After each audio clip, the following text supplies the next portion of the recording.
All right, I'm calling this meeting of the full Board of Aldermen to order on Tuesday, July 13th at 10 a.m. Madam Clerk, please call the roll. Alderwoman Tyus. Alderwoman Middlebrook. Present. Alderman Bosley. Alderwoman Evans. Present. Alderman Page. Present. Alderwoman Negracia. Present. Alderman Coder. Here. Alderwoman Rice. Present. Alderman Gunther. Here. Alderman Vollmer. Present. Alderwoman Martin. Alderman Stevens. Present. Alderwoman Schweitzer. Present. Alderwoman Howard. Present. Alderwoman Green. Present. Alderman Oldenburg. Alderwoman Peel. Present.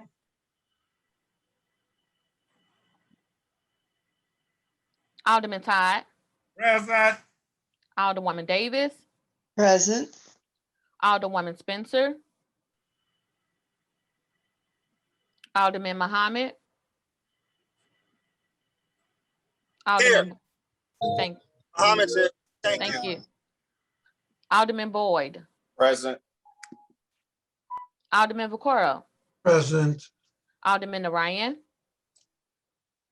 Present. Alderman Cone. Present. Alderwoman Clark Hubbard. Here.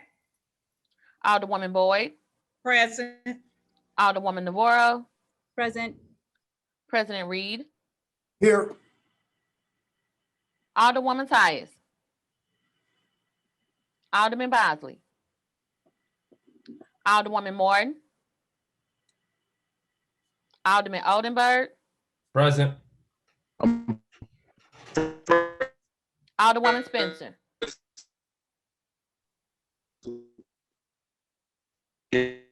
$25 present. Horn being present, somebody's mic is jumping. STL TV. All right, thank you. Our quorum being present, we will be led today in prayer by our very own John Watson Jr. Of Maple Temple, and also the resident pastor of the Board of Aldermen. Thank you, John Watson, Reverend Watson, for leading us in prayer today. God bless you this morning.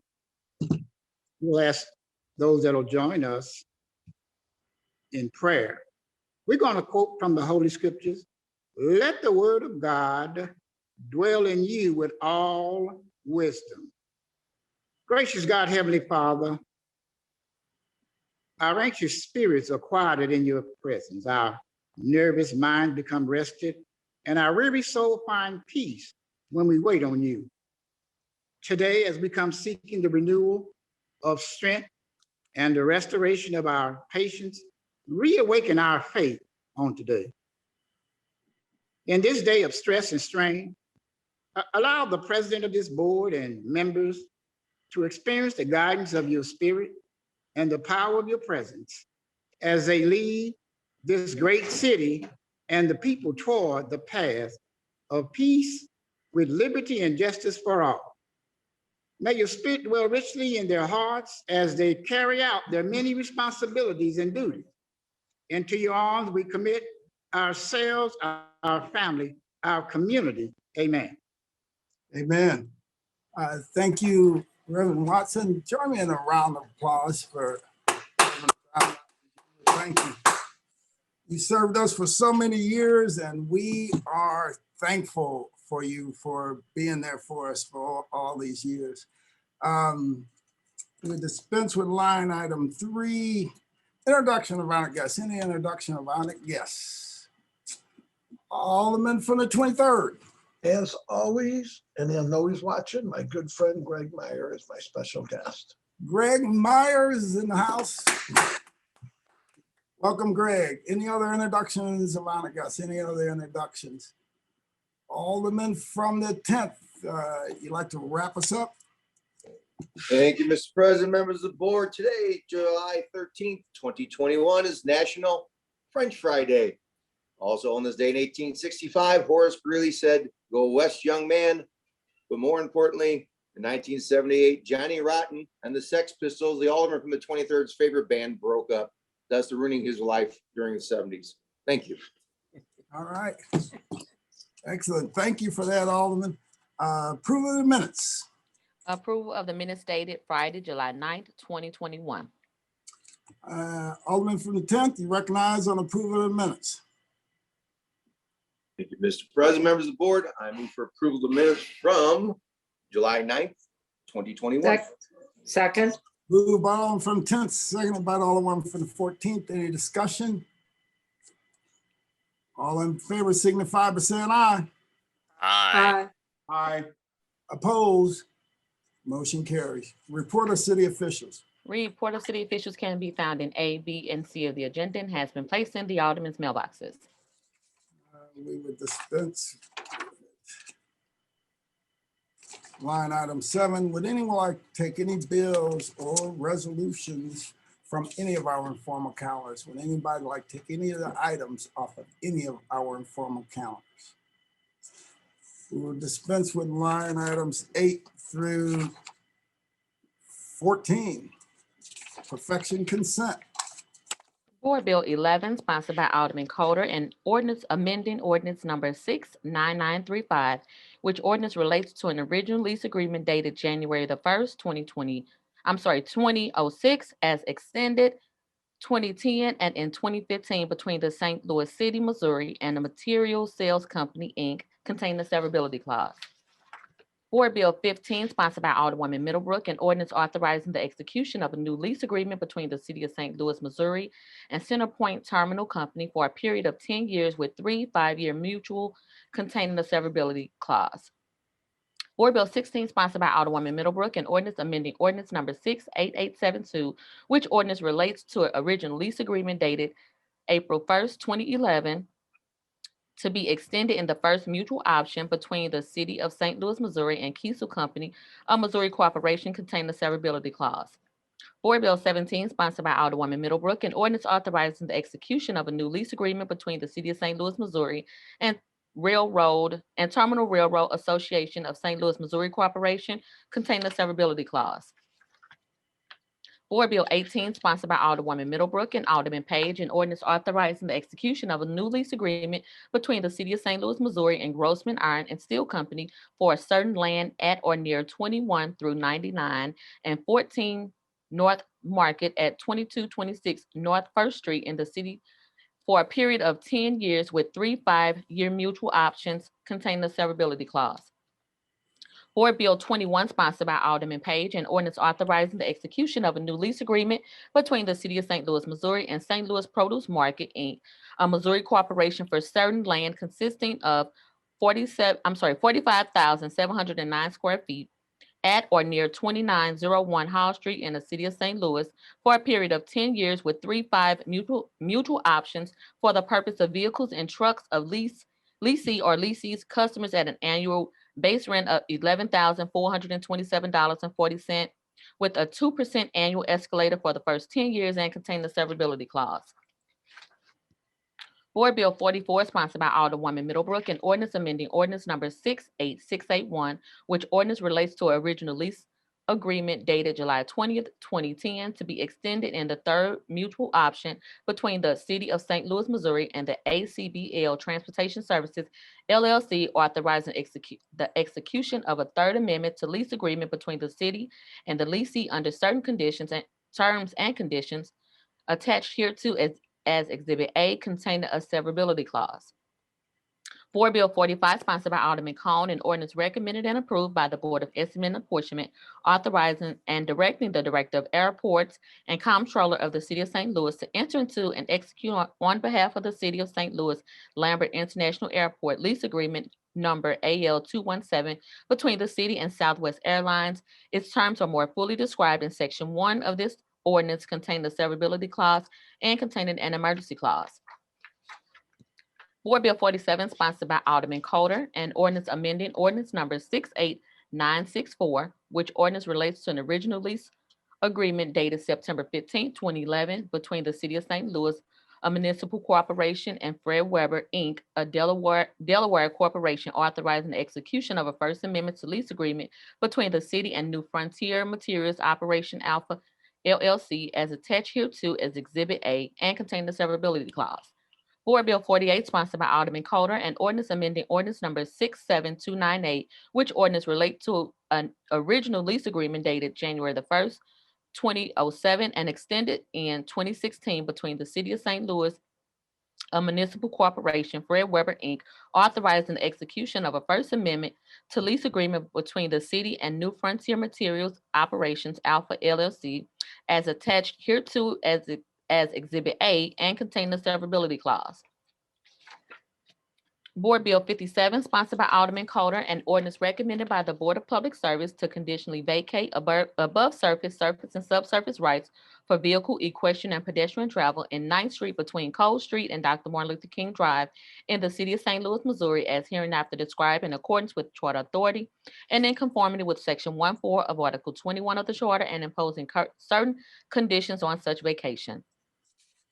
Board Bill 66, sponsored by Alderwoman Davis, and ordinance recommended by the Board of Public Service to conditionally vacate above surface, and subsurface rights for vehicle, equestrian, and pedestrian travel beginning at 19th Street and continuing westwardly to its terminus bounded by Olive, 19th, Pine, and 20th Street in the City of St. Louis, Missouri, as hereinafter described in accordance with Charter Authority and in conformity with Section 1.4 of Article 21 of the Charter, and imposing certain conditions on such vacation. That is the extent of perfection consent calendar. Alderman from the 22nd.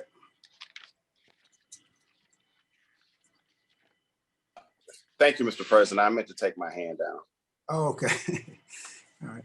Alderman from the 10th, you recognize on the motion for the perfection consent calendar. Thank you, Mr. President, members of the board. I move that we adopt the perfection consent calendar. Second. Moved by Alderman from the 10th, seconded by Alderman from the 22nd. Is any discussion? It's been moved and seconded that we adopt our perfection consent calendar. All in favor signify by saying aye. Aye. Aye. Opposed? Motion carries.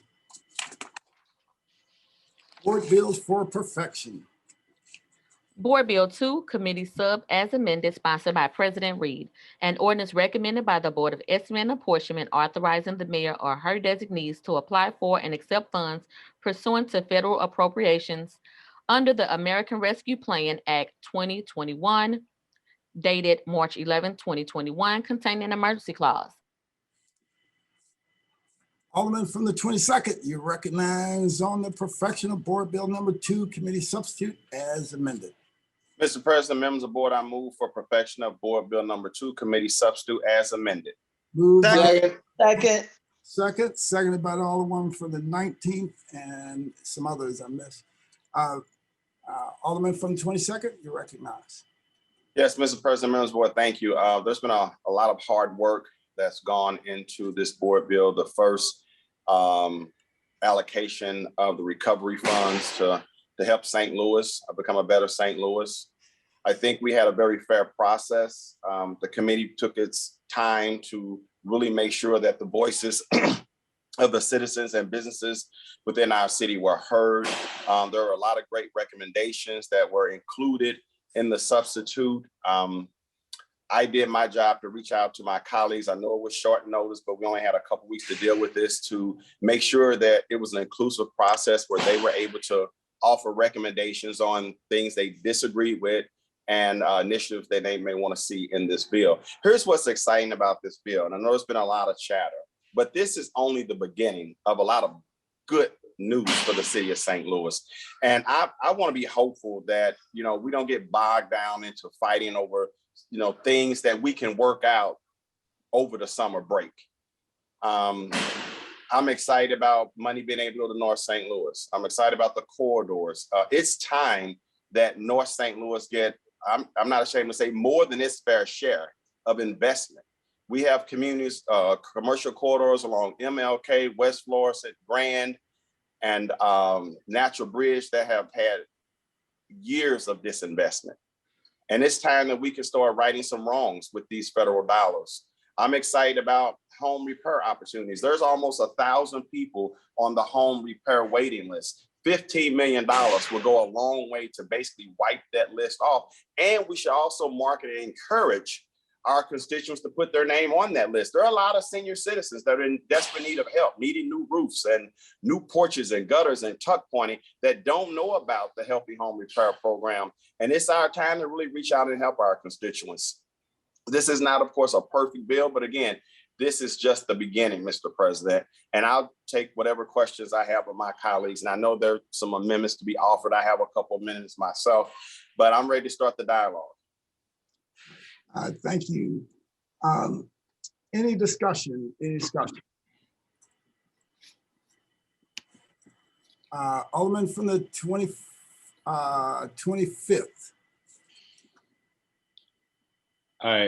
Thank you, Mr. President. Would this be the time that I can offer an amendment? We're talking about the Board of Elections. Yes, sure. Yeah. Okay. I'd like to, well, first of all, I do want to take the opportunity to thank yourself and the chair for your time over the last week, 2 weeks, really, and putting this bill together.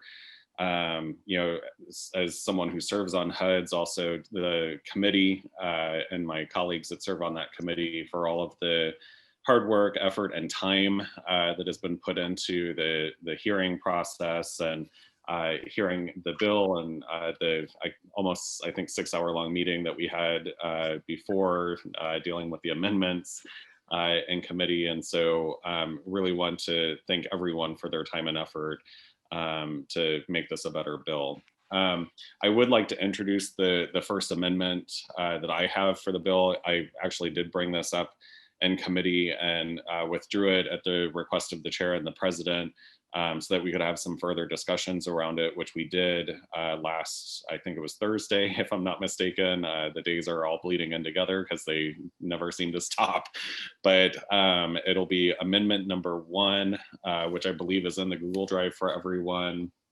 This is an amendment to update our elections infrastructure to be prepared in the event of another pandemic, and also be prepared to modernize the way we administer elections in the city of St. Louis.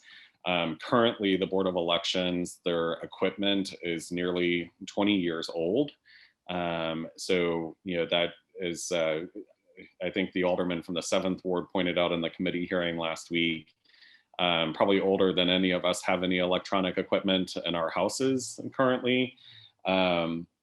And actually the Board of Elections for the city of St. Louis has actually been borrowing equipment to keep operating our elections locally, which is completely unacceptable, especially in times when we do have emergencies that arise or pandemic that we're currently experiencing.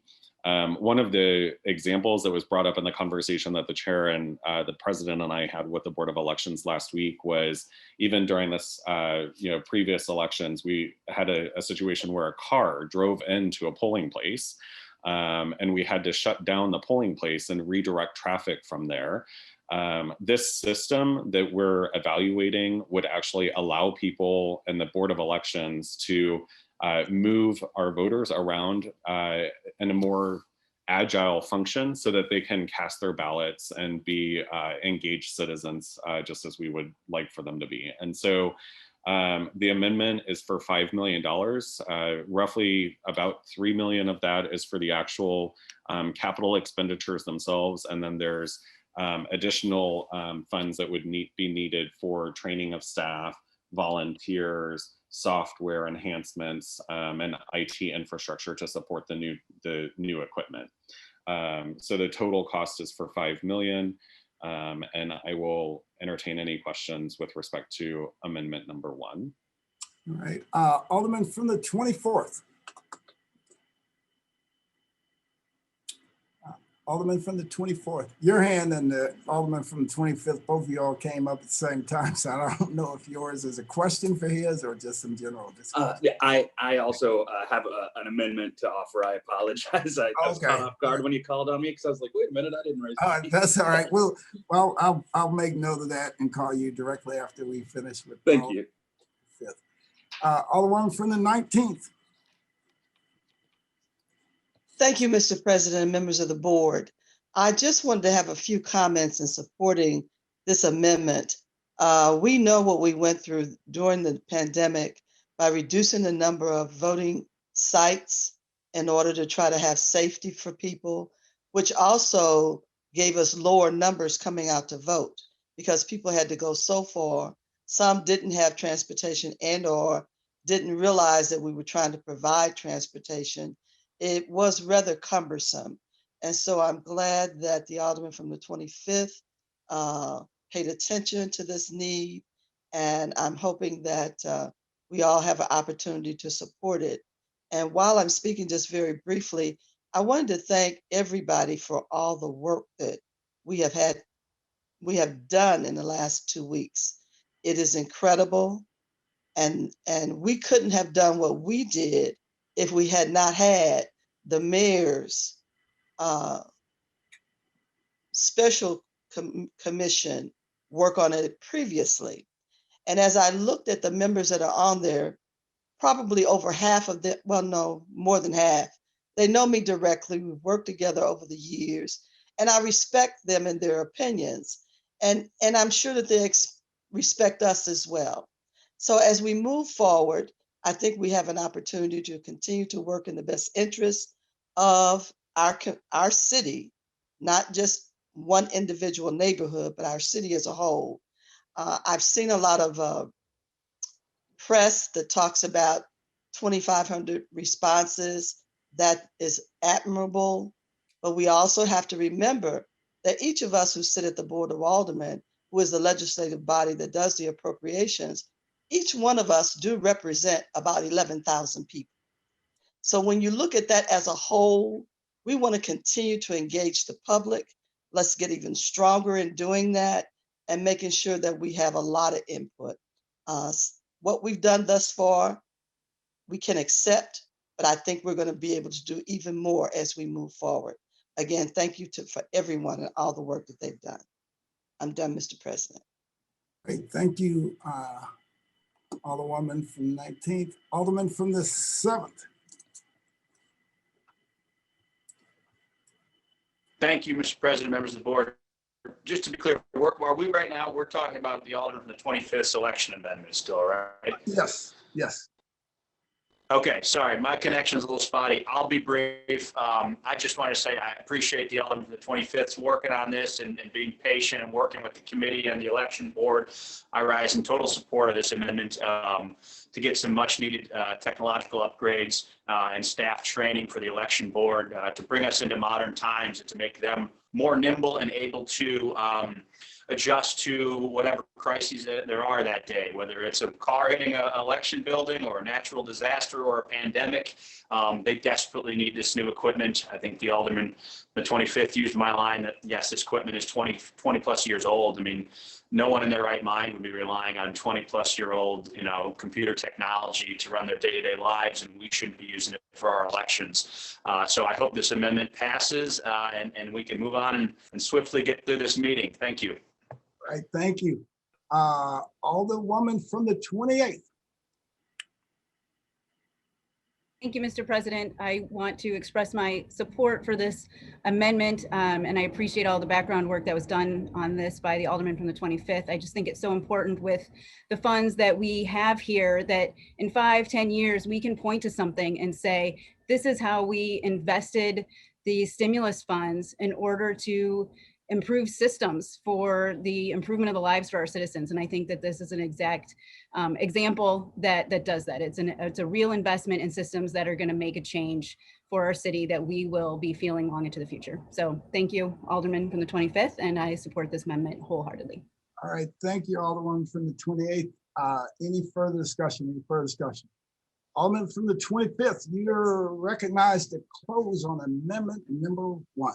My colleague from the 24th has his hands up. I'm not sure if that's No, still it from was, the, it's for, okay. yeah, I'm yeah. just His making hand and sure. your hand popped up at the same time earlier, so. Yeah, thank you. So I'd just like to close by thanking everyone for their kind comments.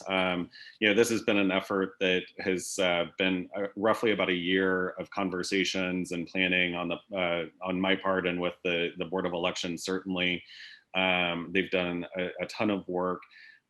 This is really just an awesome opportunity, as my colleague from the 28th Ward, referenced, to modernize our systems and provide a direct impact to our voters in terms of how they experience the ballot box and the polling places. And so really appreciate everyone's support. And with that, I ask for your favorable consideration on amendment number 1.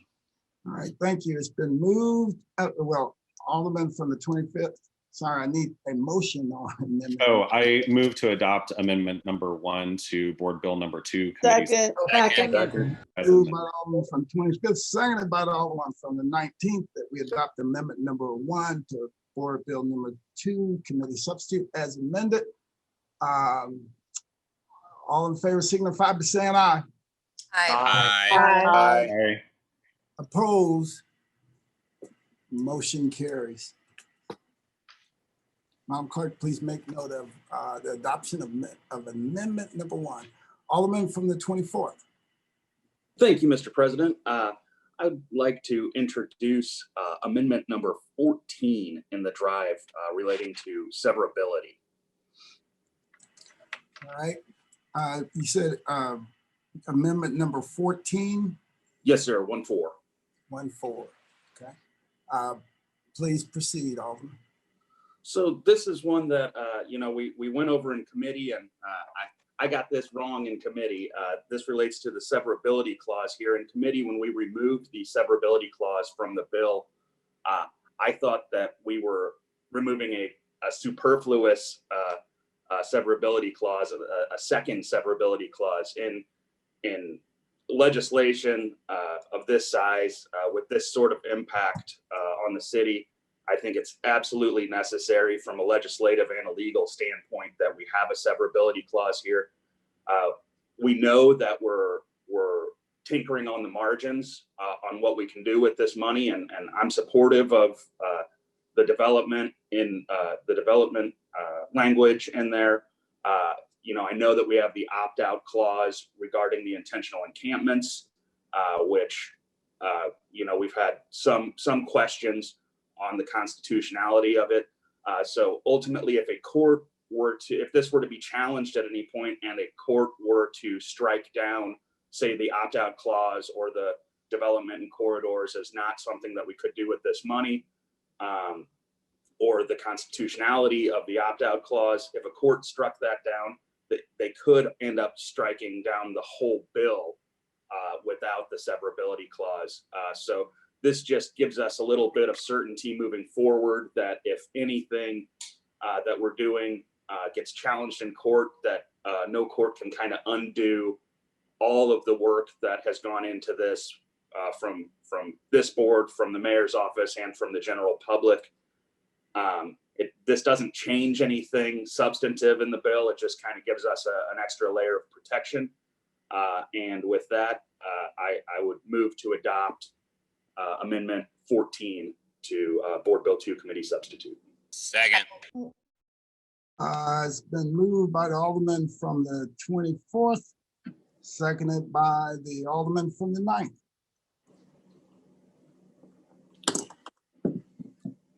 Alderman from the 8th. Thank you, Mr. President, members of the board. I rise in support of this amendment. I think it is prudent of us. Severability clauses are pretty standard in a lot of the legislation that comes in front of us, particularly when we're dealing with multiple departments, and especially as this is new Treasury guidance is coming out nearly weekly on what we're allowed to do with this money and what we aren't. And I think reiterating what the Alderman from the 24th said, just extra layers of protection are for all of our benefits and for the protection of our citizens, so that we don't end up having to come back and redo this whole bill or, God forbid, take money away. So I I would absolutely ask for my colleagues' favorable consideration of this amendment. All right, thank you. Any further discussion? Any further discussion? Alderman from the 22nd.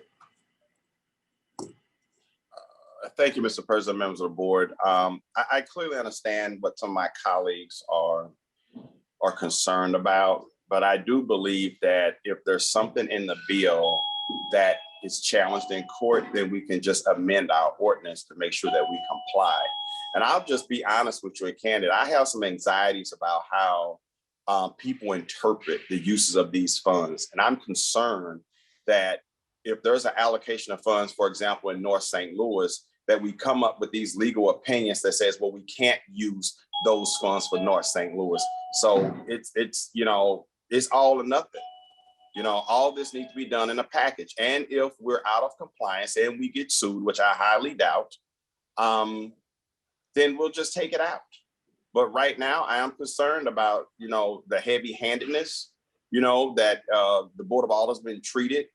And I just rather have an all or nothing package. You know, if the mayor doesn't like it, then veto it. But I am concerned about things being taken out of this bill because someone found a legal maneuver to say that it's not appropriate. So that's where I stand on that. All right, thank you. Alderman from the 23rd. Yeah, I also have concerns that the Board of E&A can then change anything or everything that they want. And I know the Alderwoman shaking her head no, but I'm just saying what I believe. I believe in Mr. President, or if someone's here that can tell me otherwise. But I think when this goes over, they can actually take things out or have the city attorney take, you know, say this is not right. I don't know. I do have concerns about putting this back in. And well, I know I see people shaking their heads no, but I still have the right to voice my opinion, and so that's all I'm doing. All right, thank you. Alderwoman from the 14th.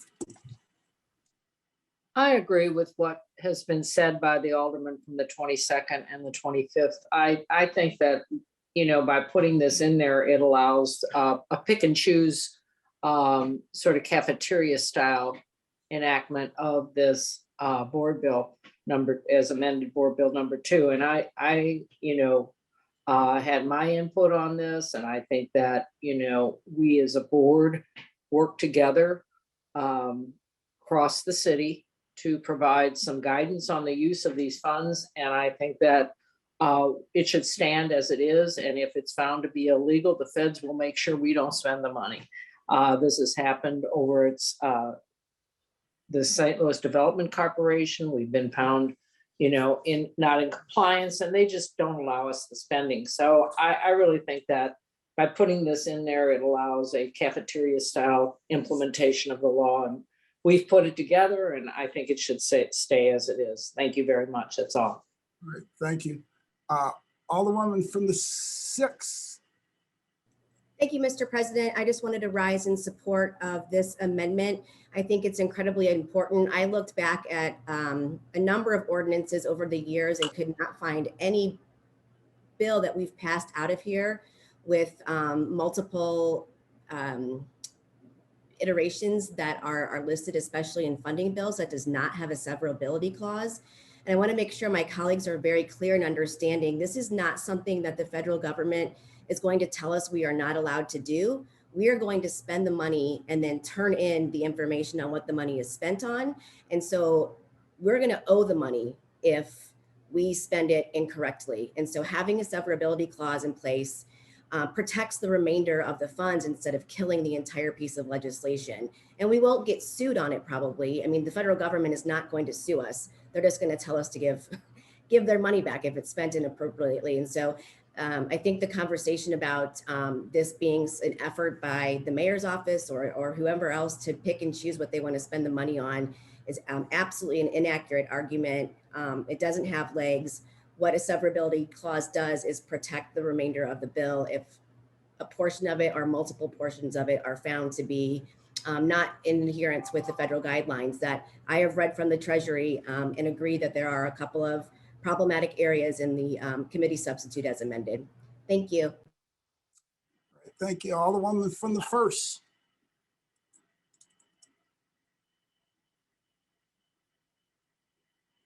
Alderwoman from the first. We can't hear you yet. It's connecting audio right now, and you're connected. You should be connected now. No, it still didn't come through. Okay, all right. Alderman from the 18th. Thank you, Mr. President, and thank you, Board of Alders. I rise in support of this amendment. We have this bill. Alderman from the 18th. I rise in support of this amendment. We have too many.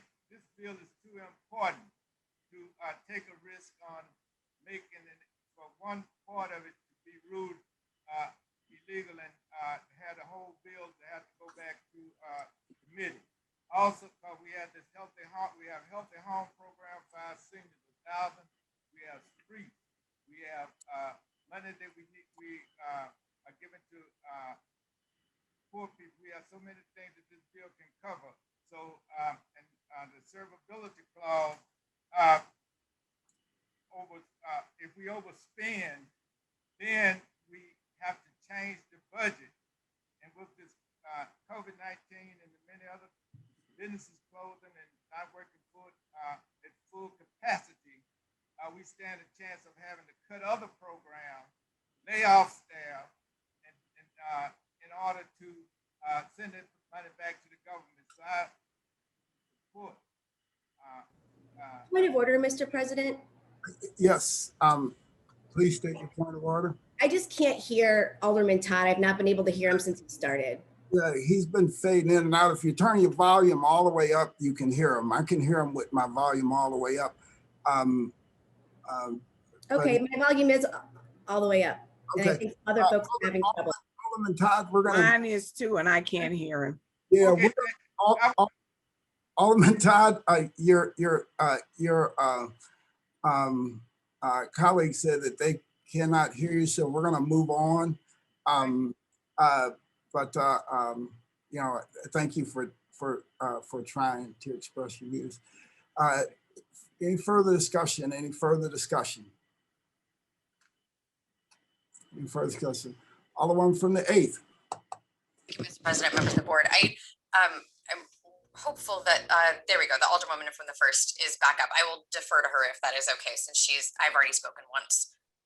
Okay, Alderman from the 1st, please proceed.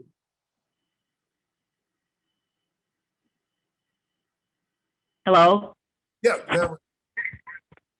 Okay, I'm sorry, I'm out of town. I had plans before this. I just want to address the Alderman from the 23rd's concern. First of all, Board of VNA cannot change what we do. So, seems to be, is that me? Yes. Once you turn the volume down on your, I have it down. On your computer, I'm going to try something else.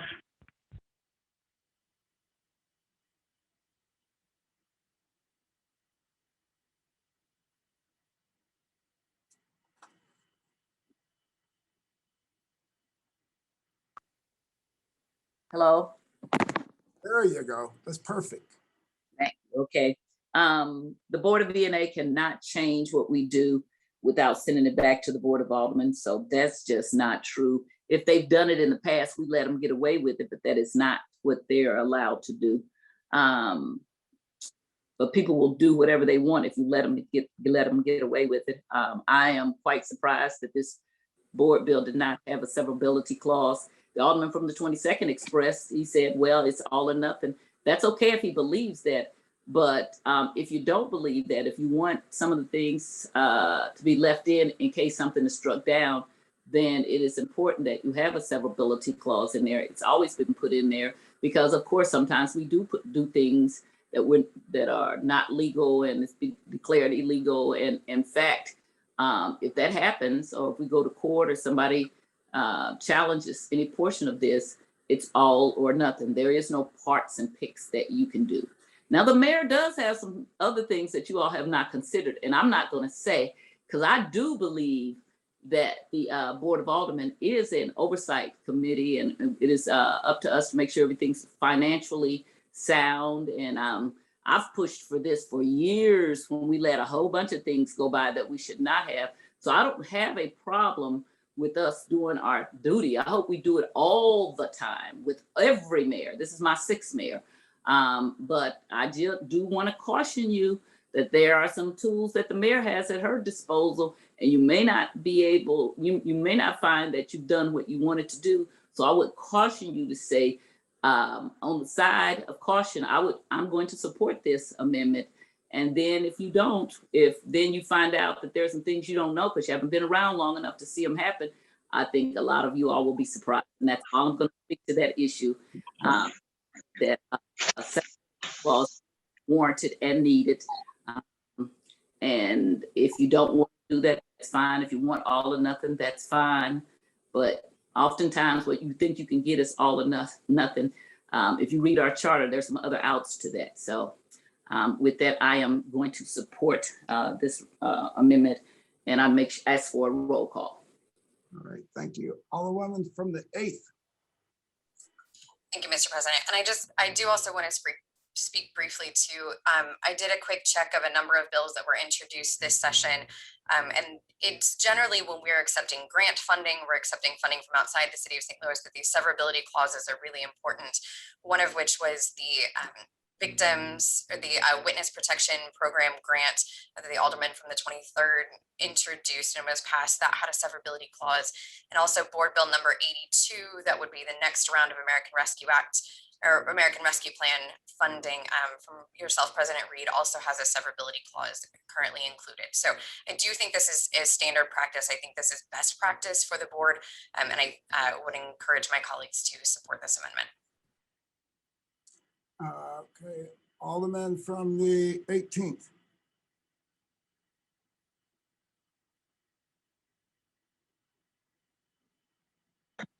Thank you, Mr. President. Can you hear me? Yes. Mm-hmm. I rise in support of this bill because we had, in case part of it is ruled unconstitutional, I don't want all of the money. I don't want the whole bill to have to go through the whole process and we lose this bill because we had too many benefits for our citizens, the health and home program for our seniors. We have streets and many other programs that our citizens need. And I think that we need, and I rise in support of it. Thank you, Mr. President, and thank you, Board of Alder people. All right, thank you. Alderman from the 22nd. Thank you, Mr. President, members of the board. I'd like to ask if the Alderman from the 1st would yield for a question. Alderman from the 1st will yield for a question to the Alderman from the 22nd. Yes. Alderman from the 22nd. Thank you, Alderwoman. Tapping into your legal expertise and your years of service at the Board of Aldermen, the severability clause, is it your understanding that only the courts can find that sections of the ordinance are not constitutional? HUD might also come back. You know, in the years that I've been here, we have had to give back HUD money on probably 50 occasions. I can, in fact, when I came back here in 2013, they gave us a list of 11 that we had to do recently, but I can probably remember 15 or more.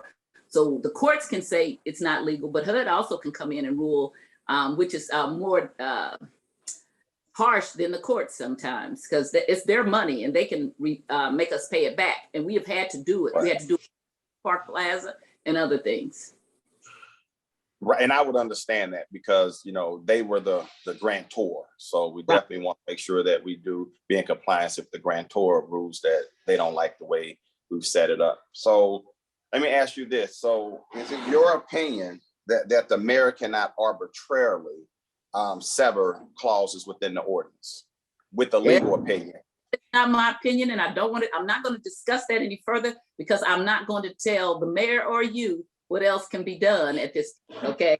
I do believe that the government should have oversight, and you all have heard me say this for many, many years. I wish those last 5 years I served with, we had done. I don't have a problem with the board flexing their power and saying, we agree with this or not. But I'm not going to give you an opinion that the mayor doesn't have some other options, because she does, okay? No, well, that's not what I'm asking. I was just asking if your opinion. But what I'm saying is, in my opinion, she does. There is things that she can do. That's what I'm telling you, and I say it out All right. loud to her, Thank and you. I have you all. Thank you, Alderman. I appreciate it. Okay. No further questions. Anything further, Alderman from the 22nd? No, Mr. President, I'm done. Thank you. All right. Any further discussion? Any further discussion? Any further discussion on amendment number 14? Going once, going twice. Alderman from the 14th, do you have anything further? I mean, excuse me. No, 24th. no. 24th. Thank you, Mr. President. Just want to restate the importance of a severability clause on a piece of legislation of this size. There's too much work that's gone into this to let any individual or entity who puts forward any legal challenge have the risk of striking down the entire board bill language here. Again, this doesn't change anything substantive in regard to the bill. We have a memo from the city councilor's office that the mayor and ENA can't just tinker with this after it comes through the board based on this severability clause. This would be to prevent the judiciary from striking down the bill as a whole. I think that it's prudent to put this in. I know it was in and it got removed in committee. And again, I wish I had that vote back because I thought we were removing a secondary clause. So I'm attempting to put it back in now, and I would hope for all your favorable support. This is not a meaningful substantive change to any of the language in the bill or what the bill does. This only gives us an extra layer of protection. And with that, I ask for your favorable support and move to adopt Amendment 14 to Board Bill 2 Committee Substitute. All right. Alderman from Florida, I didn't recognize you to close. I just recognized you'll be able to do that in a minute because I had some notes that people were still trying to connect and having problems with their hands going up. Alderman from the 7th. Thank you, Mr. President, members of the board. Can you hear me? Yes. Okay, sorry, my connection's a bit spotty today. As a general rule of thumb, I think severability clauses are a good thing in legislation. My concern here, and I don't remember, we had such a marathon meeting the other day. I don't remember if I offered this amendment or if the president did. But my main concern here is the level of coordination we've currently seen between the current administration and some of these outside entities, these legal entities in particular, that purport themselves to be public interest law firms. I'm worried we could find ourselves in a scenario where they're going to try to use the courts to invalidate, the provisions of this law that the Board of Aldermen have put in here that Room 200 doesn't like. I mean, I think this is a real fear. We could find ourselves in a scenario where we pass this today with the severability clause. Somebody files suit trying to invalidate, various provisions, whether it's the various economic development zones in the north side or additional funds for police overtime. And the next thing you know, the city is basically consenting to the relief that these plaintiffs are asking for. And the current mayor controls the city councilor's office. And I think this is a real concern.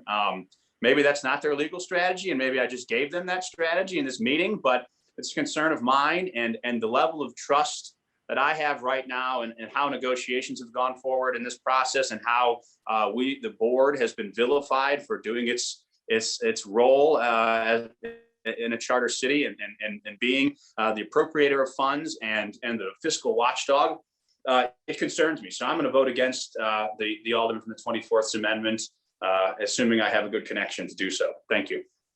Thank you. Alderman from the 21st. Thank you, Mr. President. Thank you very much. I have some issues with this amendment. I mean, so this amendment is essentially saying, and this is my problem because of the scope of size of this board bill. We're essentially saying that the mayor is going to have the authority to say what is lawful and what is unlawful with what we put into practice with this legislation. Now, she has already came out against us putting money in North St. Louis on major corridors.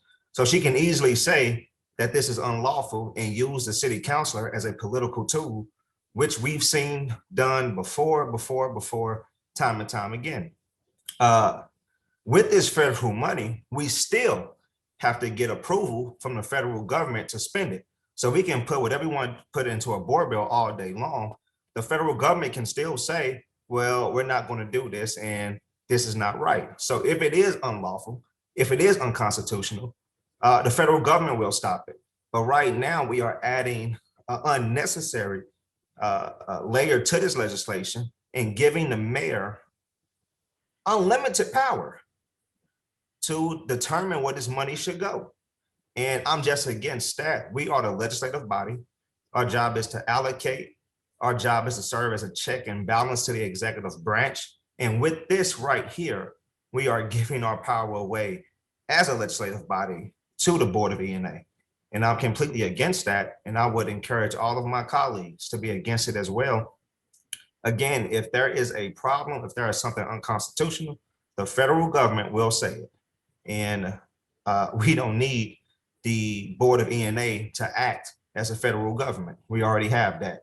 I encourage all of my colleagues to vote this amendment down. I do appreciate my colleague from the 24th for his due diligence. However, this amendment is unnecessary. It's messy, and it's another layer of protection that just is not needed. Thank you, Mr. President. I yield back. Thank you. Alderman from the 15th, you haven't spoken for the first time. Thank you, Mr. President, members of the board. I just want to address something that I've heard now said twice today that is inaccurate. The federal government will not tell us proactively that we cannot spend money on something. What we have to do, we spend the money and then submit verification of the expenditures. And so retroactively, the federal government could come back and tell us that we spent money on something that was not an authorized expense, which then means that if we spent money on something that is not authorized, the city is then on the hook to pay that money back. And so we have to recognize that this is a dangerous game of chicken that potentially could be played here. If we go expending funds that we know or have a good chance are outside of these interim guidelines. And I think we also need to be clear that these are interim guidelines, that they are being updated pretty continually until the final rule gets issued in August. And so up until that time, we don't know what the final rule is. And so if we expend funds on something that is not authorized, we will then be in a position of having to pay back potentially tens of millions of dollars to the federal government, which puts the city in a financial predicament that we don't necessarily want to be in. So I just want to make that very clear, that this is not a proactive, the federal government tells us in advance of expending these funds what we can and cannot do, that they will tell us after the fact, after that we've already spent this money. Okay. Alderman from the 22nd. You and the other one from the first came up about the same time. I don't know if you want to defer to her or you go first, but you're on the I'm sorry, top. Mr. President, I didn't take my hand down. Okay, Alderman from the first. Mr. President, members of the board, the Alderwoman from the 15th is exactly right about how things work. That's why I said for the Chase Park Plaza, we had to pay the money back. I will go and dig up the, Mr. Hurd came to a HUD's meeting in 2013 when I came back here. And the former alderman from the 21st and I were on him about how the funds were spent from HUD. And he did, and we asked about projects that had to be repaid back. And he sent us 11, like it was like quick. We had already expended the money and then we had to pay it back. So the alderwoman is correct from the 15th ward. The alderman from the 21st doesn't understand the severability clause. It doesn't give the mayor any more power. The mayor already has unfeathered power, and that comes from the charter, and it's called a veto. And when she vetoes it, it takes 20 of us to overrule it. If she does not believe that, she also has a fiduciary duty to make sure that what we are doing are correct. We're checks and balance to one another. Let me tell you some things I did not want to say. So I'm going to say some of the things because I've tried to stay out of this. The mayor can veto this and call us back into session. This is the first thing I want you to know, okay? She can call us back into session with this, just only this, and that's all we'll have to deal with. There are some other powers I will tell you again that the mayor has. This is a good compromise here, people. Please put this back in here. It is, don't do the boogeyman thing because it's just not true. A severability clause just keeps everything else that we have in place. And except for HUDs, they would have to go to the courts and prove that we are not meeting some kind of lawful agenda, okay, or lawful law that has been put in place of how this money is spent. You take this severability clause out. If they find one thing, everything goes out of the plan, and we start all over. So for all those listings for the quarter of Natural Bridge, which of course, when I was gerrymandered, the former Mayor Slay stole my $500,000 that Mayor Harmon had put in for the Natural Bridge quarter. And I've been working on the quarter for 30 years. So of course, I'm supportive of any portion of not only Natural Bridge, Martin Luther King, North Grand, or whatever, but you all are looking at this thing wrong and you are shooting yourself in the foot. And you're gonna make me tell her what she can do with her powers. And the ordinance, I mean, the severability clause is not anything what you all are trying to make it, this booger thing. It is incorrect what you're saying, almost every last one of you. For those of you who don't like how the mayor has been dealing with the Board of Aldermen, I understand some of that concept. I also have not liked the last 5 mayors, how they dealt with the Board of Aldermen. And you're worrying about money that gets expended and changed. I want to tell you about the blues that sit over there in our building and don't pay any rent. But you know what? The Board of Aldermen did not pass that.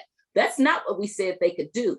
We said something different, and then those alphabet soups over there changed it, and we never did a daggum thing about it. We let the blues sit over there and not pay rent, and not only that, we sent some more money. As a landlord, that's appalling to me. I would not let anybody not pay rent and then not make them fix up their own facilities that they're using rent-free. So we already have let many times people change things that we have set out to do, and they change it all the time with the Board of Adjustments, and it's unfair oftentimes to North St. Louis. But this severability clause is protecting those very things that you seem to say you want.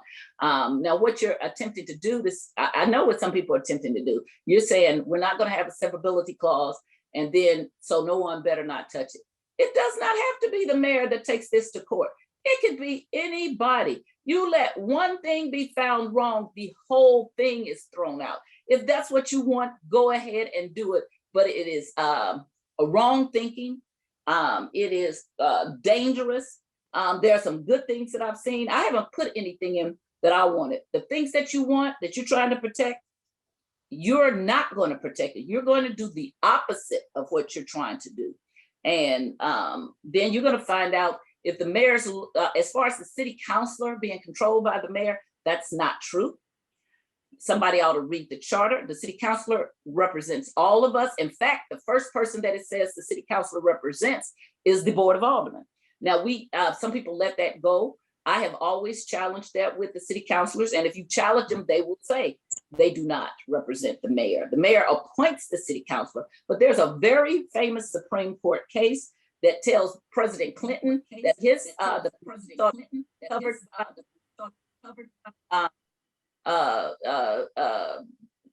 lawyers, the courts told him, no, those lawyers work for the United States of America. It is also true for the state level and for the city level. But from the first, it's very specific. From the first. Yes. Hello? Hello? Can you hear me? Okay. Our charter is very specific. We lost you again. Well, some people are saying they can hear me and shaking their head. Mr. President, you are fading in and out. Okay, hear me better this way? We can hear Alderwoman Tyus. Lewis is freezing up. Oh, I was freezing up. Okay.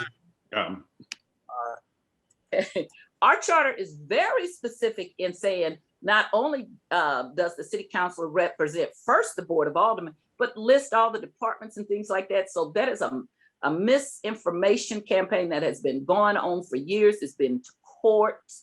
The courts have settled this. So I would tell people to get out the charter and read it. Then you will know the mayor cannot direct the city councilor against us. And if she do, we can take the city councilor to court. And we can also report the city councilor to the Bar Association because they're following the law as it is outlined in the charter about who they represent. Sometimes there is a conflict and the city councilor will conflict out and hire lawyers. And that has happened with me in the past before. But the city councilor does not work for the mayor. So that whole thing about controlling the city councilor is just not true unless you're going to make that a blanket thing and say that every mayor does that.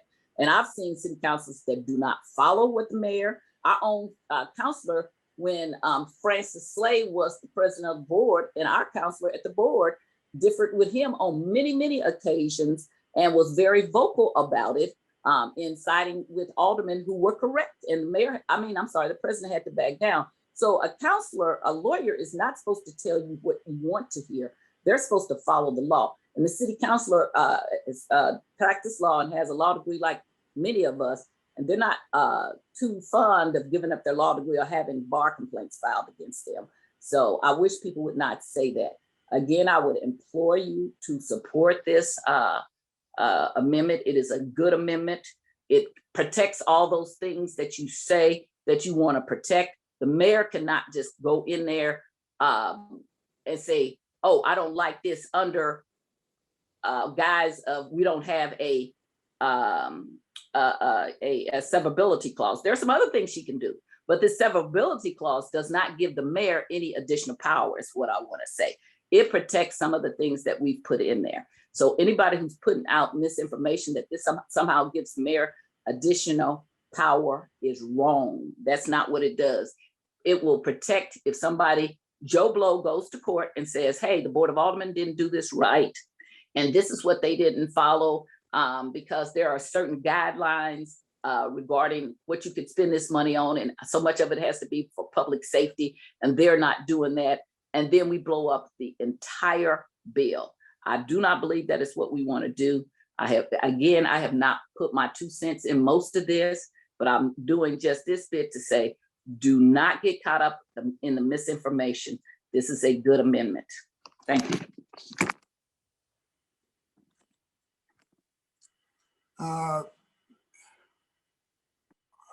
Alderwoman from the 19th.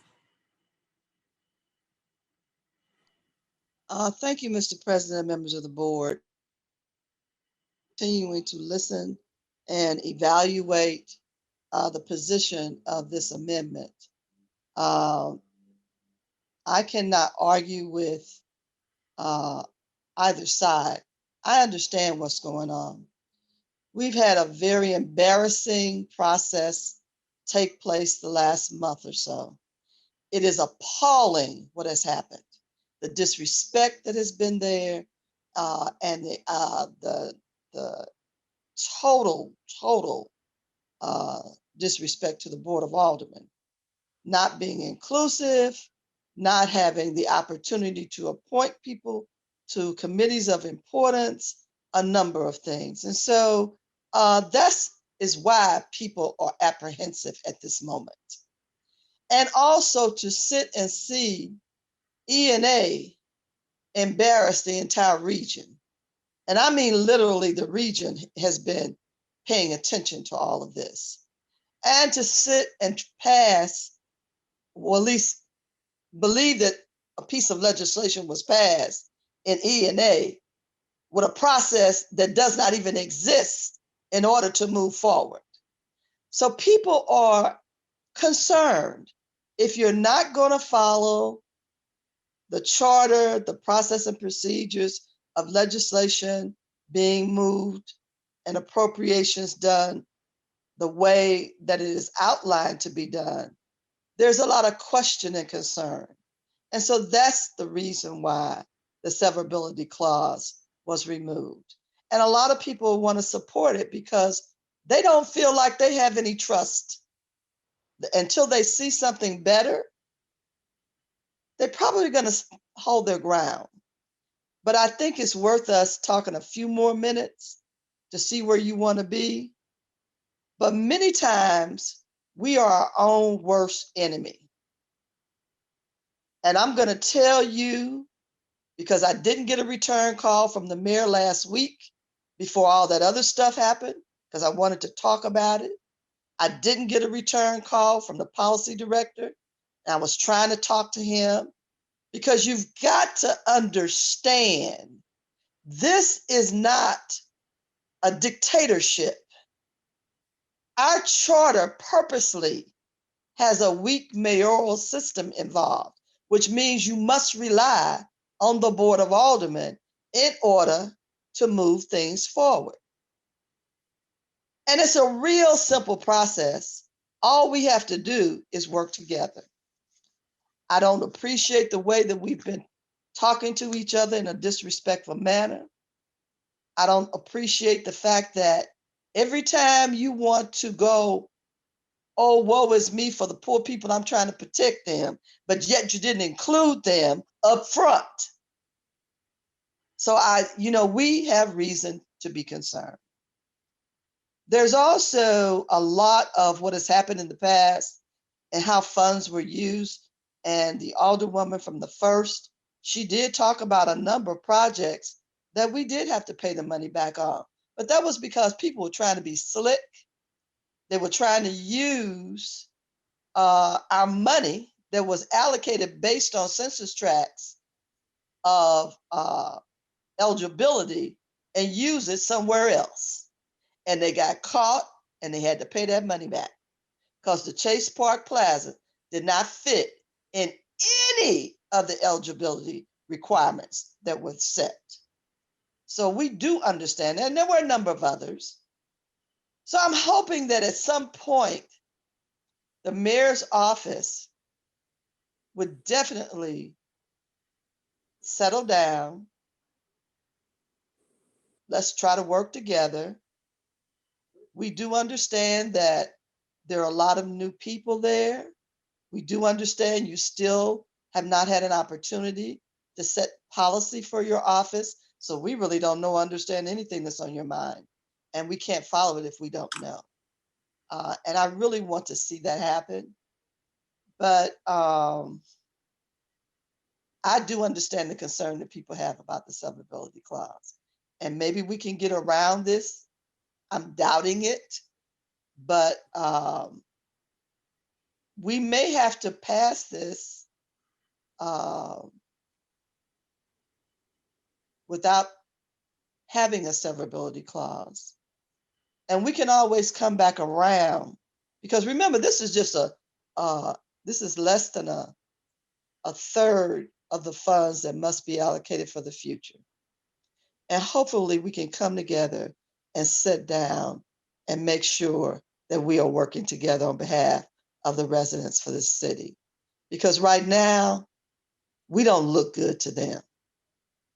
And I want us to do better. So, Mr. President, I'm still going to listen, but I still have apprehension. And I'm going to tell you, honestly speaking, this is my third mayor. But you know, I've been around, I've been involved all the way back to Cervantes. And we have really taken ourselves to a place where we should not be. And I want to have success for the current administration, because if the current administration is not successful, none of us are successful. So we have got to come together and help educate and help bring forward a lot of things that we have not had conversations about. Everybody's trying to one up each other and try to be their boss. Well, read the charter, because you're not the boss of the alderman or the president of the board of aldermen. Charter does not allow that. So what we need to do is to work together. And I didn't need to talk that long, but I tell you, I am so full, and everybody I talk to, they're asking me what's wrong, what is wrong with us. And all I know is that we need to make sure that we are not forgotten. We need to make sure that some things are put in place early on. Because see, if you pay attention to everything that's being talked about, and so I get my pointers from Biden's administration every day. They're sent to my email. Also, the guidelines that were set allows us to do the things that we put in place. So I don't want folks to, come up with all these crazy things about what you can't do, because it's not true. But what we do need to do is to learn how to work together and respect each other. And with that, Mr. President, I'm done. Thank you. All right, thank you. Alderman from the 12th. Thank you, Mr. President. Mr. President, would the alderman from the 7th yield for a quick question? Alderman from the 7th will yield a question until Alderman from the 12th. He don't know he in the world either. Alderman from the 7th. Yep, we got you. Was that for me? Yes, we yield the question Sure. to Alderman from 12th. Alderman from 12th, please proceed. Thank you, Mr. President, and thank you, Alderman from the 7th. In a recent meeting, you stated, I believe HUD's meeting, you abstained from a vote on the basis of being an attorney, correct? You cut out on me. Oh, I apologize. I think we're all of us having some connection issues today. So in a recent HUD's meeting, you abstained from a vote due to being an active attorney with a local law firm, correct? No. You're going to sit here and ask me a bunch of leading questions. I'm not going to go through this process with you again, Alderman, but I abstained from a bill in HUD's recently because I had a conflict. My firm was involved in the deal. Yes, I just wanted to ask, and I appreciate you humoring me for this one question, and I apologize for the leading question. But would you, and I'm asking just generally, would you ever tell a client to remove a severability clause? I mean, it is an ad layer of protection, isn't it, legally speaking? I mean, I'm not going to get into this line of questioning. I would give advice to clients on a case-by-case basis. Most of my clients are not municipalities debating, legislation. And in most instances, as I stated in my comments earlier, Alderman, I think severability clauses are important. I think the situation we have here is the level of trust and the breakdown between the board and the new administration is such that I do believe there will be active efforts in conjunction with Room 200 to strip parts of this bill that they don't like, and I'm not going to support that. Excellent, thank you. That's my only question there, but it does lead to my next point. So what we're discussing right now with this amendment is essentially the same side, a different side of the same coin. We're discussing protection, correct? That's been my interpretation of it. So on the one hand, we have this amendment to re-add a severability clause, which allows a faulty part of the bill to be removed if necessary, without putting at stake the rest of the bill. Without it, per an opinion from the city councilor, it would jeopardize the board bill in its entirety and put the city at severe liability. What we're discussing is either a severability clause or a dead hand strategy from the Soviet Union. I mean, you're not looking to just protect it. As it's presented currently, it would put the city at an incredibly vulnerable position where not only would we have to throw out the entire bill if it found faulty, but it would also ultimately harm the city if we had to pay back any funds that were incorrectly applied or used. That's a dead hand strategy. And I absolutely support layers of protection. I absolutely support fail-safes. And as presented currently, it is the ultimate fail-safe. But in summation, rather quickly, again, with thanks to Alderman from the 7th for humoring me, I stand in support of this, and I hope that we can quickly and swiftly move on to the next proceeding in this this meeting. And with that, I yield back, Mr. President. All right. Alderman from the 21st. Thank you, Mr. President. I yield to the Alderman from the 22nd Ward. Alderman from the 22nd Ward. Thank you, Alderman from the 21st. Thank you, Mr. President of the board. Mr. President, listening to all the debate on this amendment, certainly I've expressed my trepidation about having it inserted. I do want the mayor to be successful, as the Alderman from the 19th Ward said. If the mayor is successful, we're all successful. And that's not the first time I've said that. But I have general concerns about how Room 200 interacts with the legislative body. It hasn't been that friendly. Oftentimes it's heavy-handed and it leaves certain people out. But I'm willing to compromise. I'm willing to reverse my decision and go out on a limb and trust that the mayor is going to do the right thing. And so therefore, I'll ask my colleagues to support this amendment that the Alderman from the 24th has offered. Thank you. All right, thank you. Alderman from the 3rd.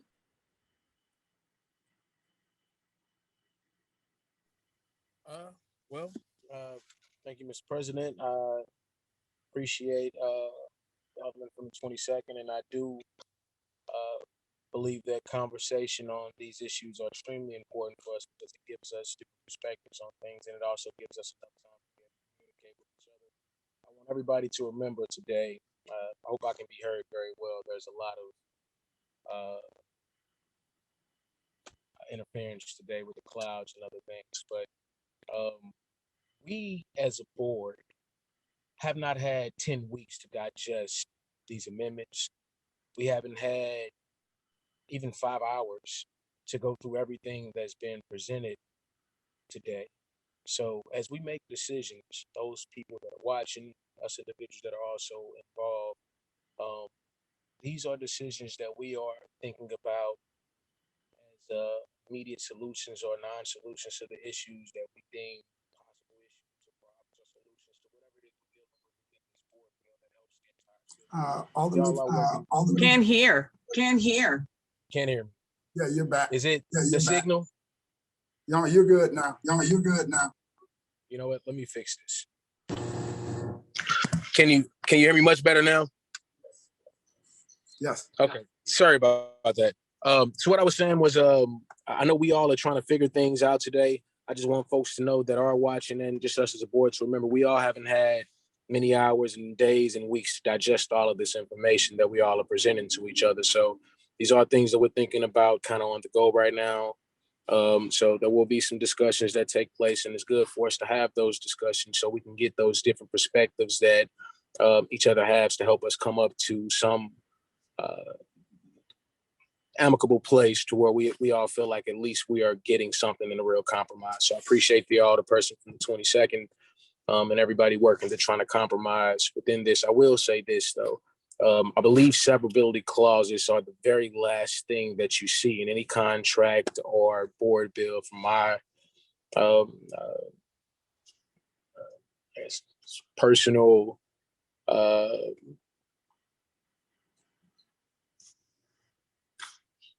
personally, the times that I've seen severability clauses in general, they've always come last in contracts. And I guess that's, if I can ask Alderman Ryan, just that question. That's the one question I have. Are severability clauses the last thing we generally see in contracts?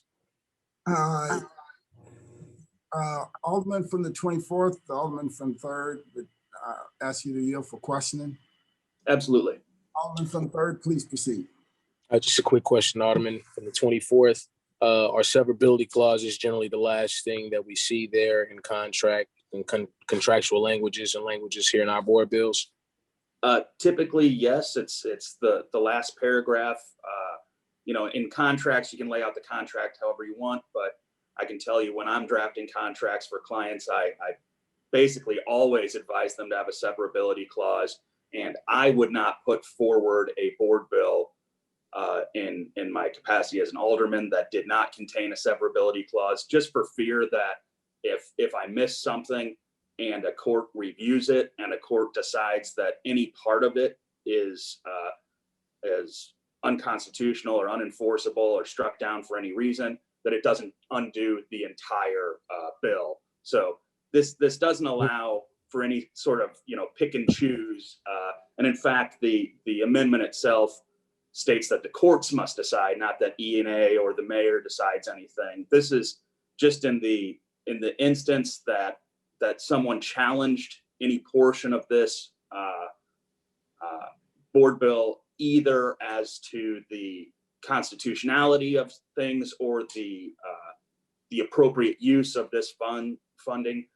Get that. I don't want to cut you off. I just want to be real specific. Just I know you've been doing a lot of speaking and you've answered this question, not this specific question, but you've definitely answered some questions today. So I know we have a long day. I don't want to be disrespectful at all. I appreciate the answer. I just want to be just as direct as I can be. Generally, the severability clause comes after all of the different things that you want in the contract because it protects those things that could potentially, like you said, unconstitutional in the event that those are. Was that finger for me or? No, there's okay, someone just walked in the room. I'm sorry. No problem. So generally that just protects the contract. It says if anything in here is unconstitutional as deemed, we can't uphold this within the contract and everything else can be substantiated. We'll keep on rolling, right? Exactly. So with that, you generally will put those clauses at the very, very end of the contract, because if you put it before, the severability clause, it kind of wouldn't make sense for everything. The severability is for everything that comes before the clause, correct? It would be for the entire either agreement or piece of legislation. The order in which you place it doesn't change the applicability of the severability clause. Okay, well, so I would say, I guess traditionally the severability clause is though at the very end, correct? Oftentimes. So I've always seen them at the end. I've never seen them in the very beginning. So with that being said, I just want to say, hey, we got a lot of different amendments that we're going to go through today. There's a lot of stuff we're going to talk about with the severability clause coming first, and this being something that we know protects everything else that we're going to talk about today. Is there any way we can just hold this until the end? I mean, it probably will make sense for the severability clause to become the last amendment. We're going to be speaking all day about the different issues that we feel exist within Board Bill 2. We're going to be talking about a lot of different amendments and the different things that exist may cause people to vote a different way as time goes on, seeing as we generally as a board deal with severability clauses very end of our board bills, especially with the new folks that even aren't new. That's traditionally kind of how we do things. So I'm just putting it out there. Maybe it makes sense for us to put the severability clause, maybe one of the last amendments that we deal with here today. There's a discussion we need to take. I would disagree with you there for a couple of reasons. First, I don't think it matters which order we take up these amendments in. It's about what makes it into our final piece of legislation. And ultimately, you know, we've now been discussing this for roughly an hour. So I would like to bring this to a vote. Well, I get just putting it out there. You know, our board bills are structured in a certain way. We have whereases before, not after. We have severability clauses in the very end, not before. You know, so this just probably makes sense for us to put this at the end. Just wanted to throw that out there. We do have a structured board. We've been structuring ourselves a lot more since you know, after COVID, since we've got a new clerk also. Things are different. And you know, I appreciate the different paths we've been taking to be more structured as a board. So I just wanted to put that out there. We do generally see things like this at the very end. So this being here in the beginning, when we're making decisions about everything that's going in between that clause, it's just it's a little different. But I mean, not different to where it hasn't been done before, but the way we generally have been doing things, the way our board bills are structured. I just saw there's something that may need to be pointed out. So I appreciate that. I do believe that there needs to be some type of something in there that ensures that whatever we do deem at some point in time that may not be constitutional with what it is that we do, there needs to be something that continues the rest of the processes that we have already started. So I'm definitely not in disagreements with the severability clause. I just know there's a lot that we need to discuss today. And I just want us to make sure that we are utilizing every bit of the time that we have wisely and being as structured as we can so we can follow ourselves the way that we've been kind of working towards doing so. So I appreciate you. Thank you. With that, I won't take any more questions unless you have a comment you would like to make, Alderman Ryan. No, thank you for the question. And you know, I think that, you know, this clause will go at the end of things. I think we're just jumping around in the order of amendments is all. But I do appreciate the question. Thank you, Mr. President. Would you yield for questioning? Just one quick question. Alderman from the 10th. Because due to the nature of the question, is it concerning ENA? Alderman from the 10th? No, it's not concerning ENA. It is completely about the board bill here at hand, just the severability clause. Okay, Alderman from the 10th? Yes, sir. Would you take over as chair for a minute? But I'm going to. I'm waiting to use my new mallet. So 1 second, sir. Point out, Mr. President. I'm also going to preference it by saying I'm not planning on spending a lot of time debating these things, but it appears this may be a quick, easy question. Cool. All right. So, President of the board, will you have the questions from the Alderman from the 3rd? Yes, I will, Mr. Chairman. Proceed, Alderman from the 3rd. Thank you. Just a quick question. In your time here being as president, have you ever seen a severability clause being presented there in the very beginning of a board bill? No. Or it's your opinion that they are always at the very end of board bills? Yes. Thank you. That's the only question I have, Mr. President. Okay. All right. All right. Thank you very much, Mr. President. Any further discussion? Alderwoman from the 27th for the first time. Yes, I just wanted to make a comment. I wanted to, I've been sitting on, I haven't been here as long as the Alderwoman of the 1st or the Alderwoman of the 19th or the Alderman of the 22nd, but every session I get an education. And so I just want to thank you all because as Alderman Bosley is saying, every time someone speaks, we learn a little bit more and we're educated a little bit more.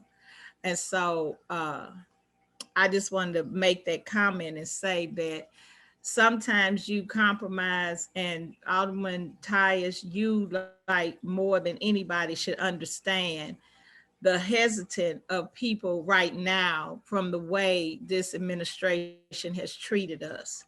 And so that's why I think people are hesitant to say yes, because they just feel like it's a hidden agenda.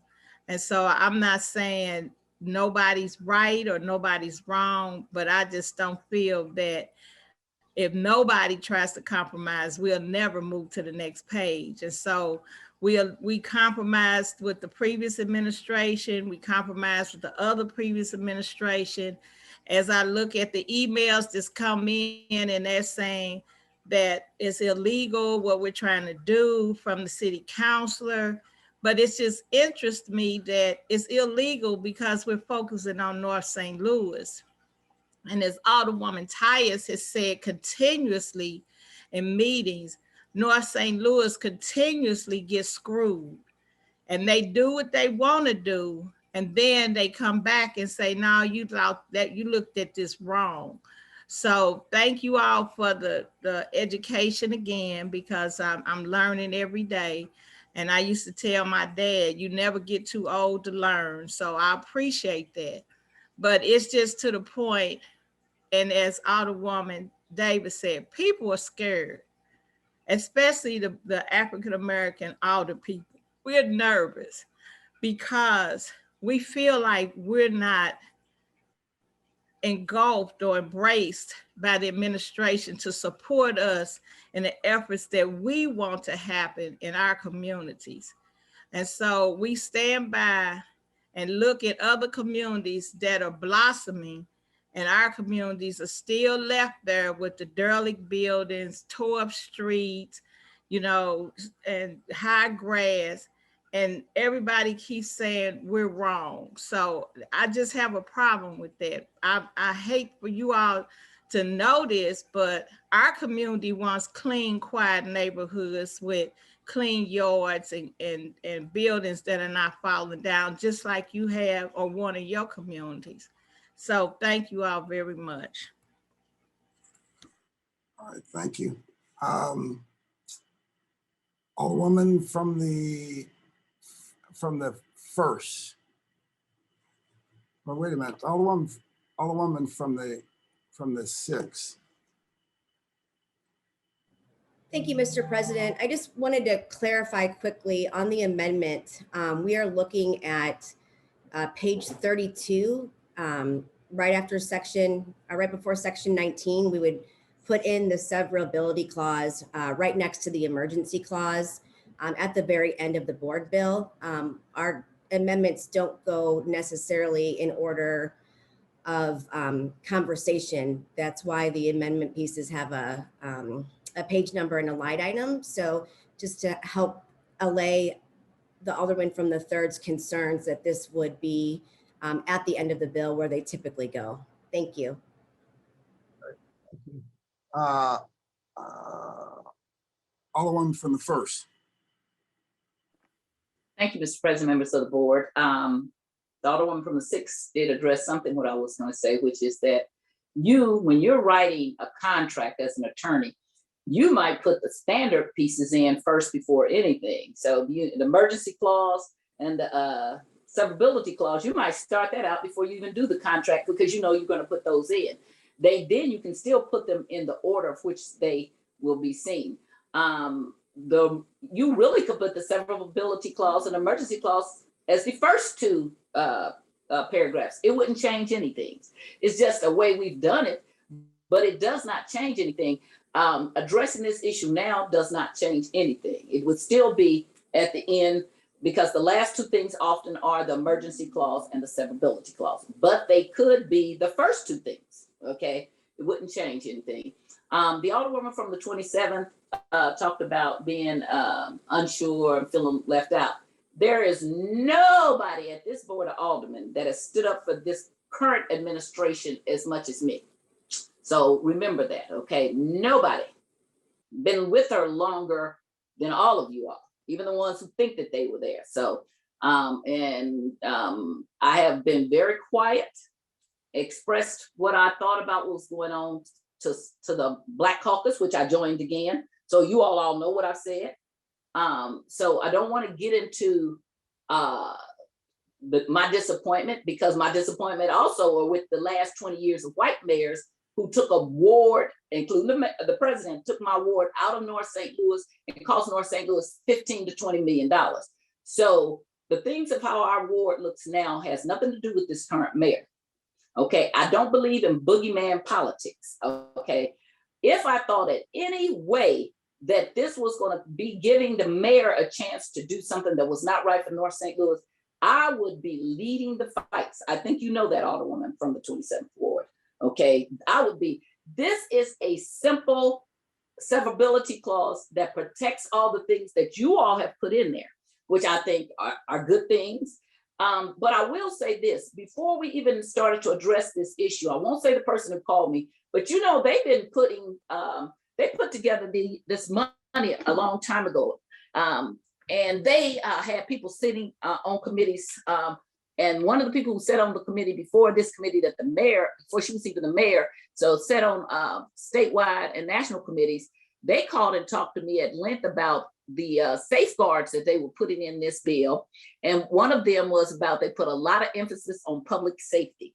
So if we get out of our lane, I'm sorry, Alderman from the 19th, I'm borrowing that from you, because that is a good term for me in this case. If we get out of our lane, we will get in trouble and we will have to pay things back. And if the city councilor is saying certain things that we put in here in the bill are illegal, it could be because we're not fitting within the parameters, because they have percentages. And one of the things I asked at the caucus meeting, which the Alderman from the 22nd sent me some of the parameters were, what were the parameters for spending? Because when we hear this great amount of money, we go off and running. Okay, we're going to resolve certain issues. But what you will often find is that people who wrote parameters before we got a hold of this have put parameters that doesn't let us do everything that we thought we could do. And if we put those in the bill anyway, and then either someone takes it to court, or if someone takes it to court, then we're in trouble. I want us to protect all the good work. I do not want us to let that go away. All the good work that you all done, which I have not been part of this, I'm all supportive of it. I don't have anything in this bill. I will get the things that I need, but I didn't have anything personally in this bill except for I absolutely agree that Martin Luther King should be fixed in that corridor. I absolutely agree on Natural Bridge, North Grand, West Florissant, wherever. I agree with those things and then some. But let's not speak of the ills of North St. Louis without saying who did that. This was not this current mayor. That was the previous two mayors, one that served 16 years, 4 terms, and did the most harm to North St. Louis along with the president that I can ever remember. So let's get off of that. What we're talking about is this a good thing to have in our bill? It absolutely is. It does not make any difference about what order it is put in. It is going to protect you. I would not tell you that if it was not. I'd be leading the pack saying, don't you dare do that.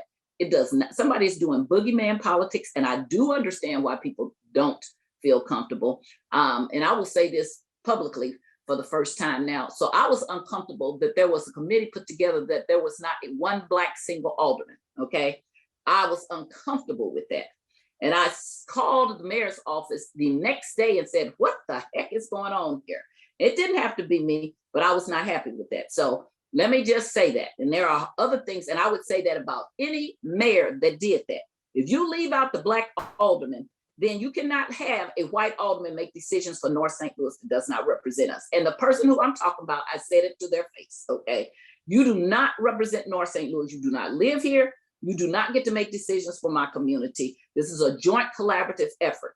Saying all of that, we still need the severability clause, okay? And so that is why I am saying that. I am not saying that you got to trust all or whatever, but any of you all who know me know that if I thought it was one iota that was against North St. Louis, you wouldn't have to be saying it. I would be saying it. This is not against North St. Louis, and it doesn't help the mayor do anything, because the city councilor can send us opinions all he wants to about is this legal or not, unless he actually goes and files a lawsuit, which he doesn't do. Because if I'm the mayor, if I think that it's something illegal, I'm going to veto this bill. If I think that you have illegal things and it cannot be addressed in a way that will be able to take the things as illegal, I'll just veto the bill. See, I got my big girl pants on. And I told the last mayor to do that about the firefighters thing, and that did get vetoed. So I have big girl pants. After when you've been here for 30 years, you can say what you want to say pretty much, okay? So there is no big bad boogeyman, oh, what the mayor's gonna do to us. That's what she got that pen that's called a veto for. And you all do not have enough to override the veto. So please protect the things that you have done. Please do not get into this thing of just a one-upmanship. I'm asking you, Mr. President, because who I've called, who will not return my phone call all these times trying to put an end to some of this thing. I thought I could help, but you have not returned my call. I've called all your staff. You will not return my call. I've talked to your staff and told them what I wanted to speak to. Stop this one-upsmanship.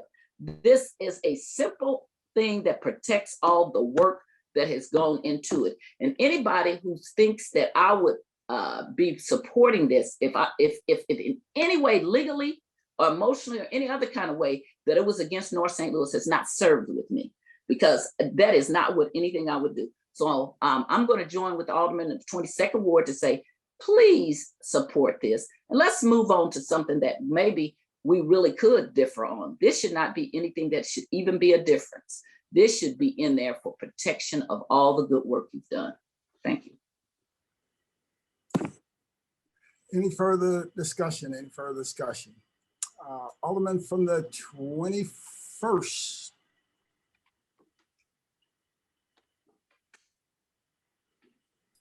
Thank you, Mr. President. Well, we've been at this for a little over an hour now. I'm really tempted to just call the question, but I won't do that. But I know that in this legislation, in this board bill, we have fit all the parameters outlined by the U.S. Department of Treasury under the Biden administration. Putting a severability clause in it will allow ENA to take out certain portions of this legislation. And I'm currently looking at Board Bill 239 that was introduced on the 15th of 2021. And that was the COVID relief funds under the previous administration.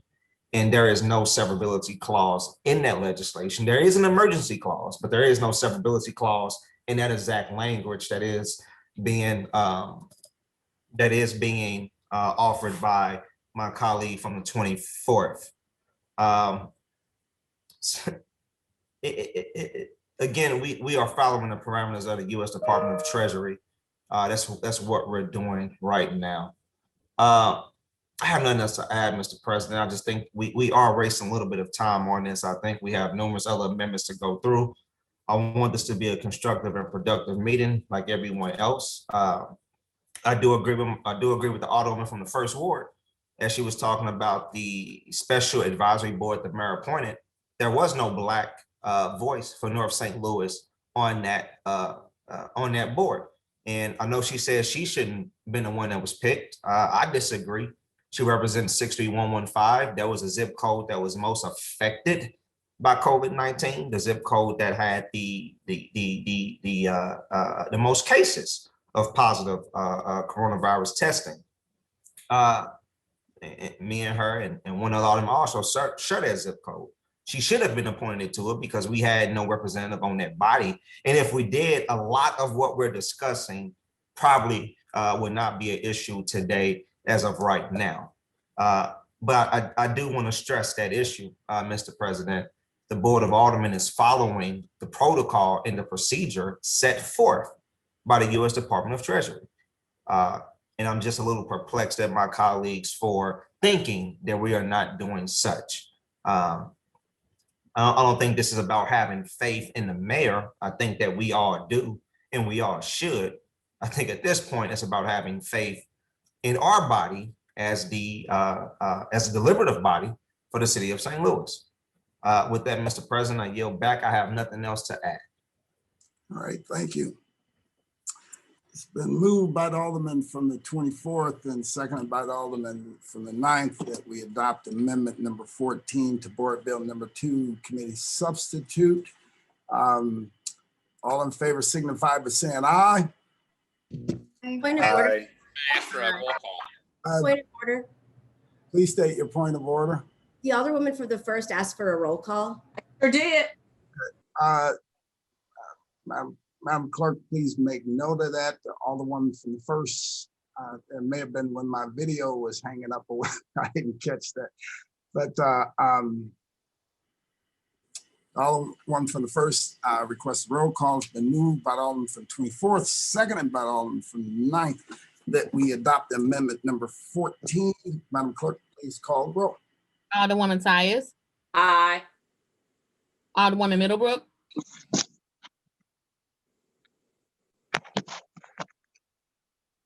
Alderman Bosley.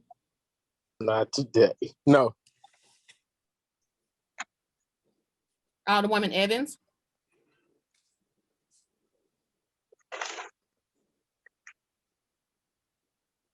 Alderman Page. Aye. Alderwoman Gracia. Aye. Alderman Coder. No. Alderwoman Rice. Aye. Alderman Gunther. Aye. Alderman. Aye. Give me. Alderman Balmer. No. Alderwoman Martin. Alderman Stevens. Aye. Alderwoman Schweitzer. Aye. Alderwoman Howard. No. Alderwoman Green. Aye. Alderman Oldenburg. No. Alderwoman Peel. Aye. Alderman Todd. Aye. Alderwoman Davis.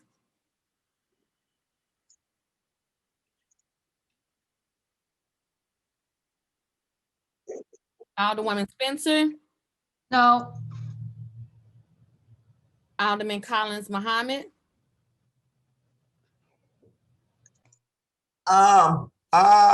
Pass. Alderman Boyd. Aye. They got 13. Alderman Vaccaro.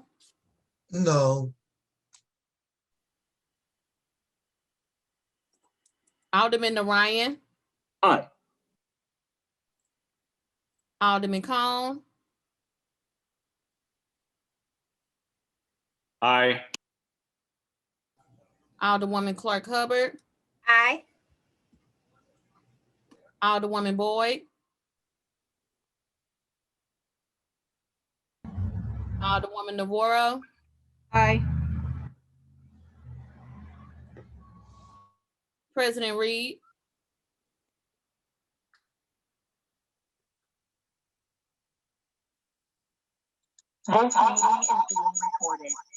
Alderwoman Middlebrook. No. Alderwoman Evans.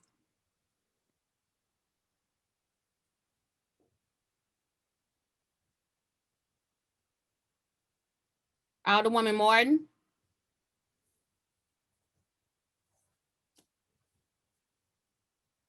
Alderwoman Davis. Present.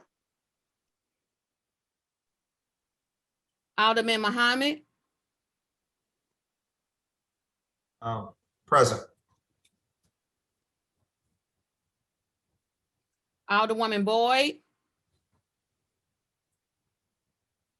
Aye. I'm sorry, I didn't hear you. President Reed.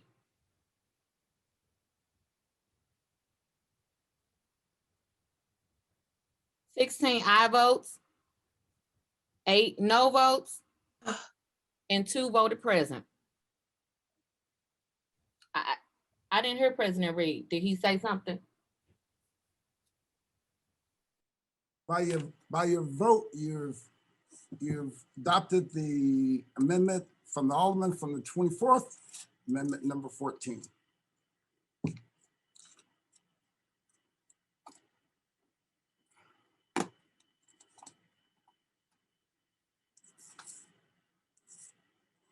Alderman from the 22nd. Yes, thank you, Mr. President. I want to just kind of grab the floor back real quick because I want to offer an amendment. I like to move to put amendment number 2 before us. It's been moved by the Alderman from Second. 22nd that we take up amendment number 2.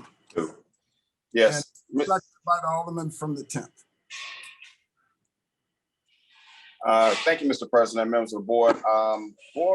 Amendment number 2 basically funds the Criminal Justice Coordinating Council.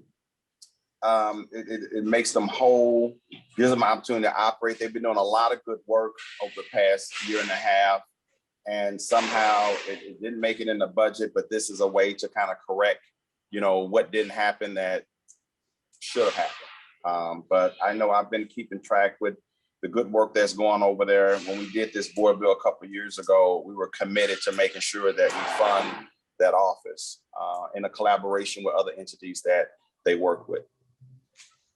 All right, any further discussion? Any further discussion on amendment number 2?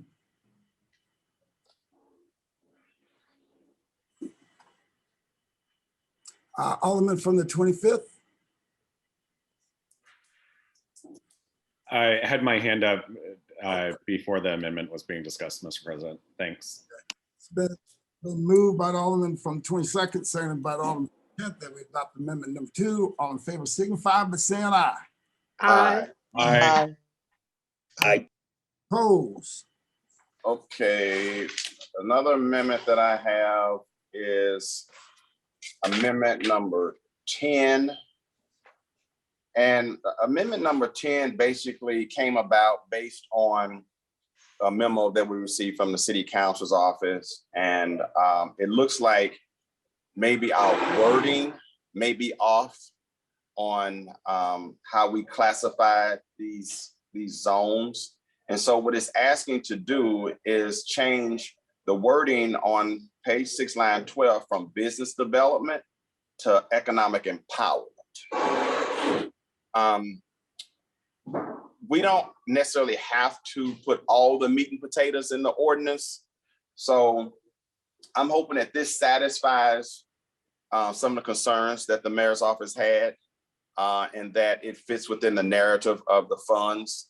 And it is my hope that a policy is created within SLDC that makes sure that we are spending the money in the way we're supposed to spend money. We don't have to define and get down to the nitty gritty in the actual board bill itself, but it's incumbent upon SLDC to ensure that we're spending the money in the way that we can get reimbursed. So that was the purpose of changing the language. Would you like to make a motion? Yes, I'd like to move for adoption of amendment number 10 to board bill 2 committee substitute as amended, Mr. President. Second. Moved by the Alderman from 22nd, seconded by, I think, the Alderman of the 9th. Any discussion? All in favor signify by saying aye. Aye. Aye. Opposed?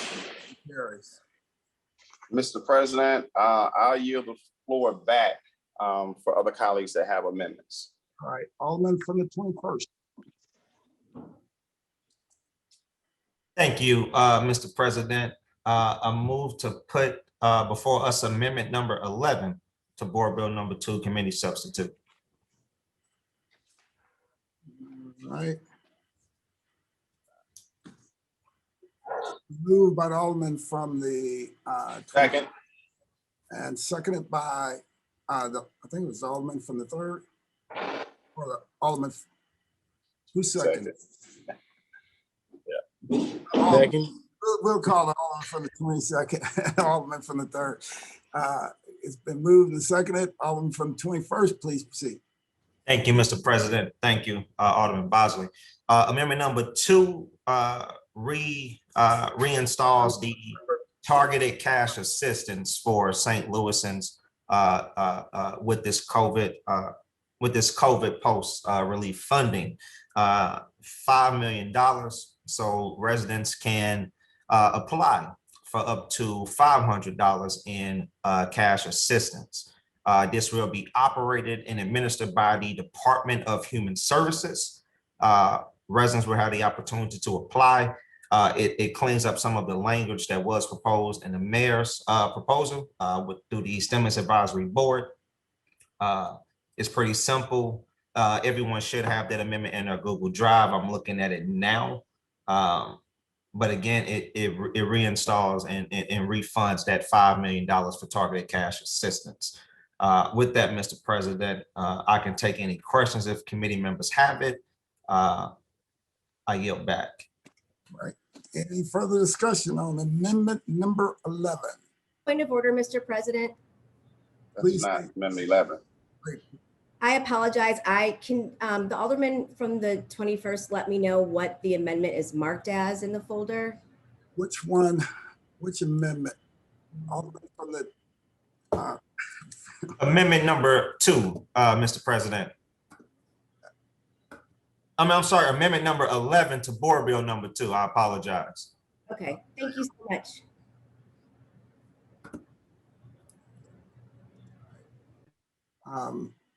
Any further discussion? Any further discussion? Alderman from the first.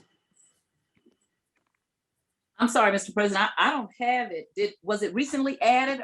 I printed out all the amendments and I don't have an 11.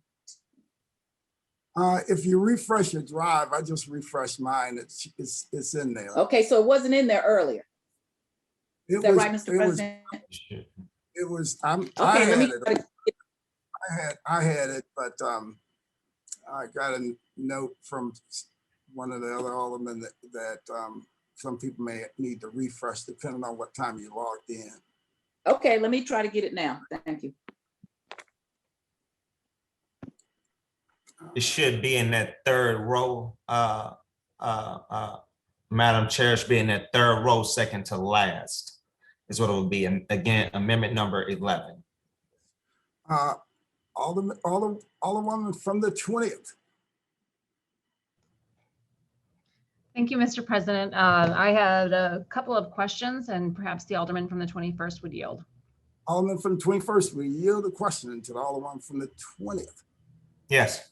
Thank you, Alderman. And I'll apologize on the front end. I know these are, I'm directing these questions at you because you're offering the amendment, but perhaps they're not necessarily your responsibility for having the answers, but I'm hopeful that you can provide some information for us. I want to preface this by saying that I did ask these questions of the administration. I'm disappointed that I haven't gotten any response yet because I think it's important to understand exactly what we're planning to do here and that we've planned accordingly to be able to accomplish that. The funds here, the $5 million is based on $500 payments to individuals who fit a criteria. The amount is to fund 10,000 people. Is that correct? Yes. Okay. And is there was there any administrative cost associated with this expenditure and the distribution of funds? No. Are we going to be able to just do this for free then? Are the banking institutions and the distribution channels without cost to the city? Well, it'll be handled through the Department of Human Services. If there is any ongoing cost, the Department of Human Services are already budgeted to handle this particular program to St. Louis. Do you know how the payments will be given to residents, Alderman? Is it through a check or through a check card? It's my understanding it was a checking card. Are you asking for the application process? The distribution process. So if I am the recipient of a $500 sum, am I going to be getting a check or am I going to be getting a check card? Am I going to be getting a cashier's check? Is it going to be just a $500, $100 bills? Do you know what the system for delivering those funds will be? So it'll be through a debit card or a direct deposit, and it's laid out in the amendment through the board bill. And I'm tempted to say you're out of order because you don't have SI with you. Sai is outside playing chess right now, so he's not participating. He's But thank looking. you. He is. He's listening, always lurking. But those check cards presumably will have a cost associated with them. I'm assuming a banking institution will have some level of overhead for providing 10,000 bank cards. Am I right? Yes, costs are covered in the amendment. There will be a fee associated with it. And I'm going to be completely transparent, Alderwoman. One of the things that I did not like about the initial proposal was I didn't think that it was, I think that it was worth the money spent, right? So we're giving 10,000 people through our city. So a city with over 290,000 residents, only 10,000 St. Louis is going to benefit from this. So the reason why it's been instead of the treasurer's office and it goes to the Department of Human Services, because the Department of Human Services has the resources and already has the data and the information to determine which residents need it the most. And that's why in this amendment, it lays out a different process for approval for residents to get approved, right? Because under the previous proposal, any kid with any kid that's 19 or older with a computer could apply and get the funding. That doesn't mean that the single mother in Marine Villa or the father working 3 jobs in O'Fallon will get this funding. So with this application process, through this amendment, it clarifies that, right? There is a cost associated with it. The cost is in the amendment. Will it be worth it? Will this amendment be worth it, right? Honestly, we don't know. We have no clue. Is it going to change things overnight for our city or our neighborhoods? Absolutely not, but it will help struggling families who need it the most in our communities. And so there will be a cost associated with it, whether it's direct deposit or of course, whether it's a debit card, but it still gets the money in the pockets of the families and the residents that need it the most.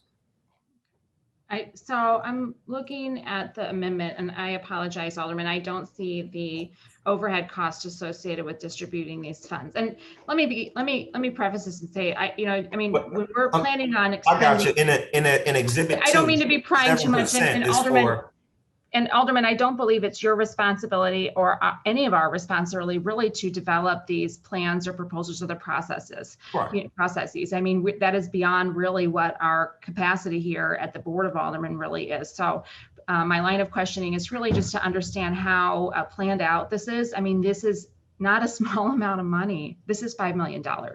And, the question or the point you made earlier about 10,000 people was a question that I had for the administration. How was the 10,000 people determined or estimated? We have a city of close to 300,000, as you pointed out, 280,000.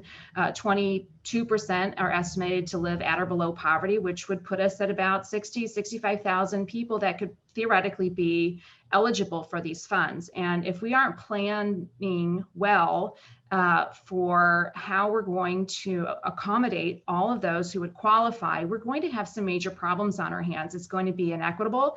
Those who know about it first will be able to obtain it first.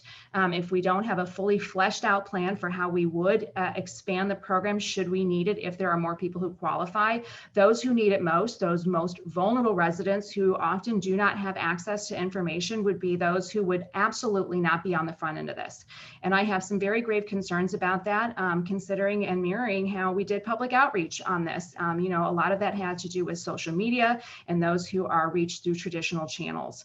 And so my question really, my second question was about the 10,000 people. What was used to calculate the amount needed for it, the 10,000 individuals? And do we feel confident that we're going to fully cover all of those residents within the city of St. Louis who would qualify and could benefit from those, and that we have a plan to inform those who are most vulnerable among us to get in on that first wave? Alderman, I don't know if you have the answers to that, but I would welcome those answers. I have been seeking them, not because I'm opposed to this concept, but because I think most importantly that we have to plan well when we're doing something as important as distributing a sum as large as $5 million to the most vulnerable residents among our city. The other, Thank you. Oh, I'm sorry. Go ahead. I don't know if you had an answer to that 10,000 people and what that would look like, but I really do have concerns about that.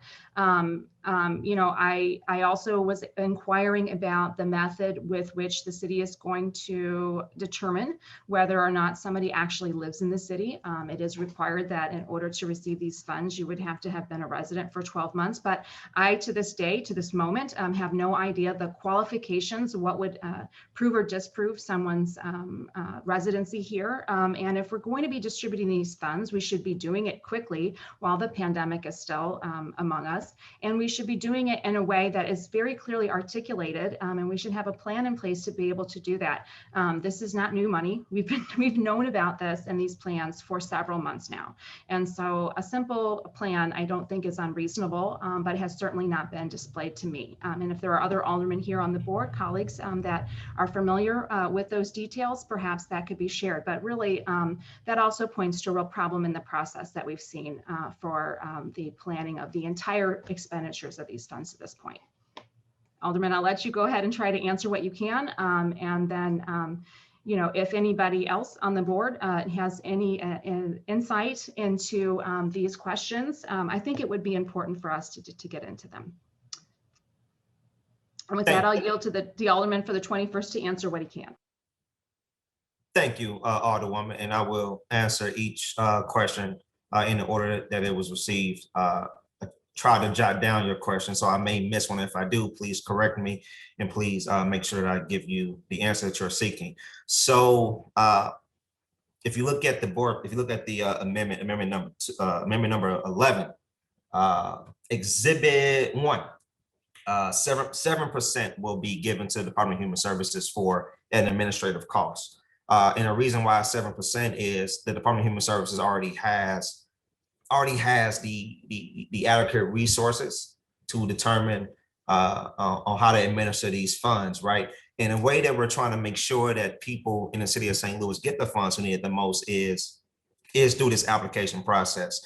So a resident, of course, has to prove their residency. They have to prove their income.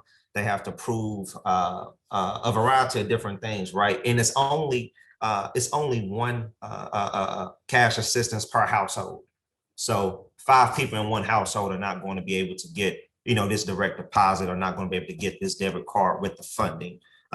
We definitely tried to make it a little bit more intimate to where it canceled out people who didn't need it and give it to the people who need it the most. That was one question. The second question was about the planning process. I agree with you, and that's why I voted present on this when it came to the HUD's committee, because there was no plan or process given. It was just, let's give it away.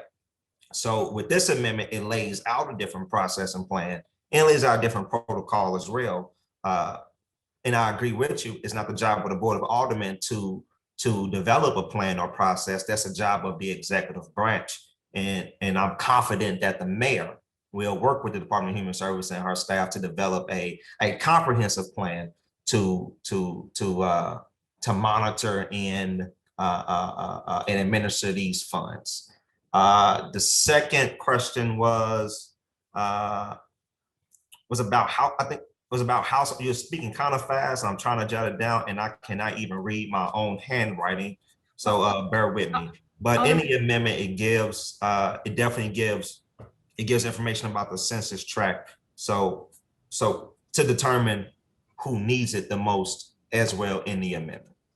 Okay, so I think that was all of your questions. I'm not sure. It was. So I would offer to you that if there's a 7% cost associated with this, then we need to reduce that 10,000 number to accommodate that 7%, right? So we would have to add to the 5 million to accommodate the total package cost if there's an administrative fee. And then, you know, if we're going to be working with banking institutions, I assume we would do an RFP to make sure that there's a fair process here. But then the other question, I guess the question would be, I would want to understand, do we feel confident that the 10,000 represents all those? And then again, that process for determining what, how do we figure out who lives there? I think it's important that we think about how we can support the most vulnerable residents among us. And I think the first step in doing that is just really making sure that we're really, doing that in the most fair and equitable way possible. So again, I just wanted to kind of get to the crux of my questions here and how just important that the planning piece is to make sure that we can do that. And I haven't seen that really play out well with this particular proposal of the cash payments, not to the detriment of you or the Board of Aldermen, but I just think that we need to be much more clearly thinking through these issues because they're so important.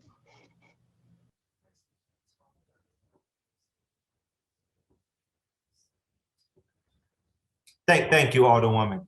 Thank you very much. Alderwoman from the 14th. Yes, I have similar concerns as the Alderwoman from the 20th. I feel as though the city may not have the resources to properly vet the people that may be applying for these. We have a very mobile population in the city of St. Louis. And my concern is that maybe this money would be better spent to incentivize getting vaccinations. We have a very low vaccination rate in the city of St. Louis. We are in the throes, of maybe a new pandemic, a new rise in people getting the new strain of the coronavirus. I don't know that $500 is going to make or break anyone. I mean, we have money set aside for groceries, housing. I just think that we need to be more strategic in how this money would be distributed and handled. My concern is that, it's a considerable amount of money. This whole package could be transformational for the city of St. Louis, north side, south side, all around. Is this something that is going to be fair and equitable, or is this money that, people may apply for? And as the Alderman from the 20th mentioned, those that are most vulnerable and most deserving probably don't have access to computers to apply for this. I know that putting it over in the Department of Human Services is probably a better fit. But again, we have a very mobile population. So are these going to be sent and maybe, not received? There's just so many unknowns about this. And I don't think we need to get in the weeds about this, but I think we need to be assured that how this is administered is solid and equitable and reaches those people that need it. My other concern is, the 10,000 people, what about the other people that are vulnerable that are going to be left off on this? I have a lot of concerns about just the cash payments. If we could tie them to some, incentivize them, I don't know, or even use them for housing. There's a whole lot of other things that I think we could probably use this money and piggyback onto something else, but and it's no intention. I understand the intent is good to put some money in people's hands to maybe have a little fun, but I don't know that it's well orchestrated. And that's my concern. Thank you. That's all I have to say. Alderman from the 8th. If I may, Mr. President. All right, Alderman, she didn't ask you to yield, but I'll call on you in a minute. If you could just keep notes on the things you want to say. Yes, sir. All right, Alderman from the 8th. Thank you, Mr. President, members of the board. I actually do have questions for the Alderman from the 21st, if you would yield to Alderman questions. from the 21st, will you yield to the Alderman from the 8th? Absolutely not. I'm kidding, of course. Please proceed. Thank you, Alderman. And so I'm looking through the differences here between your proposal and the proposal that was put forward by the mayor's office. And one of the things that jumps out, can you tell me what your discussions were like with Human Services on their capacity to handle this program? I didn't have any discussion with the Director of Human Services. We have talked informally about different things as relate to the COVID pandemic. I'm proud to say that she is a resident of the 21st Ward, but we have not talked in detail about this particular amendment. But with that, I also want to say, I don't want us to get into the ongoing habit of seeking some type of informal approval from directors. That's not our job. Our job is to legislate. Our job is to create laws, and our job is to monitor and somewhat direct the affairs and operations of their departments from a legislative perspective. So there was no direct meeting or coming to the minds between me and the Director of Human Services about this. But as a Director of Human Service, I think that this will be something that she is all for. Again, this amendment lays out a more detailed plan, an eligibility process, and it also allocates that 7% to her office to administer this, to make sure that it is transparent, to make sure that it is equitable, and to make sure that it is conducive to the needs of the city of St. Louis, right? So any amendment, we talked about the application process, we talked about the eligibility requirements.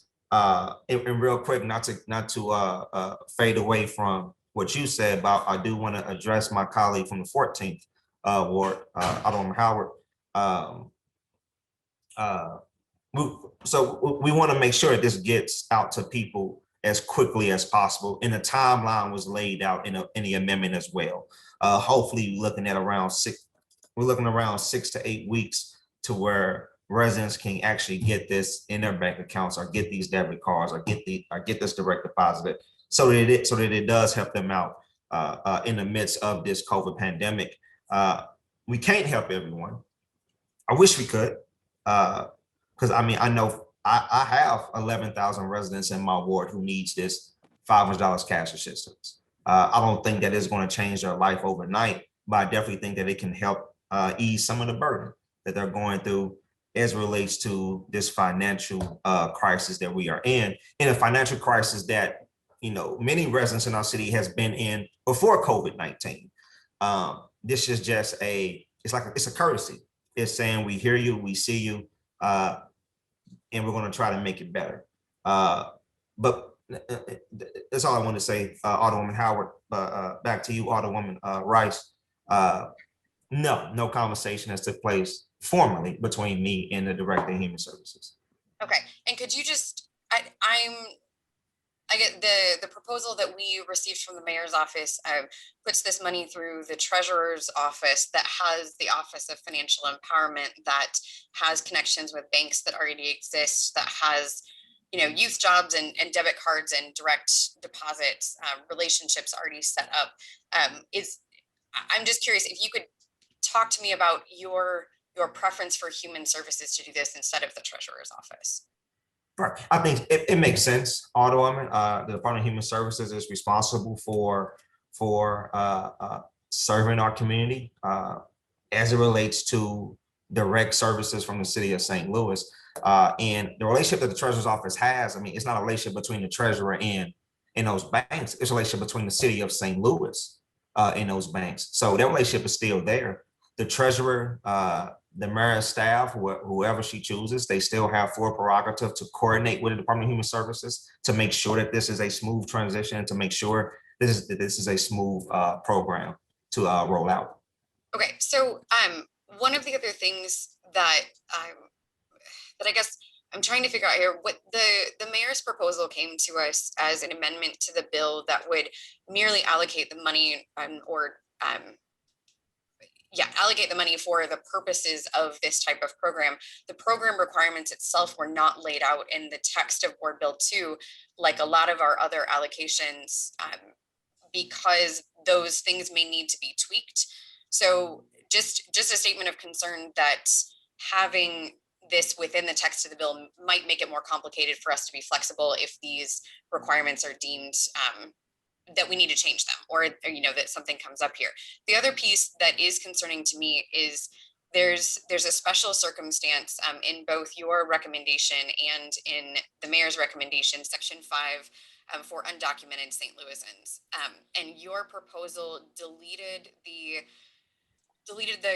part of the process that would allocate the money to undocumented residents through a 501c3 partner so that their confidentiality is protected. And I'm wondering if you could talk to me about why you removed that from the process. Well, in any, make sure my mic was turned on. Any amendment, Alderman Rice, special circumstances, we talk about undocumented St. Louis, and it says that they are still eligible to receive this targeted cash assistance. So, so they are still able to receive it. Sure, but the distribution process changes in your proposal versus what the mayor's proposal was, in a way that we have organizations that have been trying to distribute fundraised money to undocumented residents who are not eligible for federal aid otherwise, and they've been able to use this 501c3 process, being able to maintain the confidentiality of the residents without having to produce social security numbers or anything like that in any government format that would potentially endanger their status in the US. So that is why that piece of the mayor's proposal is so important, is the creation of that sort of secondary ID for folks that may not have other types of ID because they are in fact undocumented. So it seems like maybe a purposeful deletion. So I just wanted to give you a chance to respond to that. I guess I don't understand your question, Alderman Rice. Undocumented residents are still able to receive the direct targeted cash assistance. A different process is laid out, but they're still able to receive it under this amendment. So I don't know how to answer your question. Okay. Well, because it's answered. That's fine. And then maybe it's just better phrased that I think your proposal is lacking protections for undocumented workers or for undocumented residents. I think that is a gap. Sure, that's fine. Problem, I guess going forward. Okay, that's fine and that's fair, but the mayor's proposal also lacked a process to distribute the funds. So we laid out a more direct and detailed proposal, and you're talking about undocumented residents. Well, I want to talk about the documented residents that I do have in the 21st world who need this cash assistance, who do live in the city of St. Louis, who needs it. So I understand that we have circumstances and special circumstances that relate to our undocumented population, but they're also included in this legislation. They wasn't left off to the side. We didn't say, oh, forget about you. We made sure we put them in. Special guidelines are put into place, and they're still able to receive the cash assistance. Sure, I guess, and as someone who has worked in this field, I'm telling you that it is more difficult under your proposal for an undocumented resident to receive these funds in a way that is safe for them. So it looks to me like Section 6, the disbursement plan, and your proposal and the mayor's proposal are nearly identical, except for the allowance under your proposal for direct deposit options. So I would say, the mayor's proposal did have a disbursement plan as a part of it. Yours just has an extra direct deposit, and that may be helpful, but we also may be dealing, with a significantly unbanked population, and that is where the Treasurer's Office and the Office of Financial Empowerment specialize. So I thank you for yielding to questions, Alderman from the 21st. And to my colleagues, I get my concern here. I am all for cash assistance. I think this is incredibly important and a very wonderful use of the money that we have. Hopefully, this is a first step towards, even more significant support for people who need it. We have a number of programs that will address the needs of our residents in rental assistance, in mortgage assistance, in there are, we've got well, I will say, just to pivot, the state of Missouri pulled back unemployment benefits early, has restricted childcare funding to childcare facilities. We have residents who were making, under $15 an hour, whose wages were cut, who don't have benefits otherwise. There are a lot of needs that folks have that don't necessarily fit into the programs that we currently have existing. And what we're doing with cash assistance is giving them the opportunity to make the decision for themselves and their families about what is most important to them. So when you're moving month to month, when you're exhausting your paycheck every month, you know what is best for you. You know what bill needs to be paid next. So even with utility assistance, even with rental assistance, those programs are maybe harder to access. And so what we're asking under cash assistance in general is that we trust folks who need the money to use the money the way that their family needs best for them. So I would encourage my colleagues to consider. There's another amendment in the drive that deals with cash assistance, and that would keep it in the mayor's or keep it in the treasurer's office, excuse me.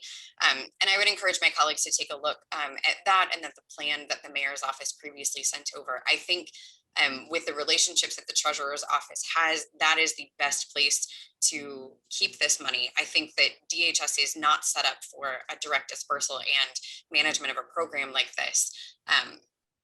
And I am also concerned with putting the specific plan into Board Bill 2 as is in this amendment number 11 in a way that I believe it's amendment number 12 in your drive that would keep the money in the treasurer's office, and the plan itself is outside of the bill so that we have some flexibility to make those necessary tweaks if we need to.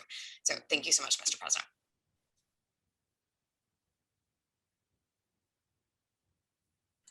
Alderman from the 19th. Thank you, Mr. President, members of the board. I'm sure there were some good intentions when this was thought of, but you have many problems here.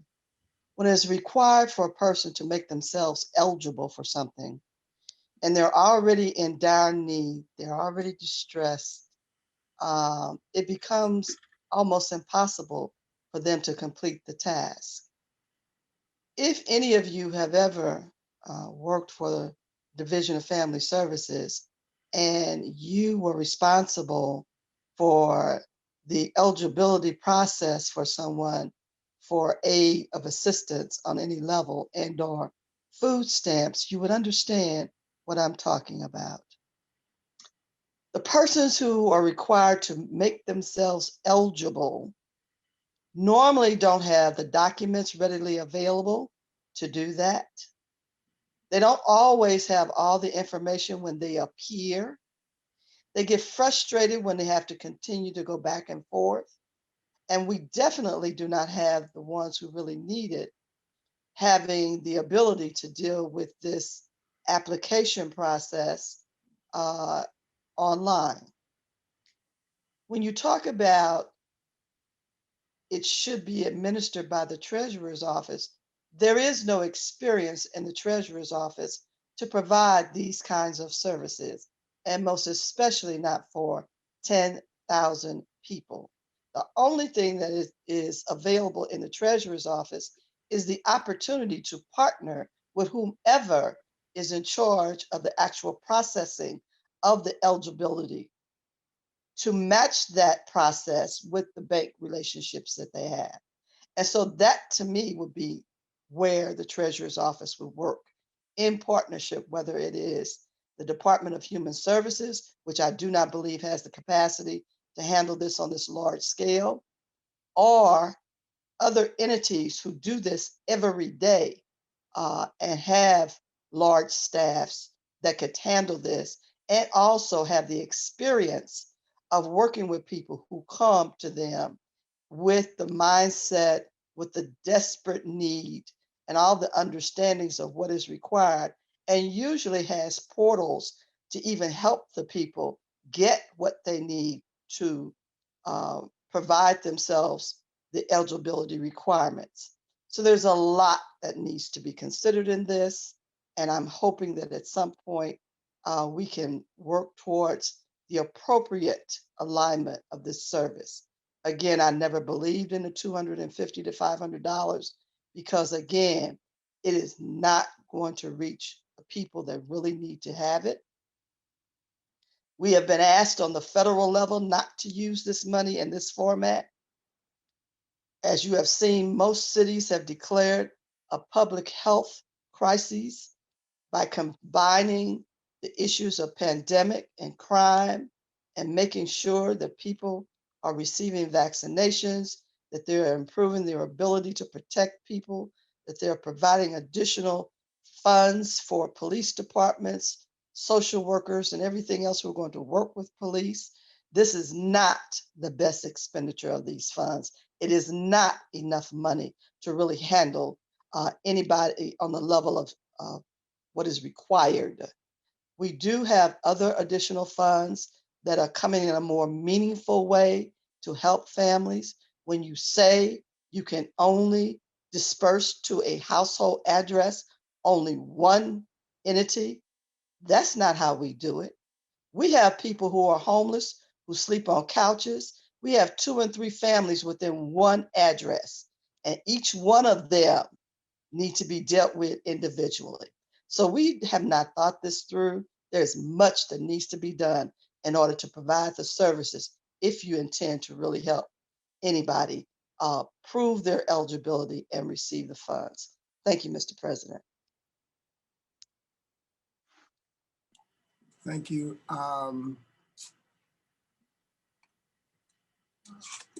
Alderwoman, sure, it's the Alderwoman from the first, and then the Alderwoman from the 27th.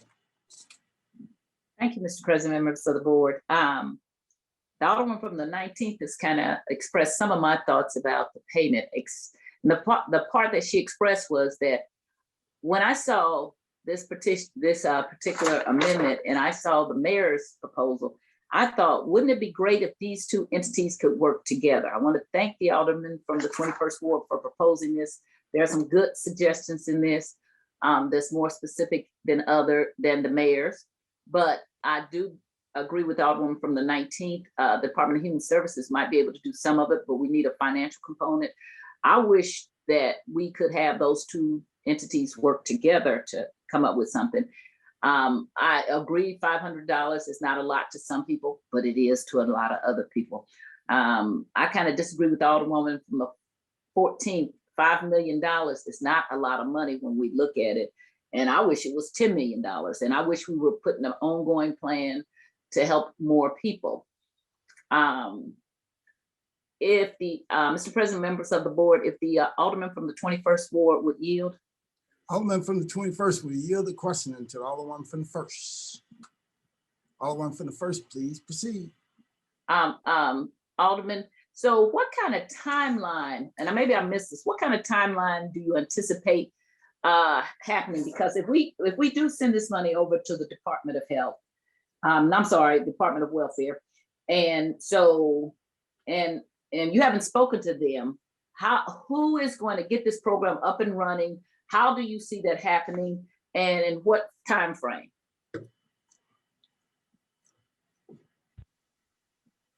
Thank you, Alderwoman Tyus. That would be an executive branch function. We don't control the operations of the executive branch as it relates to the administering of programs such as this. That would be between the mayor, the Director of Human Services, and hopefully the Board of Aldermen will play a role through the Committee of Health and Human Services, or through a special committee that the president may appoint to administer these funds. But hopefully as soon as possible, like the Alderman from the 14th did mention, are we going to get this to people right now when the need is high? Hopefully so, but that will be up to the executive branch. All we can do is pass a legislation to aid them. It'll be up to them. But once the program is rolled out, and once it is accepting applications in a disbursement plan, it says hopefully, in the disbursement plan is listed, it lists different categories to how we're going to get this money into people using different sites and different methods from the debit card and the direct deposit. When I ask the timeline, I don't mean do you anticipate a month, 2 months, 3 months? Do you just have anything in your own, since you are the author of this amendment, what would be to you as soon as possible? What is your thought process? And also my question is, why didn't we speak to the Department of Welfare to see if this was something that they were actually set up to do? Thank you, Alderwoman. Thank you, Alderwoman. So I wish I had the time to do it, just to have the time. I've been doing independent research since this came up in HUDs. roughly just 2 weeks ago, doing independent research, looking at other cities who have adopted this model, who have done something similar. And the cities I looked at, they all used an agency similar to our Department of Human Services. No disrespect to the treasurer's office, but the treasurer is in charge of parking and bonds, right? The treasurer is not in charge of delivering direct social services to residents. That's why I thought it was more befitting to send it to the Department of Human Services, which the mayor still directs as our city's chief executive. Now, as far as the timeline, right now we're in the month of July. Hopefully we're rolling this out right around September, hopefully in October. So residents can access this, this pool of funding. Okay, and to your point about the treasurer and the comptroller are our finance department. So would you have any kind of opposition if the treasurer worked with the Department of Welfare to try to put something together? Because I think that they both bring an expertise to this that would help one another if they were working together instead of separate. No, absolutely not. I said that to the alderman from the 8th Ward. If the treasurer and the mayor and her designee or the Director of Human Services wanted to work together in conjunction to roll out this program under the Department of Human Services, hey, go for it. Let's get it done. Okay. And what was your main concern with the mayor's proposal, if you could tell me? There was no plan. There was no planning process with the mayor's proposal.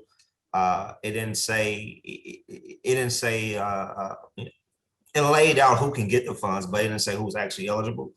Under her proposal, half of my ward, right, wouldn't be able to apply with the certain restrictions that was placed in it, proving income loss, proving a direct financial hardship from COVID-19.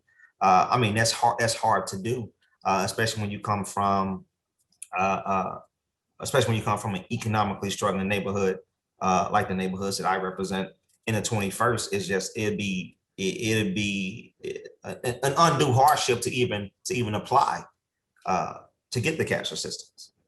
Like there was no plan in place whatsoever. Okay. This amendment lays out a plan, and it directs the executive branch to roll out that plan.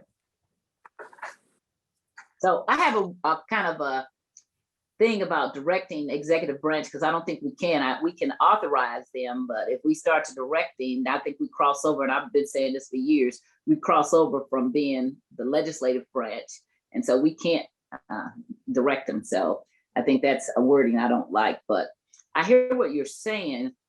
Like I said, I like both of those put together, and I would like to see the money doubled.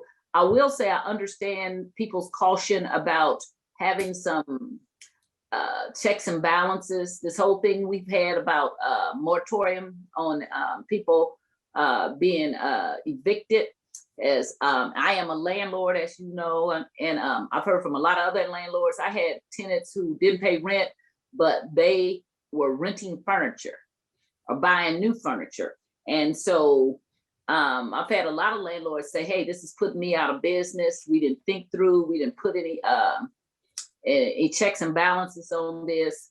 And I actually start going and looking at other states, like Illinois has a process that's set up that makes you have to kind of certify before you get certain funds for rental assistance. And so I do see where there are needs for checks and balances. I also, though, understand what you're talking about, because I was furious the way we did the COVID vaccination, so much so I called the governor's office and got my own for my community, because it was so unfair, and then set up a program at Walgreens because everything was depended on people who had internet.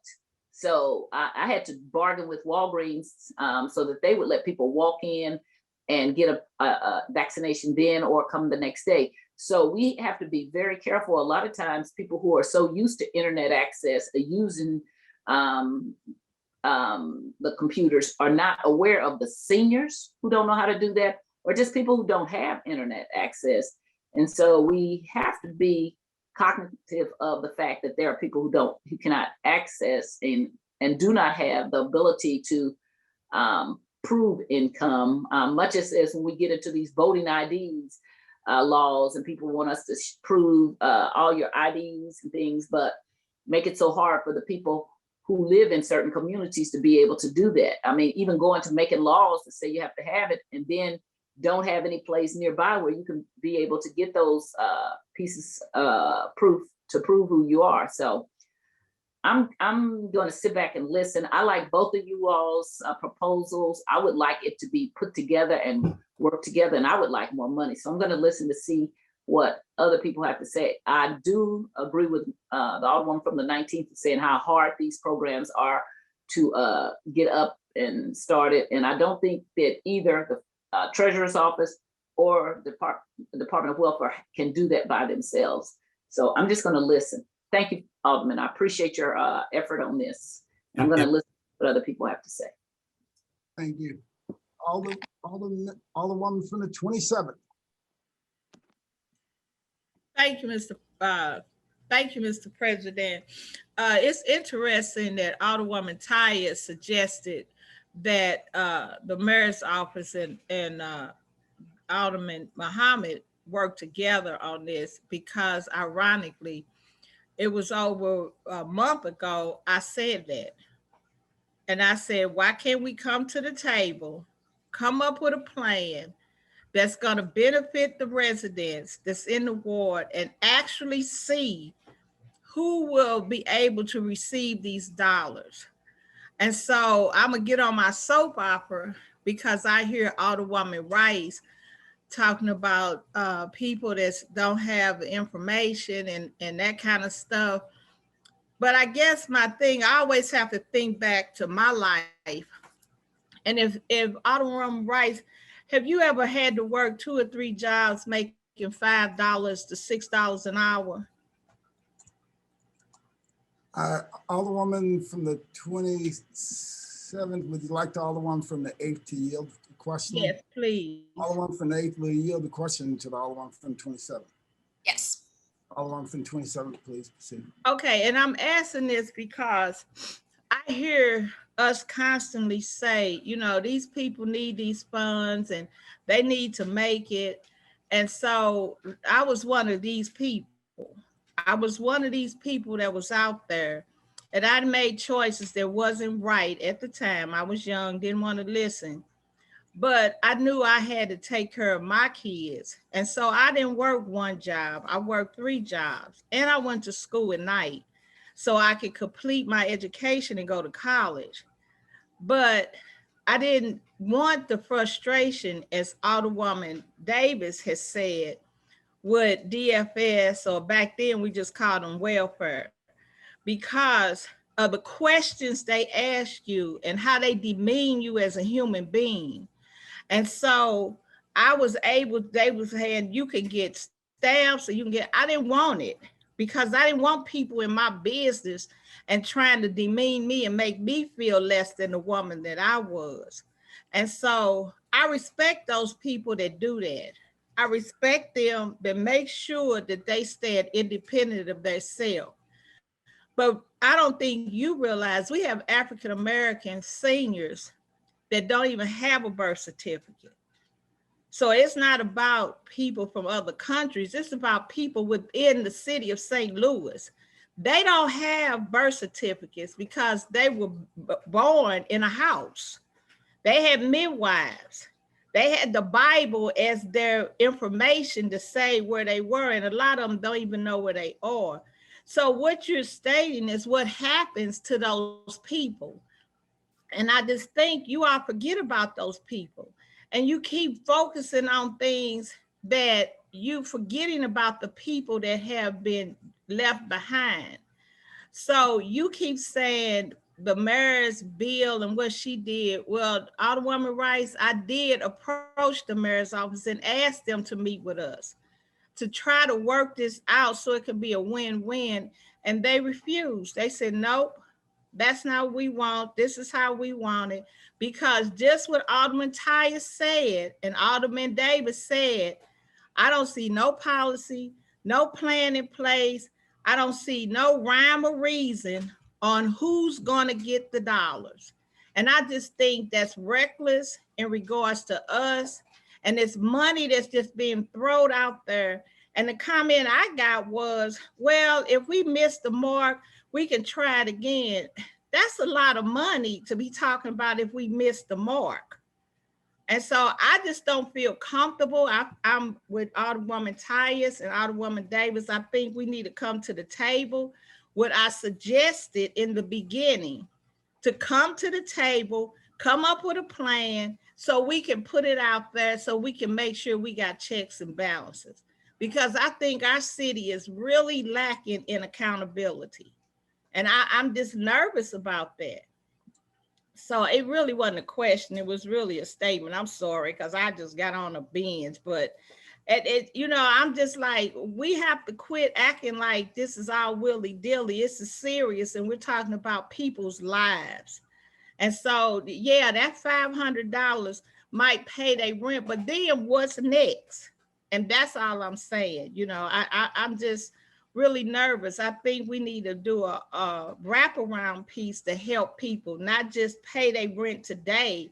And then what about next month? So that's just where I stand. Thank you. Thank you for listening. Would you mind if I responded to No. the piece that was addressed to me too? Okay. So I would say I highlighted the undocumented immigrants because Hold on a that's second.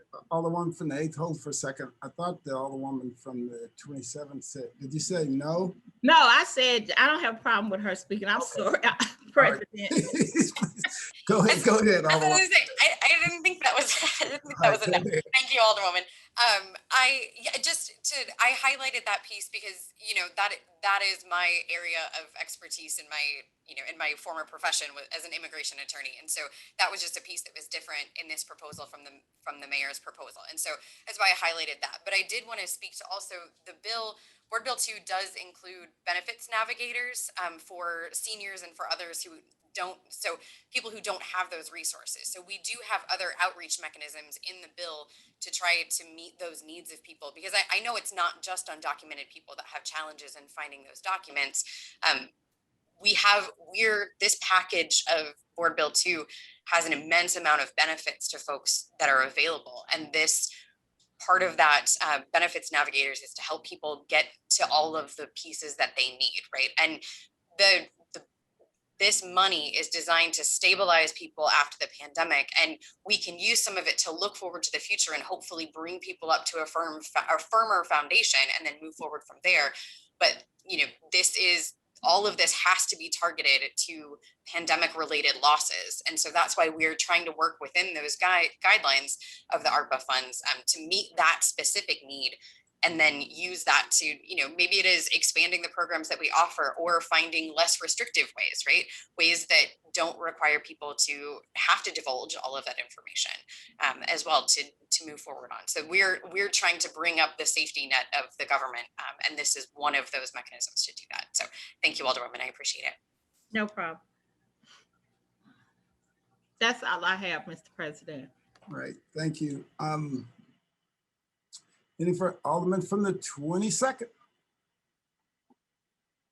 Thank you, Mr. President, but I believe the Alderman from the 26th was before me, so I would yield to her. Alderwoman from the 26th. It looked like she stepped out, Mr. President. Yeah, that's why I was trying to go to the Alderman from the 22nd. Alderman from the 22nd. Okay. Here she is. Thank you, Mr. President. She's back. Alderman from the 26th. I'm sorry. My hand was up for another reason. That's passed now. I need to. All right. Sorry about that. Alderman from the 22nd. Okay. Well, I'm not that excited about direct cash assistance payments. I don't think it will be administered fairly. When I think about people in need, I think about how the federal government did all the stimulus checks. I think about how there are a lot of people in need in the city of St. Louis, people who pay taxes. And if there was a way that we could collect data on everybody who filed an income tax refund and they met a certain guideline, I can get with that. You know, that would make sense to me. So we would target those particular individuals. As I listen to these cash payments, I'm kind of confused as to what are we exactly using them for. So I'm going to ask my colleague from the 21st if he would yield. And I understand his compromise with the mayor's office, but with the alderman from the 21st yield. Alderman from the 21st, we yield the question to the alderman from the 22nd. Yes. Thank you, Alderman. So give me some examples of how you see these funds being used by the targeted group.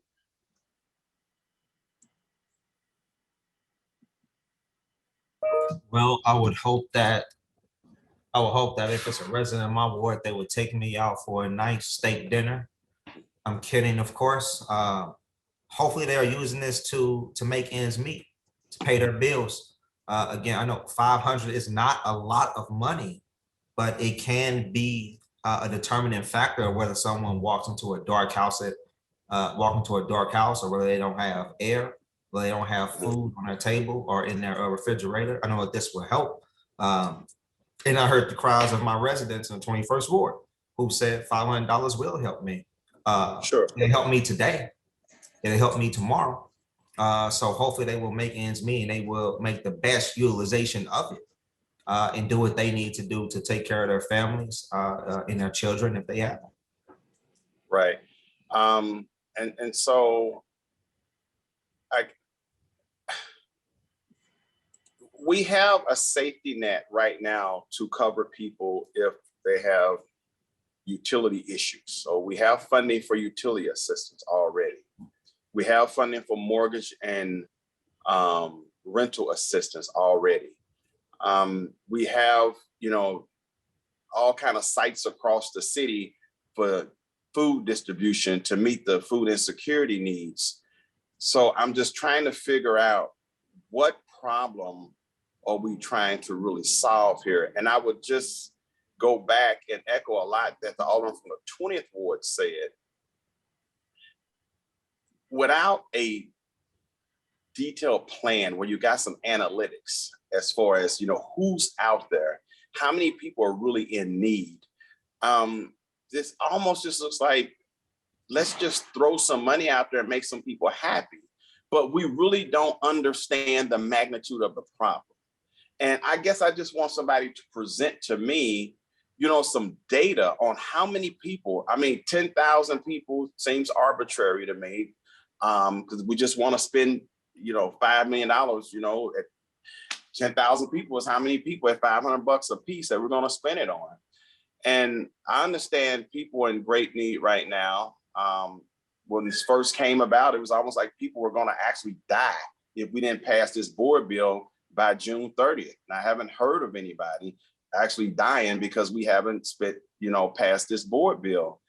And I hear what the alderman from the 1st Ward says. And I like the comments, you know, that she said, and I like the effort you're making. You know, we should have some type of compromise here. But as the alderman from the 27th said, you know, the unwillingness or the lack of outreach from the mayor's office to be able to talk to us so that we can have a better understanding of what's going on, it makes it difficult for us to just say, oh yeah, just give them 5 million. Because, you know, maybe 5 million is not enough. Maybe they need 50 million. Hell, maybe they need 100 million. Are we prepared to spend 100 million? Why 5 million? But we have nothing to really justify that number with that somebody or anybody has made known to me. I certainly like, you know, your amendment over the one offered by the mayor's office, because it only makes sense to me that if we're going to spend this money, spend it in health and human services, aka the welfare office. I think what the alderman from the 1st called it, but it's the health and human services office, because they know about this population. That's their wheelhouse. This is not the wheelhouse of the treasurer. I don't see how putting all this money in the treasurer's office makes good sense to me. I mean, certainly they do financial transactions and what have you Okay, that's great, but they're not the ones to really wrap their arms around these individuals. What I keep hearing people like my colleague from the 8th Ward wrap around services and really, you know, basically getting a personal relationship with these individuals. That's not for a treasurer. That is something in Health and Human Services. So I appreciate, you know, if this needs to happen, have to happen, I appreciate moving it from the treasurer's office to Health and Human Services. And also, they probably don't have the capacity right now to do what they need to do. But guess what? There are a lot of organizations already doing it. They're already doing this good work. So there's an opportunity for them to partner with them. They can do an RFP and say, hey, you know, we have this $5 million and we know, you know, here are the targeted population. How can you help the city do it? But see, those require more public discussion to me. I think that should be some conversation that is held in a committee, whether it's Health and Human Services, the Health Committee, or whether it's in HUDs, because these are where the funds are located. I'm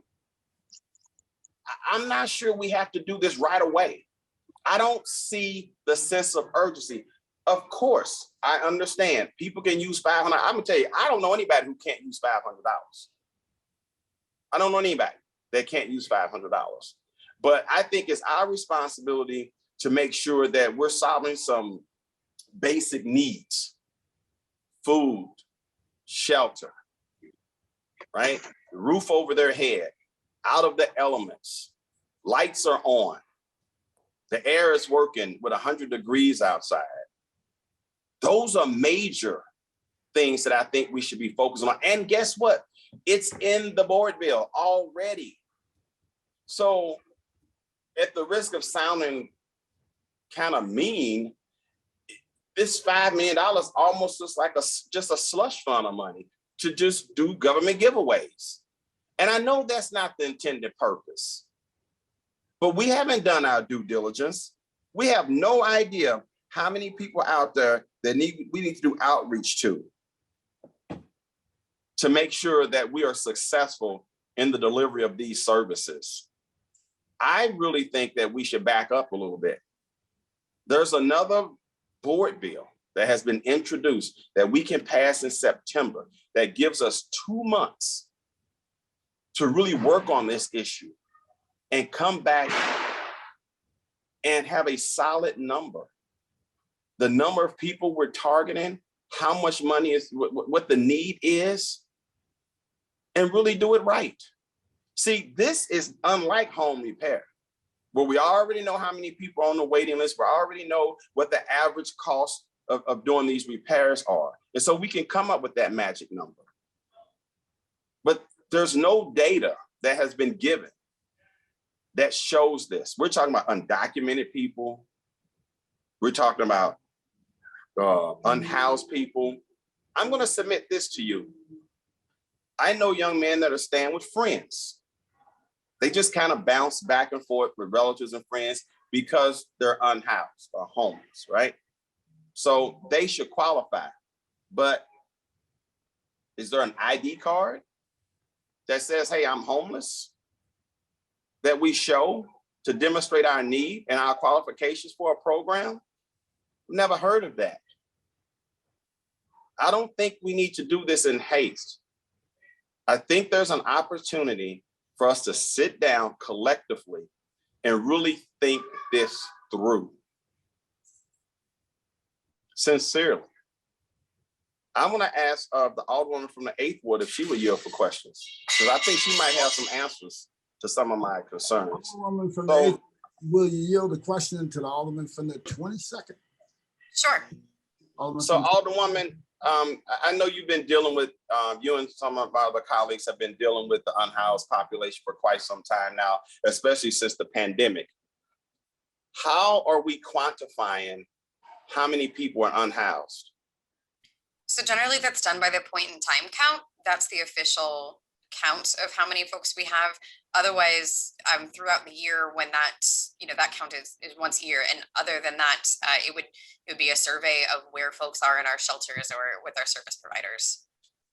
And how do you imagine that we will go out and target them to say, hey, we have this $500 debit card, that you can probably use to help yourself out? Sure. We've got a lot of great partners that have outreach workers that have been out on the streets with these folks more than a year. Know pretty much everyone who's out there by name and are able to connect them to resources, kind of the same way that St. Patrick's Center was able to target vaccinations for the unhoused and that kind of thing. So how do we identify the people that's sleeping on their family's couch or their friend's couch that just kind of bounce back and forth? How do we capture that data? Sure. Yeah, that is more difficult because those folks if they're not accessing services or they're not sleeping out on the streets, then they're not quantified in those counts. So the outreach, the door-to-door canvassing, SLPS deals with this problem a lot with students who are moving around from couch to couch. It's a tricky process to try to follow people, but that doesn't mean that they are inaccessible. I think it's harder to count, but I don't think it's impossible. Okay. Were you involved in conversation with the mayor's office on, coming up with this initiative? Not on coming up with it, no. Okay. So did you help in all? Did you give any advice to the mayor's office about how to roll this out? You seem to be pretty passionate about it. Oh, I'm incredibly passionate about it, yes. But no, I was not involved on the front end of drafting this. Okay. So does $10,000 people seem reasonable to you? It seems like a really good start to me. I think the urgency is that, we're lots of months into a pandemic. People are stretched thin. Childcare centers are not entirely open. Folks aren't in work or hours haven't been increased back to where they need to be.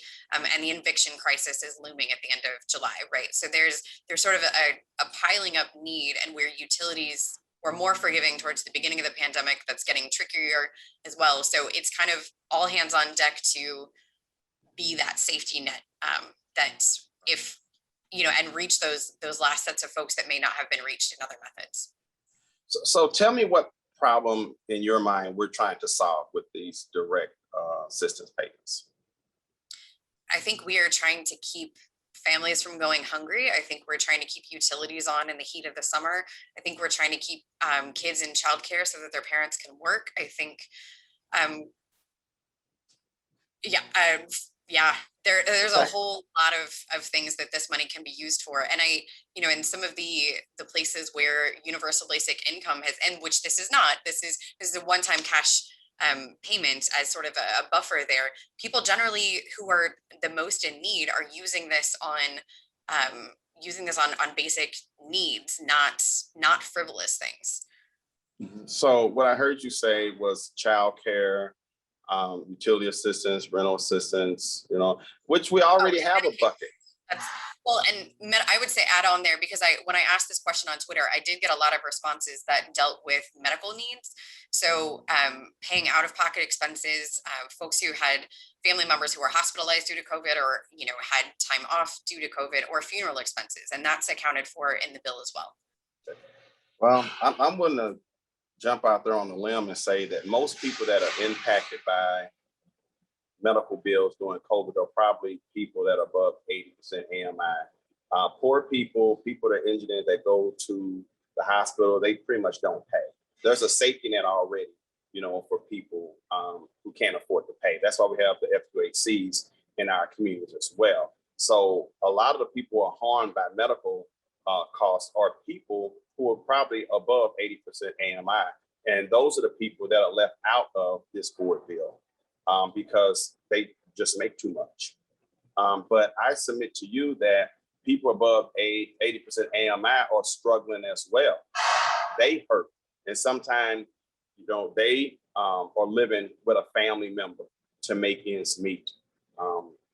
So this is really complicated. It's a really complicated issue that I'm not trying to really criticize and down anybody, but we still have a lot of work to do to think this through. I mean, we really do. There are some people who are going to be left out.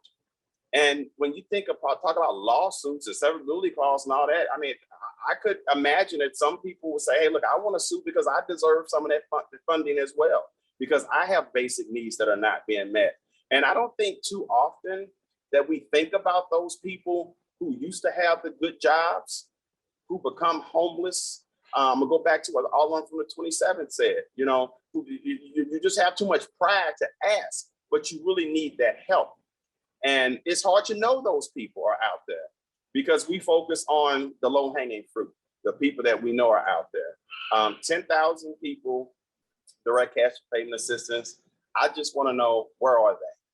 You know, where are they? Where did that number come from? It may only be, when we do some real digging into this, it may only be 1,000 people, not 10,000 people. I don't know, but we have no reports to justify $5 million.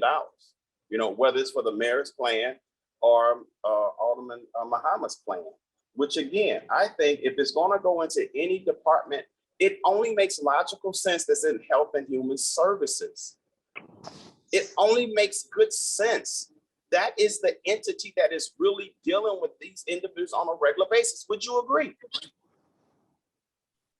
Oh, was that a question? I'm sorry. Yes, yes, it was.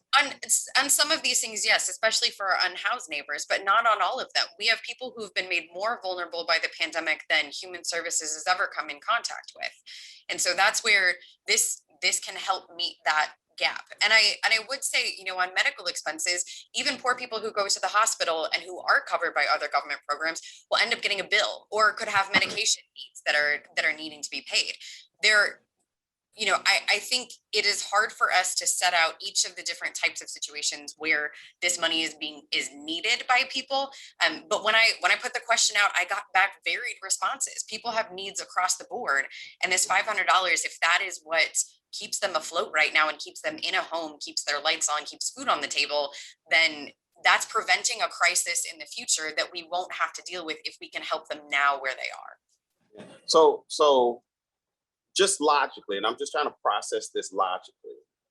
If I'm going to give $5 million to somebody to help folks that are in need, and there's going to have to be some intake involved in that, I just don't think of a treasurer.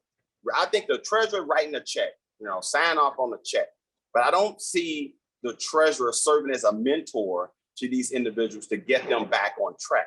I see that most of a social service function. So I'm just perplexed that you wouldn't support this being in Health and Human Services. I mean, I'm just perplexed by that.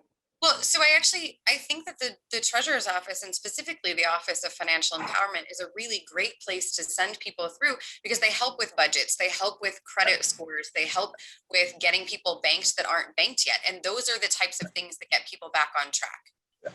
Okay, and you know what? The Health and Human Services Office can refer them because we're already paying them $400,000 a year to do that in that office. You are aware of that, right? We fund this new budget, Board Bill number 1, funds that office over $400,000. You know that, right? Which office? I'm sorry, you The talked about Office of Financial Empowerment. Okay. So they're already charged Yeah. to do that work. So if the Health and Human Services Office is already wrapping their arms around those individuals, couldn't they just make a referral? See, that's what the Alderwoman, I think, from the first was talking about, how they can collaborate. So you can easily make that referral. Matter of fact, it should be mandatory. If you get this money, it should be mandatory that you go to the Office of Financial Empowerment and complete a class or a certificate.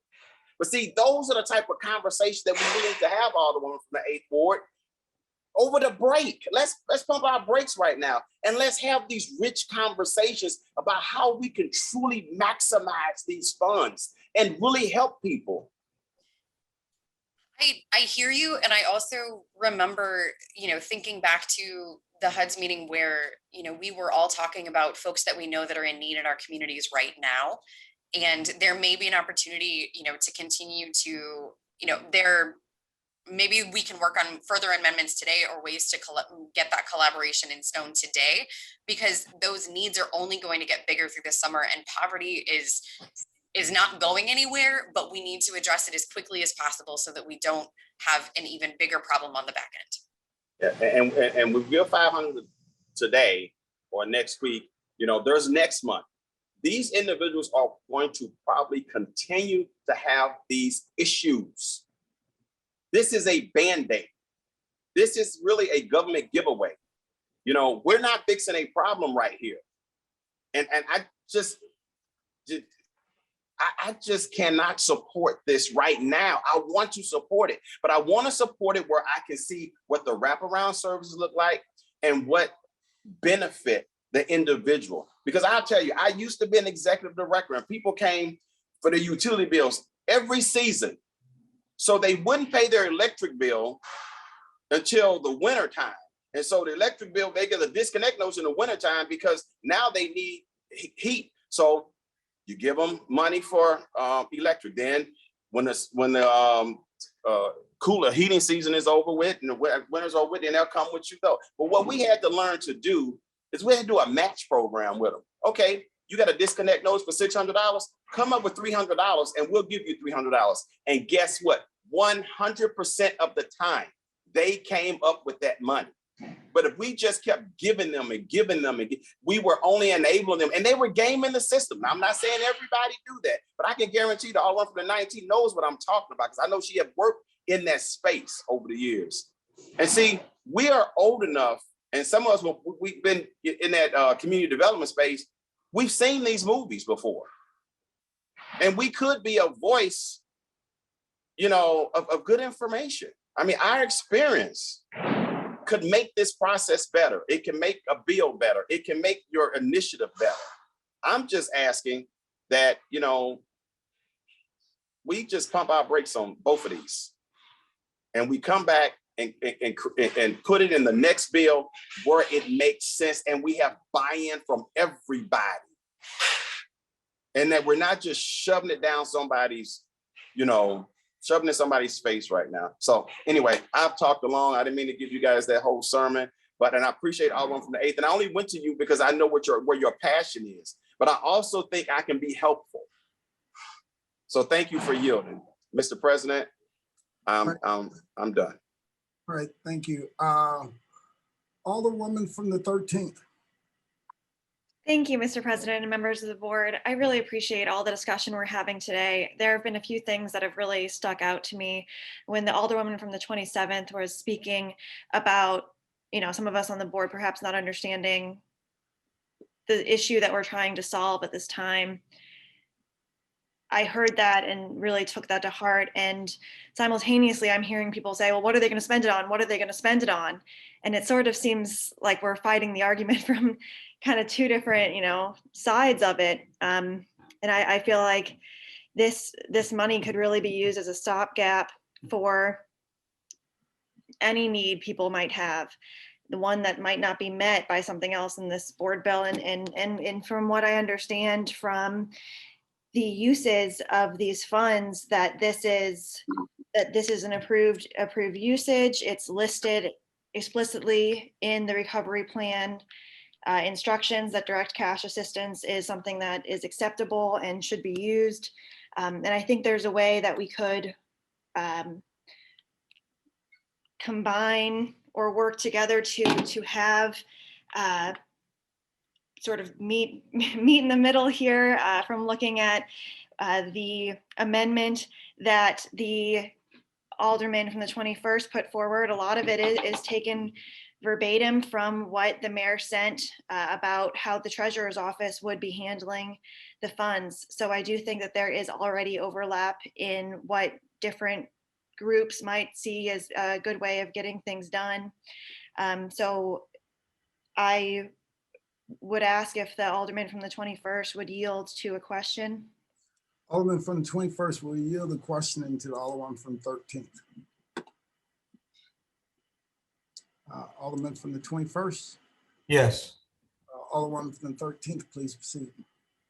Thank you so much. Alderman from the 21st, thank you for being so thoughtful and trying to find, you know, maybe a more, another way to do this that might be more something other people on the board might like to see. And I wondered if you've thought at all about perhaps working with the treasurer's office and the Department of Human Services together as a potential way of making more people happy with what this could be, and if you'd be amenable to an amendment that put those things together. Are you asking me a direct question, or is that? Yeah, I'm asking if that would be something that you'd be amenable to as the sponsor of this amendment. Yes, I've said that previously. I'm not opposed to the treasurer playing a role in making sure that the Department of Human Services oversees this program. I'm not opposed to that, but I do believe that the sole responsibility of this program and its implementation should rest in the Department of Human Services. So who I trust will do a good job, and who I know has the resources and the data needed to make sure that this program is effective. I have to take a moment to just apologize for my newness to the board here. I do have an amendment that works to put the treasurer and the Department of Human Services together to oversee this program. And I need some guidance on what I would say to bring that amendment forward, if this is the right time to do that, if somebody can give me. Yeah, what you can do while we're having discussions, if you will send that information to the clerk, so the clerk can get it in its proper form. And then when we come back to you, you will have an opportunity to introduce your amendment. And we'll make sure before we cut off questioning that we give you an opportunity to bring forth your amendment. Okay. So if I send it to him right now, I cannot continue talking about it. Well, you can, if you're going to be discussing the amendment, we need to have that. It'd be best if we have that amendment in front of us. Okay. Well, it's been sent to the clerk. So should I instead send it to everybody on the board to make it easier to have in front of everybody right away? You can do that, but okay. Would that be something that the final one that we'll take up would be the one that the clerk will assure is it's in the final appropriate form and has an amendment number attached to it. Otherwise, we'll have them all confused. Okay. Yeah, I didn't put it. There's no amendment number on this one, but I can send it to all of my colleagues at this exact moment. If I can just have 1 second to do that. Right. Do you have anything further, or as we move on, we'll be back to you? Well, I would love, if I still have the floor, to bring this amendment forward now. You know, I know if we were in person, I'd be able to drop it off at everybody's desks and then we would keep going with it.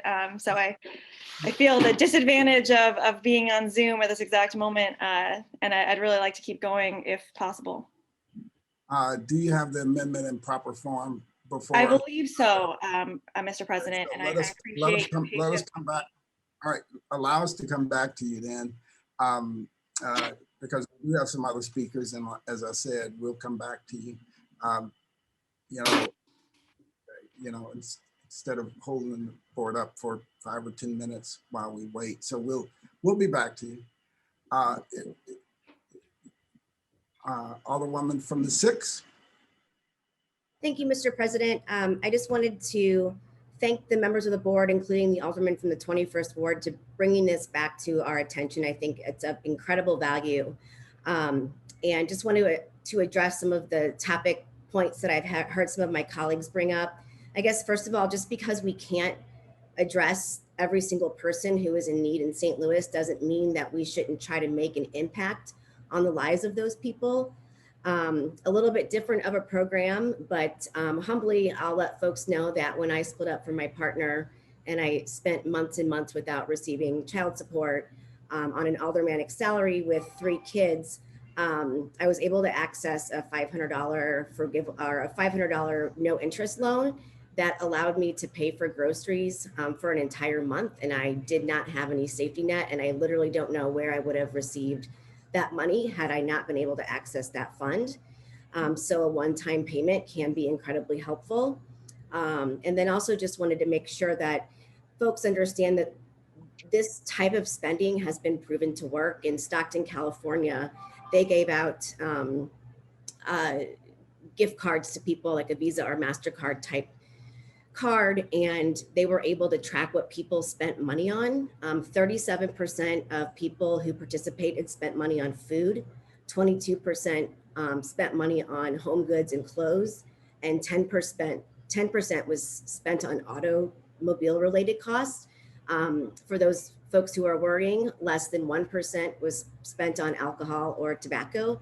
And so I think that we understand that these programs do work and have impact. I also wanted to make sure that everyone was aware. The Alderwoman from the 8th Ward brought up thoughtfully the point in time count that the city does. That includes all different types of unhoused individuals and housing insecure individuals. So if I were sleeping on a couch, I'm likely accessing services through a variety of different providers, all who participate in the continuum of care. And so those folks are counted. And then there was also a comment brought up about unhoused people just walking up and saying, hey, I'm unhoused, I deserve this $500 payment. Advocacy organizations regularly provide documentation to FQHCs like Affinia, just to let them know that the person is unhoused. And so there's, I think, a way to make that work. And so I'm hoping that we get this updated amendment before us. I think the Treasurer's Office working with the Health and Human Services Department makes a lot of sense. Thank you so much. Thank you. Alderman from the 23rd. Yes, thank you, Mr. President. I just want to comment. I am in favor of this as it's presented by the Alderman from the 21st. What I get concerned about is whenever you put a political office or an appointed office in charge of the distribution of that money, it becomes just like the when we passed the child where we're putting money in for kids going into kindergarten. You know, I was the one that put that through the committee. I mean, I passed that through the committee. And when the mayor was running, that was like one of the #1 things that she kept touting, that she started this. I get concerned about putting something under a political office. I'm just saying, I'm fine with the amendment if it's done by the Department of Human Services or Health, or but I do get concerned if we put it under a political office. You know, why not put it under the Board of Aldermen? Why not put it under Public Safety, so I can put my name on every check that goes out, so I can say, oh gee, I was the one that made sure you got a check. I just get concerned about it being under a political office. I support the amendment. I support my friend John or Alderman Muhammad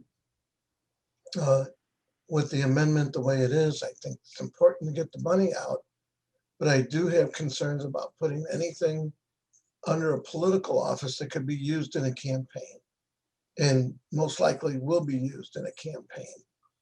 So that's just my concern. So I support the amendment as it is. I don't know that I would support it any other way, and I support my friend.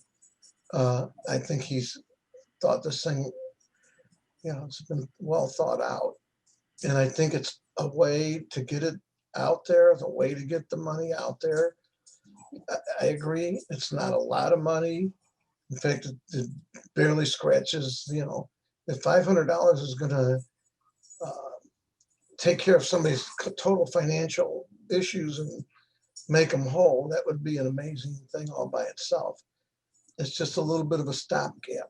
So I support it as is presented by the Alderman in the 21st. But I do have concerns about putting anything under any political office. I don't want the mayor, I don't want the president of the board, I don't want the comptroller. I think that should be put in someone's hands that's not running for an election.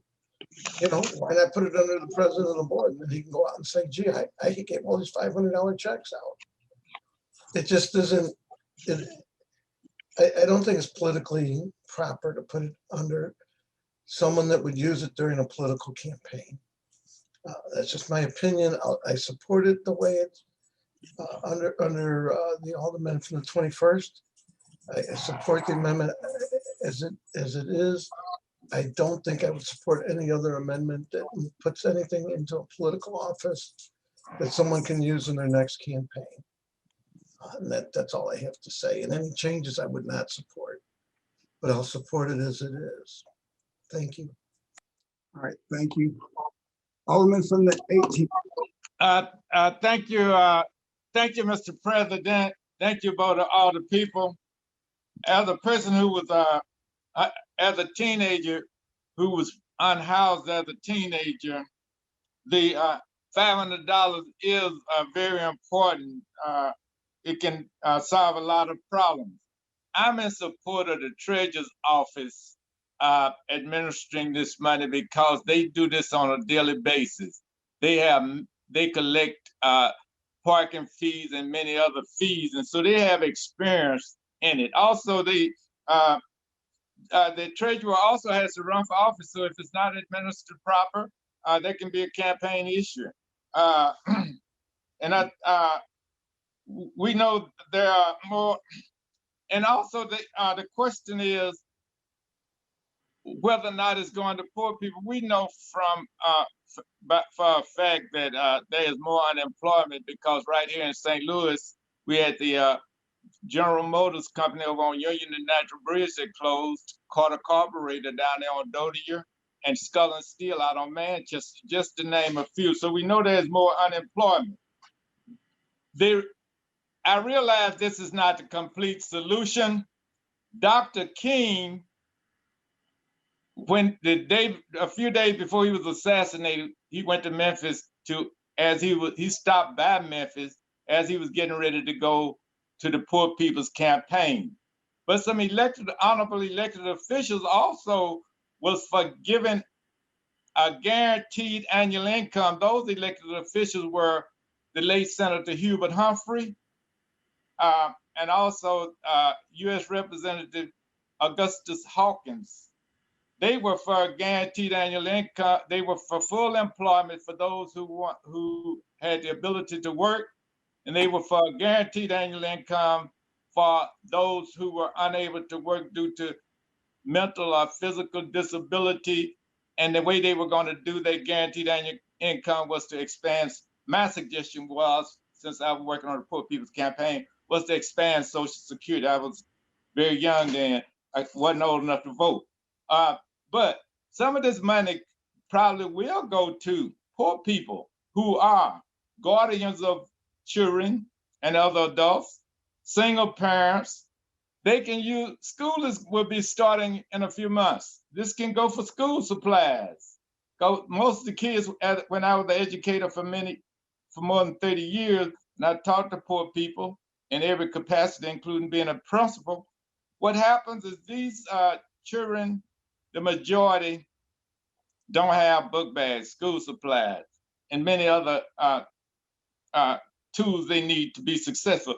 In the majority of school, in the St. Louis public schools where I retired, in some schools there was not the lunch and breakfast and lunch program, 95% qualified, more than 90% qualified. But the reason I'm saying this can help in so many different ways.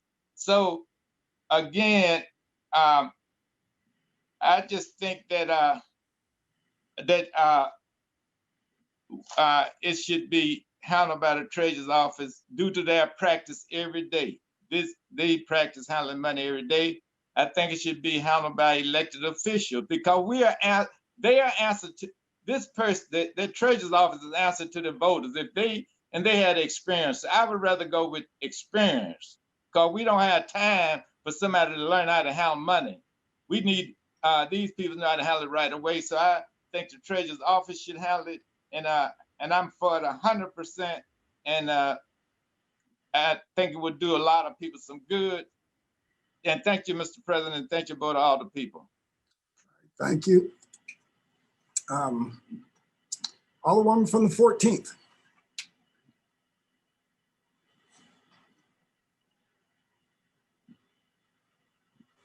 Alderwoman from the 14th. I'll come back to her. Alderwoman from the 15th.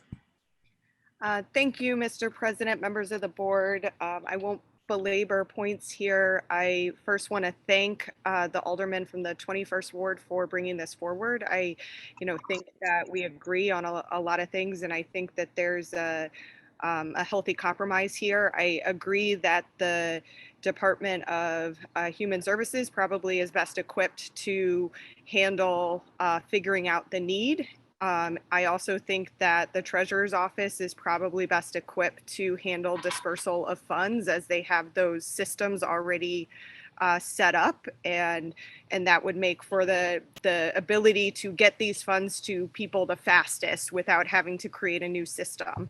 And I think that's something that we all want. And so I'm hoping that within this discussion today, that I think has been a very fruitful and good discussion today, we can find some consensus around that, and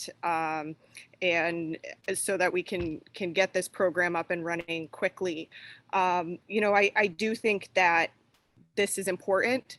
You know, during the pandemic, I had some constituents who lost their jobs later in the pandemic. And by the time they went to access rental assistance funds, there was not rental assistance funds for them. And something like this could provide a gap for folks that have not been able to access other funds. It can also be that gap funding for people who are transitioning back to the workforce, who have been on unemployment and are trying to, you know, need to get their car fixed so that they can get to a job, need to have down payment on childcare so that they can get their kid a slot so that they can get to work. You know, there's a lot of flexibility that is often needed. And sometimes government programs, we try to put people into kind of one size fits all situations when there's a lot of extenuating life circumstances that can make it difficult for folks to fully engage in the workforce. And so I think this is one tool in the toolbox to help folks make ends meet, to fill those gaps. And so I hope today that we can reach some consensus on this, that we can figure out how this is administered. We can get this passed out today instead of, waiting for September, because we do have a lot of folks that did have those unemployment benefits cut off rather hastily, who are hurting, who do need those car repairs and that child care dollars to be able to get a slot at a child care facility, who do need that support now, and kicking the can down the road a couple months just delays some much needed support for people that we're expecting to have some greater supports than they have right now. So thanks for bringing this forth, and I appreciate this discussion and hope that we can reach some consensus on this today.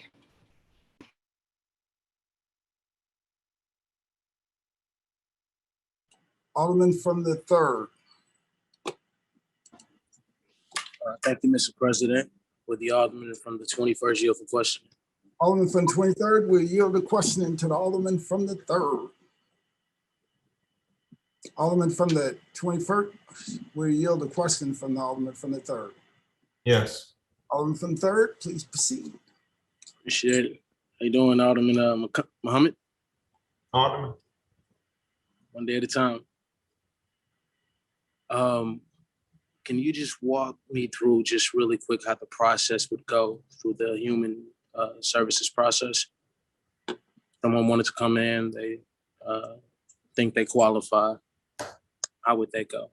Are you asking for the application process? Yep. So does the application, is that physical? Is it online? It's both.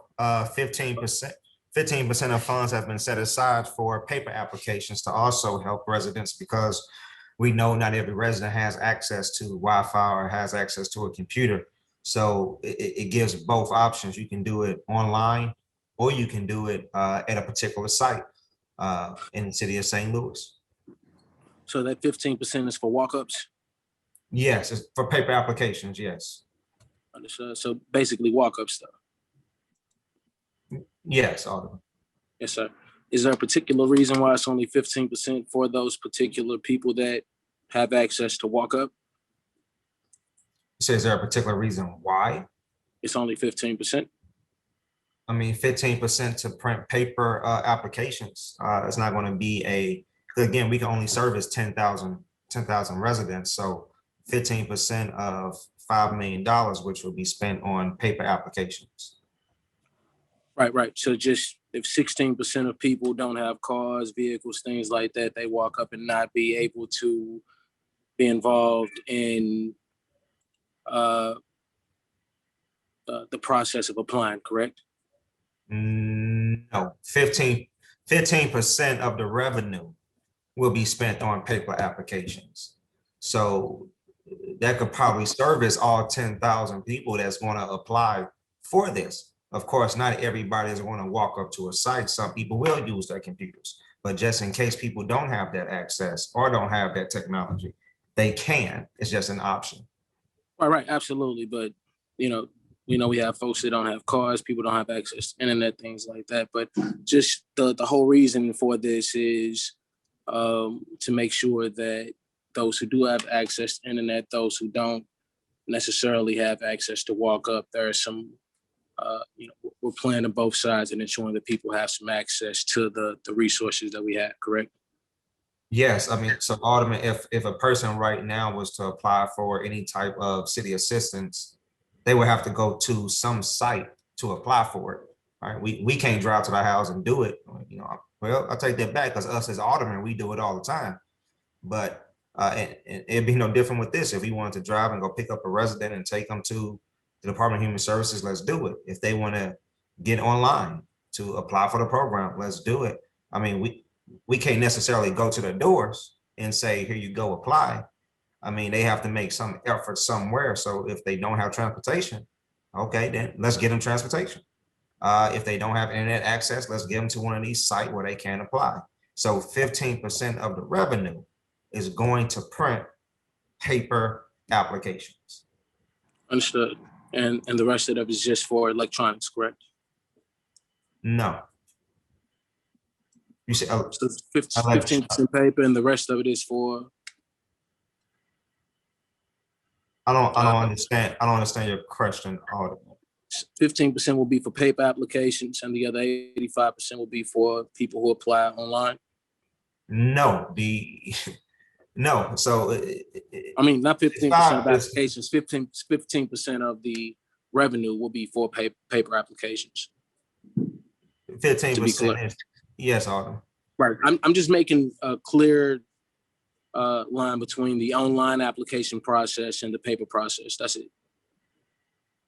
So 15% of the actual revenue will be generated from paper and the other 85 will be from online, right? Not necessarily. Who knows? I mean, so 100% of people who apply, they all could potentially apply using a paper application. Who knows? We don't know, but we wanted to make sure that we guarantee that option just in case someone doesn't have access to technology. Got you. So there's a guarantee at 15%. Exactly. Dope. Okay. Cool. So the point I was making is I just wanted to just get some clarification on exactly where it is that we're doing, where it is that we're going. I know that a lot of the discussion is about the unhoused, and me, you, yourself, a lot of different individuals on the north side deal with the unhoused a lot. And we also know that there's a lot of people in our community who are on the verge of being unhoused. I think what we are all trying to get to a point of some type of an understanding where there won't be individuals that are unhoused receiving the most of these funds. We know that there are people working every single day that are housed right now and trying to ensure that they don't become unhoused. And we're just trying to ensure that there's some type of a structure to those individuals who will be able to take these resources and make sure that they can utilize them long term.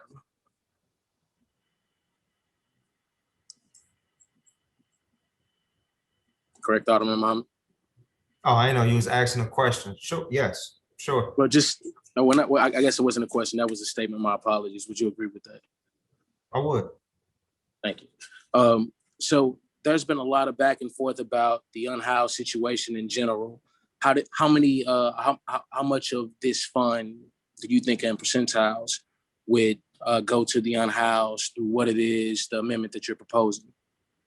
I'm not sure. I'm not sure. That would depend on how many unhoused residents actually apply for it that's eligible to receive this cash assistance.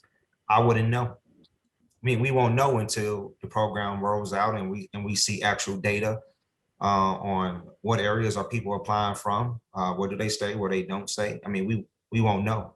Like, right, like, so this could pass and potentially nobody in the 21st ward would get the funds. Potentially nobody in the 3rd ward would get the funds. Like, we don't know. It's based off the process that the Department of Human Services put in place. And we don't have an idea what that process is right now? No, that process was not laid out in the original proposal. So what my amendment does is straighten up some of the language, put some things in a particular order to clean up this amendment or clean up this proposal. This amendment is making the proposal better. Right. And I actually think that there definitely is some pros to it, 100%. My apologies if you see my screen going on and out. I'm getting multiple calls back and forth. My apologies, Mr. Alderman. So I appreciate that. I appreciate the amendment. I definitely think we are all working towards, especially being on the north side, making sure these funds go to the right place.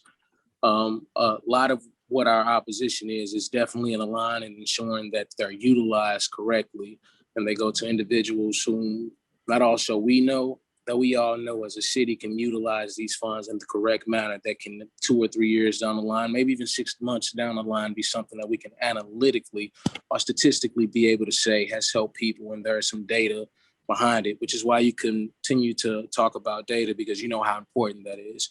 And every one of us that are talking about this board bill and is either in opposition or for it is just trying to figure out how we can support this or not support it and ensure that there's data behind what it is that we are spending. There's millions of dollars on the line and we want to make sure that it goes in the right places. Me and you both have seen people in our community get funding and spend them completely the wrong way. Is that not necessarily wrong, in ways that may not benefit residents that we see spending those funds in the long term. Is that something we can agree on? Absolutely. And I think that's things that we are both trying to ensure that doesn't happen with this funding, because this is kind of like a one-time shot. So I'm not against your amendment, and I want everybody out there to be clear. I'm not against Alderman Muhammad, Alderman Board, or any individual who has been in some sort of opposition with this, because there's a reason to be apprehensive in our communities. It's just about, and just giving out hundreds of dollars, not frivolously, but in ways that right now we don't see a measurable outcome. This is a very, very difficult process. We can give every single person in our communities $1 million right now. And the question would be, would the communities be better for it? Or would you see more drug activity? Would you see more people robbed tomorrow? Would you see more individuals in debt next year? What would happen after those dollars are given out? And that's what we all are trying to figure out. What can we measure a few months from now, a year from now? So I appreciate you bringing this amendment to the forefront. One of the things that should have been talked about from the very beginning with the other amendment is that it was brought through conversation by myself and Noel and other people in the mayor's department. We are the individuals who live through the unhoused. There are more unhoused people who are on the north side, west side, and a little bit of the south side than there are on the east side. Not the east side, but the more southern parts of the ward and more privileged parts. And that's just truthful. So being honest, when we see individuals who are talking about the unhoused and the issues that exist around the unhoused in our communities and telling us what it is we should be doing to give out money to people who could do better, it's a little bit, and just to be respectful to everybody, it's a little bit insulting. We live amongst these people on a regular basis. We know what they're asking for. We know what they can utilize these funds for. We know what people will or may not utilize them for. We just want to be sure that when we give them out as a city, that a year from now, that we can say that we've done something substantial to be able to help those 10,000 people, and there's something to show for it. So for all those individuals that see us out there talking about this and going back and forth, we're not against helping our people. We're not against helping the individuals that are in the city. And that's Black people or white people. I got poor white people in my ward right now who could use $500 right now today. But I also have poor white drug addicts in my area, Black drug addicts in my area also, who may misutilize these funds if we don't ensure that there is some way that they also can help themselves at the same time while healing themselves. You can say drugs is this or that, but people also have to live. This pandemic has showed us all that we all can get outside of ourselves. We fought over toilet tissue. Nobody ever thought that that'd be happening, but people actually fought over that. So when we look at what it is our needs are, it's about what it is our needs will be today and how it is 10 years from now, whatever it is we put into the pot can serve a purpose for, and we can have some data on what it is that we've changed over the next 4 or 5 years leading up to that 10-year mark. So I'm not, once again, asking you questions against you, Alderman Muhammad. I am the individual who talked to Noel and other individuals in the mayor's office about the amendment there in the empowerment office. I told them that there is no way, and we walked down my blocks, and I want you to know this because that's probably something they didn't talk about and they should have. And I texted Noel and everybody else and told them, you all should have told them. We walked through the hood. We talked to drug addicts. We talked to non-drug addicts. We talked to people and asked them realistically, what would $500 do for you today? Some of them actually were realistic and say, I'd use 100 and mess it off. I'd go get drunk, do what I need to do to survive. But that other 400, I need to go find me a car. I need to go find me something to put up. I need something that I can show for in the next month. But I know people who are gonna mess this up. And I would hope that you all have some way to separate me from them. And I think it's very, very difficult for us in a month or in weeks to come up with some type of a way to mitigate what that process looks like. But people need immediate assistance right now to some degree. And you, just like I, want to make sure that that process is done in a way where there's some data behind it and we're helping people who can show at some point in time that we've done something to help them, not for political purposes, not to say that we did something, but to say that we utilize the funds wisely. And that is what this amendment, I believe, is intended to do. So I'm not voting for the amendment. I wanted to ask some questions in particular about how this amendment would affect the actual process in which people could receive these funds. I don't know what's going on. I don't know if you're screaming in my background, but there's some stuff that went on earlier before I came on camera. I hope it's not, Cyrus, my apologies. But what I want to make sure of is that we are having a conversation about what the amendment is that is coming, this amendment here that is on the table. Also, these things are very important. We can make this $5.5 million investment in our communities, or we cannot, but we have to make sure that whatever decisions we do make can be measured on either negative or the positive, the pros or the cons. So, when I ask what it is that process would look like and how people will receive those funds, that's also because I know within the treasurer's office, and that's not sending any puns to the mayor or the treasurer themselves, but there is no real process in which we've talked about that shows how it is that process would go in giving out these funds. Also, we all are trying to figure out the best way that this can be done the right way. So would you be against ensuring that anybody that took these funds, anybody that applied for them and that qualified for them, would also have to go through some type of a financial assistance program to give them different ways that they could spend this funding, regardless of how it is that it's able to be spent? Sometimes you can't tell people what to do, just like we all know you can take a horse to the water, but you can't make them drink. We can teach people what to do, but it's up to folks that want something out of life to follow what it is that is some type of a path to say that they seen other people walk, that can help them get to some type of place that they would like to be. And if we all know that place is out of housing, we all know that we don't want to see more homelessness. We don't want to see more homeless people on the street. So I'm in alignment with you. I don't want to see more homeless people get out here and get high as hell off this money and be out here in more and more of a worse place than they were before.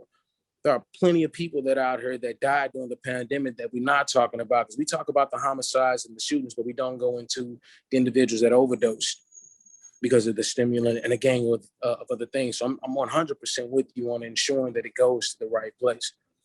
But it also, I guess, puts us in a particular position where we know as a community, we know we need credit assistance. We know we need some type of financial empowerment. That isn't something that the treasurer's office came up with willy-nilly. They didn't just wake up and say, we want to send $500,000 or extra money to the treasurer's office. I actually assisted, and not only assisted, suggested that our folks learn within an hour or two some type of financial assistance to where it comes along with you getting some money, you earning that funding. You know, I learned something and maybe I can invest it. You know, we got the market up right now. Maybe I can do something else with it. But at least there's some conversation on this $500 to go to more places, just like was stated before. We got assistance for utilities. We have assistance for rentals. We got these assistances out there for us to be able to live. But what is this money being used for? We just don't want to give it out and say, take it and go have fun. We want to have some type of assistance with it so we can measure what it is that we've done with these millions of dollars, just like we want to measure with the tens and 12s of millions of dollars that come after the hundreds of millions that comes after we approve this board bill. So once again, I'm not against the amendment.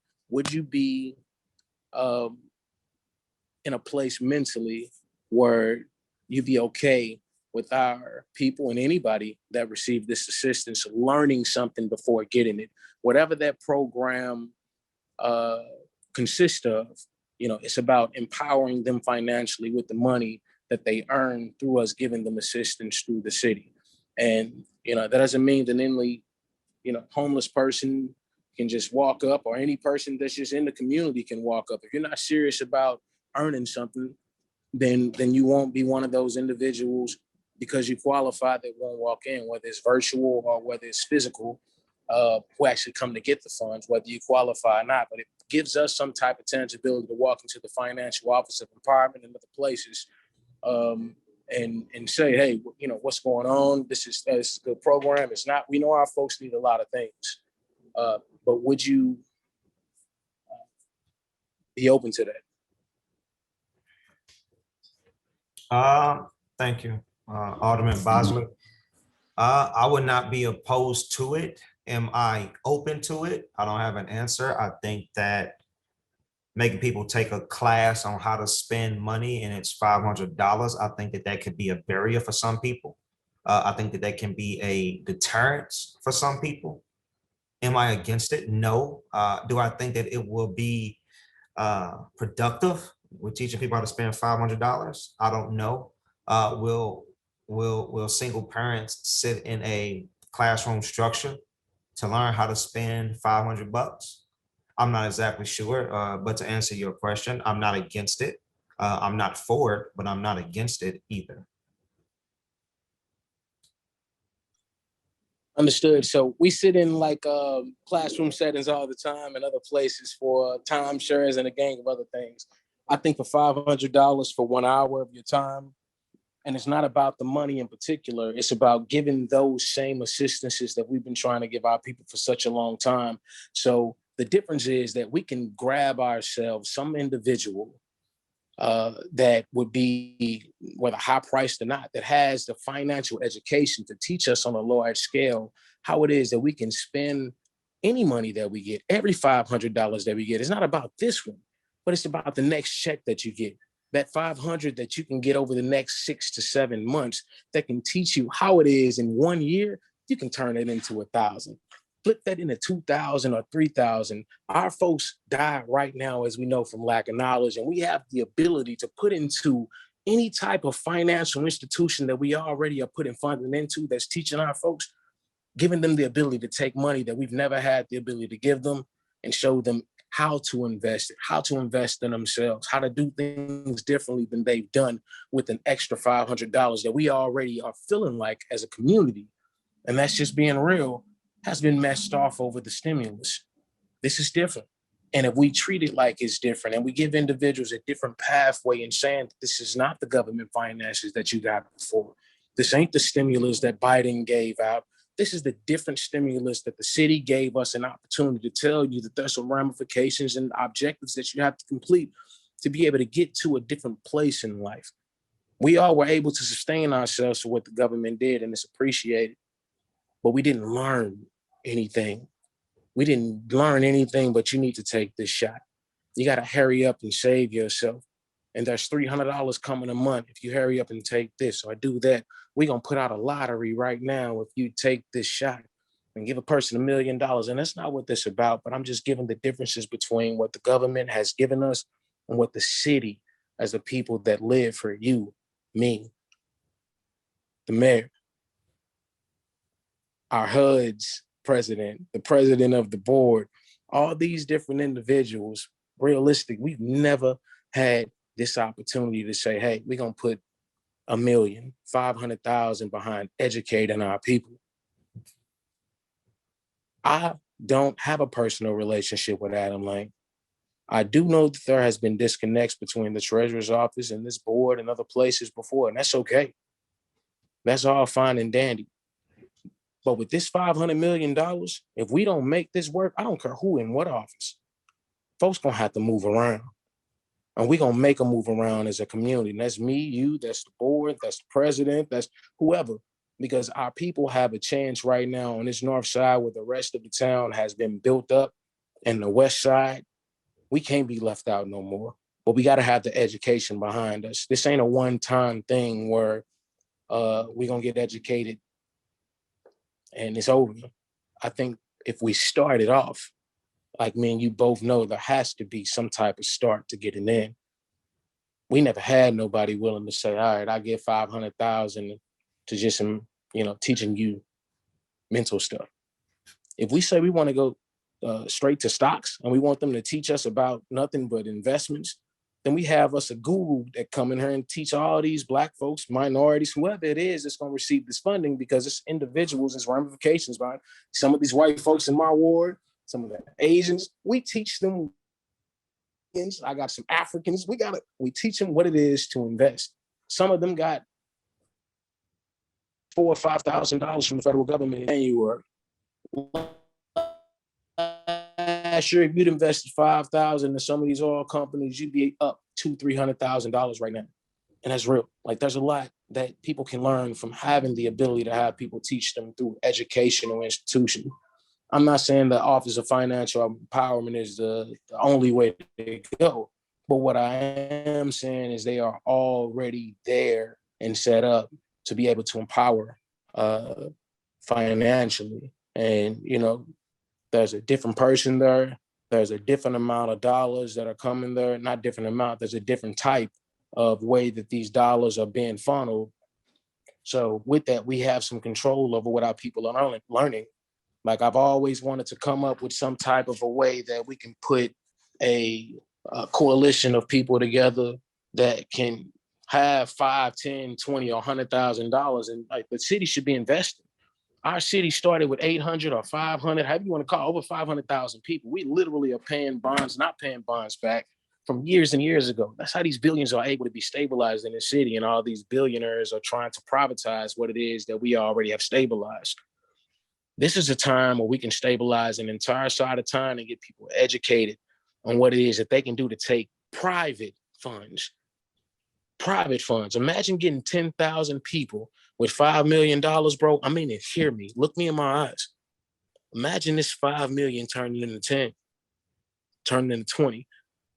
And I'm not saying it's gonna happen. What I'm saying is, if we can really, really lay out what type of education we're giving people on how it is they can turn this 5 million into something more than 5 million, then I think we can make some things happen. And I don't agree with just giving it to the unhoused. And I'm going to say that flat out on record. Don't agree with it. I don't agree with this money going to alcohol, drugs, to all the people in the city that's finna go shoot the city up 20 minutes later. I don't agree with that at all. Period, point blank. I agree with those who want to go out here and make something happen for them and their family, and want to invest in this city so we can figure out how it is we can build whatever it is that we're trying to build over the next 2 or 3 years on this north side. There are different things that we can do based on the times that we are in. If we utilize finances as a way to invest in, then we can put people in a different financial perspective based on mentality. And we can dictate what that education is. We never had $500,000 to put into educating us. The city just won't do it. We closing schools right now on the north side. Why? Because they saying we too stupid. That's messed up, and I'm gonna put it like that.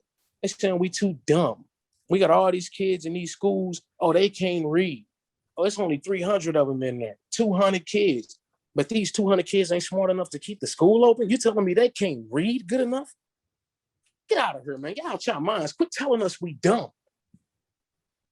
Quit telling us we don't have what it takes to be better. And that ain't you, but you know what it feels like, bro. You know what it feels like to fight for our education around here. We never had money to put into education. Nobody gonna educate us but us. I don't care who in the office of empowerment or who's there, but we put money in there, I swear to God, we gonna follow that paper trail. Y'all gonna educate us or y'all gonna have problems. We need to be educated. And I don't care if it's 5 million, 10 million. Y'all gonna educate us. And this ain't for John Muhammad. This for everybody in the Board of Aldermen who think we not gonna do better within the next few years. We gonna get educated. We gonna figure out a way where we put money into these pots to get our people in a better mental capability of being able to take care of their communities. It ain't only about these finances. These properties come and go. These bricks fall. I'm tearing buildings down every day, and I will continue to tear down other people's grandfathers' legacies. I swear to God, it's happening. But my people will be educated on how to build it back up.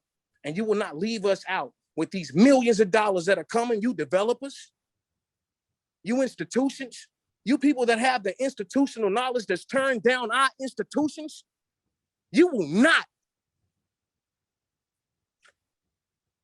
invest in our ability to learn. You won't take that from us. These monies are meant for it. Just because we ain't talking about education through all this, don't mean we won't be educated through it. And I don't know who pulling strings, and I don't care about none of this or that, but I know that every single Black person on this board and every real white person on this board who really wants to see this city do better, know that education is a part of it. This ain't about giving people $500.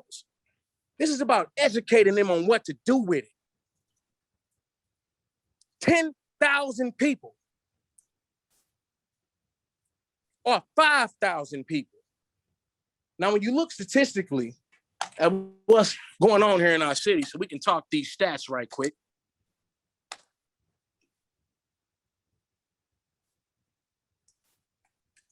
I don't know if you saw it, but I changed my code. Don't matter.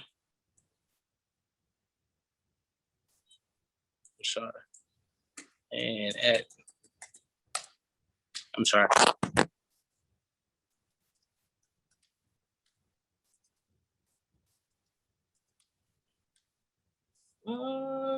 Is it on? All right, I'm sorry. Give me 1 second.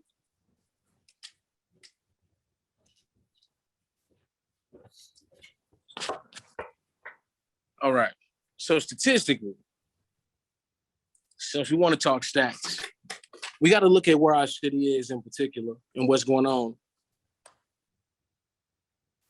And I can go into it, taking a little longer to load up than what I like to. The phone is going off my hotspot. But we had over 12,000 crimes that happened in the city this month. Month before was about 5 or 6. Month before that was about 2,000 or 3,000. We know that the summers creep up. We know that things will continually statistically go up. As we've seen over the last few years, things are rising around the city. They are. You know who killing folks? My people, Black people.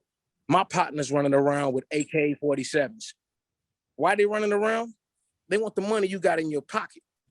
Why we got all these burglaries running around? Why do we got cars coming up missing? Because we can't afford them. You think we be stealing your car if we couldn't get our own? It ain't all about drugs. These teenagers ain't just running around trying to fix. I mean, we literally robbing folks for $100, man. They ain't doing nothing for your life. We get $100 and we go mess it off. Don't even flip it. I got drug dealers out here right now that can't read. You know how messed up that is to look at my partners and know they can't read? So now I gotta help them with an application? This ain't JMC, John Collins Muhammad. I'm just talking to my brother. And this is, let me take that back. I'm talking to Alderman Muhammad because I don't want to make it like that. My apologies, brother. It ain't on him. We go through the same thing. This man is trying. What he does not want is us to put something forward that ends up backfiring. None of us want this to backfire. We got one shot. We ain't never had 5 million, 10 million, 20 million to put on the north side. MLK, you know how bad MLK look? We get shootings around here every single day. We tired of getting shot at. I've been on live the whole time listening to shootings and trying to make sure I don't get shot just in the backyard of my office. These ain't individuals that don't know how to think. These are individuals that are uneducated because y'all voted on our demise years and years ago, and now we got millions of dollars. Don't be stopping education around here. Now, whether we vote this out or not, I swear there will be more educational pieces come up, whether it's the Office of Empowerment or somewhere else, we will be taught. There will not only be white people or cathedralists or whoever it is who in the city running everything, buying up everything and building in our side of town where we need to have millions of people or millions of dollars going into the thousands of people who've been missing millions of days of service. It's our time. And we're going to be educated. These few millions ain't nothing but, and I'm going to say it to myself, to me, a facade. We making you earn something. Now, you ain't ready to earn, don't walk through St. Louis City doors. We got nothing for you. If you're not ready to earn something and take this 500 with the person next to you and do something better with your life. We all hurting out here. We as the aldermen hurting every day, listening to the cries of the people. Yeah, we signed up for it. We want to help, but we also know how it feels to not be able to.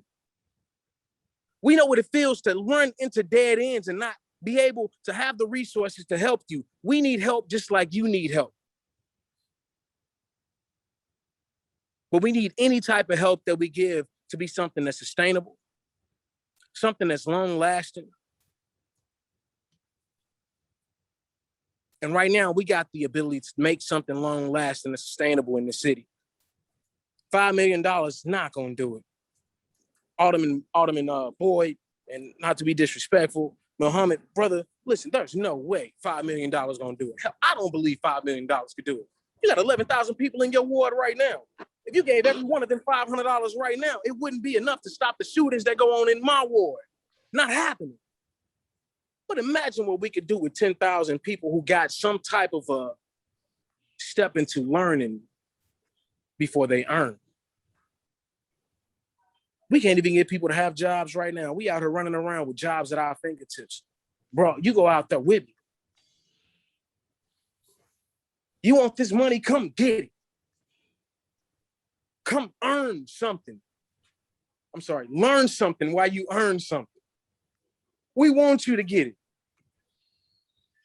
I'm tired of us talking always about the people that's needing the tent. My people living in houses and it's like a tent.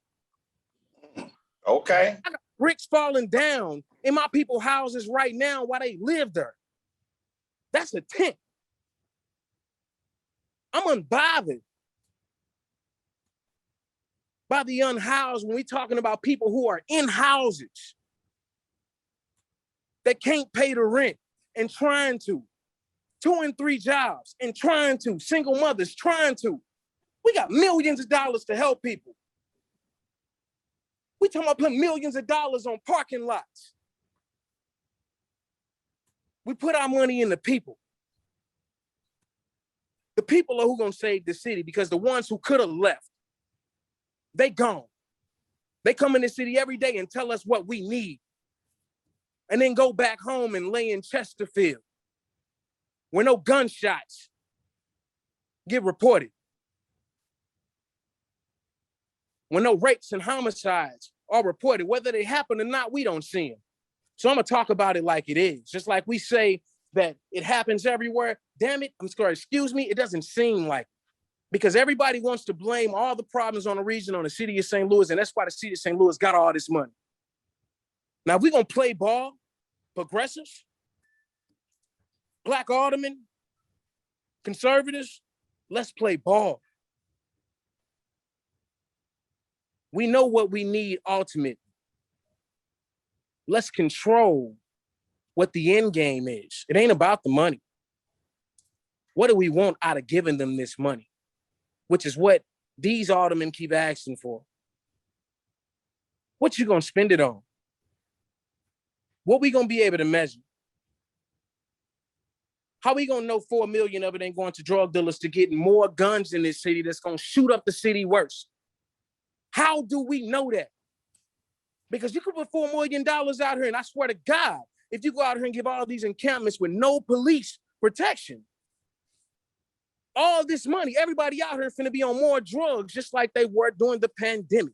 Look at the pandemic and look at how much money wasn't being made, but how much drugs played a role in the deaths. That's something we don't talk about. You think that's not gonna happen here in this city? We need to have a way to measure it. And all these other places that's had a way to do it already, obviously ain't done it. I'm not saying Health and Human Services can't. I'm not saying they ain't. But what I'm saying is, if we don't put some type of educational component and making people work for it, you gotta work for it. And I'm with it, work for it, and I'm gonna say it. Homeless or not, you got homeless people out there right now that don't wanna work. I've talked to them.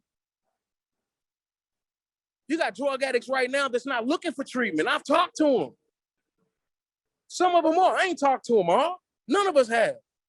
But those people who want help gonna walk up and say, man, I want it, and I'm willing to go do what it takes to get it. But you gotta have parameters around it. We can't just say, give them the money because they deserve it and they fit within a bracket. I think the Office of Financial Empowerment is well equipped to deal with it, but we need to make sure that we are well equipped to handle what we're requesting of them as a board. Whatever the plan is, whatever it is that we are going to do, and whatever it is we're requesting from any institution, if we can't measure it, then we're asking for the same thing that they're asking for, a blank check. Just give it. Alderman Muhammad, with all due respect, there is no plan with the Health and Human Services.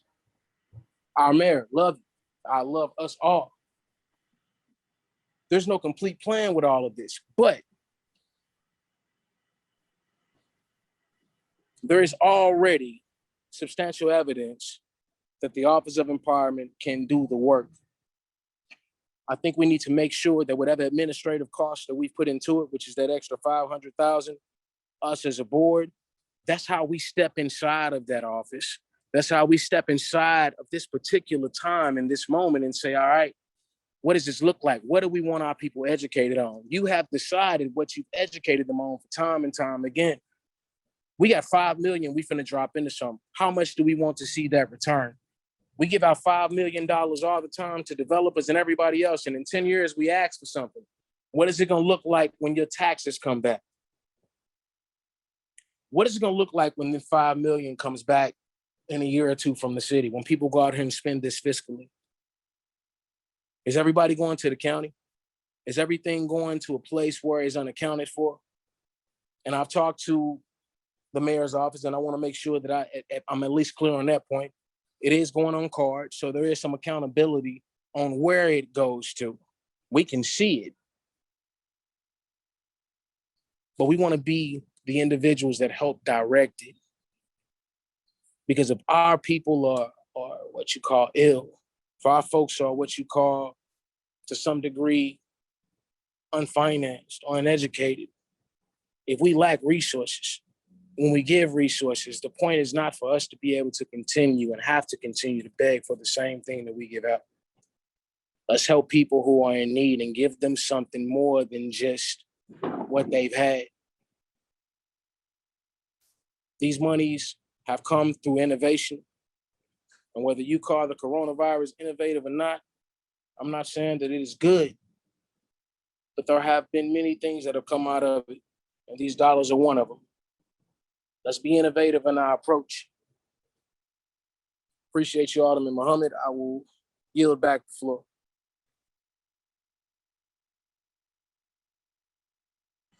Thank you. Alderwoman from the 13th. Thank you so much, Mr. President, members of the board. Thanks for circling back. I would ask if the alderman from the 21st would yield to questions. Alderman from the 21st will yield the question to the Alderman from the 13th. Are you nodding? Okay, thank you. Thank you again for recognizing me. Thank you, Alderman, for the 21st for taking questions and being amenable to discussing the amendment that you put forward with another amendment. So I guess now I ask if you would be willing to withdraw this amendment and put forth amendment number 17. And since you're, I think, doing such a great job with this amendment and talking about it, I'd love for you to keep going with it if you'd be willing to do that. And I did send the red line copy as Alderman from the 22nd requested to everyone's emails. All right. Alderwoman, the proper form is to just amend the amendment. So we can amend an amendment, but we cannot amend an amendment to an amendment. So, so the proper form would be to offer an amendment to his current pending amendment. And then if that passed, if that was voted up or down, then we'd be back to his original amendment. And then if his original amendment is voted up or down, then that takes us back to the original board bill. If it's been, and I have not had a chance to see the amendment, but if it's a replacement for his current amendment, he would have to withdraw it, but that may take a minute because he'd have to review everything that you've changed in that amendment, opposed to just amending the current amendment.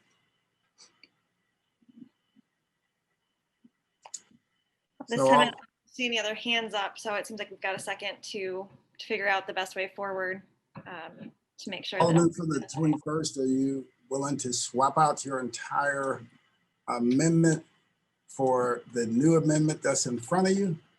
Thank you, Mr. President. I would like time to review the amendment in detail. I see the amendment was sent. I have not had the opportunity to look at it. I was busy responding to members of the committee. So I would want to review the proposed amendment before I agree to anything. Yeah, which is which is why it would be in better form to amend the amendment, because then right now you would just offer your amendment and begin talking about it. But short of that, we really don't have a means of getting it in front of us as a replacement to the current amendment. It is in front of the entire board with the changes made at the moment. Everyone should have it in their email. No, when I use that phrase, when I say get it in front of us, that means putting it in the hands of the board, and the only way to do that is through a motion. But A motion that we move board bill. Hold on for a second, Alderman from third. You don't have four. So Can I move then? Excuse me. I do want to make sure I'm doing everything right, but I also really do. I know, and I'm trying to walk you through it. I want to make sure you get it done right. And if I take a look at this amendment, the way you proposed it, it sounded like it was a complete replacement of his amendment. So if it's a complete replacement of his amendment, you would have to have his support to withdraw his current amendment. But we have the ability to amend an amendment, right? So it wouldn't take his cooperation if you had it in a form that added or removed some language from his pending amendment. So then you would just make a motion, we'd get a second, and then those changes that you're proposing would be up for debate. And then if it's voted up, it's supported, and if it's voted down, we go back to his original proposed amendment. Okay. So there is a red line and marked copy in everyone's mailboxes, including the clerk, which I am happy to offer as an amendment to Amendment 11. If I can, so I motion to amend Amendment number 11 with the amendment that I have just sent, which does not have an amendment number because it is amendment to the amendment. It would still have an amendment number because Okay. we have to have an amendment number.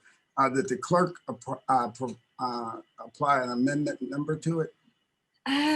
Not yet. The clerk is on this email. So whenever the clerk, I see Alderman from the 8th comment in the chat that it was Amendment 17, but if this is an amendment to an amendment, this I guess would be then Amendment 18. Yes, whatever the amendment that the clerk assigned to it in the string of all the amendments that we have, Sure. that would be the amendment number that we would use. Okay. Do you have that number? It's, as far as I can see, the red line copy has not been put into the drive, but Amendment 17 is listed. It's the exact same thing, except it's not redlined. If you, and that is in the drive.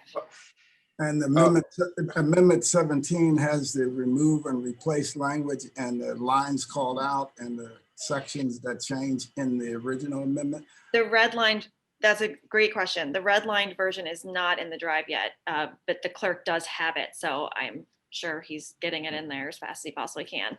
Okay, if you would, the Alderman from the 22nd has his hand up. I'll go to him. That'll give you a little With bit. all due respect, President Reed, I waited for everyone else to talk for it to come back to me so we could discuss it. And the Point rules. of order. Meantime. Point of order. If you had that time, you should, Point of order.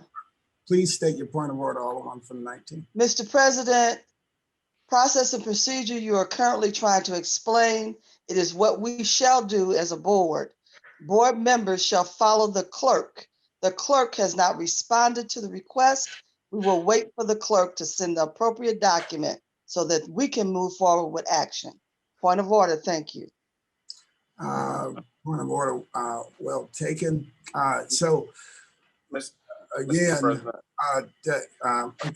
please hold for a second. I'm gonna come right to you, Alderman from 22nd. Alderwoman from the 13th,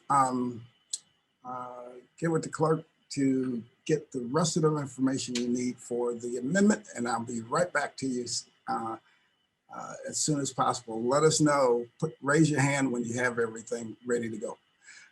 Alderman from 22nd.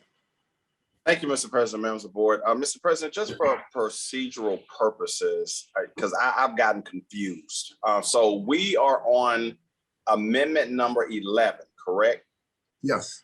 Okay, and so if I want to amend amendment number 11, wouldn't I do amendment number 1 to amendment number 11? And I know that sounds convoluted, but I think that's how it's supposed to go. And so this amendment 17 is a total extra amendment to the process, right? Yes, it would depend on how the clerk would number them and how the clerk would record them. The clerk, obviously the cleanest, easiest way for you and others and all of us to understand what that amendment impacted, it would be amendment number 1 to amendment 11. Okay, so. But given the clerk some latitude, the clerk may have just given it another sequential amendment number.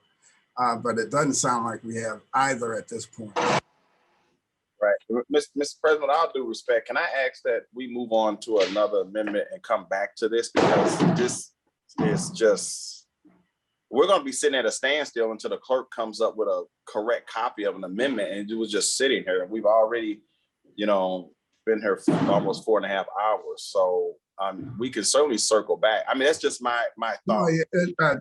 To your point, we could vote amendment number 11 up or down.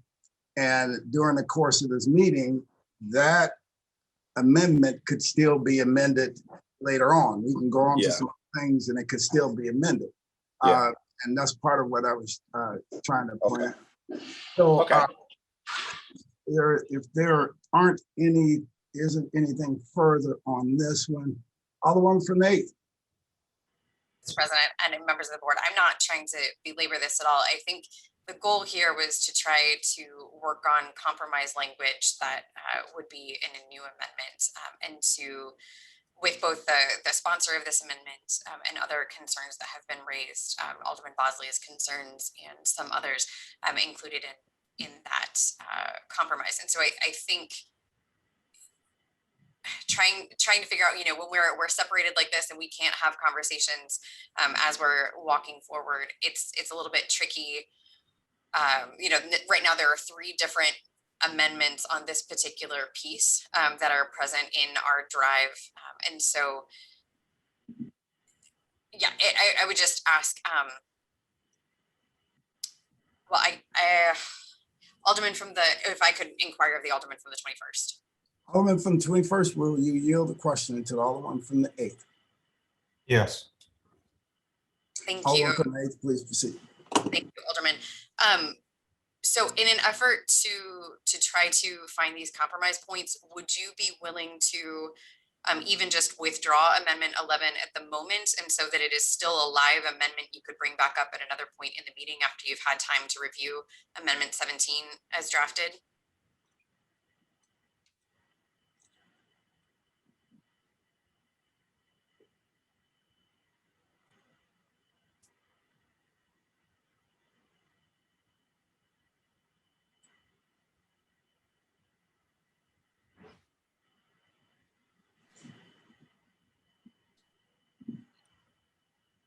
Only if the other, I'm sorry for the long hesitant pause. I was really thinking.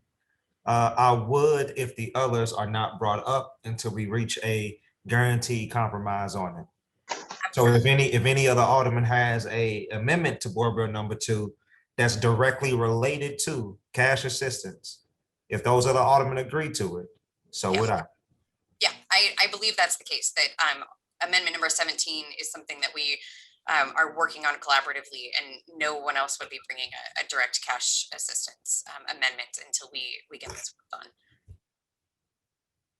In the spirit of working together, I would. Thank you, Alderman. I really appreciate it. All right. So Alderman, it was moved by the Alderman from 21st and seconded by the Alderman from the 22nd. Alderman from 22nd, you remove your second. And for this amendment, and Alderman from the 21st, you remove your first. Yes. All right, okay, thank you. Thank you. All right, so now we're back to original board bill. And are there any other amendments? Alderwoman from the 13th. Thank you so much. I have one amendment to introduce. I believe it is amendment, I want to say 5. Let me find it again in this folder. Yes, it's number 5. So I would make a motion to amend Board Bill 2, Committee Substitute as amended, with amendment number 5 regarding intergovernmental agreements. And moved by the Alderman from the 13th. Entertain a second on that motion. Second. Seconded by the Alderman from the 8th. Alderman from 13th, please proceed. Thank you so much. So as we go through Board Bill 2, we can see that there's a lot of money that is going to be moved to, from the city coffers to other organizations to actually put the programs in place and move things forward. This amendment recognizes that there were a few that were missed in the Board Bill 2 regarding the money for year-round youth jobs, the money for passes for youth between 13 and 25 years old, for bi-state for metro passes, and regarding a program within the St. Louis Mental Health Board to empower young people to organize events and safe spaces. All of these pots of money are already in Board Bill 2. What this amendment does is just make sure that the intergovernmental agreement is in place to actually get the funds where they need to go as efficiently as possible. So I'm happy to take any questions, and I do hope that it's something that is a pretty simple amendment that just helps us move the money as efficiently as possible where it needs to go. All right, thank you. Alderman from the 5th.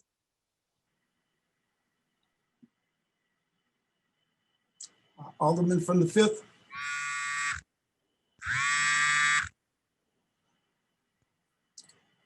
One more time, Alderman from the 5th. There you go. Yes, thank you, Mr. President. My hand is up for another amendment, not for the current amendment. Oh, okay, all right. Any further discussion on amendment number 5? Alderman from the 22nd. Yes, thank you, Mr. President, members of the board. I would just want the Alderwoman from the 13th to kind of walk us through this. I had to play catch up with trying to get to page 11, line 15. Tell us what we're doing again. Are we increasing dollar amounts? You said it sounded like somebody was left out. Tell us what we're doing again, please. Do I need to be asked to yield the question? I'm happy to answer. I just don't want to. Okay, sure. Mr. President, with the Alderwoman from the 12th yield question. 13. Will you yield, Alderwoman? Yes, of course. Proceed, I heard the question, so I'll just keep going. Sure. Thank you, Alderman from the 22nd, for that question. A really good question. So this doesn't increase any of the money in Board Bill 2. All it does is in the first paragraph regarding this slate, and working with the St. Louis Public Schools to administer the youth jobs program. So that budget line in Board Bill 2 of $1,600,037,793.92 is the exact amount that's in Board Bill 2's budget allocation. It's just that Board Bill 2 didn't include that intergovernmental agreement.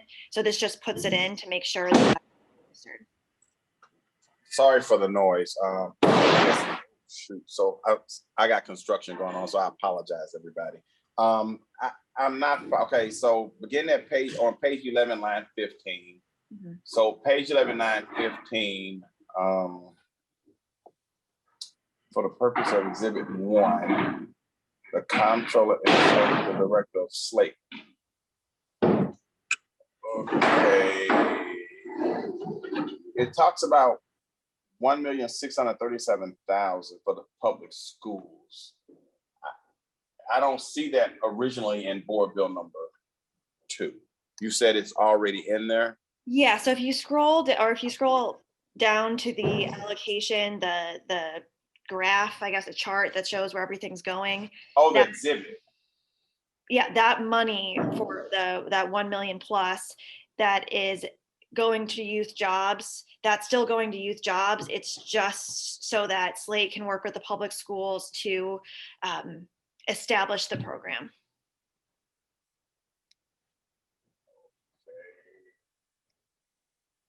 So you're talking about exhibit 1. Scroll down to exhibit 1. Is that correct? For purposes described in exhibit 1. So that, I believe that first line is just telling where this paragraph would go. Right. So, and then the exhibit 1 being the chart. I'm looking at the chart, and I don't see St. Louis Public Schools in the exhibit under slate. Is it supposed to be under slate? No, so that's exactly what we're trying to do is, or what this amendment's trying to do is say that in the chart where it says youth jobs, it's just making the intergovernmental agreement so that the public schools can be the ones to administer this program. Okay, so where I'm looking at, are you saying summer youth jobs? This is the year-round youth jobs. I'm sorry, I am not following you. Can you point me exactly where you are? Yeah, let me open up the board bill too, but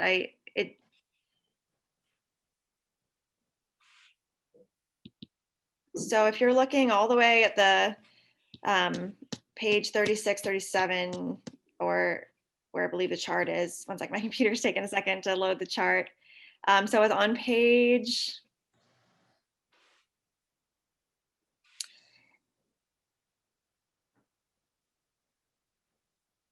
let's see.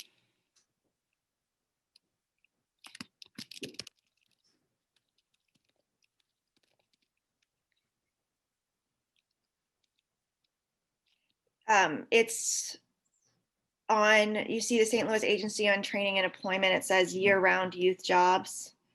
Okay, it says $2,500,008, right? Mm-hmm. Yeah, I see what you're saying. So my understanding then would be the money to move over there would be for the program to be administered for by the St. Louis Public Schools. No, something doesn't add up. I'm confused. That doesn't add up. I mean, if you, I understand you want to do an agreement. If this is supposed to be cleanup language for an agreement, then the number should match, right? Yeah, you're absolutely right. I'm not sure if that's my oversight or if I'm looking at another number. Well, maybe we can figure it out and come back to it. But this is not in order. Can I defer to the Alderwoman from the 8th Ward? Was it her amendment? No, I just, she seems to have an answer and I don't, and I'd rather have the answer out there. Okay. You have to ask the president. Yeah, can I defer to the Alderman from the 8th Ward, please? You're muted, Mr. President. Yeah, if the Alderman from the 22nd would like to redirect his question to the Alderman from the 8th, we can ask the Alderwoman, he could inquire if the Okay. Yeah. Okay, got you. All right. So with the Alderman from the 8th, yield for questions. Alderman from the 8th will yield the question to the Alderman from 22nd. Okay. So Alderwoman, you have the answer to my question. Would you like to answer that? Yeah, I think I can help clear this up. So the 1.6, you're not going to see in the line item because, so this is part of the 2.5 million for the youth jobs. So the 1.6 is the SLPS commitment and their input into this fund. So it's not going to translate directly into, like, you're not going to find that 1.67 specifically in there. Okay, so in the amendment, it talks about transfer up to $1.6 million to SLPS for the establishment of year-round jobs program. So, but in the exhibit, it's allocating $2,500,008. So where's the difference going? It's not adding up. So it looks like in the exhibit, the whole 2.5 plus million is going to year-round youth jobs. And I get it. If you're saying SLPS is the one that's going to be administering that, but there's a $8,100,000 difference in there somewhere. Right. So I think that transfer the 1.6 to SLPS for the youth jobs, then the leftover of what is in that 2.5 can be used for corresponding uses. It's just not in that same allocation to SLPS, because the SLPS allocation is a specific amount for this program. The rest can be used within the appropriation. Okay, so wouldn't it make more sense that you would just say youth year-round jobs, 1.6 plus million, and then put the other 800-some-thousand in some other category? Because otherwise, it's just floating. We have no idea what it's going to be used for. Well, so I think, my gosh, so many documents up here. Hang on one second. I've got two computers. Let me get back down to this. 6.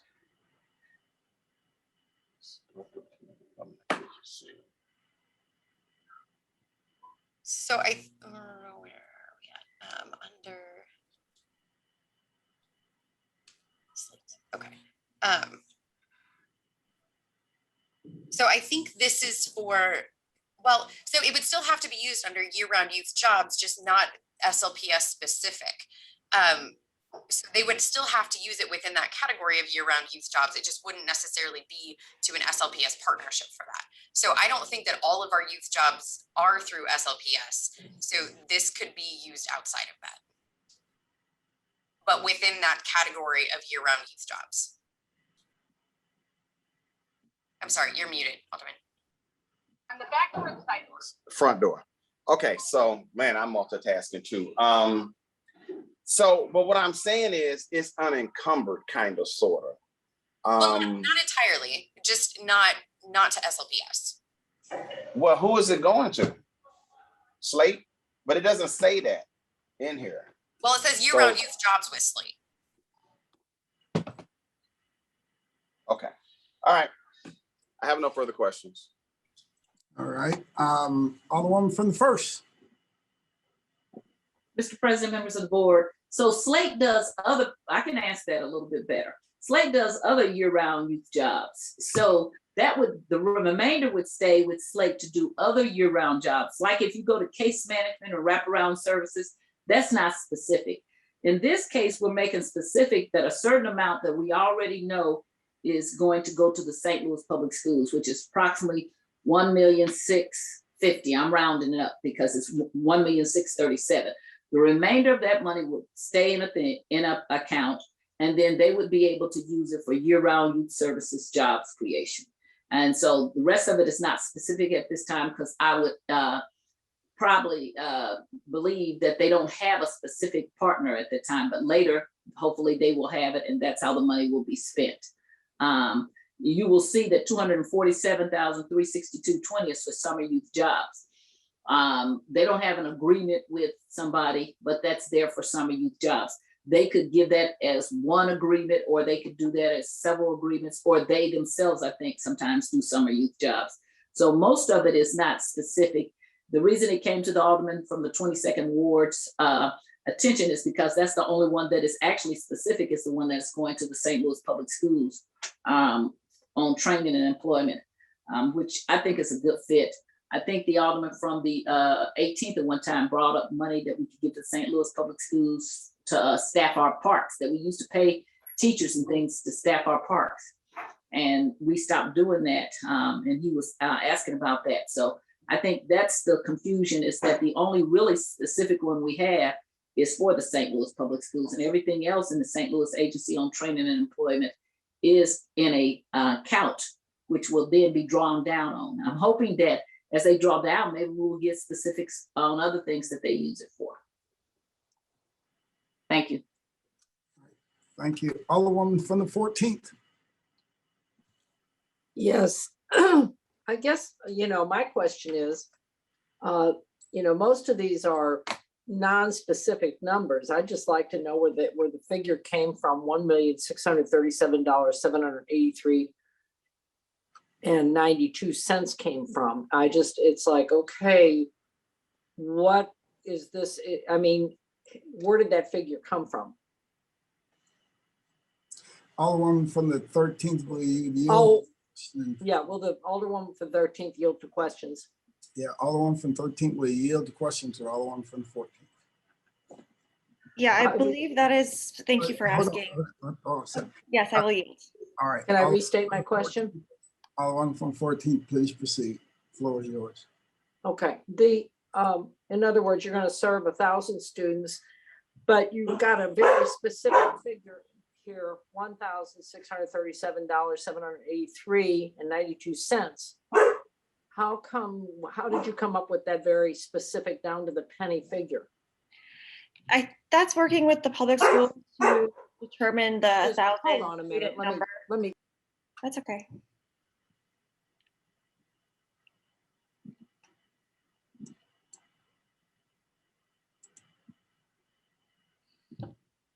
Liabilities of working from home, sorry.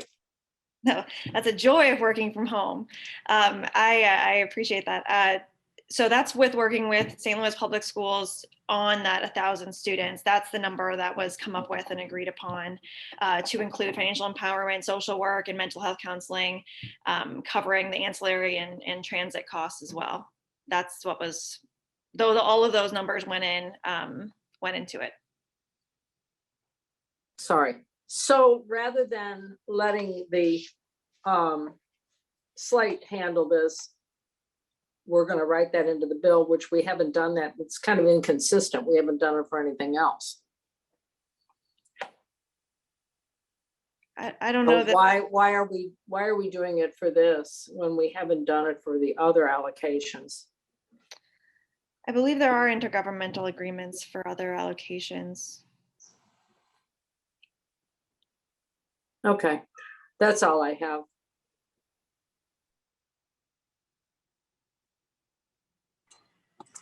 Okay, any further discussion? Any further discussion? Alderman from the 3rd. Thank you, Mr. President. Which neighborhoods does the office, not the office, but the, can you hear me? Yes, would you like to I'm sorry. 13th to yield the question? Yes, sir, my apologies. My Oh, sincere. no problem. Alderman It's been a long meeting. Alderman from the 13th, we yield the question to the Alderman from the 3rd. Of course. Alderman from the 3rd, please proceed. All right, just so I can be clear. So we given 1.1 million, roughly maybe 1.2 to youth jobs. The number is bigger than that. This 1.6-ish would be what we'd be working on with the St. Louis Public Schools, and they're matching the cost actually. So it ends up coming to a larger total at the end of the day, but the portion coming from the relief funds would be the 1.6. How much are we looking at altogether? Let me look at Board Bill 2. There were a few different allocations for youth jobs. The 2 million for year round. Wait, what? 2,500,000 for youth jobs. For year round youth jobs rather. Another about $250,000 for summer youth jobs. So about 275 total. 275 extra thousand? Yeah, okay, so 2,750,000. 2,750,000 total. 2,750,000. Yeah, additional application. Okay, thank you. So they're going to all schools in the city of St. Louis? Going to the St. Louis Public Schools for 1,000 students, and which 1,000 students is where they go to schools in terms of, every school, a certain number. I doubt that. I don't think that would be how it would be decided. But this amendment lets the St. Louis Public Schools work with that 1.6 million plus the 1.6 that they'd be putting in to match. Got you. So some neighborhoods who have actually needed these funds have been historically left out. Interestingly, when I first got in office, I had a neighborhood or two that were left out of St. Louis youth jobs. They only had funding for certain areas. So are we opening this up because of COVID funds to the entire, I would say any maps that we have of geographical areas that we've laid out of interest that would need these relief funds would probably need to be mirrored in this relief for the educational piece also? Is that kind of where we are? I just want to know the boundaries there. Yeah, this would be in line with youth job program requirements already in place, which take into account a lot of different factors about the applicant for the youth job. So can we add other neighborhoods in that may not be involved right now? That I do not know. Okay. Do we have some sort of so this is my bit of an issue, right? We just closed down all these schools in my neighborhood. a few of them. Now, my neighborhood may not necessarily be the 3rd ward, but 21st, the 19th, 21st didn't have any schools closed down, but the 19th definitely did. Another Amen. in my direct, I would say, view from right across the street from my ward, my neighboring wards, they also had some issues with school closures. We got millions of dollars that have finally come down the pipeline for federal assistance for these schools, not only being supported educationally, but being supported physically. They're actually giving us funds to fix the schools up. Those bricks that are falling, those old bathrooms, all those things that have been a problem for such a long time, we now have what it takes to be able to do something about it, and just not through the relief funds that we're leaving through the city. These are direct funds that the government has, direct, I would say, capabilities to just shed out what he would like through some other parties that have to sign off. But there's some interesting things going on. So with the schools that we have closing, I have students that live in this area that were just students last year that, because the schools closed, may not be necessarily in the footprint of where a new school is. So we're talking 1,000 students. I just want to, are we talking 1,000 students from particular schools, certain areas? Do they have to be within the St. Louis public schools school to receive this fund? Because some of our kids are now forced within the last year. We didn't get 10 years to figure out a plan. They shut us down in 1 year. There was more time spent on closing the schools than there were keeping them open. I don't care what nobody says about it. I'm going, that's how I feel. That's what I've read.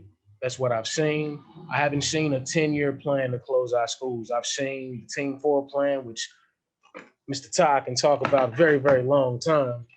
But I've seen some things that actually put us in a position of where we are today that I've shown us that there's a path to where it is that we're headed.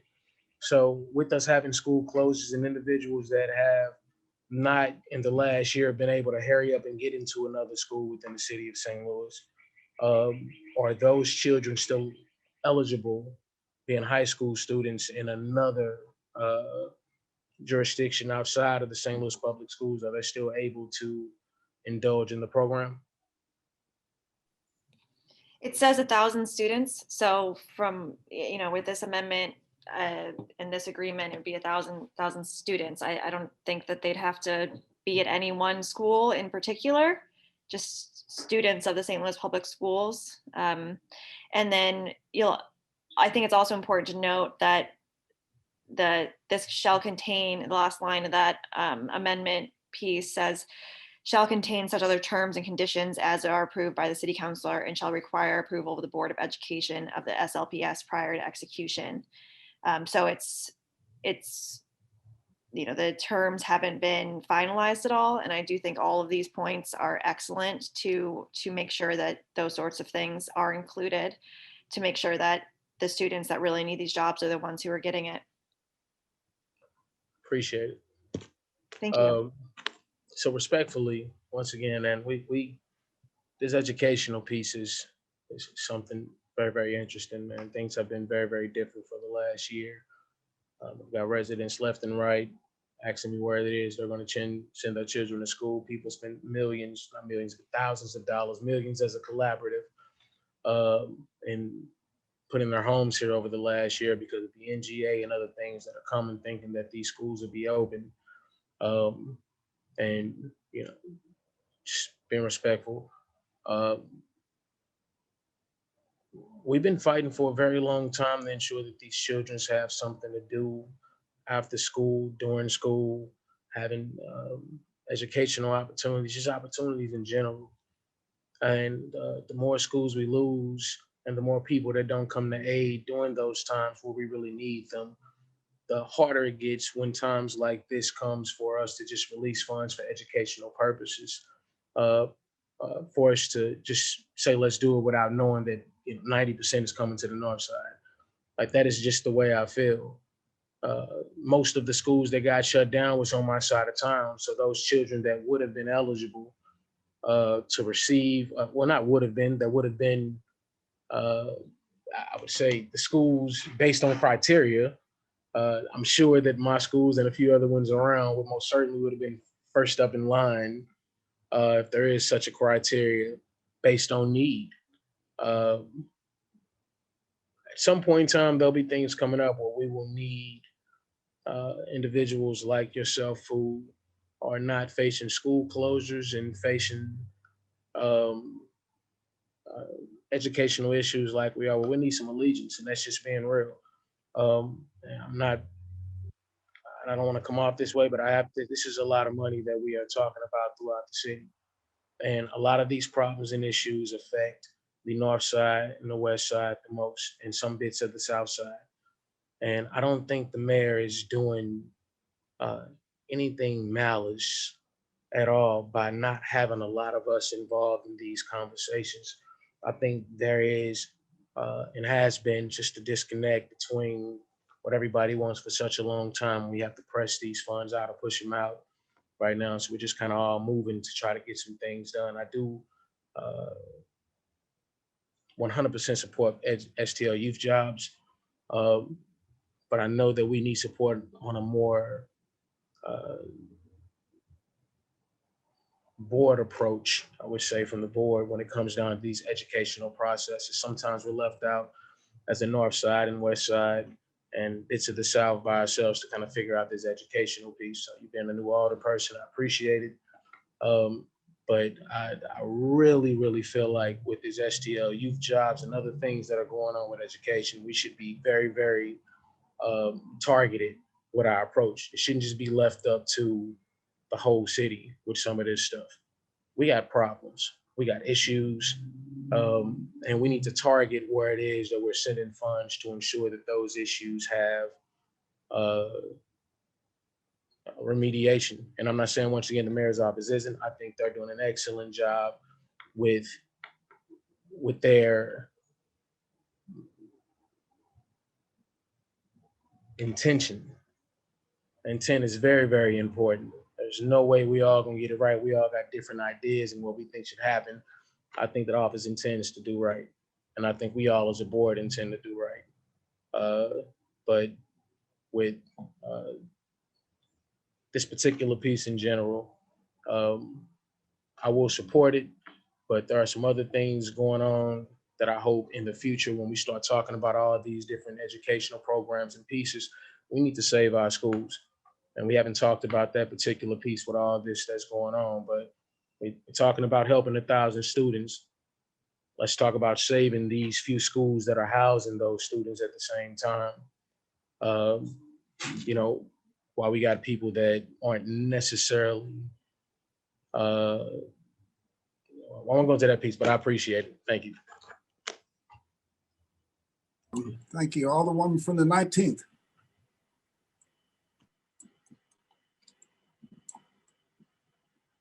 Alderwoman, you're muted. Oh, there you go. You're good. Okay. It is interesting that these decisions and conversations are going on without input from members of the North community, most especially since we have been hit the hardest with all these school closings.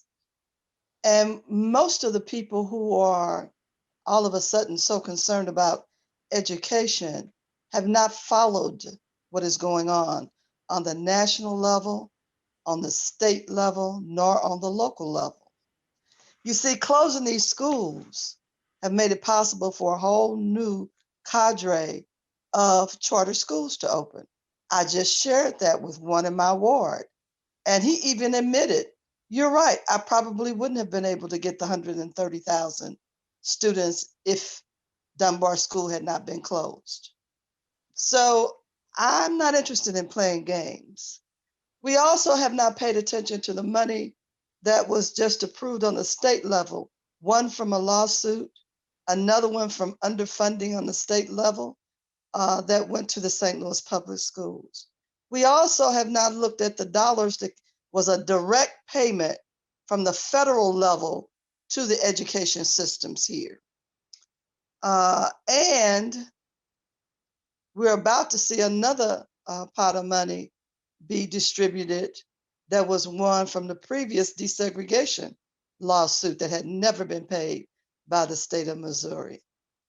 So you need to know a whole lot before you get involved with supporting some of these decisions, and you need to have everybody at the table.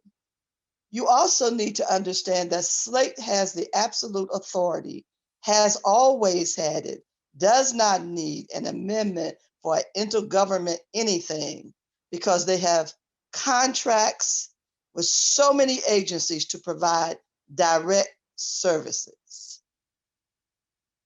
They can do it on any given day. So let's keep it simple. Let's explore this a little bit more. And I do hope that we can find a way to have a better working relationship again with the public school system, not only with after-school tutoring, with summer jobs or all year-round jobs, but with recreation, trauma care and services. We used to do very good with that, and it worked. It changed a lot of lives. It improved a lot of communities. It reduced crime, a number of things. So we can get back to that, but it must be an all-inclusive conversation. And you must know and understand where all the funds are. Thank you, Mr. President.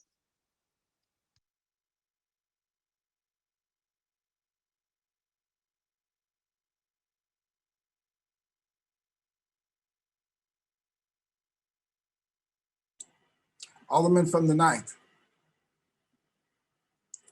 Sorry, I was muted. Well, thank you, Mr. President. I guess I'll take a little opportunity to say something today. I know it's 3 o'clock. We're 5 hours into this one. Some of us have been on Zoom since 8, so some of us are 7 hours in.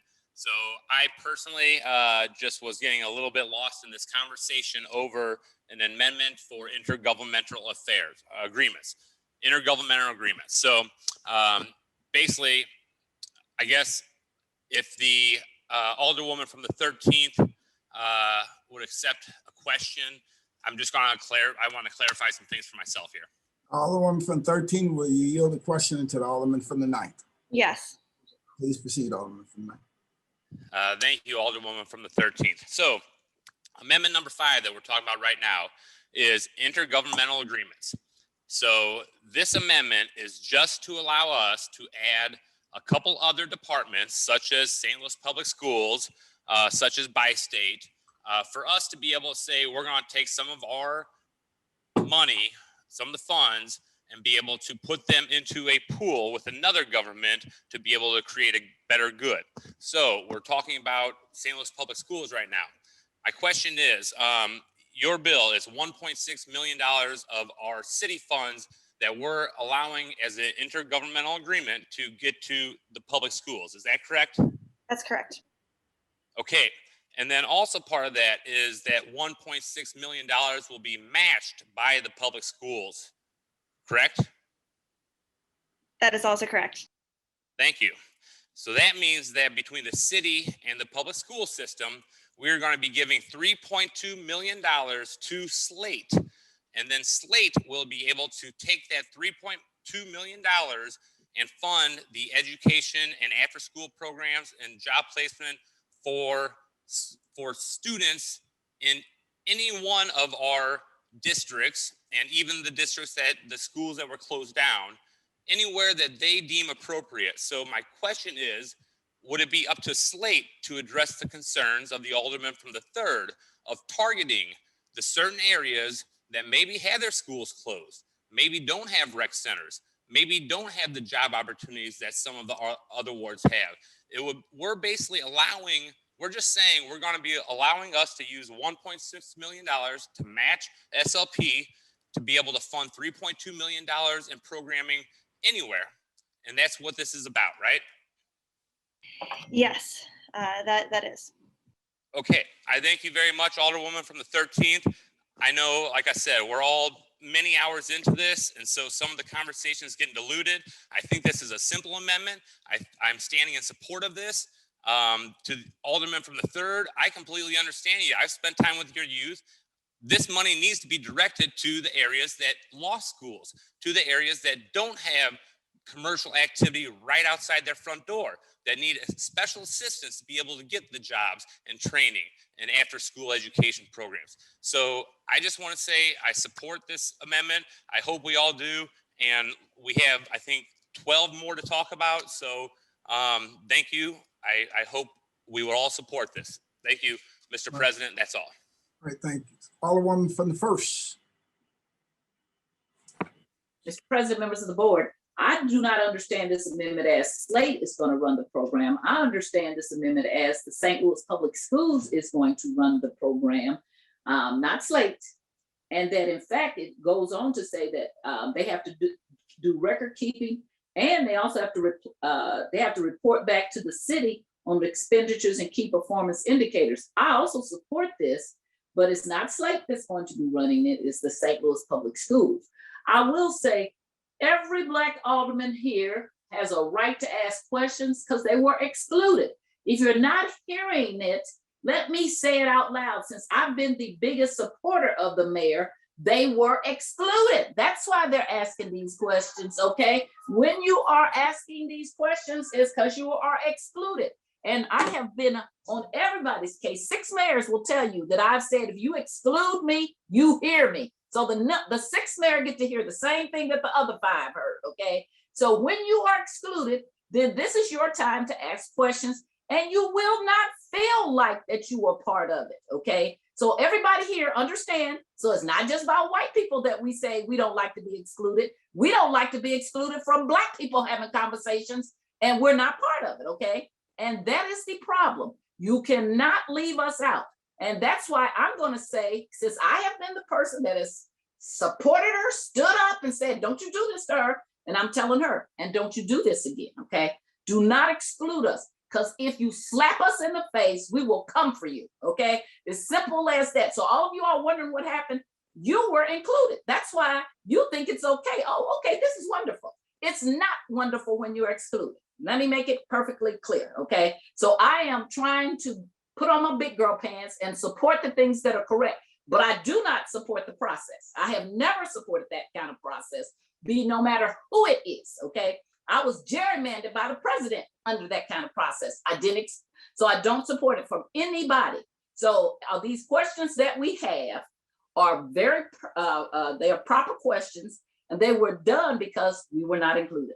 For all of you, those of you who were included and feel huggy kissy, understand this is what we're talking about. This is not right. When you're excluded and you don't get to be part of the process, then you will know that this is not a good feeling, that we're talking about spending all this kind of money and that we didn't have a say in this, because we represent North St. Louis, okay? Not any of you. And there's nobody here that has represented North St. Louis longer than me. And so my community looks for me to come and say, this is what's going on. The first thing they did when they didn't see my name on that list is say, Mr. Ayers, what's going on? How you not there? How you not on that list? So when you make a mistake as a mayor, own up and don't get mad if questions are asked. And all of you all on this board wondering, what's wrong with the Black alderman? Nothing wrong with the Black alderman. They were excluded. Now, anybody want to disagree with me there? Because I must have missed that list where we were on there, because I missed it. So I am going to support this, but I wanted to get it clear that it is not Slate that's going to be running this. It is the St. Louis Public Schools.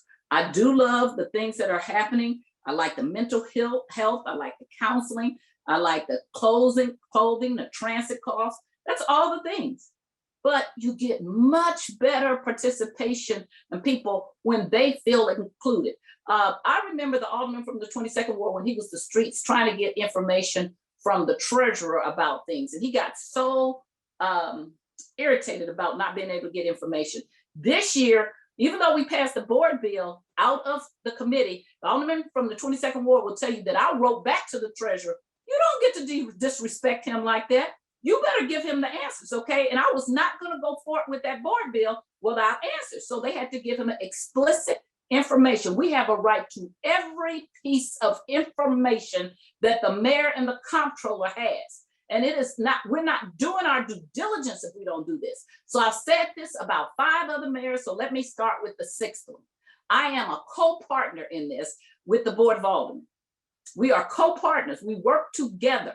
So all of you all feeling smug like you got everything in here, I mean, we are taking a big gulp and still trying to do what's best for the city. And these are some good programs, but they maybe are not as good as they could be if we had had some say in them. There is no big boss, and there's certainly anybody who knows the city any better than me. I'll tell you that right now, okay? And so therefore, when you exclude the people who know stuff, for a few people who feel like I just got here, but I got all the answers, you don't.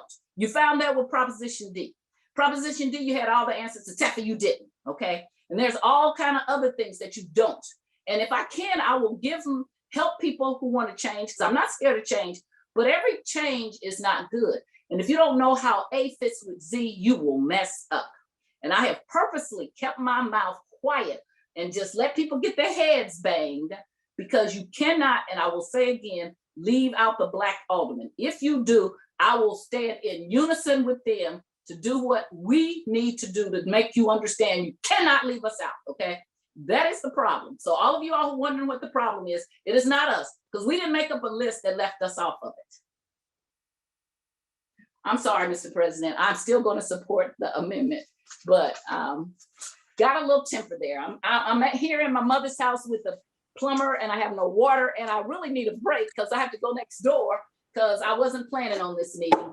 But I am still going to support it, but I don't like anybody thinking that we're unreasonable. Thank you, Alderwoman, for that. I think that cleared up a lot of things, and I for one appreciate it. Alderman from the 17th for the first time. Alderwoman from the 17th for the first time. Alderwoman from the 17th, one more time. Yeah. There you go. Okay. My video. Thank you, Mr. President, and the members of the board. I will, Alder of the 13th, yield to question. Alderman from 13, we yield the question to the Alderwoman from the 17th. Yes. Alderwoman from the 17th, please continue. Thank you, Alderwoman from the 13th. My question is, which students are going to be targeted in terms of this money? Has that?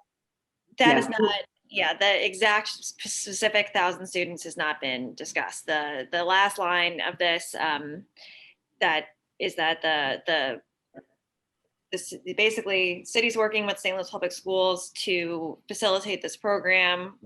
The city's providing half the money, the schools are providing the other half, and the city councilor and the Board of Education will come together to approve the conditions prior to execution.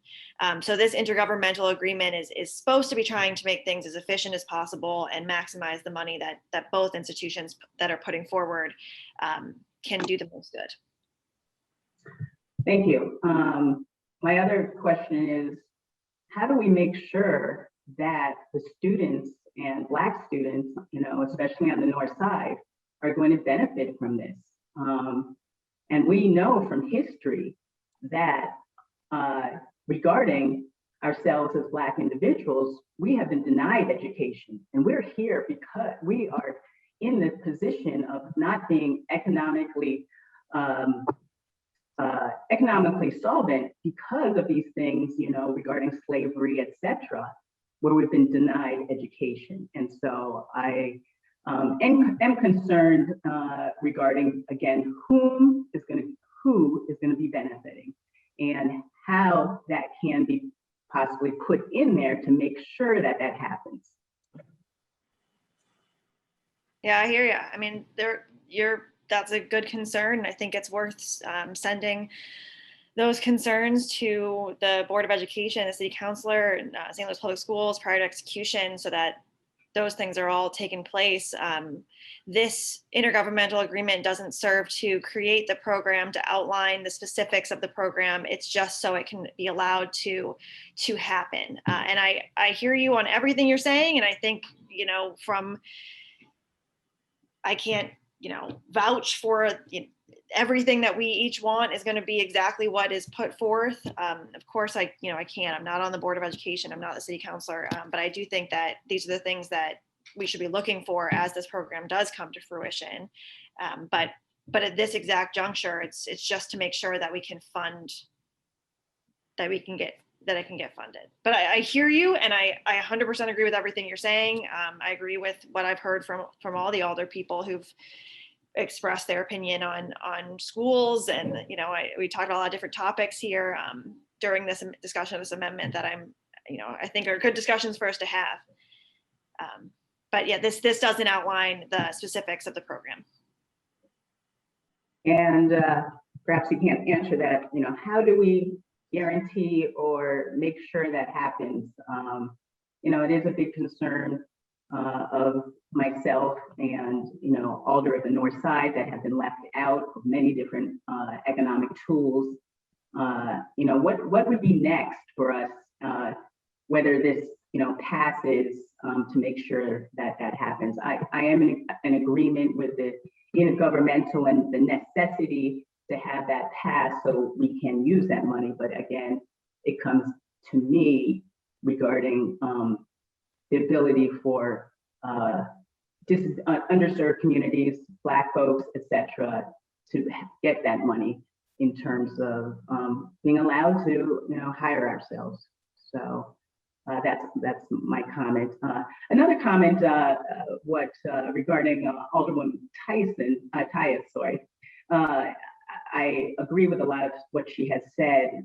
And one of the things I really do feel is important is, as a city planner, as going to school regarding looking at how to strengthen cities, is that everybody needs to be involved. And the individuals, in terms of, again, going back to the North Side, having conversations in terms of it's the individuals who are able to solve the problems.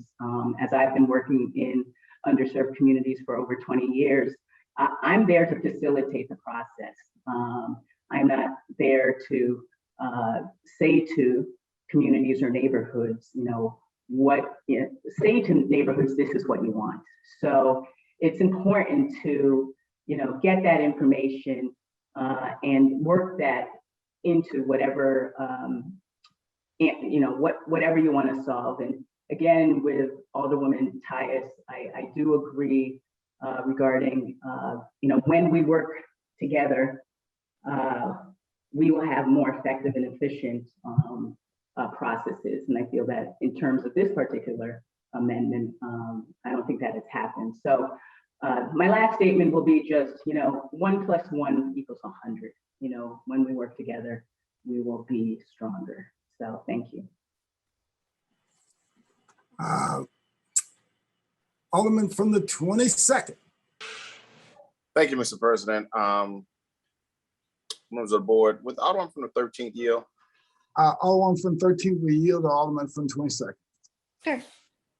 Yeah, I'm clearly, I understand what you're trying to do. I don't have a problem with the amendment, but I am questioning. So the Summer Youth Jobs program is a new program. Is that right?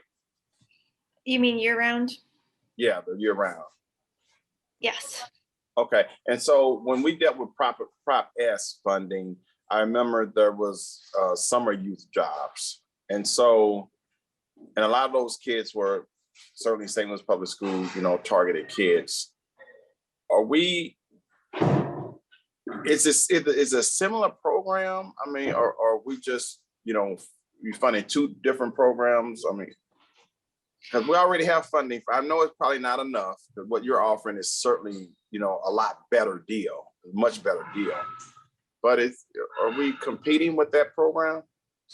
Yeah, I hear you. And I do think it really does come down to that being able to offer more, having a better deal. I from what I'm hearing everyone say, it seems like there's going to be no shortage of people, of young people who can take advantage of this sort of program. From what I've heard from people who are involved in the summer youth jobs, that a lot of the issues can be, if it's running over the summer and then school starts and then the program sort of might, fizzle out or be harder to get back up and going. So there's been a lot of discussion, and I've definitely personally been a proponent of year-round youth jobs to make this program as well. But I think it's not trying to take away the summer program, which is working well and people are involved with and employers are participating with and young people are participating with, but adding this sort of other way forward with all these other services as well, with another organization, St. Louis Public Schools, that has a vested interest in their students succeeding. So I think that's kind of why there's this kind of separate idea. Okay, once again, this conversation at Beta is very beneficial and very enriching, because it reminded me of, the experience that we went through with the Public Safety Subcommittee. And there were so many great organizations that are doing the good work to impact systemic change in our community. For example, Big Brothers and Big Sisters, the different mentoring programs. And when you're looking at public safety and looking at, creating a paradigm shift in our distressed communities as far as, mental health awareness. And I just think of how we can go back to those organizations like Big Brothers and Big Sisters and the ones that we couldn't fund to the full capacity, and how they can now be potentially included, in this funding. But again, that's what the legislative process is for. And that's what having this dialogue is all about, so that we can create better and more opportunities for our city. Unlike, the hard work that the Stimulus Advisory Committee did, because now you're experiencing feelings. Now you know how we feel about our communities and how we're connected as Black aldermen to our communities and how we can collaboratively work together and make things better. So I just had an aha moment, and I'm supportive of your amendment, but it just goes back to how if we could pause a little bit on some of this stuff. We don't have to rush all these amendments today. We don't have to do that. We could just say, hey, look, I'm good with what we've delivered thus far and move on and make things better for round 2. I'm just throwing that out there for people to think about and consider, because we're only going to be here another 5 hours. And some things we're going to resolve and some things we're not going to resolve. So I just want to say that. But I'm glad you brought this amendment, because it created this aha experience for me. And it, shows again, there's a lot of work for us to do collaboratively. So thank you. Thank you. Any further discussion? Any further discussion? Right. Alderwoman from the 13th, recognize the close on the amendment. Thank you so much, Mr. President, members of the board. I really enjoyed this discussion about the schools and how we work with them and youth jobs and how we work together. And I really appreciate my colleagues for giving so much good input. And with that, I renew my motion to amend Board Bill 2, Committee Substitute as amended, to add amendment number 5. I hope I said all that right. No, you did. You did. It's been moved by the Alderman from 13th, seconded by the Alderman from the 8th, that we adopt amendment number 5 to Board Bill number 2, Committee Substitute as amended. All in favor signify by saying aye. Aye. Aye. Opposed? Motion carries.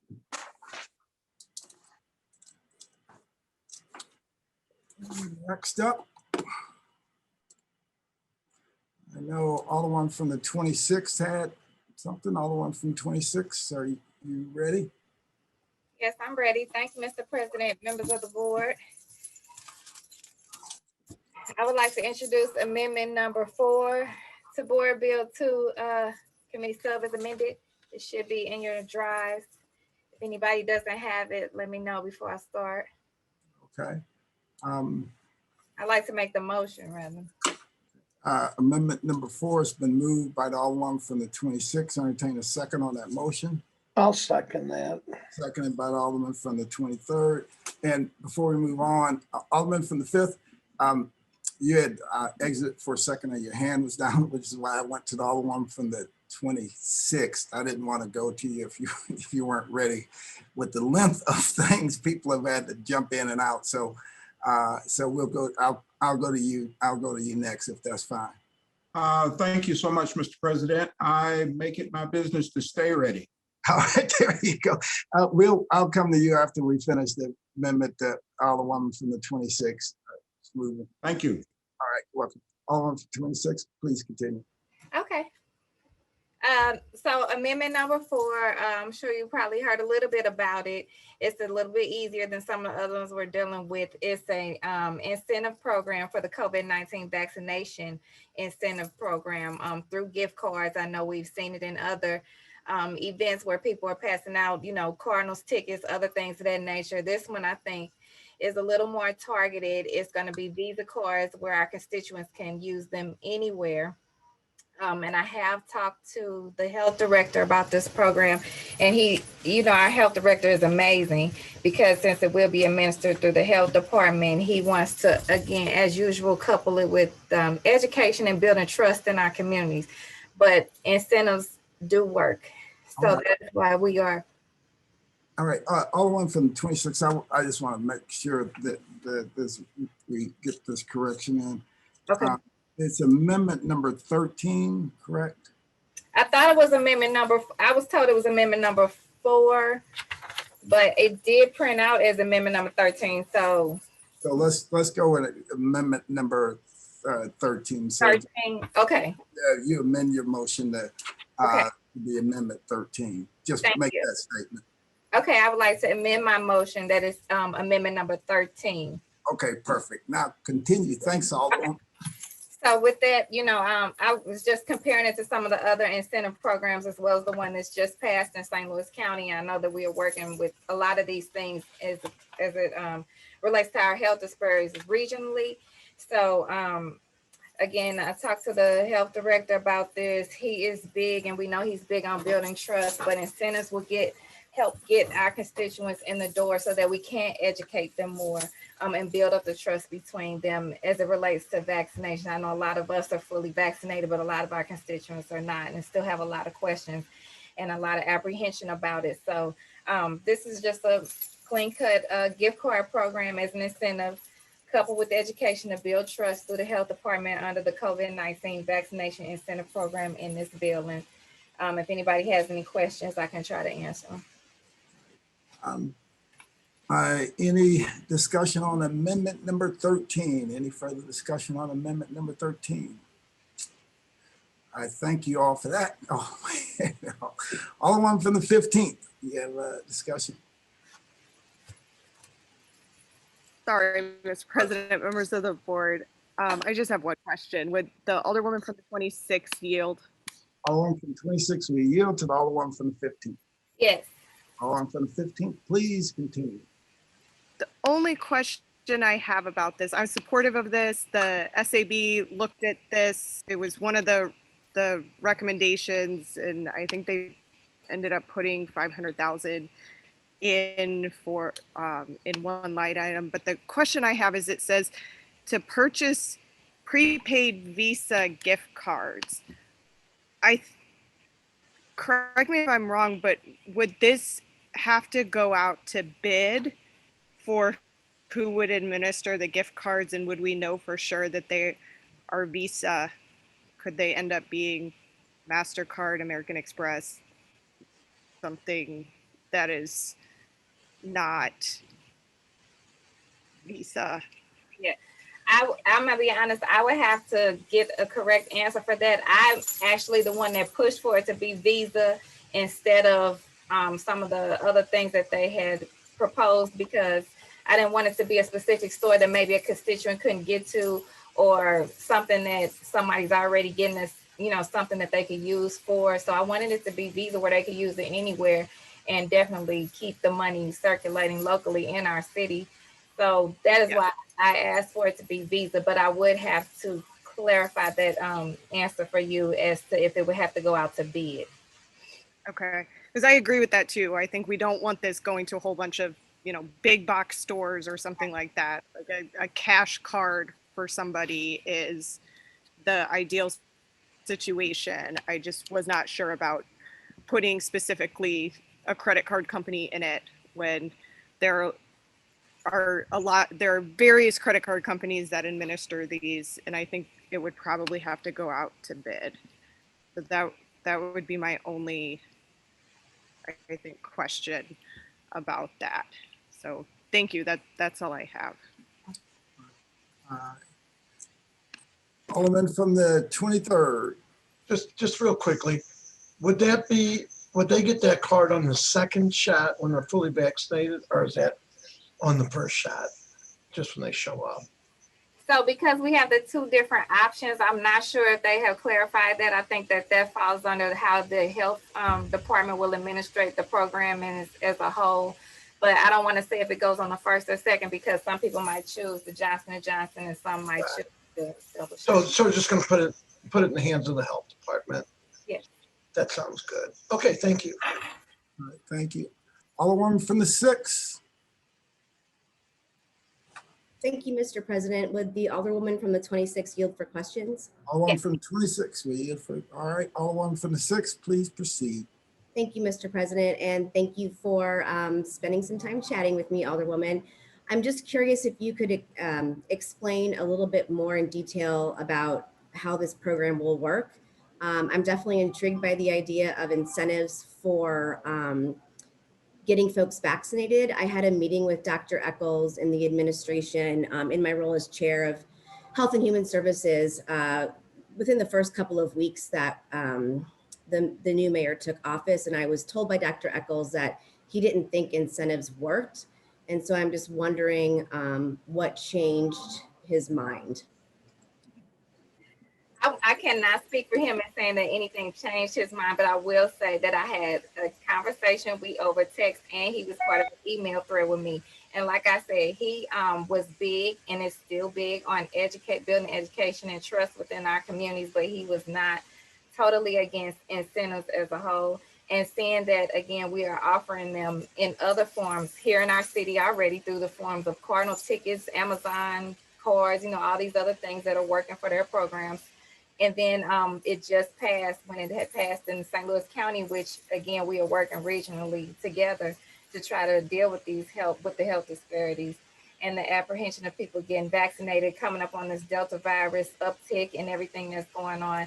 I think that he was just probably having a conversation with me and trying to see how he can work through it and use it to however his ability can do to impact making sure we get up our numbers for vaccinations in the city. I would never speak for Dr. Eccles. I have the utmost respect for Dr. Eccles, and that he in his conversation, he did express some of his concerns, but he was not against this particular program. And as the way it works, get them when you get your vaccination. It's that simple. Okay, and then just one quick follow-up question. I guess I've heard a lot of our colleagues very concerned today about the actual implementation of some of the way we are allocating money, which I don't disagree with. I am a bit surprised because we did not undertake conversations with this level of scrutiny during any of the CARES Act funding conversations under the former administration. And so, to the point of making sure that we're doing this the best way possible, I think having a mechanism by which the health department reports back on the efficacy of a program like this would be really valued by me. And thank you for letting me take some of your time, Alderwoman. All right, thank you. Alderman from the 19th. Thank you, Mr. President. I just wanted to say that I do support this.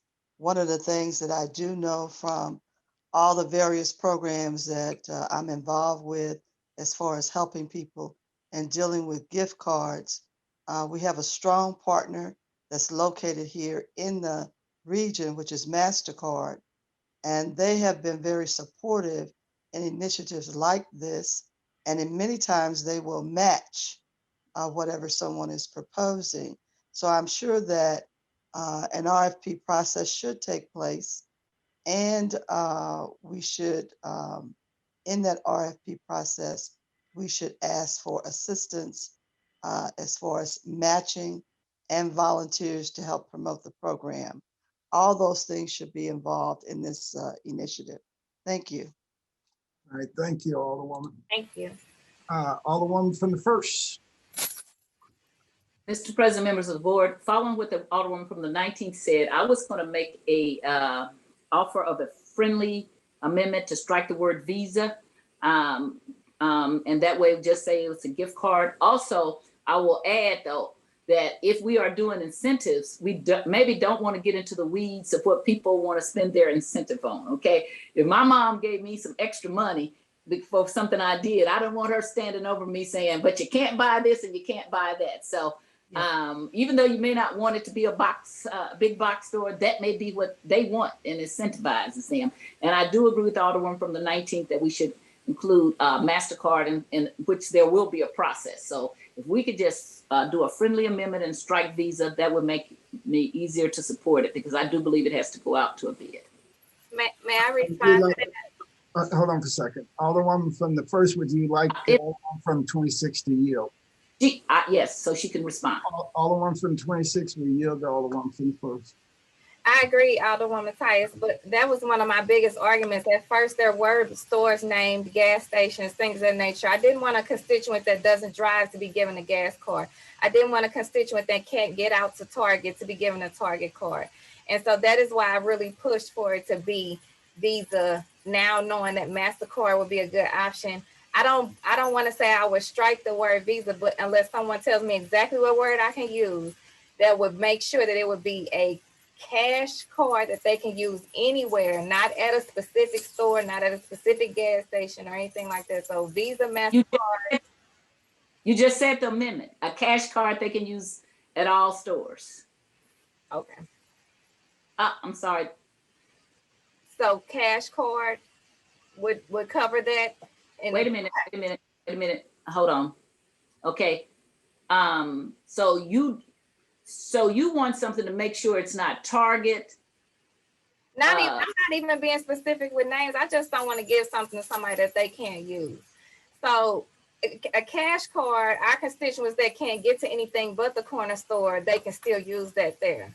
A cash card, not something that they can only use at one particular store, one particular grocery store for that nature or anything. I just want them to be able to use it wherever they can use it. Maybe they can use it to get food delivered with the food services. Wherever they can use it, where there's a need, I want them to be able to use it as a need and not have a barrier to where they can't use it or can't get to where they can use it. And then it's not an incentive for them. The reason why I want it struck is I don't want it to be so specific as to make it illegal, is what I'm telling you, okay? And so when you strike Visa, otherwise it's going to go up under that severability clause and it's not going to be legal because they're not going to be able to just make it Visa.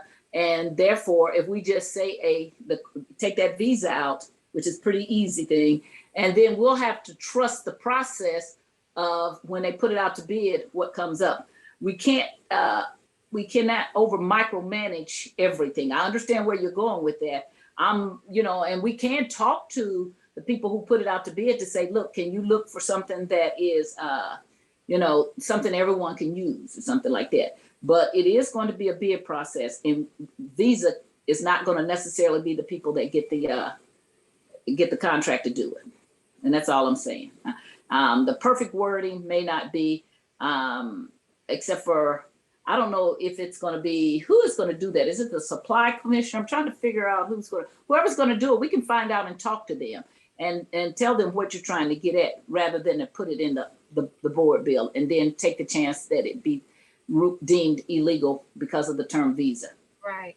I just got a recommendation of prepaid debit card. Okay, can that be used? That's fine. That's fine. Okay. So is that a motion that has to be? Amendment, prepaid debit card?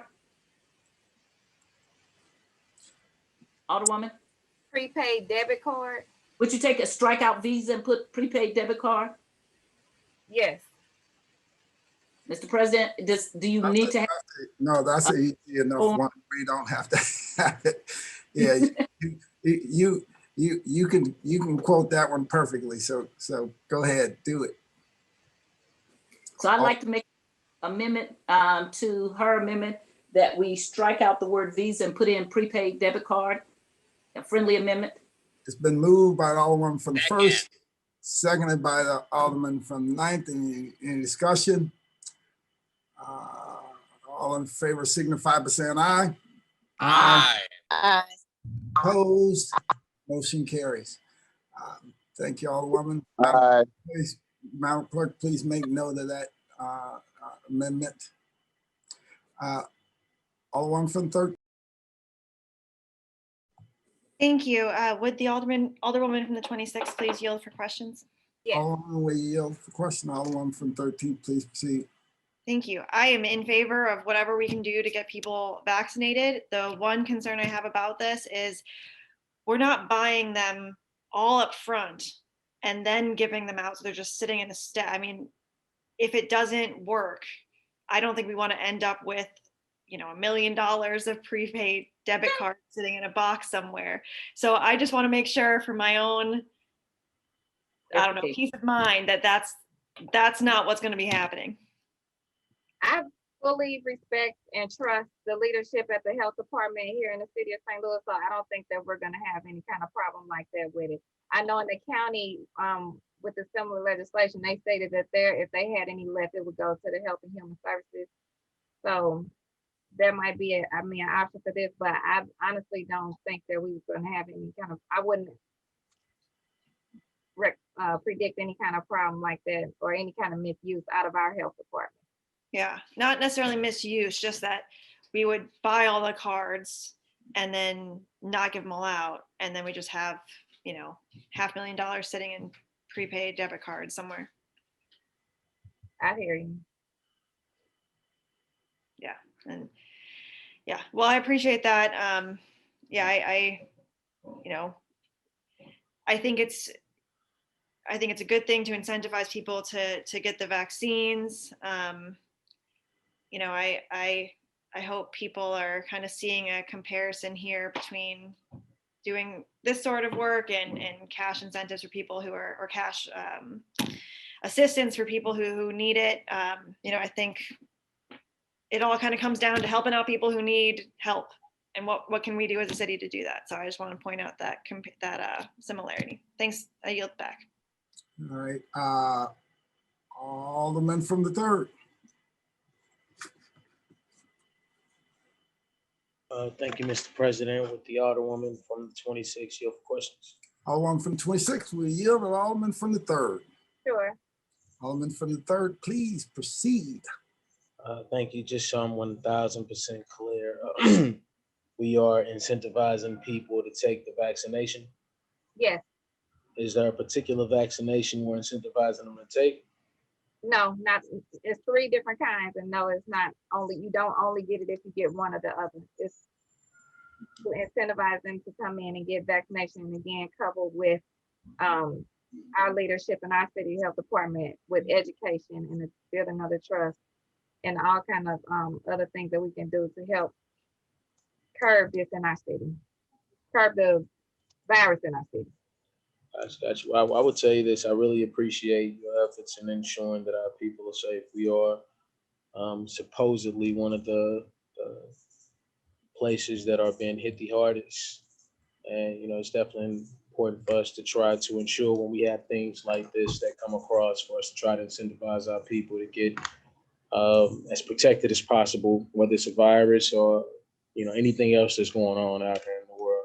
Scream wolf. I mean, we yell fire. So I definitely appreciate you raising that along. Is there, as far as the educational piece, is there, I guess,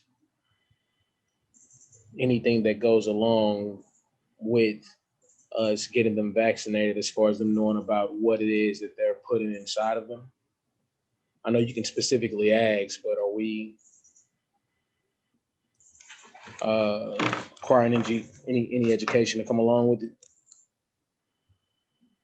I want to make sure I'm clear. Education about the vaccination, about COVID-19 and all that. Absolutely. Yeah, the Absolutely. vaccination. Yes, ma'am. Absolutely. That's what our health director, Dr. Eccles, stands on. Is, you know, he's not just giving out anything. That goes with all of the services, you know, that we have at the health department. So if you speaking about that piece, right, about the vaccination, COVID-19 precautions and how you all, absolutely.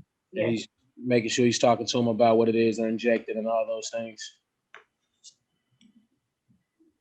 And about what they're getting As far as injected. the vaccine, I hope I'm following you. I mean, as it relates to the vaccines, the same education piece that he's been doing the whole time. We've had some amazing vaccination events here in the city of St. Louis under the leadership of our health department. So the same thing is just now when you come, you can also get this incentive to bring some more people back in. Because, you know, we have big ones and then it slowed all the way down. And now we're dealing with the Delta variant. So we're trying to just have this as a tool in the toolbox to engage people to come get vaccinated.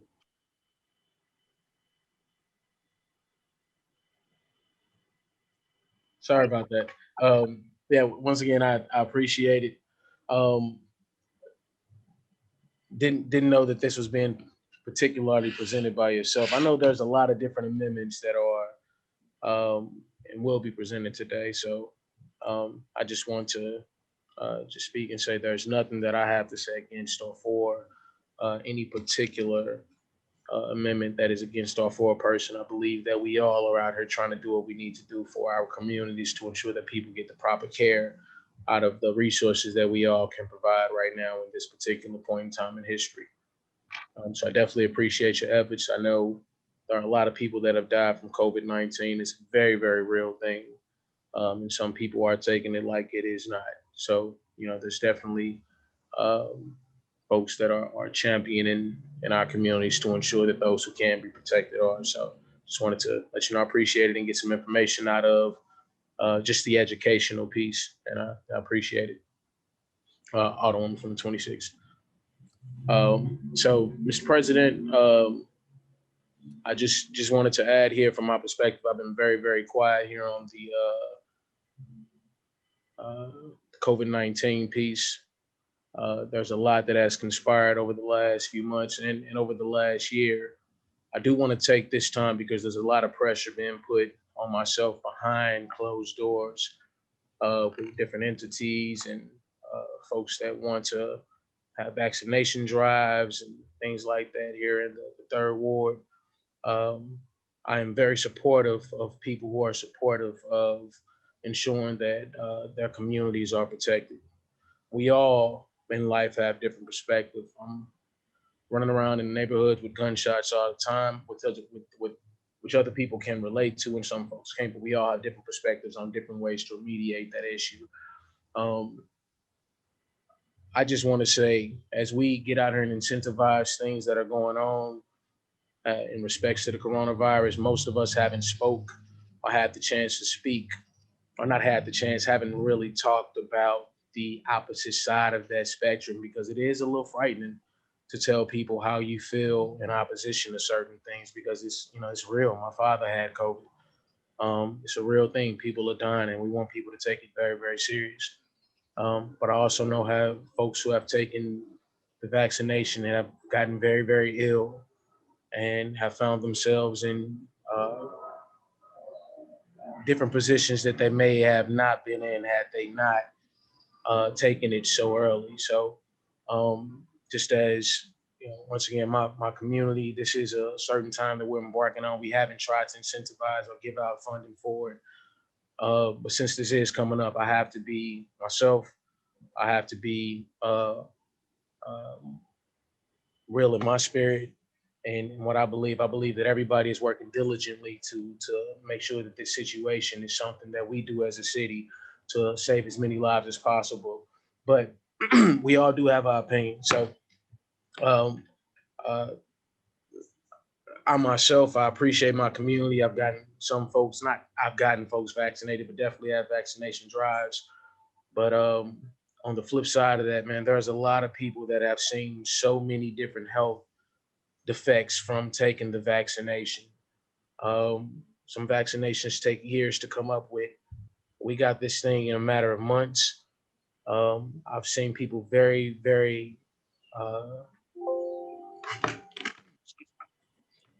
seen people okay and healthy before, and then seeing them very sick afterwards. I don't know if I want to be a person who necessarily votes to say, yeah, we should give people money right now to make them take something that we don't fully understand.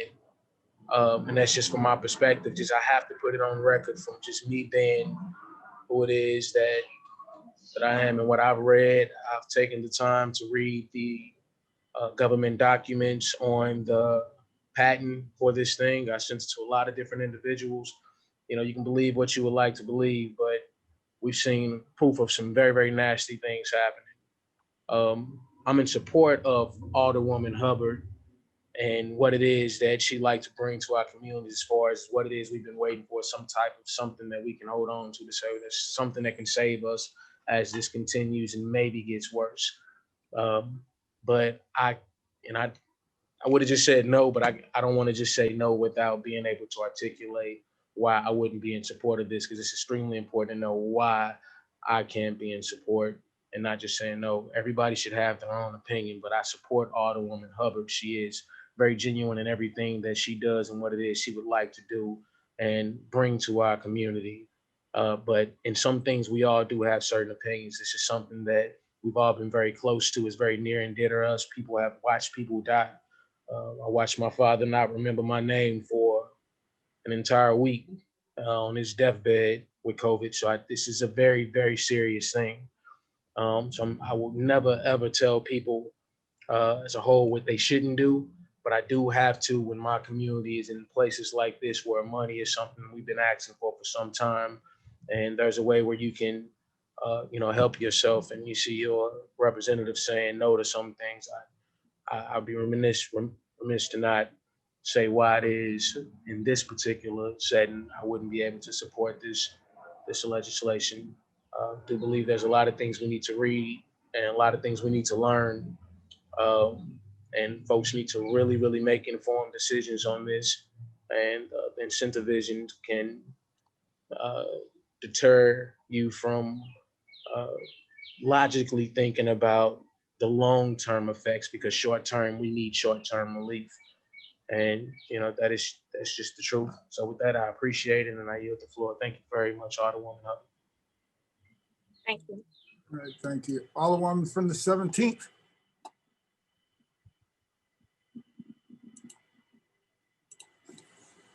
Alderwoman from the 17th. Oh, there you go. Thank you, Mr. President and members of the board. Alderwoman from the 26th, will you yield to question? Alderwoman from the 26th, Alderwoman from the 17th, please proceed. Yes. Thank you, Alderwoman from the 26th. I support this amendment and thank you for bringing it forward. And I just wanted to just make a note, something that Alderwoman Schweitzer from 13th mentioned. I just wanted to add, if these credit card or debit cards are bought at once, just to FYI, they have an expiration date. And so if they just sit around for a while, just an FYI, they could expire. And I just think that's something of note if they're not handed out. So they do have an expiration date and it states it on the card. Thank you. Thank you. All right, thank you. Alderman from the 22nd.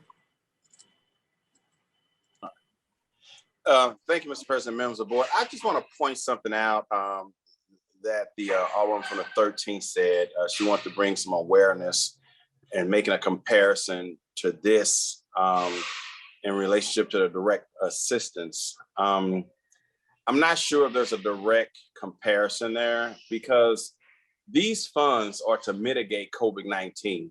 The African-American community at large have been hit by far greater than any community. And so why I'm always hesitant about just free government giveaways, You know, this is something that can save somebody's life. I mean, seriously. And if we can encourage them to get vaccinated by giving them, I don't know what the dollar amount may be, $50 or whatever, you know, I think that's much more greater than the other program. And this is something I could honestly support, you know, more so than the target assistance of $500, because this right here, this government giveaway can actually save lives, not just one life, but stop that one person from potentially infecting a whole bunch of other people. Because all it takes one to kill 100 potential with this deadly virus. So I am totally in support of the Alderman from the 26th Ward. Again, I'm not sure that it's a fair comparison, as respectively as the Alderman from the 13th pointed out, because this can really truly save lives. And we have a lot of wraparound services to help people with food insecurities and rental and payment rental assistance, mortgage assistance, to keep them housed and to keep the lights on. So I just want to say that, again, thank you, Alderman from the 26th, for bringing this forward. And I'm definitely supporting this.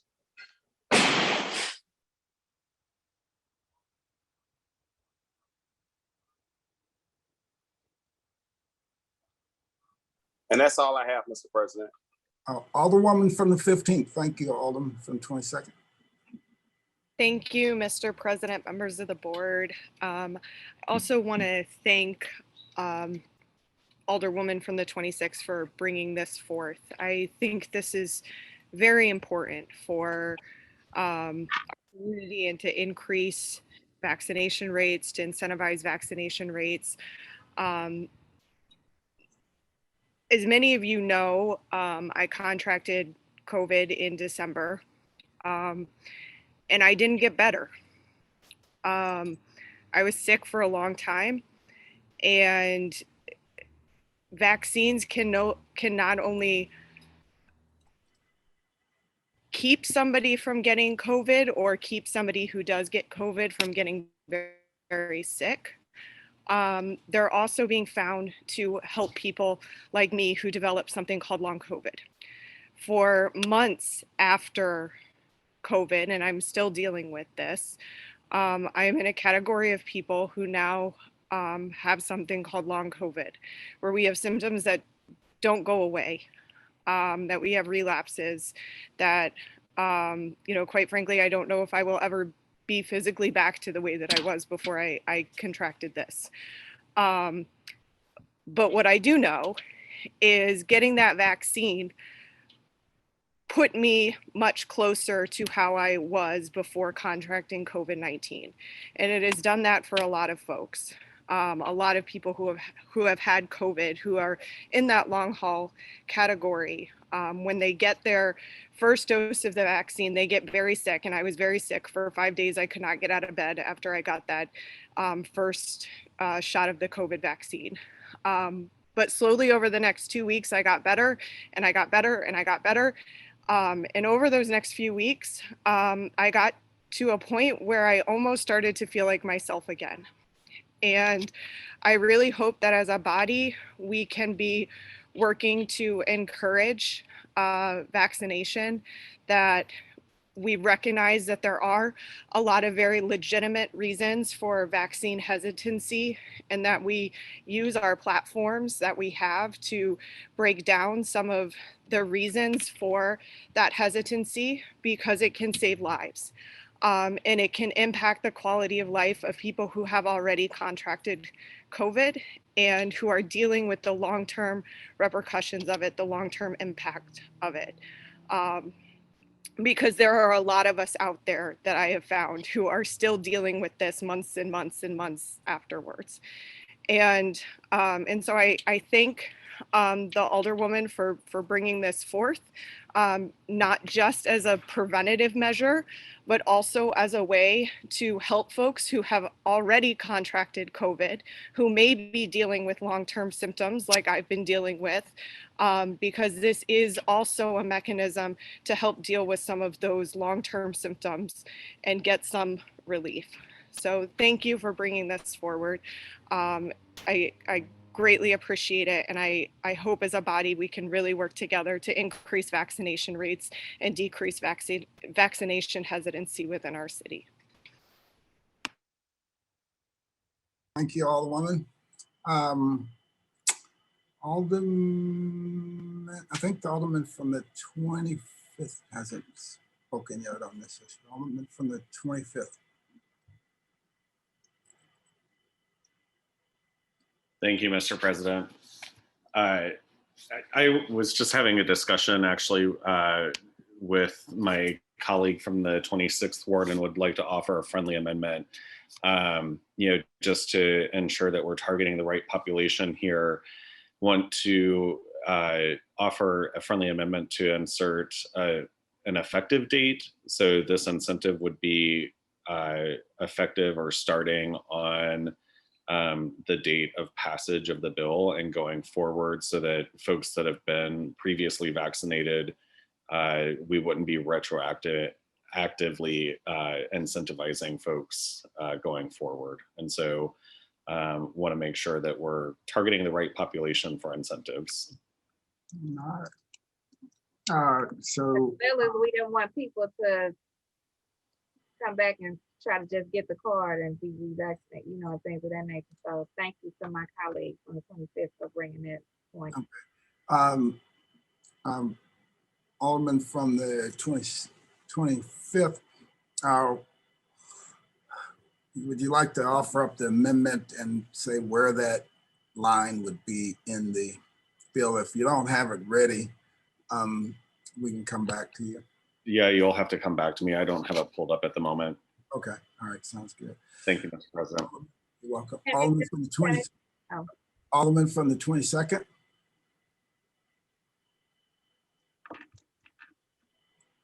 Alderman from the 22nd. Alderman from the 1st. Mr. President, members of the board, there were some members who expressed apprehension about the cards expiring. When you put things out to bid, there can be cards that do not start until you actually use it the first time. Those would be all the kind of things that you would put in the bid to make sure that we wouldn't have a stack of cards sitting up there that would just expire. So that would be part of the perimeters that you would seek.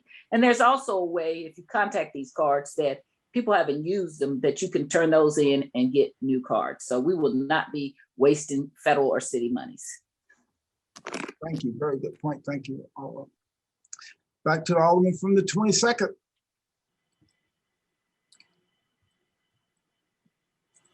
The one from the 1st, you still have your hand up. I don't know if.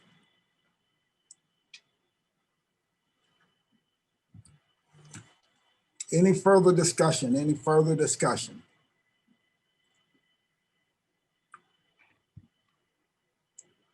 Mr. President. Oh, yes. Sorry, I forgot. From the 25th. So my colleague from the 26th ward and I were talking about at the end of the amendment, adding the language around the effective date. Please state it into the record. So at the end of the current amendment that's before us, adding in language at the end of the amendment stating that the program would be effective upon passage of Board Bill number 2 committee substitute as amended. Been moved by the Alderman from the 25th, and turn a second on that Second. motion. Seconded by the Alderman from the 26th. Any discussion? All in favor signify by saying aye. Aye. Aye. Oppose? Motion carries. Roll call. Madam Clerk, please make note of that. Oh, no. that amendment. I think Alderman Bosley asked for, when we close, asked for a roll call. We can't do that now. We can't do it retroactively after I already put the vote. Oh, okay. That has to be before. You mean for the final we can, but not for that last amendment. Okay. Alderman from 3rd, are you saying on this final one, on the amendment? Just on the final, I'm sorry. All right, we're good. All right, thank you. It's been moved by the Alderman from 26, seconded by the Alderman from 23rd, that we adopt amendment number 13, the board bill number 2, committee substitute as amended. Madam Clerk, please call the roll. Alderwoman Tyus. Aye. Alderwoman Middlebrook. Aye. Alderman Bosley. No. Alderwoman Evans. Aye. Alderman Page. Aye. Alderwoman Ingracia. Alderman Coder. Alderwoman Rice.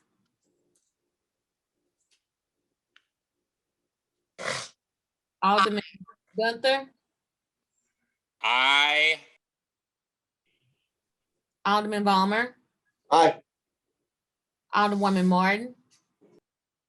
Alderman Stevens. Aye. Alderwoman Schweitzer. Aye. Alderwoman Howard. Aye. Alderwoman Green. Aye. Alderman Oldenburg. Aye. Alderwoman Peel. Aye. Alderman Todd. Aye. Alderwoman Davis. Aye. Alderwoman Spencer. Aye. Alderman Muhammad. Aye. Alderman Boyd. Aye. Alderman Vaccaro. Aye. Alderman Narayan. Aye. Alderman Cone. Aye. Alderwoman Clark Hubbard. Aye. Alderwoman Boyd. Sorry, Alderwoman, I didn't hear it. Aye. Thank you. Alderwoman Navarro. Aye. President Reed. Aye.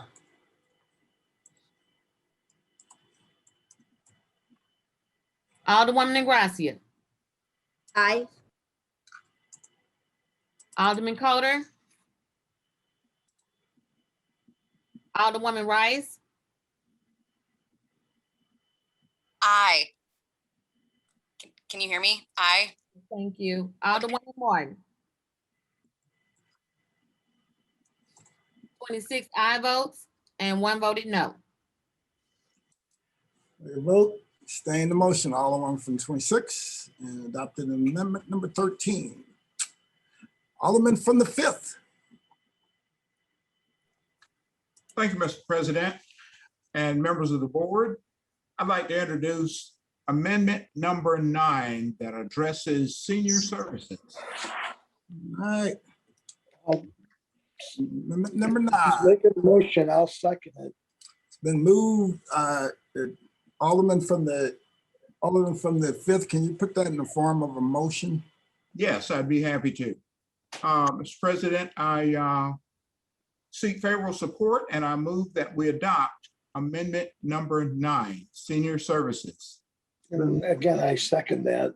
Been moved by the Alderman from the 5th, seconded by the Alderman from the 23rd. Alderman from the 5th, please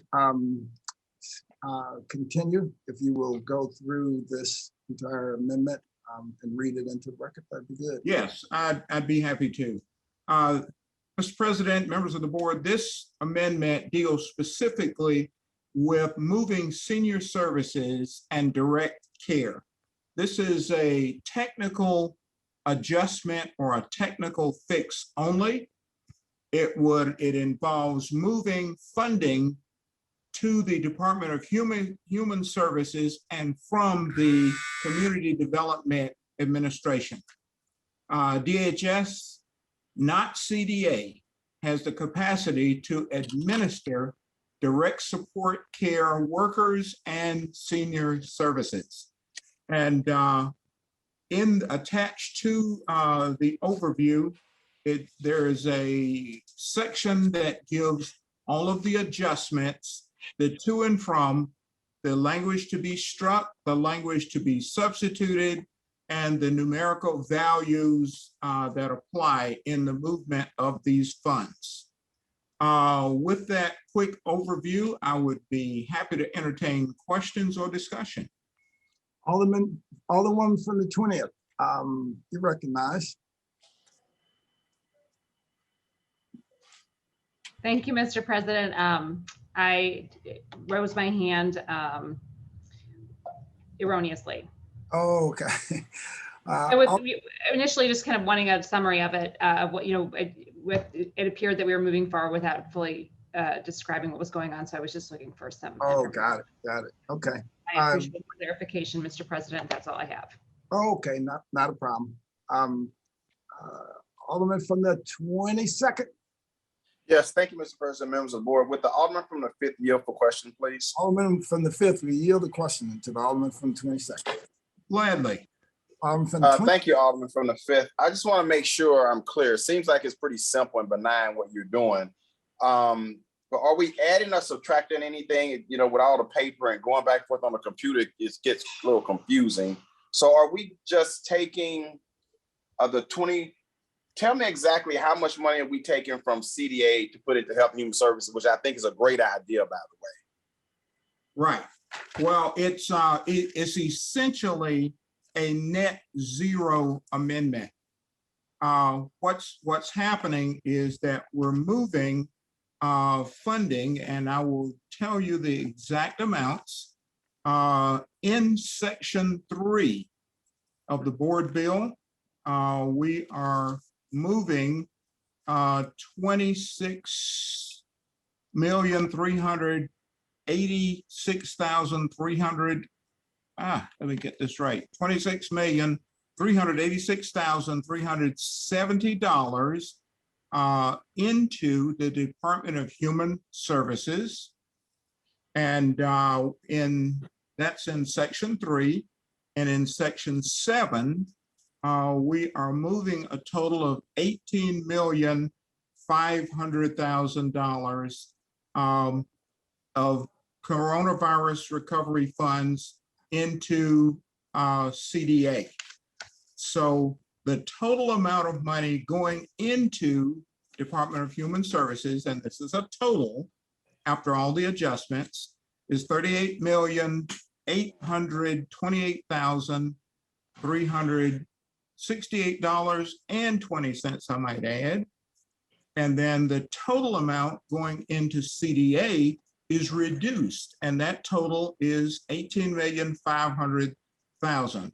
And the difference is that we are moving the money for senior services and direct care from CDA, which is not equipped to deal with these services, into the Department of Human Services. I hope that clarifies it a little. Just a little bit, because what I'm trying to do, Alderman, is I'm trying to follow the exhibit. So in the exhibit I'm looking at, it has Community Development Agency block, and it says $22 million. And are we fixing something? Because if I follow the exhibit and you're taking out 22 million, that's not what's showing in the exhibit. The exhibit is showing only 22 million.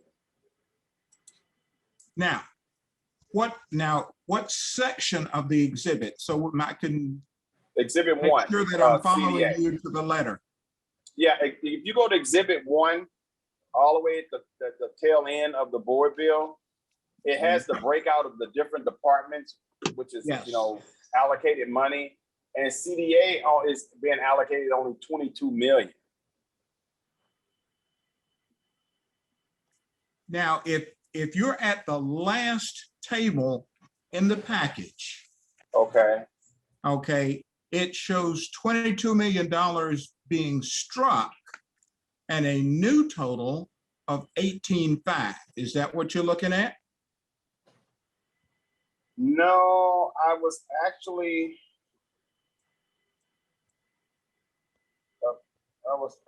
this table is listed as Exhibit 1. Right, the original of Board Bill 2 Committee Subject as amended. If we look at that exhibit, currently it shows 22 million for CDA. That's correct.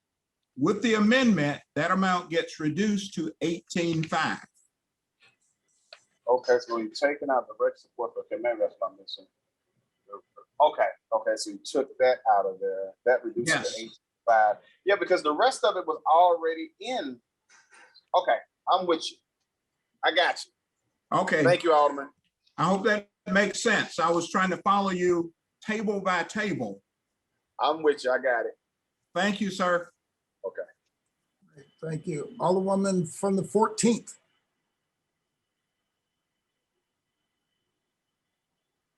Alderwoman from the 14th. Okay. Any further discussion? Any further discussion? Alderman from the 5th, you're recognized to close. Thank you, Mr. President, members of the board. I ask the board's favorable support of amendment number 9, and I move that we adopt said amendment number 9. It's been moved by Alderman from the 5th, seconded by the Alderman from the 23rd, that we adopt amendment number 9. All in favor signify by saying aye. Aye. Aye. Aye. Oppose. Motion carries. Any further amendments? Any further amendments? Alderwoman from the 6th. Thank you, Mr. President. You should have in your folders Amendment 19 to Board Bill 2 Committee Substitute as amended for behavioral health providers.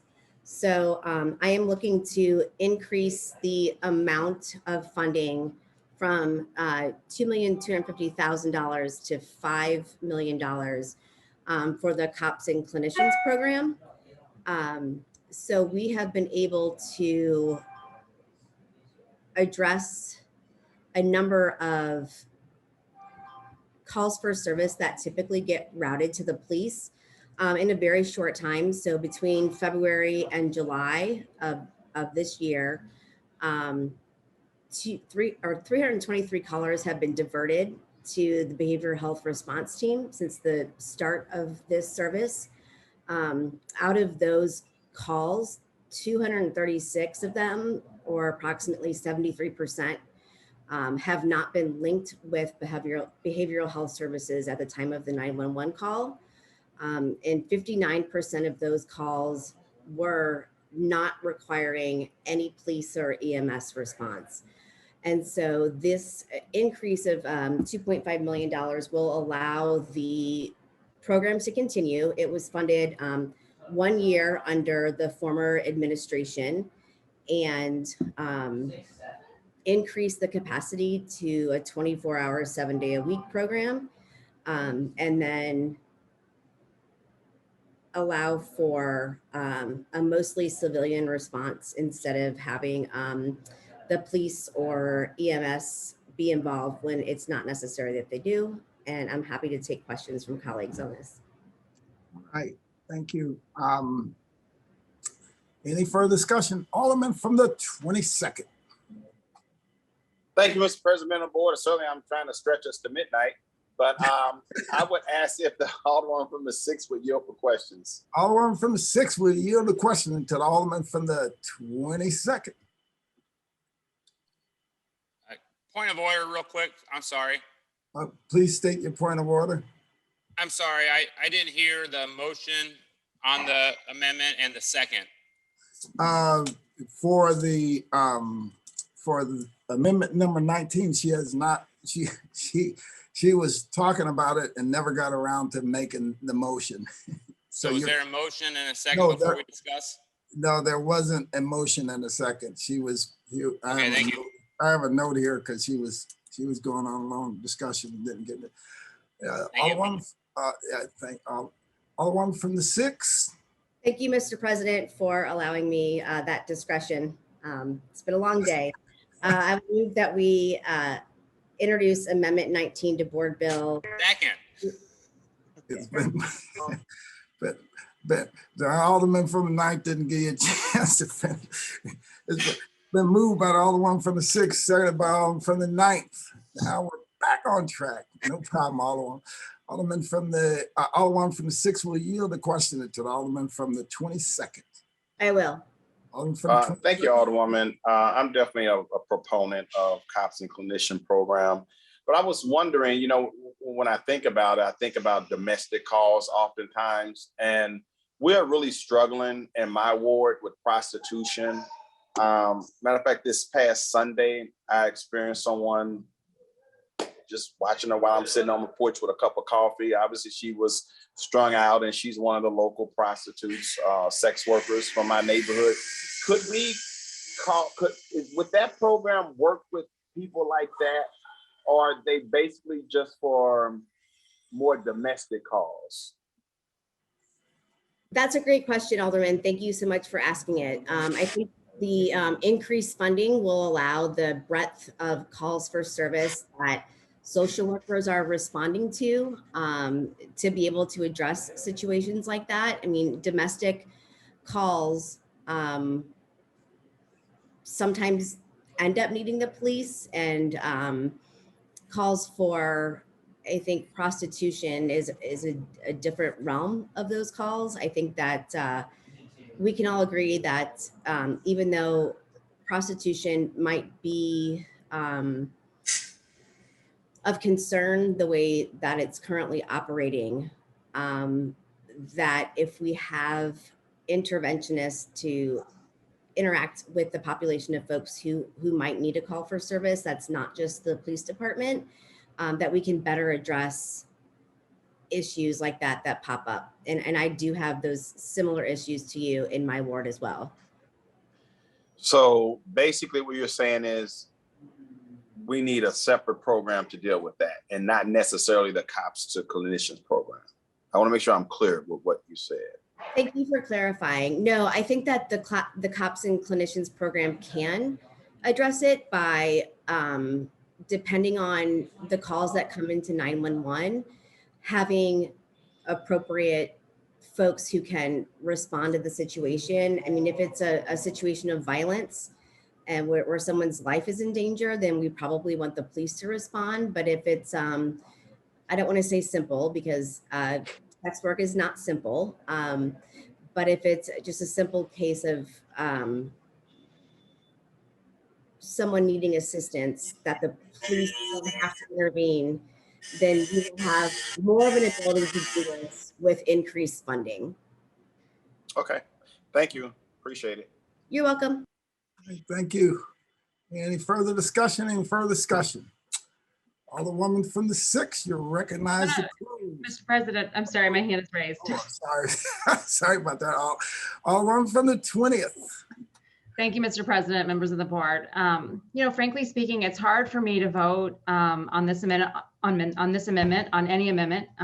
this entire package.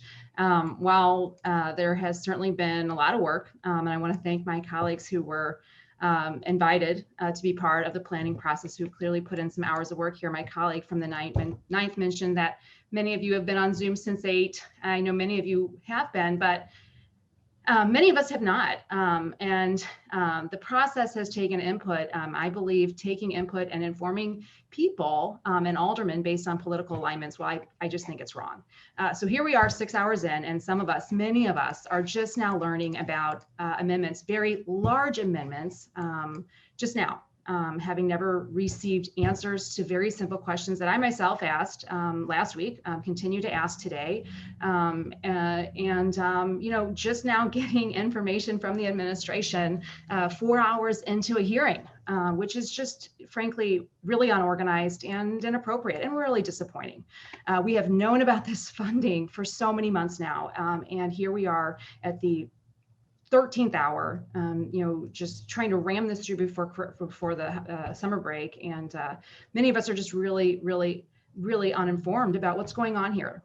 This entire process, in my opinion, has been grossly disappointing. We have lauded public input that has included a whopping 1% of our residents and developed a hodgepodge of items that we want to fund, most of which are very, very good programs and very good initiatives. And a hodgepodge is not anything outside of what you'd expect. In fact, it's all you can expect from a framework, a process that has been so underwhelming, a framework that frankly doesn't exist. This is, quite frankly, an unprecedented amount of money, a once in a century opportunity, and we cannot afford to squander it. And we should not be deciding on amendments as large as $5 million on just a few minutes of conversation without really, no matter how good the program is or how good all these things are, we are asking the wrong questions. We're asking, what projects do we want to fund? When we should be asking, what do we want these funds to accomplish in a broad sense, in a grand sense? And what metrics are we going to use to mark our success? How do we want these funds to change the trajectory of our city? And we should be committing ourselves every time we allocate these funds to any project to measures that we are going to use to measure our success and report back to the general public. I believe the city needs to fund and focus these funds in a very broad sense on the very serious problems that resulted in the city receiving such an unprecedented, enormous federal package to begin with. Our decaying building stock, our poverty, and the stagnation of our city's general economy are what drove the enormity of our package. And failing to make headway on these indicators will result in us coming back here 50 or 100 years from now with the same stuff. So, I'm just speaking out on this particular amendment because this is a problem with the entire process. And I don't know how long we're going to be here today. I have a 4:30, I have a 5:30 and a 7. I'm happy to cancel those as we go. But, at the same time, to be learning about these today, even though they're in the drive, I just think is a real missed opportunity to have articulated and developed a vision, a broader vision for what it is that we want to accomplish. So for example, the cops and clinicians, I think this is a great program. We all think this is a great program for the most part. I shouldn't speak for everyone here, but the reality is we should have be able to measure success with what we're going to be putting in, $5 million. Let's commit to having a successful cops and clinicians program that reduces the number of 911 calls or reduces X, Y, and Z, but instead we're just filling in buckets. And I really am very disappointed in how this process has played out, very disappointed in a lack of cohesive, collaborative, communicative process throughout this entire consideration, not from necessarily everyone here involved, but we really, our city deserves more. So as we move into the second tier, and the second process here, I would just like to make sure that that those concerns, this criticism of the process is logged, and hopefully we can all do better going into the next phases. Thank you, Mr. President. Again, it's just hard to vote on these amendments. I know that some of these things, this program is very good, but what are we going to get specifically out of $5 million? How do we come up with those figures? Where are we going with this? And again, this is the first time many of us today during this process, it's just the first time many of us are learning about a lot of this. Thank you so much, Alderwoman. And, for the record, that's been some of the frustrations of the committee members in trying to get information. We have requested information that we still have not received. So, but thank you for underscoring that. Alderwoman from the 1st. Thank you, Mr. President, members of the board. If the Alderwoman from the 6th would yield. Alderwoman from the 6th, will you yield a question to the Alderwoman from the 1st? I will. Thank you. Hello there. What time is it now? 4:30, 5 o'clock? What time it is? I just canceled. It's almost 4:30. Okay. I just canceled my appointment to get my gray hairs dyed, so it's late in the day. I'm in my mom's house, and the plumber has the water off, and the electrician is someplace, and so I'm having fun. Okay, but okay. This $14,500,000. So I'm really looking at the exhibit.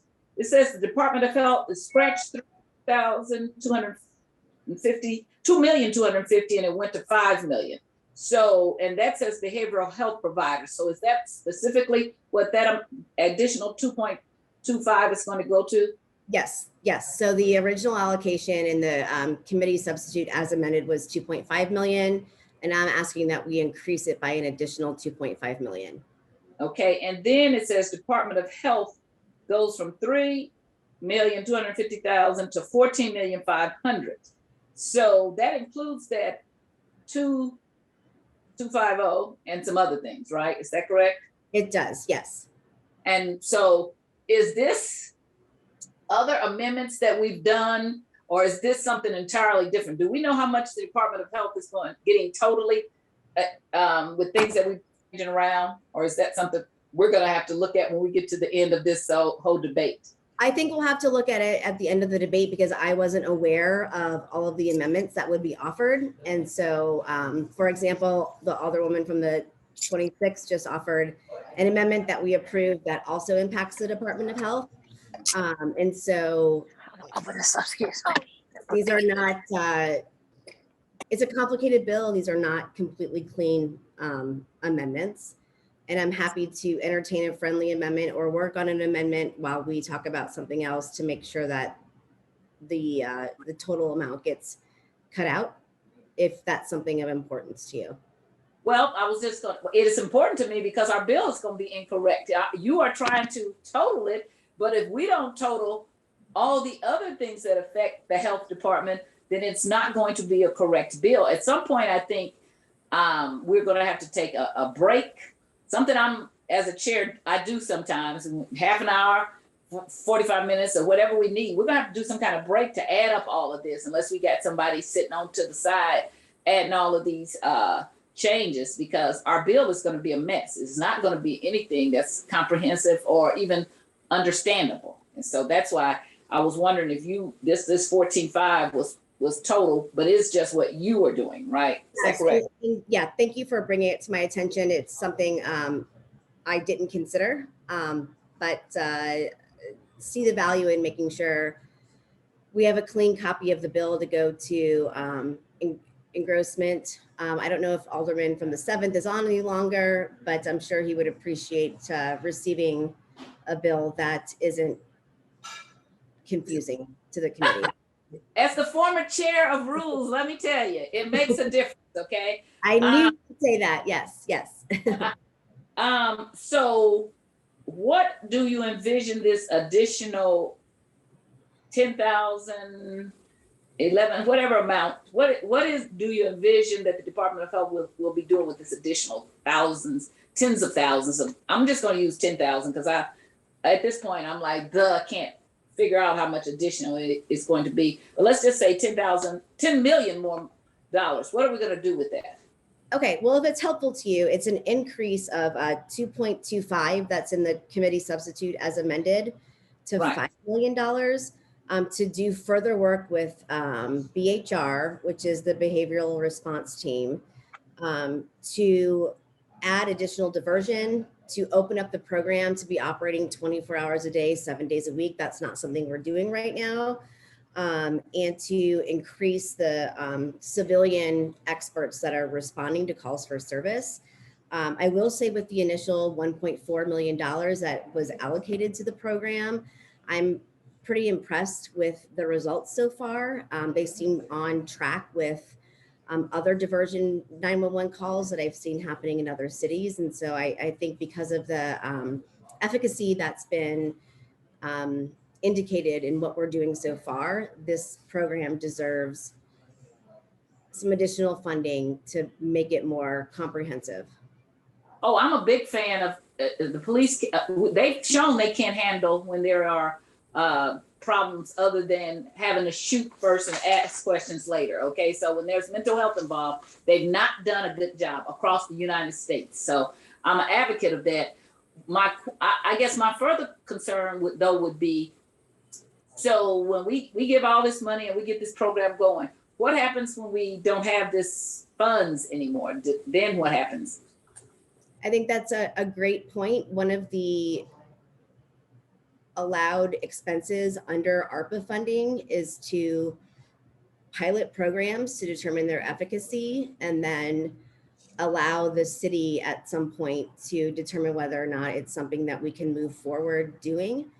And with the recent effort and new conversations about our public safety budget, I feel confident that if this is something that's working well for both the police department and residents, that it would make no sense for us not to fund something like this in our budget.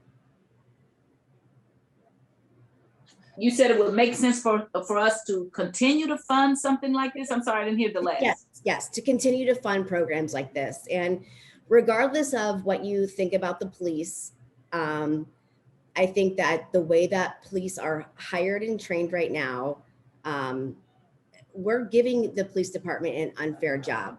Their job is to protect us from the most violent criminal offenders.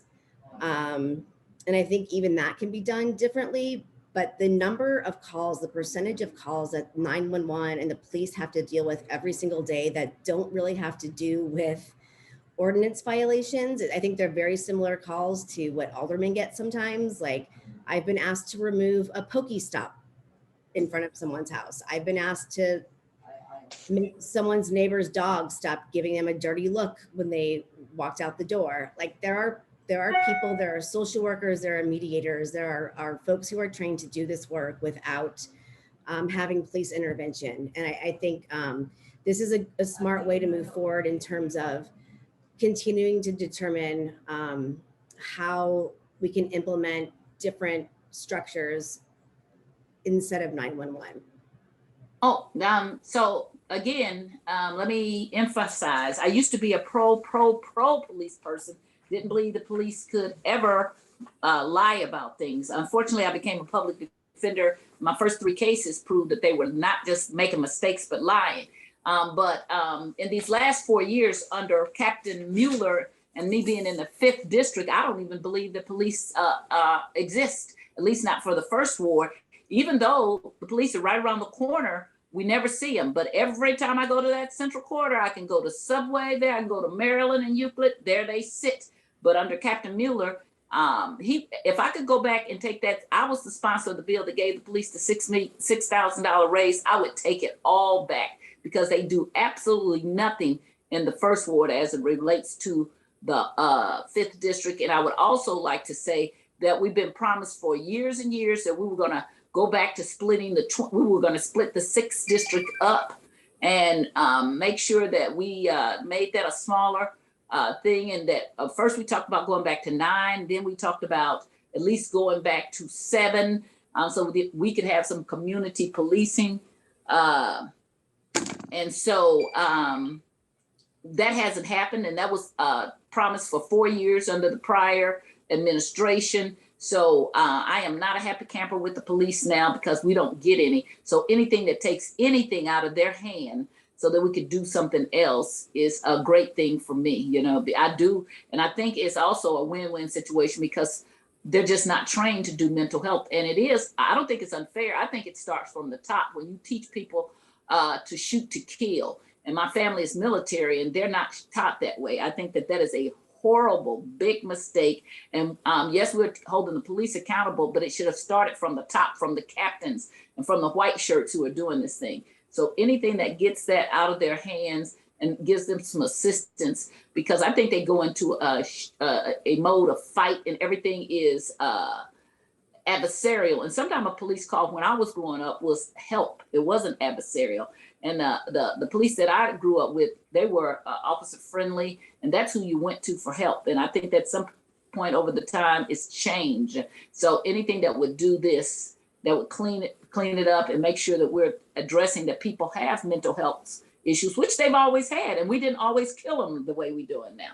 So the police did a different job to me. And that's just been my experience. When people talk about their bad experiences with police officers, up until Captain Mueller, I really didn't have any. He's been a horrible example. But other than that, we've had really good policing, and I've been doing this for a lot of years. And even though I know that I found out that police don't always tell the truth, I've always thought that 90% of them were trying to do the right thing. There's a 10% that got a problem, and I wish the 90% wouldn't cover for them. And I wish that the organization wouldn't cover for them.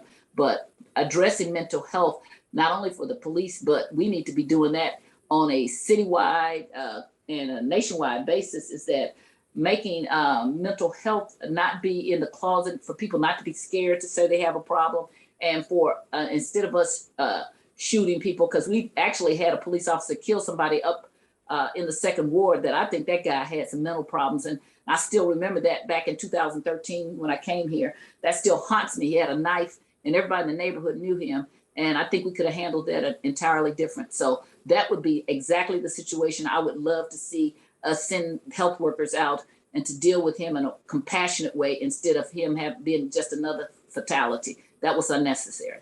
So I am supportive. I just wanted to hear more about it. I am in agreement still with people to say it's a lot of stuff we just didn't know. This should be an inclusive body. It shouldn't be just a few people who know what's going on. And so I'm still going to support him, but I'm still greatly disappointed about the lack of inclusion. Thank you for that comment. I also wanted to make sure that you know that I don't introduce amendments or support amendments that I am not supportive of. And so I think there's a lot of accusations that all of these amendments from some of us are coming directly from the mayor's office, but I have my own mind and make my own decisions, and don't disagree that maybe there should have been some more comprehensive engagement with more aldermen. And that's a lesson learned for the mayor's office, but yeah, I guess don't assume. Oh, I don't have your, I've had a lot of conversations, but this is just a big chunk of money for me not to believe that it came from someplace else. Usually when aldermen are doing something, it's a smaller amount. So my spidey senses says, and even if I don't like the way somebody did something, if it's something correct, I have my own mind and I'll still support it anyway. But that don't mean I won't tell you, don't do that anymore, okay? That's not a good thing, but I still support the concept, okay? And whether it came from you or the mayor, I agree with what you're trying to do. All right, thank you all. Thank you all. Thank you, Alderwoman. And it's been Alderwoman from the 14th. Yes, will the Alderwoman for the 6th yield for a question?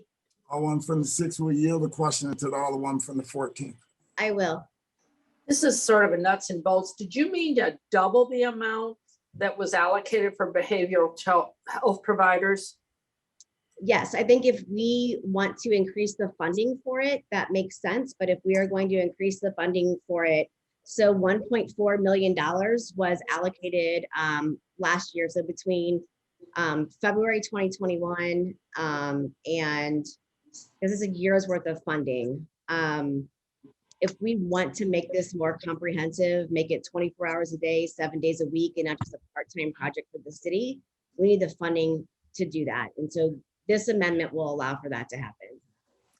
Okay, well, this is, like I said, a nuts and bolts. You're talking about, originally there was allocated $2,250,000, and you've, according to your amendment here that I have in front of me, you have $5 million. That's more than doubling it. And I just was wondering if that was what you meant to do, or did you only want to allocate $4.5 million? No, 5 million to make sure that we can be comprehensive in our approach and continue. Okay. Yeah. Okay, then I guess so the total offer to the Department of Health would then be $16,250. No, I'm sorry, that's wrong. Yes. 14. No. Again, I think, and I apologize, I should have been more thoughtful when I was drafting amendments, that the totals don't necessarily make sense based on other amendments that have been offered. So. I just was wanting to know, because you were saying you doubled it and it's more than doubled. And I just want to make sure that the 5 million was what you meant, not 4.5 million. Yes. Okay. Okay, well, I'm not sure if the numbers add up. I can't do that, all those zeros in my head sometimes, but I know you can drop them off. But anyway, it'll be okay. All right, that's all I had. Thank you. All right, thank you. It's been moved by the Alderwoman from the 6th, seconded by the Alderman from the 9th, that we adopt amendment number 19. All in favor signify by saying aye. Aye. Opposed? Motion carries. Madam Clerk, please make note of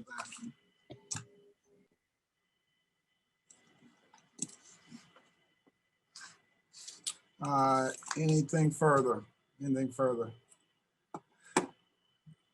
Righty. Alderman from the 21st. Thank you, Mr. President. I would like to bring back before us amendment number 11 to Board Bill number 2.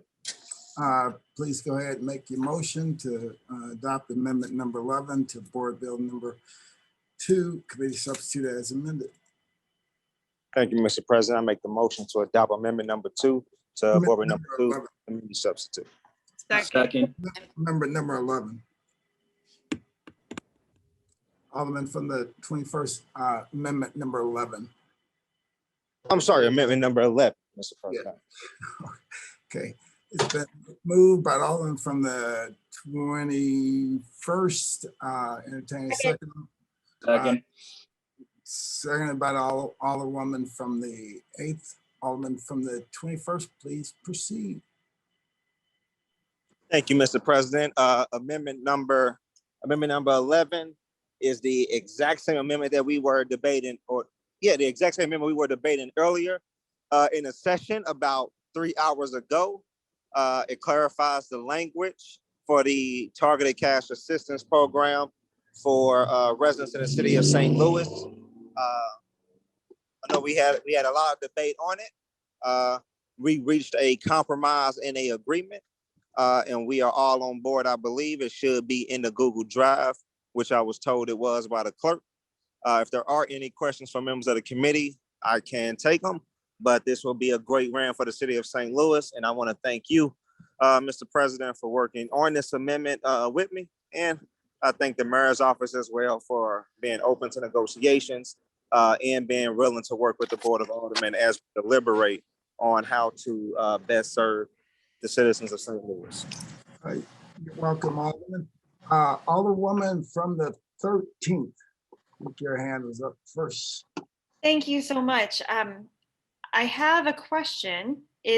I'm not sure if I should ask it to the sponsor or just in general. Is amendment number 11 now different? I heard it was a compromise, but amendment number 11 was the name of the other. I guess I should ask the sponsor. Will the Alderman from the 21st field the question? I think they go ahead. We kept the amendment because I was the original sponsor of the amendment. We clarified the language. We drew the amendment back. When we drew the amendment back, I was able to edit it and rework it. And now I'm introducing the amendment to put it back before us again. If you look at the amendment, it clarifies what it is, and you will see the changes in it that's reflective of on both sides more. Great. So it's a new amendment with the same number. Yes. So it's not the amendment that was before us before. It's a new amendment, same number. Okay. Thank you. I will read it. All my questions. Any further discussion? Alderman from the 9th.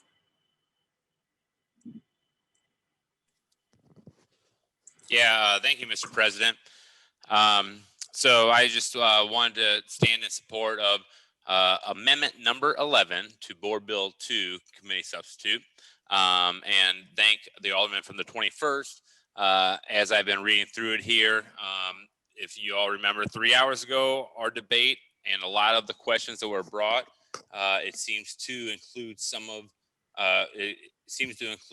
what everyone seemed to agree on during the last time. But if the Alderman from the 21st would yield for just a couple questions, I'd appreciate it. Okay, Alderman from the 21st, we yield the question to the Alderman from the 9th. Yes, Mr. President. Alderman from the 9th, please proceed. Thank you, Alderman from the 21st. So my first question was in one of the, can you hear me? Yes. Okay.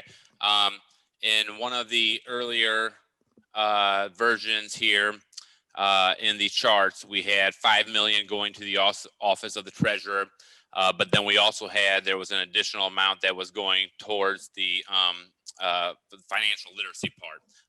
And I don't see that. Can you let me know how that was negotiated? Thank you. Thank you, Alderman. So I did talk with the mayor's office. I shared with her my concerns about an additional $500,000 going to the treasurer to operate a literacy program. And it was agreed with me and her that it is somewhat unnecessary and it's a burden to make people take a financial literacy course for $500 during a pandemic. If I'm struggling to pay my bills and I'm trying to get $500 from the city of St. Louis, you want me to sit in a, hour class, 2-hour class, 3-hour class? We don't know because that has not been set up. And in other cities that we modeled this idea and policy afterwards, it's not inclusive in those cities that we are trying to mimic with this. It's just not appropriate at this time. And the mayor's office also agrees. So does the president's office, and I believe so do a number of members of the Board of Aldermen. Okay, thank you. Yeah, that was one of the things. That's the other thing I'm looking through here is kind of there was obviously during our last discussion, there was a lot of questions whether Department of Human Services versus the Treasurer's Office here. And so when I'm looking at the bold part, the Treasurer shall be responsible for implementing the program. Then you go on to say under the administrative oversight, the Director of the Department of Human Services negotiates, executes. So can you explain that, the compromise between the Department of Human Services and Treasurer's Office, kind of how that works out? Sure, Alderman, the exact same thing that I talked about 2 or 3 hours ago. The Department of Human Services will be the parent agency responsible for its implementation, its operations, and the treasurer will work in conjunction and under the supervision of the Director of Human Services to implement the program. That was also agreed upon by the treasurer by the mayor, by our mayor and her administration after I shared my concerns. So the treasurer will play a role with the implementation of this program, but it will be under the leadership and under the oversight of the Department of Human Services, who is responsible for the social welfare and the social resources of our citizens here in St. Louis. I thank you so much, Alderman. Very good. Thank you. Thank you. And then my final thing here, and this is kind of tied into the last amendments discussion, as the Alderwoman from the first was mentioning about, as we're making changes to amendments, updating kind of totals on dollar amounts. So I think this is going to be something that I guess either the Alderman from the 7th as the new rules chairman or Mr. Clerk would have to figure out. But one of the other things I want to point out here in this first paragraph, it says the director of the Departments of Human Services or her designees are hereby authorized. I just wanted to point out as we go through all of this bill that we agreed that all of our pronouns would be they, them. So that was just a scripters error thing that I think we need to add to what the Alderwoman from the first brought up in the last discussion about updating. And again, probably for the clerk or the chair of the rules. So other than that, thank you so much. I'm going to listen to the rest of the questions. I thank you for answering, and thank you, Mr. President. Thank you, Alderman. So after we complete, our amendments today, the clerk and staff will incorporate all of the changes and deliver those changes, the final bill to the chairman of rules, so that rules can overlook it and ensure that everything's in place. So all these things that we're doing today will be incorporated in the final bill. Alderman from 22nd. Thank you, Mr. President, members of the board. Somehow I got lost. I'm looking at amendment number 11 to Board Bill 2 Committee Subject as amended, and it looks like a newer version. And it's bold, so I know it's a new version, but shouldn't this be An amendment to the amendment. I'm trying to follow what the heck's No, going on here. they withdrew their original amendment, so it essentially didn't exist any further. So MG. So that Well, I just pushed this, the car. Shit, I was. so this one that we have before us is the new amendment number 11. Okay, So they worked with the clerk and just rewrote it, rewrote amendment number 11 with the final, all the final changes in amendment number 11. Man, when they say passing board bills is like making sausage, there's been a lot of sausage making going on today. This is kind of confusing. With the Alderman from the 21st yield. Alderman from 21st, we yield the question to the Alderman from 22nd. Sure. Okay. Alderman, I still don't have a full understanding of why the Treasurer's Office would be implementing this program.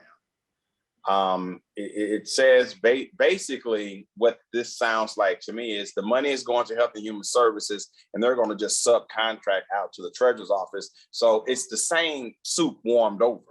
I mean, there's nothing really changed in here except what? Tell me what has changed. Thank you, Alderman. So it's not a subcontract. The Treasurer's Office is not responsible for its implementation. It is the Department of Human Services. The Treasurer's Office will play a role in helping this program roll out because it's the person that's going to be writing the checks to people who the Department of Human Services approve. That's what they're doing. They're writing the check. The Department of Human Services is responsible for its eligibility requirements, processing the applications, and approving the people to get the funds. Okay, so let me make sure I heard you clearly. You said the Treasurer's Office is not implementing the program. Is that what you said?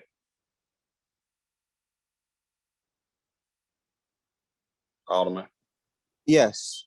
Okay, so let me read you something because I just want to make sure that I'm on the same page with the right amendment. So I'm looking at amendment number 11 to Board Bill 2 Committee Substitute as amended. It says in bold, the Director of the Department of Human Services or her designee are hereby authorized to make, negotiate, and execute any and all contracts or other documents on behalf of the city described in Exhibit 2 related to evaluation and oversight.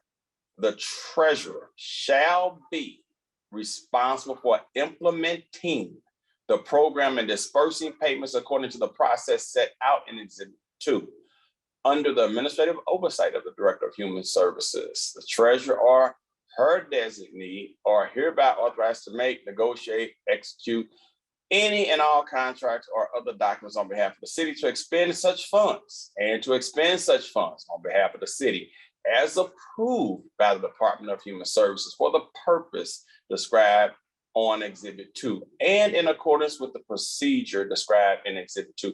So I just want to make sure I'm clear. Did you hear what I read about the Treasurer shall be responsible for implementing the program? I did, Alderman, but did you also see where it says the Treasurer implement the program at the direction of the Department of Human Services? That's also in bold. You read it. Right. That's also included in that amendment. Okay, so maybe I'm experiencing some cognitive dissonance right now as far as my, logical processing of information. I can be, the one responsible for, I could have oversight of the money, but you can actually implement the program. Once I release funds to you, you get to implement them. Of course, based on what we agreed to, I'm guessing, but at the end of the day, the Treasurer is the one that's implementing the program. This is a pass-through. When we get through talking, this is nothing but a pass-through from the Health and Human Services Department to the Treasurer's Office. Again, I don't understand why the Treasurer, and I have nothing personal against the Treasurer, don't even know the young man, but I don't understand because I'm talking process and procedure. I don't understand why the treasurer needs to be implementing a program like this when the treasurer has no dealings with homeless people or dealing with, the people that the target audience that we're dealing with. That's just not in the wheelhouse of the treasurer. Now, what is in the wheelhouse of the treasurer is Office of Financial Empowerment, where they teach them how to, to be financially responsible. And I'm a proponent of, if I give you some money, I want to make sure that you're using it in a way that really helps you. And just giving you $500 is not good enough for me. Now, if there was some kind of attachment that is a requirement, and I hear all the stuff about, oh my God, but these people are gonna die and this $500 is gonna make a difference and blah, blah, blah, blah, blah.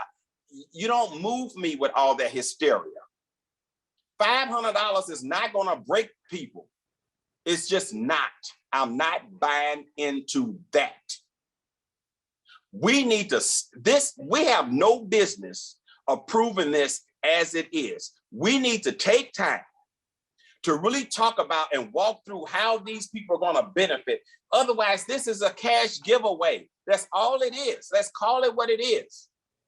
It's a cash giveaway. I cannot support something like this without some kind of guarantee that the money will be used for the intended purposes. Because here's an epitome of a program that we use to help people.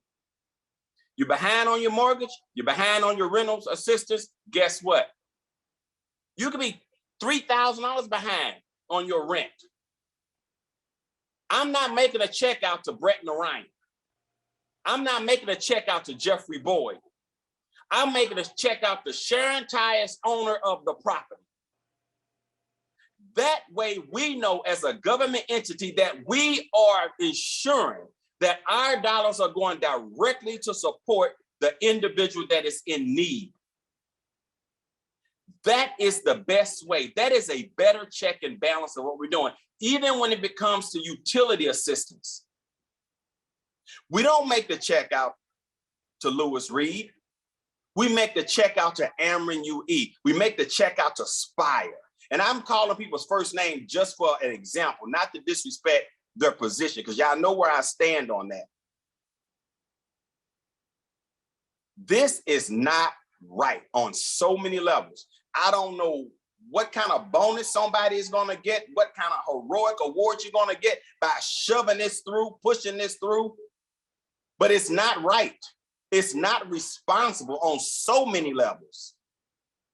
And again, I don't buy into this, oh my God, the world is going to end, the sky is falling. People are suffering because we have too many safety nets right now. This $500 giveaway is not going to make it break anybody, because guess what? The same people, the majority of the people that you help with this $500 check, if you gave it to them tomorrow, are going to be in the same situation next month. So how many times are we going to reappropriate these funds? A lot of people that we need to help are mentally ill. And they need those wraparound services. They need somebody to handhold them. They need somebody to uplift them.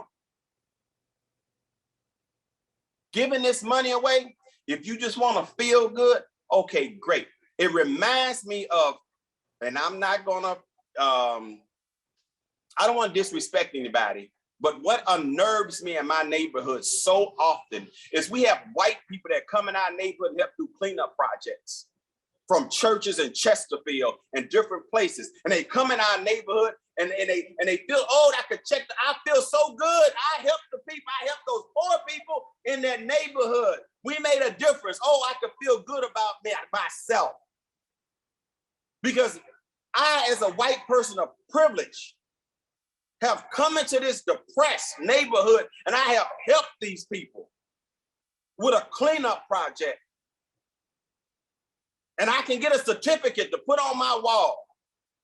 And the church can be celebrated. But that's not helping. That's not helping for real.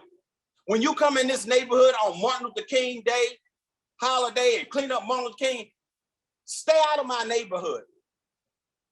I don't need you to come over here one day a year to make yourself feel good. This is a feel-good payment. This payment ain't gonna really help nobody. It's no systemic change in this. It is a government giveaway. And it's not right. But we have a chance to maybe make it right if we set some criteria and not just give the money away. Let's get a better bang for our buck to know that those we are helping are actually on a journey to help themselves and become more self-sufficient. I'm not getting on the trendy train. I don't care if they did it in San Francisco. I don't care if they did this in the Bahamas. I don't care if they did this in wherever. I don't care.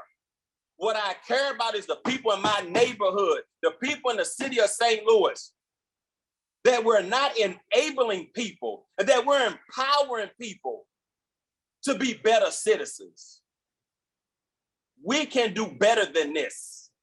We don't have to pass this amendment to this bill or the next amendment to this bill because it's not right. We're not solving a problem. Nobody has said anything about data, about how many people are out there to make this work. Thank you, Mr. President. Thank you, Alderman. Alderman from the 28th. Thank you, Mr. President. I showed up this morning, that's about 7 hours ago, to the meeting, in support of this idea of the direct payments, and quickly learned that the issue here seemed to be whether it was going to be implemented by DHS or by the Treasurer's Office. And I appreciate the efforts of the various parties involved to try to come together and find a way to work that out. And looking over this language, though, I have to say I find it terribly confusing.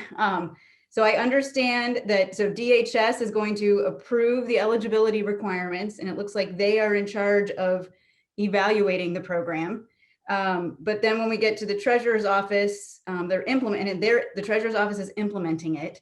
I think it's, and then I have some questions from here, but I think it's really important that everyone is clear on who is doing what. That if we are going to have two different entities in two different offices under two different elected officials that are supposed to be working together to implement this program, it's got to be very clear to everyone what those roles are and who is signing off on what. So would the Alderman from the 21st yield to a question, please? Alderman from the 21st will yield a question to the Alderman from the 28th. Yes. Alderman from the 28th, please proceed. Great, thank you. So Alderman, the language that I find most confusing here is at the direction of, so the treasurer will do certain things at the direction of, and then we also we'll sign contracts under the administrative oversight of DHS. And so what do those terms mean? And let me just break down like for example, the treasurer's office will sign contracts under the administrative oversight of DHS. Does that mean to you that DHS also has to sign off on those contracts, or that that there's an approval mechanism before the treasurer's office would move through that? Can you explain, what those terms mean and who does what pursuant to the language that you've added here?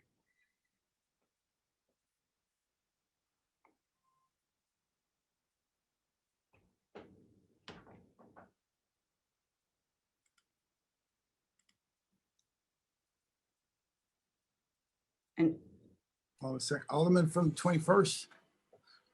We may have lost the Alderman from the 21st. And Alderman from 28th, please proceed. And if the Alderman from 21st, when he gets back connected, I'm sure he'll chime back in.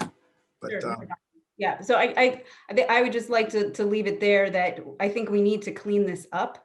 And again, I appreciate the parties coming together to work this out, but if we are going to have two offices under two different elected officials working together, it needs to be very clear who is in charge of making what decisions. We've got some of it here, who's in charge of determining eligibility, who's in charge of oversight, but implementation, what does that mean? Who has the authority to sign what contracts, what that's going to look like? Because otherwise it is going to just be mired in confusion, which is what we've all been trying to avoid from 10 o'clock this morning. So So thank you. Those are my comments. And if anyone has any other suggestions or can explain exactly what those terms mean in terms of who does what, I'm very open. Thank you. All right, thank you, Alderwoman. Alderman from the 12th.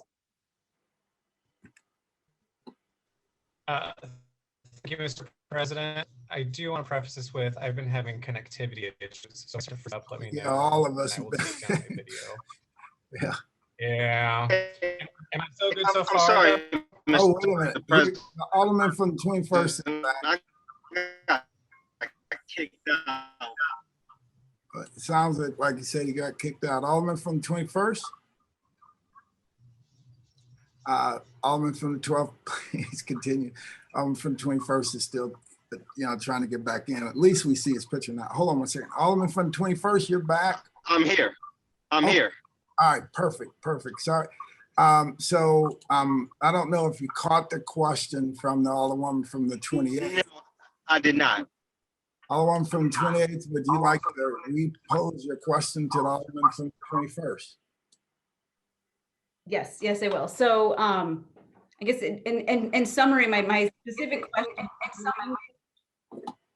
I'm getting some feedback there. So in the language of this amendment, and I just think it's really important that we're clear on who does what. And again, I appreciate everybody coming together and trying to lay this out clearly. But so for example, where it says under the administrative oversight of the director of DHS, the treasurer is hereby authorized to make, negotiate, and execute any and all contracts or other documents. Does that phrase under the administrative oversight mean that DHS has to also sign off on those contracts, has to give some sort of approval? So that was my first question. And then the other one is also about under the at the direction of. So that's another phrase that, the treasurer does certain things at the direction of DHS. And it's just not clear to me what that means in terms of how that works. Who is in charge? Who is the ultimate decision maker at the end of the day? So this lays out who determines eligibility requirements, and DHS is in charge of contracts regarding evaluation and oversight. But then the actual implementation of the program is still very confusing to me with the language that we have in here. So if you have details on who signs off on what, that would be really helpful. And I would just encourage us to clean that up and make it clear in here. Sure. Thank you, Alderwoman. I apologize for earlier that we got disconnected. But okay, so the first question is at the direction of DHS, right? So the treasurer will write checks to people who are approved to get them, but he's going to write that check at the direction of the director or the Department of Human Services, right? It's putting that extra layer of protection in there because the Department of Human Services will be responsible for judging someone's criteria or eligibility to get the funds through this targeted relief assistance. That's what that is. And the first question, I'm sorry, I forgot. I think you said, you brought up administrative oversight. I guess that language is in the amendment. So yeah, the Department of Human Services has the administrative oversight of this program. So it's everything, the decision maker is the director of the Department.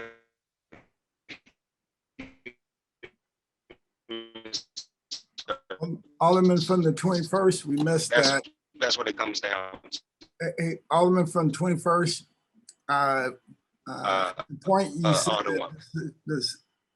at the point you said decision maker, you trailed off right there. We missed the second half. You said the decision maker, and then you trailed off. Okay, can you hear me, Mr. President? Yes, we can hear you. Okay, thank you. The decision maker in this program, he is the director of the Department of Human Services. That's the decision maker, point blank. The treasurer will write the check. Who the director tells him to write the check to. I mean, that's it. It's simplified. Alderman from the 28th. Thank you, Mr. President. I appreciate the clarification. I guess in reading this language under the administrative oversight, the treasurer is hereby authorized to make, negotiate, and execute any and all contracts. So I hear what you're saying. It seems it doesn't. doesn't seem consistent with my interpretation of how this actually reads. If everyone is in agreement that that's what that means and we are on record and everyone is good with that, then, you know, I'm not going to stand in the way. But reading this language and hearing this discussion, it's not, it doesn't seem consistent with how we have it laid out in here. So thank you. All right. Thank you, Alderman from the 28th. Now we'll go back to, who else did we have? We have the Alderman from the 9th. Now, Alderman from the 12th, were you able to get your connection cleared up? I believe I'm able to do so without much lag, without video. Is that all right by you, President Reed? Yes, yes. Yes. Okay. And generally I try to stay on video, and I don't think it's in the cards today. So I do briefly want to say to the Alderman from the 21st, first and foremost, thank you for your diligence in working on this and everything. The copy that I have in my drive, and I've done a refresh, I've done a back out, I closed the tab and reopened it, I think might be the wrong amendment if we're still working from amendment number 11 as amended. And if so, I think there's perhaps an issue, whereas the opening line says that we're appropriating $5 million to the Department of Human Services, but then further down in Exhibit A, it says that $5 million is being appropriated to the Office of the Treasurer. And then further below Exhibit A with the $153 million, the only difference there is a $5 million. So I think the amended amendment might not be the version that everyone else is working off of, at least on my end. So that's just a little clerical thing. And then I want to say, in response to all the questions of whether or not this is going to help, I was a homeless teen twice. I was unhoused twice in my teens. I don't like to talk about this. I've worked very hard to distance myself in those days. $500 would have helped me. You know, $500 my rent now. I have an excellent landlord and excellent opportunity. So I don't agree with any argument that $500, or any direct relief, will be insubstantial or used inappropriately as per our definition. I don't believe that as a legislative body we have the right to dictate appropriate and inappropriate when it comes to funds that private citizens use. And we saw during the pandemic that people were barely able to stay afloat with the federal relief. So I again thank the Alderman from the 21st. Really want that perhaps small clerical issue with what is in the drive currently. Again, I have refreshed several times and tried to find the correct amendment, and otherwise reaffirm my support for direct relief to citizens, because they are the ones who know how to help themselves best. Those to the problem are closest to the solution. Alderman Stevens, can you speak louder? I'm sorry, Alderwoman. That's good. That's good. Is better? Okay, sorry about that. Good thing my video into this Chromebook. So I again just reaffirm my my support of direct relief on the basis that I believe that citizens, you know, those of us that are closest to the problem are closest to the solution, and I'm happy to support the compromise that Alderman from the 21st has been so amenable to. So thank you again, and with that, Mr. President, I yield back with apologies to Alderwoman Evans. Alderman from the 9th.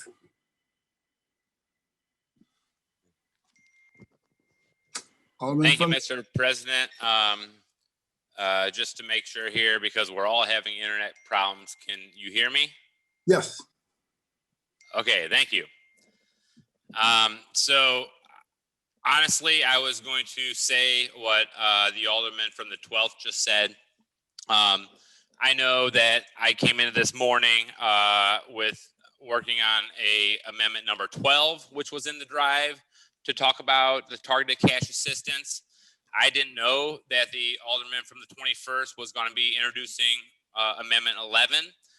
So when that happened about 4 hours ago, I think we all agreed on things that we wanted to see. and we've been working for the last 6 hours to get this done.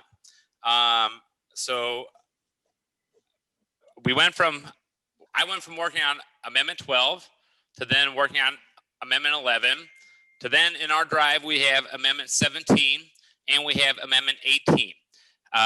All of us that have been here, we have 4 different versions of this. So again, to reiterate what the Alderman from the 12th was saying, I think we all have an updated version now on drive because we are back to Amendment 11 with the reworded. So for everyone watching out there on the world, we're on our 5th version of this. So please bear with us. So again, I started this out with saying, thank you, Alderman from the 21st, for working on making this possible. I think that to address a couple things that I've heard over the discussion here, there was questions about accountability for this money. I think that one of the things that has been added is Section 7 right now that says evaluation plan. This was not in the bill we had 5 hours ago.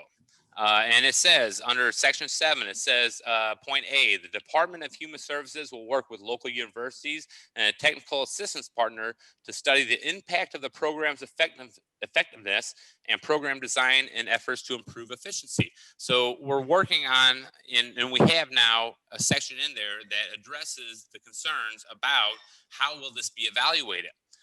We also have, it is still in there, the Alderman from the 21st did a great job of kind of, with his exhibit, spelling out how we're going to be accountable for this and how we're going to make sure that it's not as what the Alderman from the 22nd said of being a handout, but this is a hand up to people.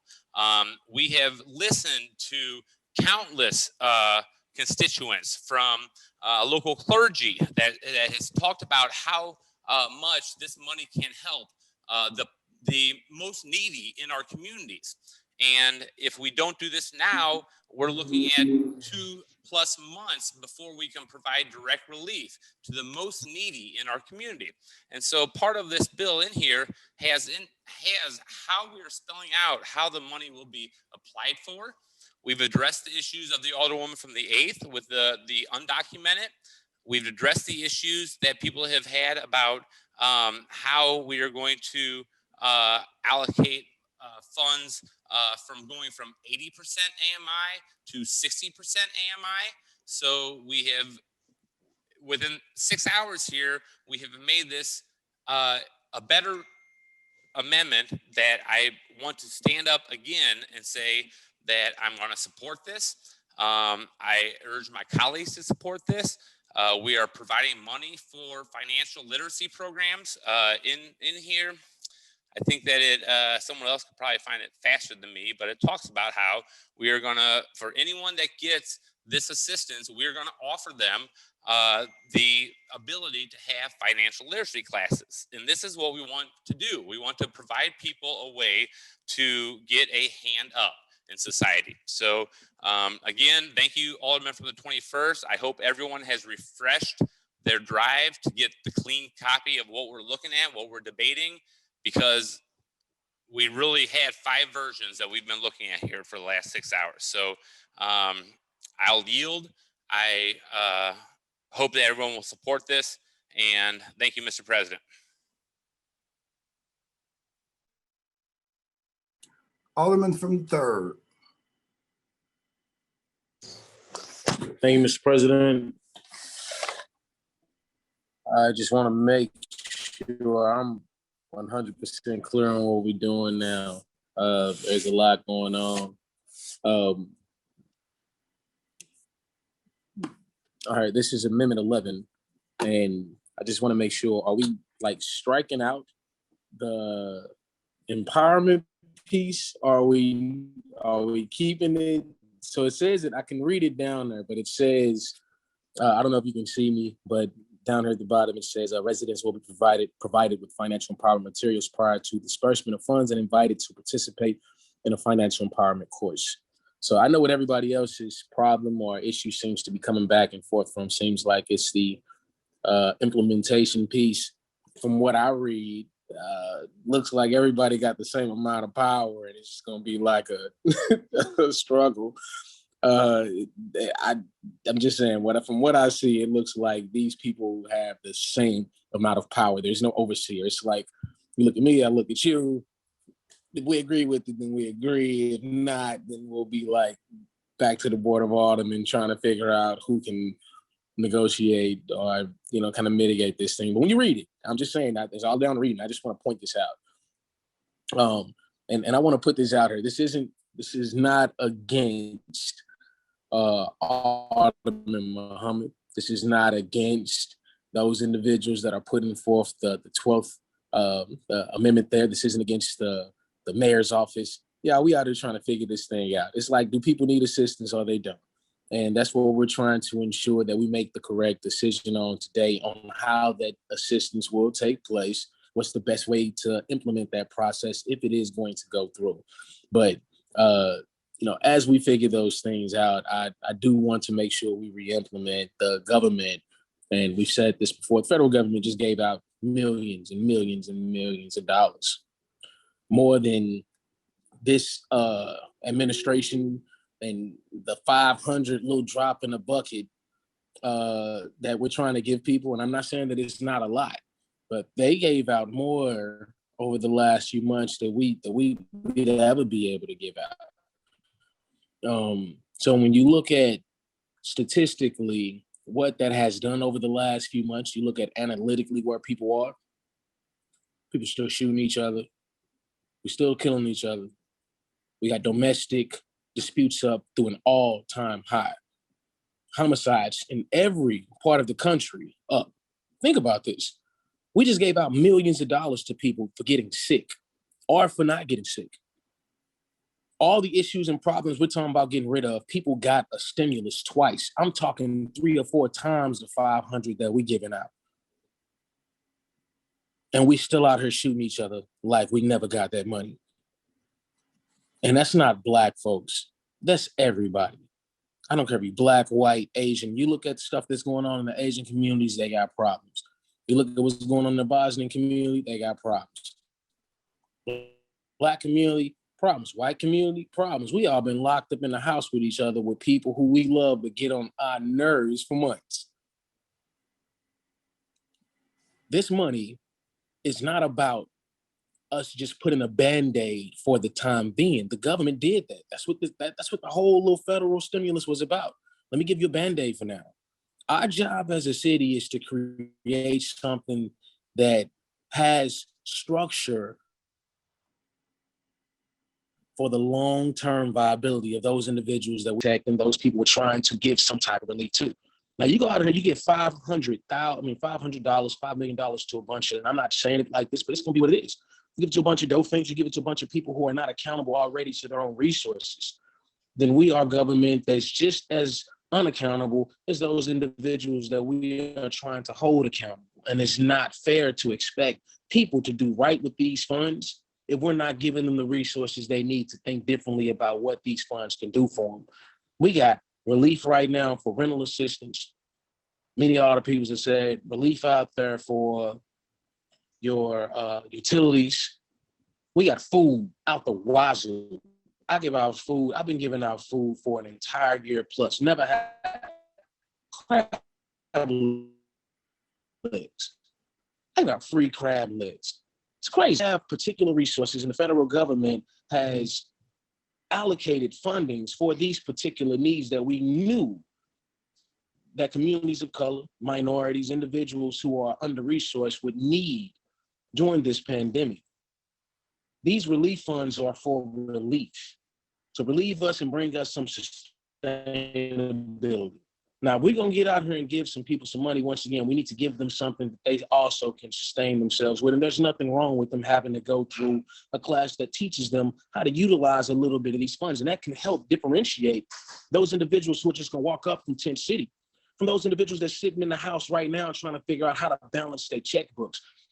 I got elderly people right now on a fixed income trying to figure out how to make that next $100 or $200 stretch. And they're not, under no circumstances, on their way to being unhoused, but they are one check away from it.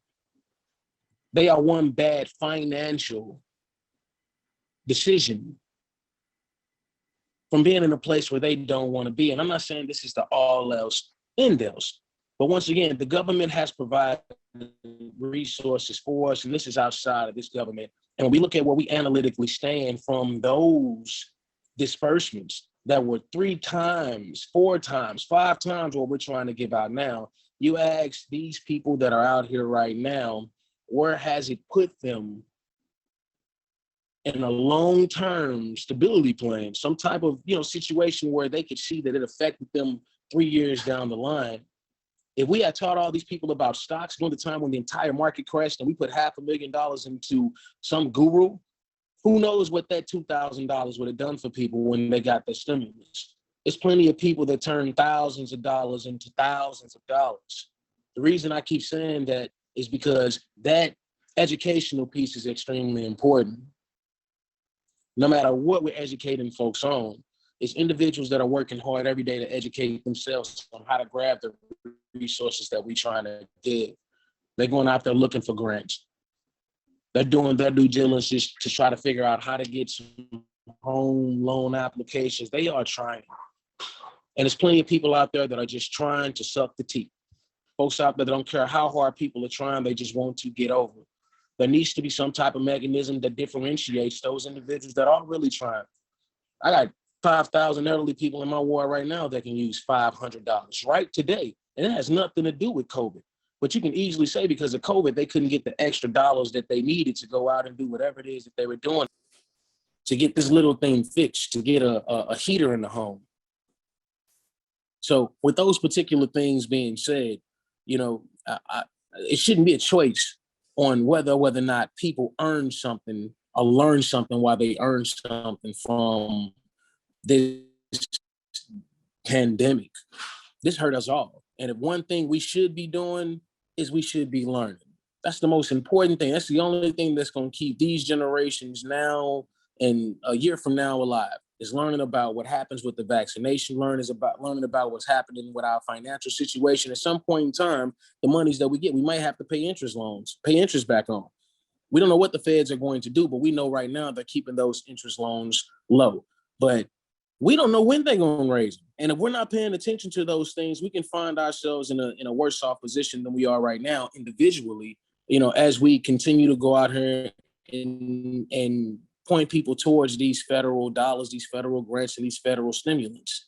Like a lot of people thought it was a good idea to go out here and get the PPE loan. You got people getting locked up right now for it. Folks that thought it was a good idea because their friends told them you can get this money. Great idea, because we've never had the opportunity as small business owners to just pull down 10 grand just because we're having a hardship. Things have changed over the last year and will continue a few years to do what we need to do to allocate these funds the correct way as a city. But if we do this and we don't do it right, we open up this can right now and we don't put stipulations to it, and we start to do it at some point in time in the future, then people will feel like we're getting the resources that are necessary, opposed to saying that there has to be some new type of way that we give resources out to those who are already looking for these resources. If I go knock on doors right now, I find a bunch of people who are looking for home repairs. But if I looked on the home repair list right now, I found a bunch of people who've already searched for the resources as needed, and they're just looking for somebody to come relieve them of their issue or problem.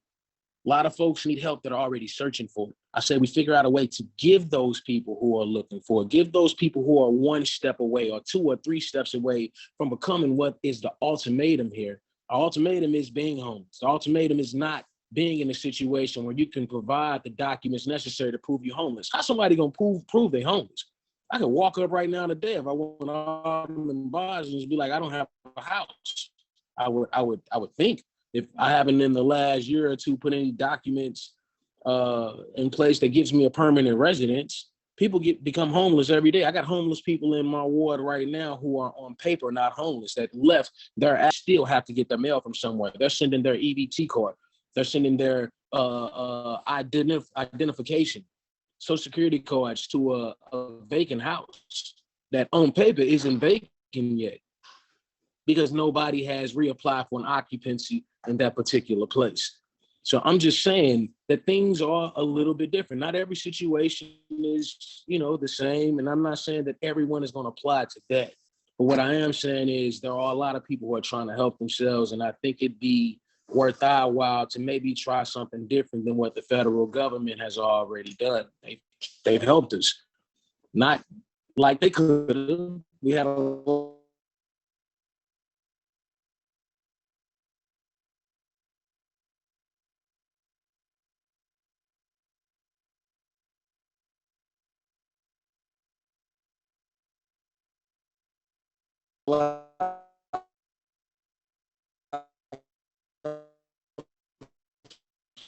places that gave us hundreds, gave out hundreds of dollars a month, and we could use it. I mean, especially as Black folks here in this country, God, man, we couldn't got enough. It's never been enough. That will never be enough. Don't happen. You got to go back generations and generations pre-COVID or even after, where we are today. So once again, looking right now, we're going to give out all of this money. And we're going to incentivize and find a way for individuals who are going to feel like can utilize this money and do it and utilize it in a way where there could be some type of long-term effects in their lives. And it's only $500.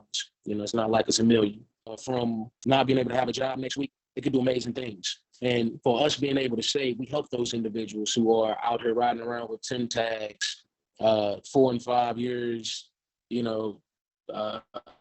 expired, or 2 and 3 months expired. People just lost their jobs during COVID.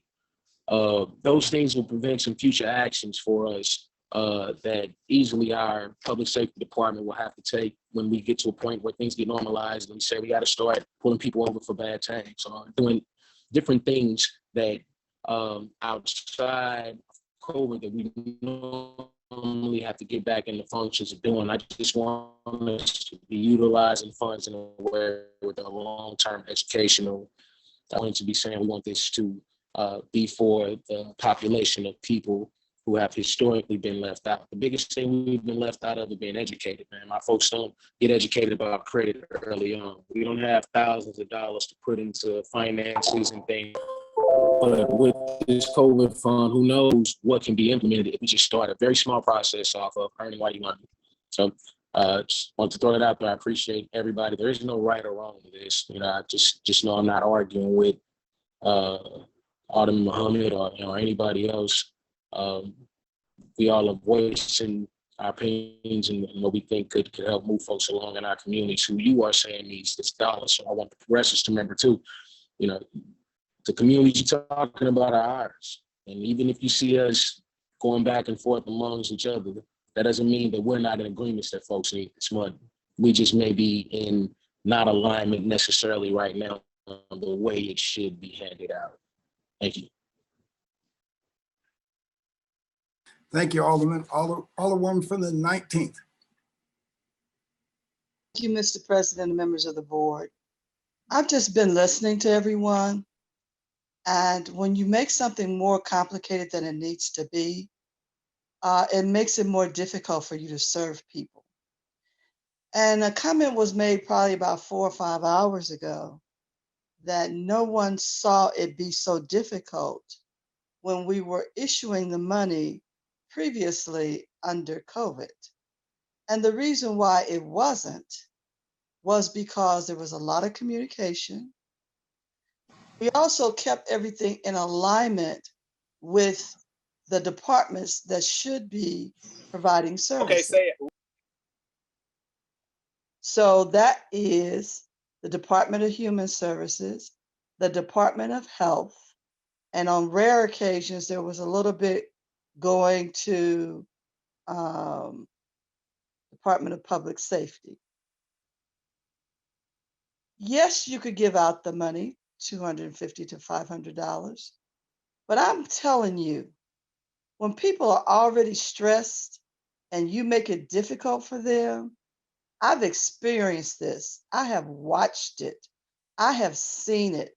People lose it. There's going to be a lot of problems with this if you try to have this 2 or 3 tiered process. First of all, it's unnecessary. Department of Human Services is quite capable of providing all services that are required in this process.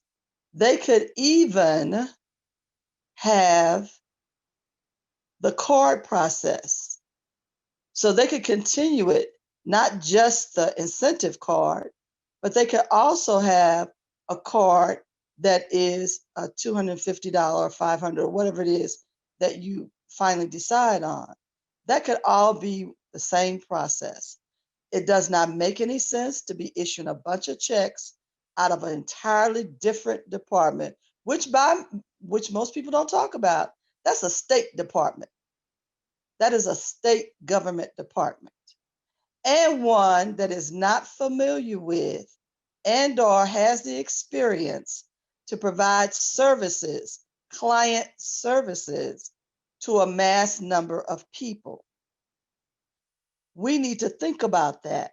We also need to think about the partnership that the Empowerment Center has with our region, not just the city of St. Louis.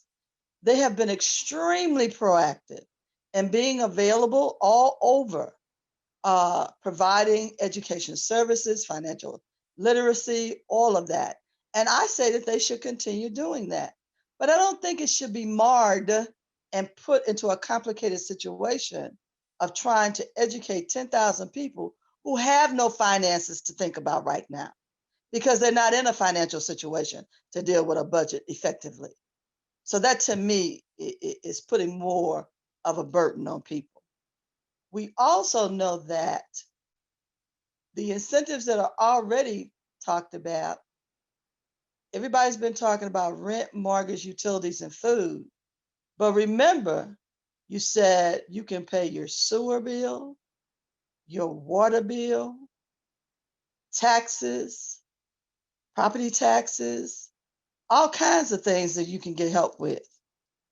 So that even goes even further than what we've been talking about. So at the end of the day, the $250 to $500, people can find something else other than their day-to-day expenses, no matter what level they're on, to use that for. But I don't think it needs to be complicated. I don't think it needs to be any departments other than Department of Health and the Department of Human Services.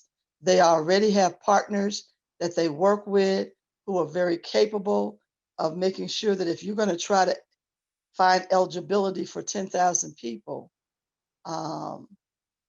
they can get the help that they need and move that forward expeditiously. You need to have more conversation. Everybody needs to calm down. It is not necessary for this to happen right now. But if it is necessary today, we need to eliminate, streamline, and keep it where we can make sure that client services are first with experienced entities. Thank you, Mr. President. All right, thank you. Alderman from the 24th. Thank you, Mr. President, members of the board. The direct cash assistance is actually one of the things that I've heard the most about, both from my constituency and folks that live throughout the city. I just reject the notion that $500 can't be transformational. I know that I've been in a position. I know I've heard some of my colleagues have been in a position. I know a lot of us probably have friends and family members in a position or are currently in a position where we just don't have $500 in our savings account.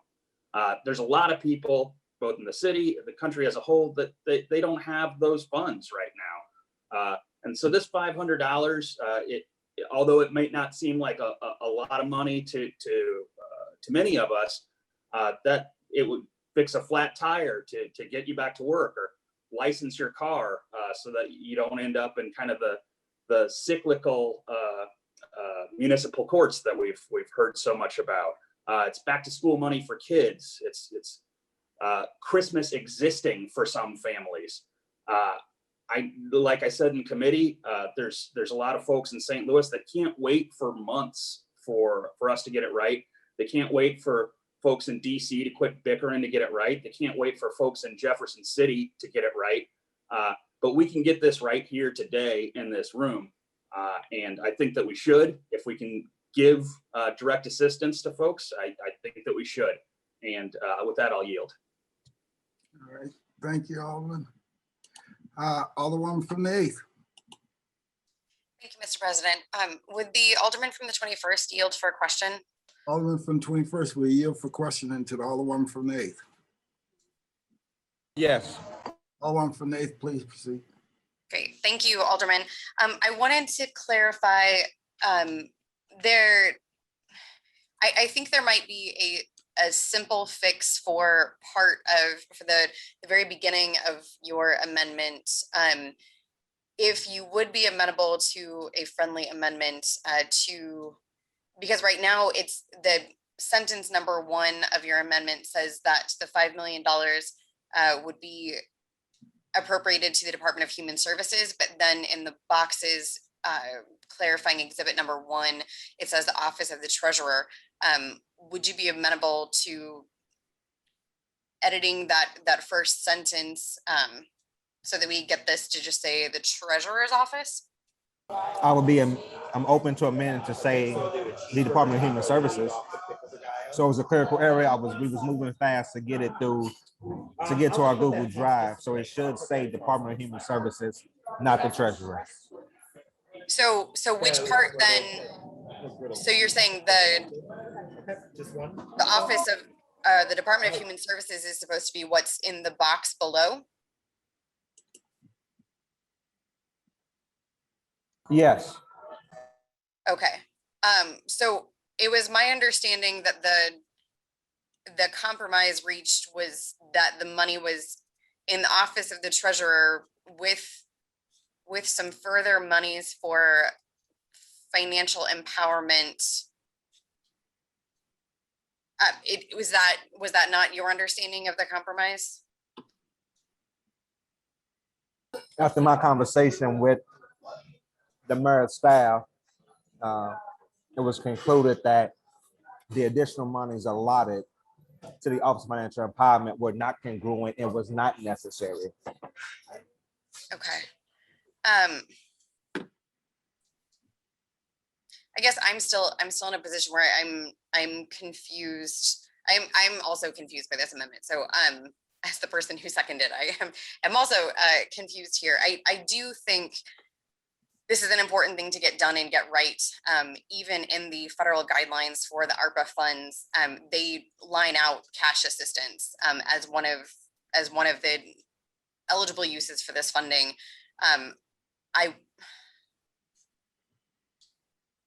I think this is incredible. I mean, it's a week's worth of wages for someone who's making $13 an hour to stay home if they've got a COVID positive test. It's, not even a quarter of a funeral funding, but it's something that could keep someone afloat if their loved one has passed away. I think this is just deeply important to get right and get this in as quickly as possible. I thought that, I thought that we had a compromise on this amendment, and I'm a little bit, I guess I'm disappointed with where we are at the moment. I think that's all I have to say. Thanks. All right, thanks. Any further discussion? Alderman from the 21st, you're Alderwoman from the 15th. Thank you, Mr. President, members of the board. Would the Alderman from the 21st yield for questions? Alderman from the 21st will yield the question to the Alderwoman from the 15th. Yes. Thank you. Can you just walk us through kind of what your understanding was of the compromise with the mayor's office so that sort of we're all on the same page here? Because I think we all want to get to the same goal here. And there is an inconsistency now because the being appropriated. Alderwoman, this is, I'm not trying to be rude. We've been debating this for the last 5 hours.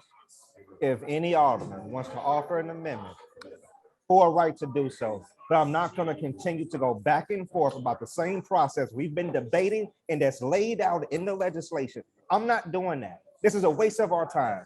If we learn anything from COVID-19, time is the most important thing to us. If anybody wants to offer an amendment, go right ahead. But I'm not going to go back and forth and talk about the same legislation and talk about periods and dots and talk about what office and what agency. Essentially, everything is under the mayor, regardless. Everything is under the mayor. If anybody wants to offer an amendment right now to change human services treasurer or treasurer and human services, go right ahead and do it. I'm not going to be a block or a barricade in the way. I just want to get this done. That's it. And my apologies, Alderman. I'm just trying to understand the process here because I was not in those conversations, so I'm trying to just understand where we're at here, so that I can wrap my mind around whether this is going to treasurers, whether this is going to DHS, whether this is some Mr. is going. President, can I make a friendly amendment to change Department of Human Services to the Office of Financial Empowerment, to the Office of the Treasurer? You currently do not have the floor, Alderman from the 21st. So it's so hearing, I think what the Alderman from the 21st just said, I think the friendly amendment be to strike in the end of the very first line after the word section 13, strike the words Department of Human Services and instead put in Office of the Treasurer.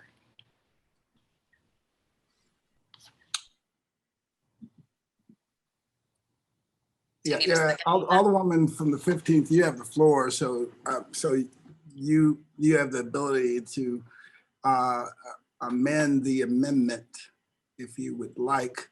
I don't know if it's going to be friendly or not, but you do have the opportunity to amend the amendment. Alderman from the 21st didn't sound real happy. We'll find that out during the debate, but you have. My preference would be to yield to the Alderman from the 21st Ward, and so that's why I'm trying to understand where we're kind of at in this. I think he's getting increasingly, and his connection's bad, so he's going to jump back in a second, I'm sure. Okay. Increasingly frustrated after dealing with it all day. And the debate seems to be about which department, opposed to the fact that he's now cleared the way for people to actually get the money. So that's kind of what I took from it when he said that we keep going back about this department, that department, this department, that department, and what's getting away from us is time. And I know he's frustrated, been working on it all day to get this amendments in front of us. And we'll remind people we still have a rest of the board meeting to go. We have a bunch of other stuff on the on the perfection calendar. All the time, just trying to make sure that this is consistent in this amendment here, and would prefer to do it in a way that is amenable to the Alderman from the 21st Ward, who has been, under fire for this all day. I will. He lost connection, so I will yield it over to the Alderwoman to the 8th, who has her hand up at the moment. And when the Alderman from the 21st gets back on, we can revisit that. All right, Alderwoman from the 8th.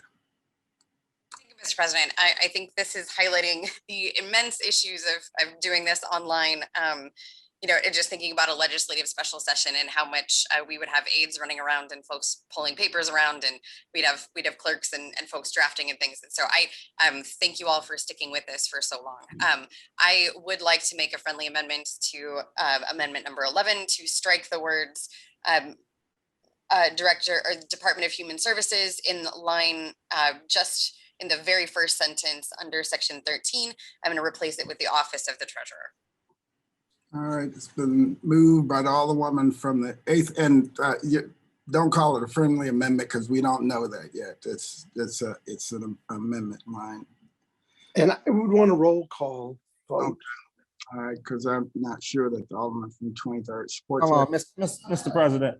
Oh, there he is back. I've been here. Thank you, Mr. President. So we've been doing this back and forth now.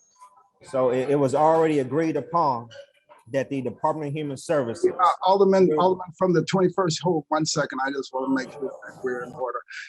Alderman from the 8th, you technically still have the floor. Are you? I made a motion. I know you made the motion to amend. Amendment 11, line 1 under section 13 from the Department of Human Services to the Office of the Treasurer. And that, yeah. Okay, it's been moved by Alderman from the 8th. Is there a second? Second. Seconded by the Alderman from the 15th. Okay. Anything further, Alderman from the 8th? Sure. This is to bring the text of the bill in line with the box below of the amendment, I'm sorry, so that the text of the amendment matches with what is in the box below. And per the last comments of the Alderman from the 21st that asked if someone wanted to make a motion, go for it. I made the motion, so would be happy to have your favorable consideration. All right. Any Alderman from the 21st, you recognize.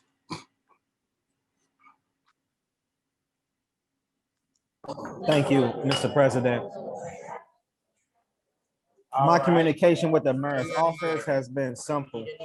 The Department of Human Services will oversee the program. The treasurer's office will write the checks because that's the office that's equipped to write the checks. So if we're talking about change, you said change the first section to take out the Department of Human Services, which basically makes them non and void throughout the entire board bill. I'm against that. That's what I'm saying. Now, if we're going to make sure that this board bill is in perfect line and perfectly synced, then let's do it. And that's what I was saying earlier. And that's what I thought the intention was when we're going to make an amendment to make sure that we do this correctly. I'm not in favor of taking out the Department of Human Services. I want to make sure that's clear.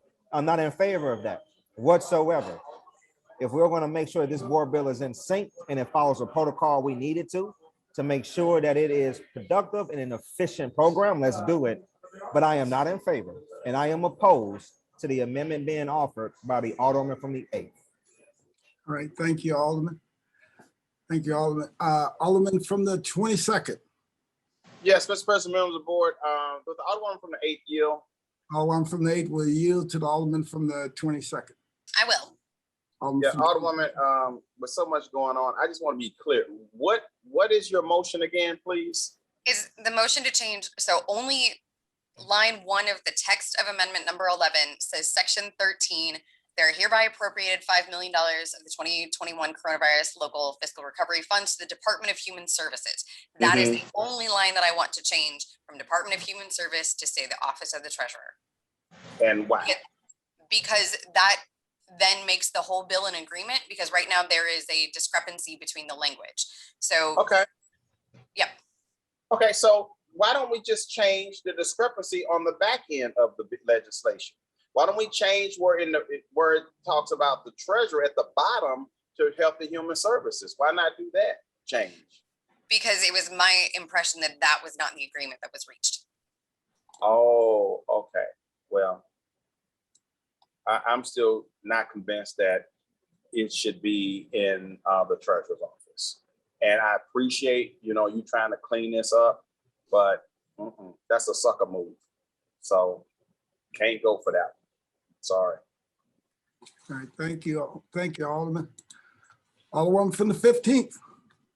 Thank you, Mr. President. Wait a minute. Wait a second. Alderman from the 23rd, did you have your hand up? I heard you say I that, had my hand up. but I haven't seen it. It just Oh, don't have a thing sorry on my about that. It's iPad. not. Oh, okay.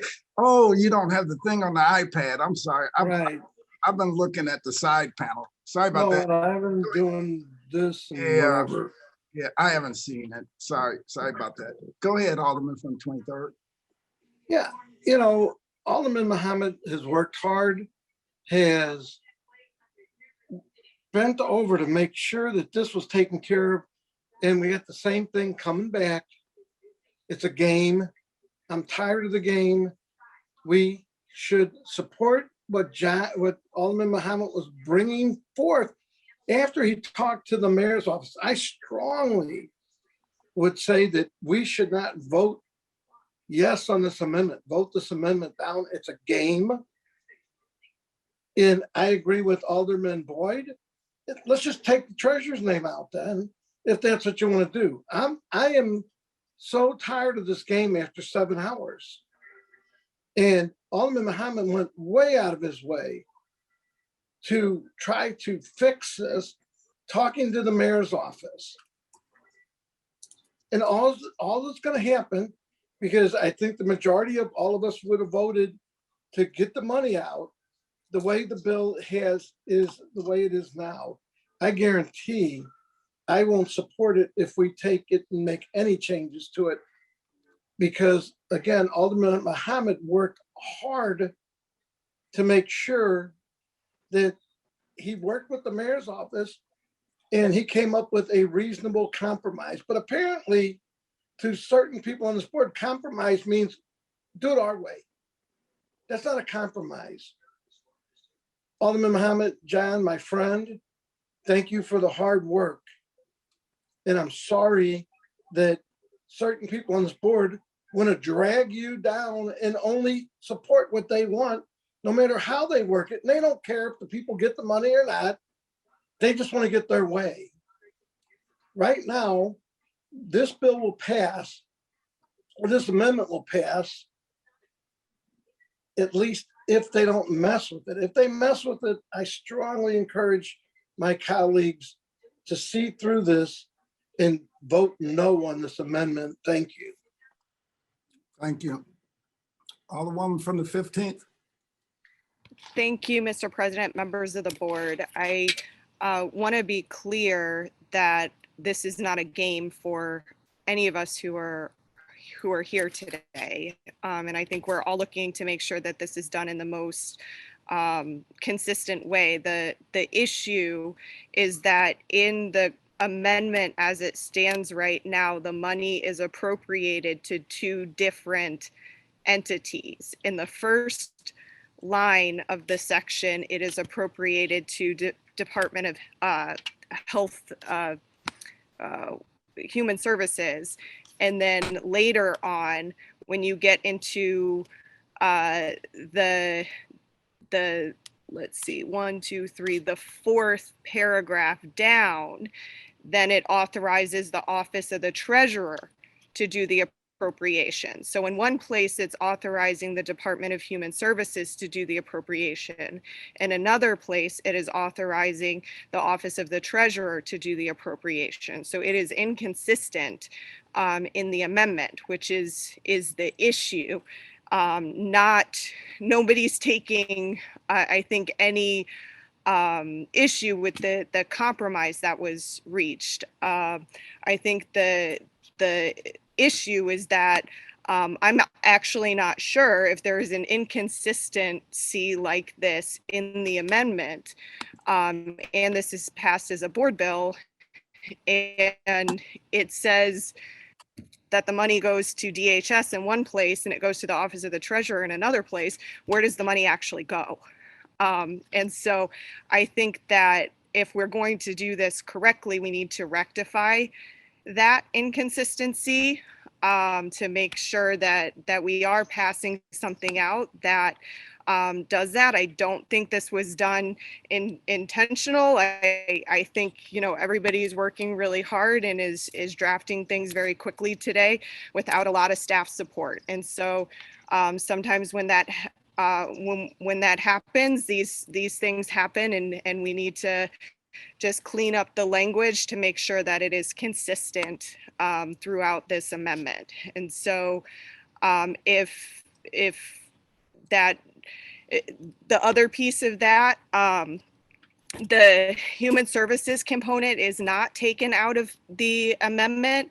And the process that is outlined in this is that the Department of Human Services has the oversight of the program, and the treasurer's office is responsible for expending the funds. And so it would make sense for the money to be going to the entity that expends the funds, even though it is the department that is overseeing it and has administrative oversight, as listed in this amendment, is the Department of Human Services. And that is not being changed in this amendment. The Alderwoman from the 8th is not asking to change that. She is only asking to make a change to make sure that where this money is being appropriated is consistent in all sections of this amendment. I actually, if the Alderwoman from the 1st would entertain a question. She's still here. I think she may have stepped away. Do you have anything further, Alderwoman of 15? That is it for me. Thank you. All right. Alderman of the 21st.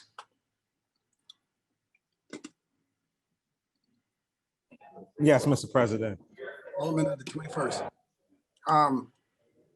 Do you have anything further on the amendment? I know you had pointed out that in that bottom table where it says additionally insert the following into Board Bill 2 Committee Substitute as amended Exhibit 1 under the Office of the Treasurer Appropriation. Originally, you said that was supposed to be Department of Human Services, and insert into the following line item an update of the total as follows. And then just the title in that first table, I think is what you said should have been Department of Human Services. Am I correct with that? Yes. Okay. All right, so I don't know if everybody sees that. There are just a couple scribbler errors, a typo at the bottom. It's in the 3rd paragraph down. Well, if you count the first, begin on page 12 as a paragraph, you go that, then the main paragraph, then the further, and where it says additionally, insert the following into Board Bill number 2 Committee Substitute as amended Exhibit 1 under the Office of the Treasurer. That should, according to the Alderman from the 21st, that should say under the Office of the Department of Human Services. Appropriations, insert the following line items, and then just the title in that table should say Department of Human Services.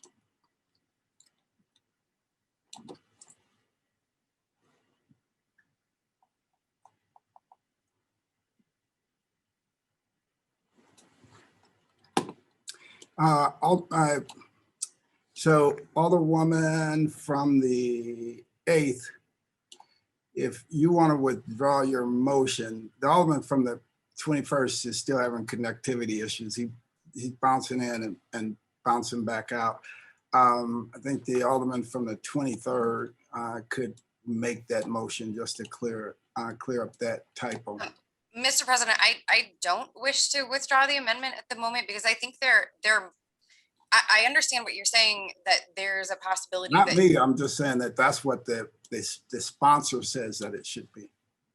Okay, so if I could finish, so what you're saying is that, so the box that represents Exhibit 1, if the language under that in 3 different places, which changed the Department of Human Services, that does not cure the discrepancy that's in the first paragraph under Section 13, because Section 13 says under the administrative oversight of the Director of Department of Human Services, the treasurer or his or her designee are hereby authorized to make, negotiate, and execute any and all contracts, and that they shall be responsible for implementing the program and dispersing payments. So if the treasurer's office is responsible for dispersing payments, the money has to go into the treasurer's office.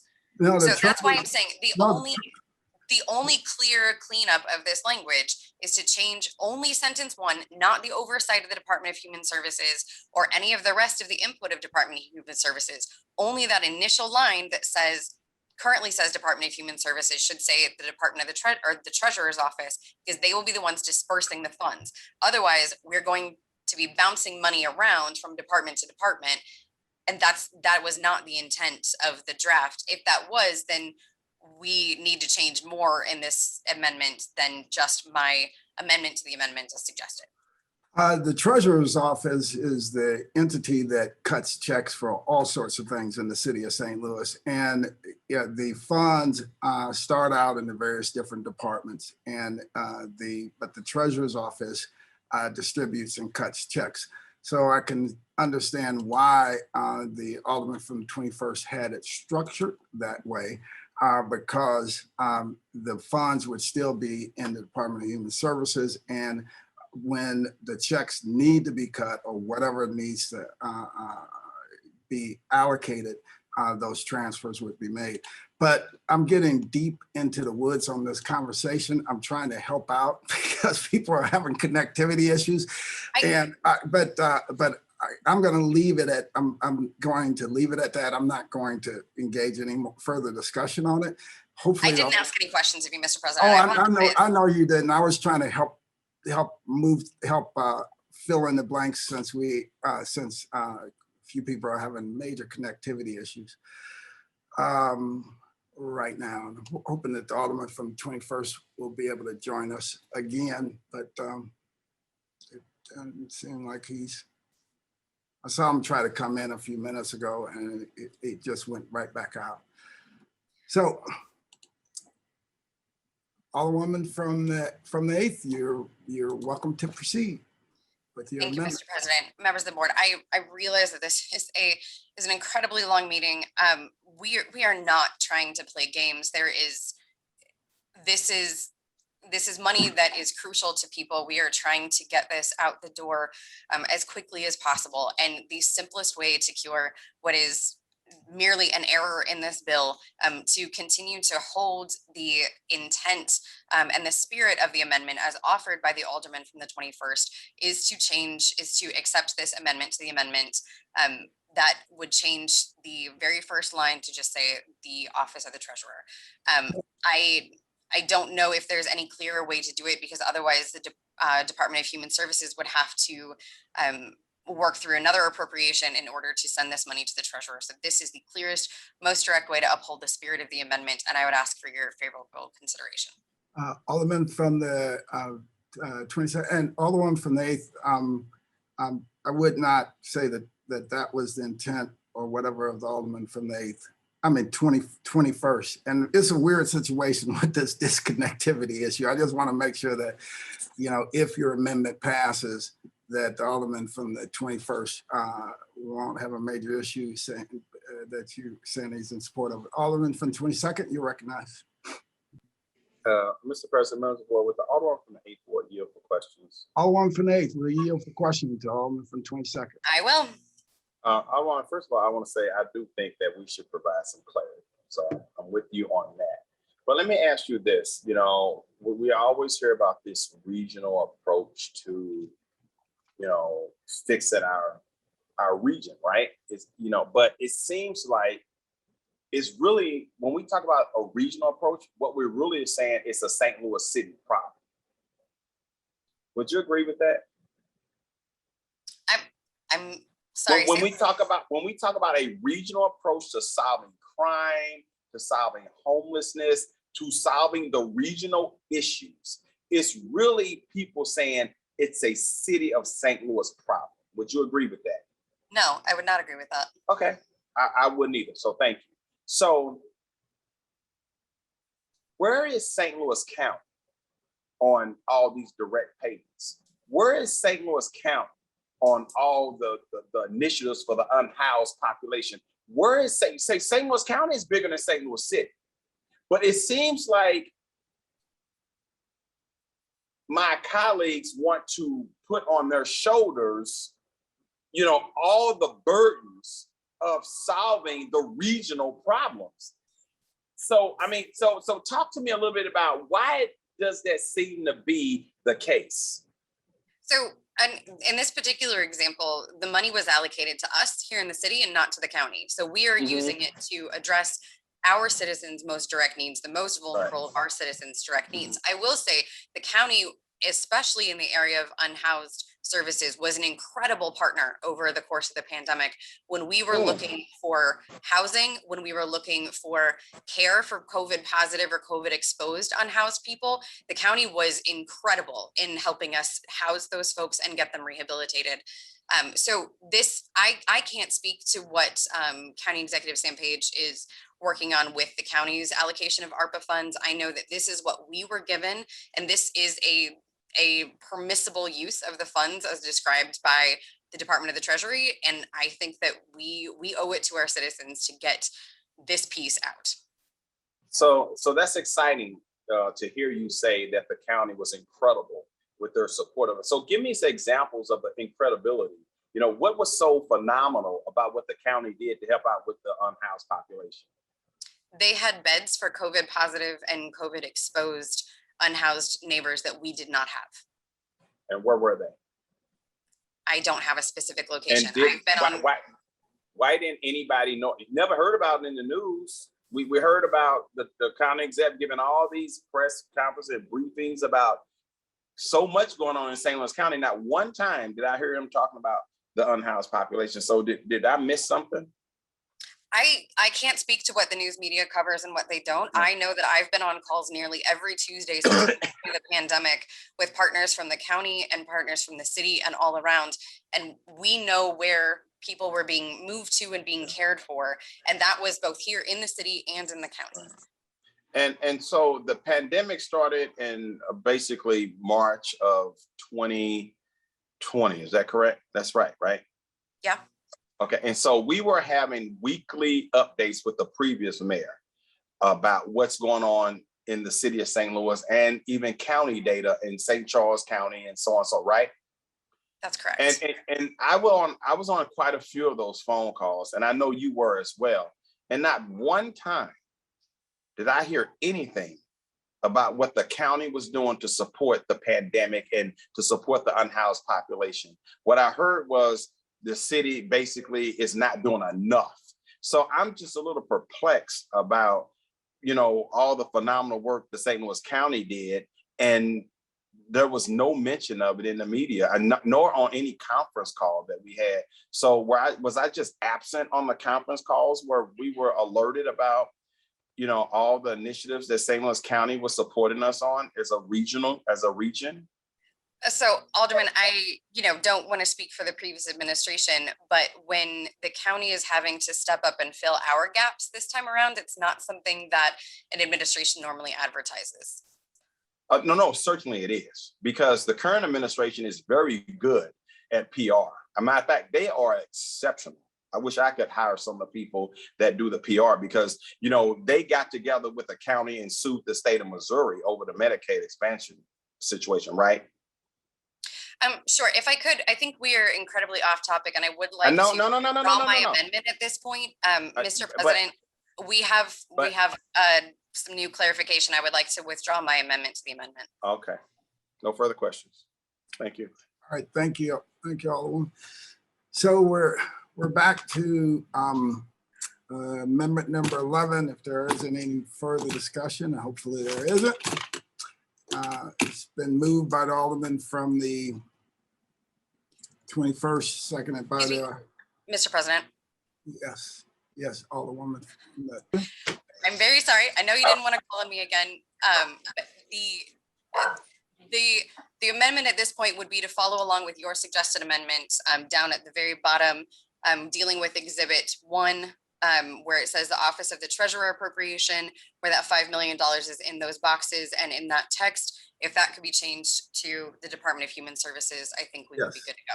Yes, all right. It's been moved by the Alderwoman from the 8th that we change the words Department of the Treasurer to Department of Human Services. Second. Aforementioned places. It's been moved That's by the original amendment by the Alderman of the 21st Ward. yes.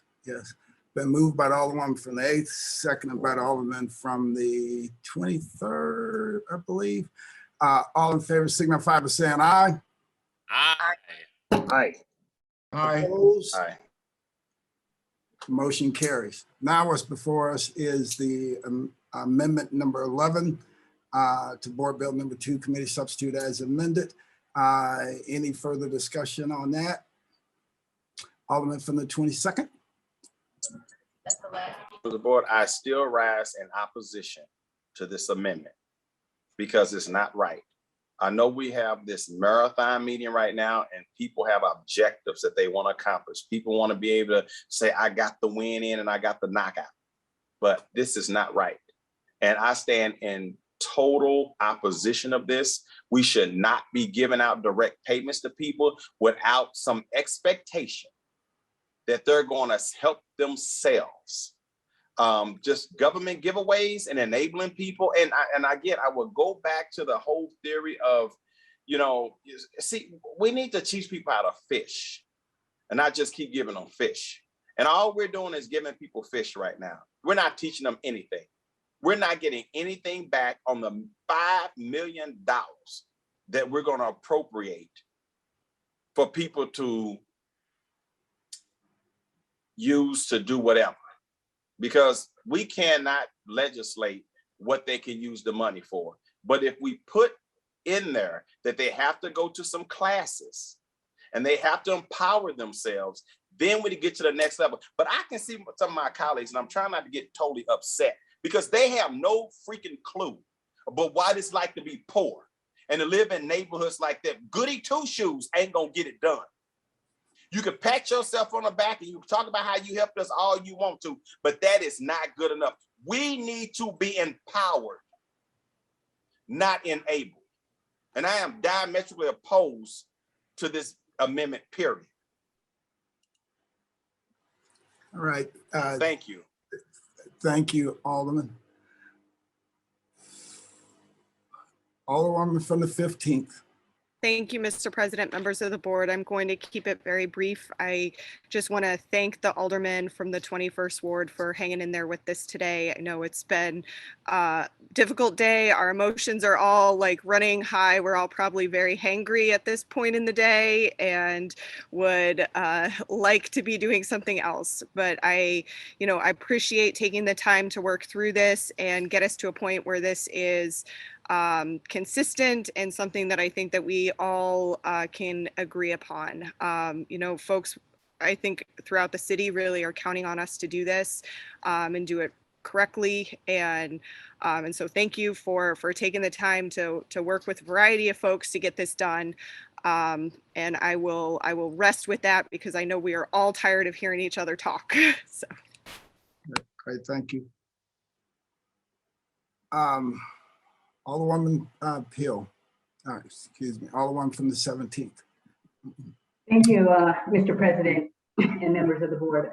I just want to make a comment regarding, I agree with Alderman Boyd regarding needing to teach people how to fish. And is there another way, and I'll just throw it out there, but we might not discuss it, another way in which we can have financial empowerment classes, even if it's in the Human Services Department at this point in time. I just making that as a comment. I do believe that we do need to have, it would be great if we had classes for those individuals receiving the $500. Okay. All right. Alderman from the 22nd. Mr. President, I request a roll call, please. Okay, all right. It's been moved by the Alderman from the 21st, seconded by the Alderwoman from the 8th, that we adopt amendment number 11 as amended. Madam Clerk, please call Madam Clerk, please call the roll. Alderwoman Tyus. Alderwoman Middlebrook. Pass. Alderman Bosley. No. Alderwoman Evans.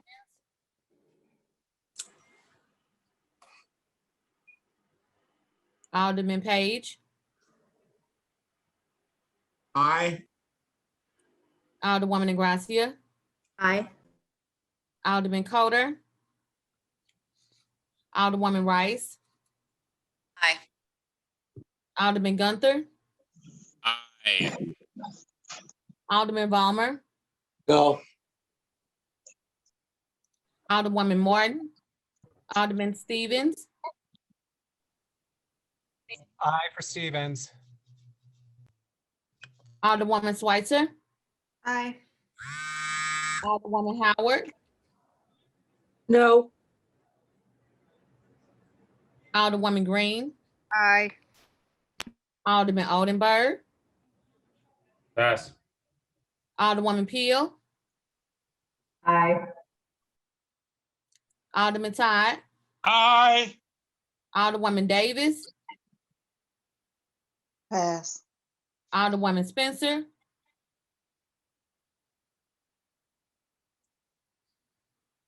Alderman Muhammad.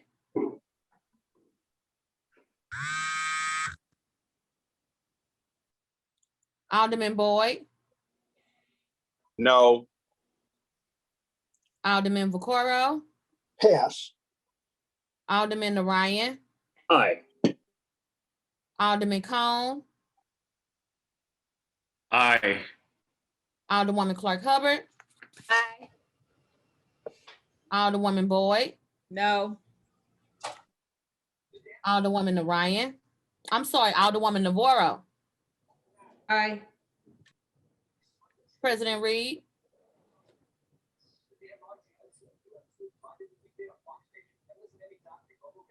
President Reed, I didn't hear you. No. Alderwoman Tyus. Alderwoman Middlebrook. Can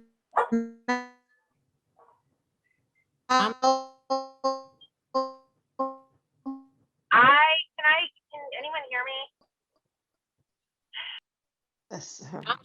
I'm sorry. I was on Alderwoman Middlebrook. I didn't hear you.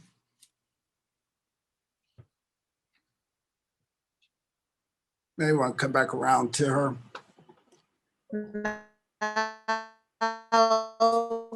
Was that a no? I think she said no. Alderwoman Middlebrook. Yeah. Okay, I'm No, sorry. it's not here. I'll come back to her. Alderwoman Evans. Pass. Alderman Coder. Hold up, Tanya. Alderwoman Martin. Aye.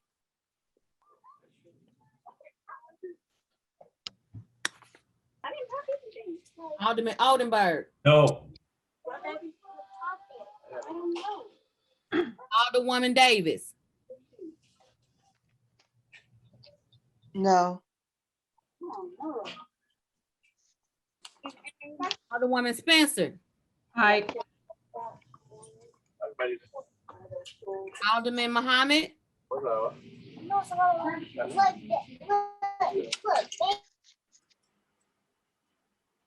Alderman Muhammad. Aye. Alderman Vaccaro.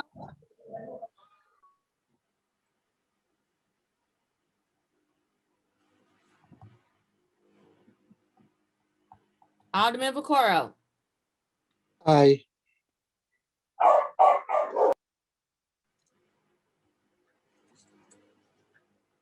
Alderwoman Tyus. Alderwoman Middlebrook. No. Alderwoman Evans. No.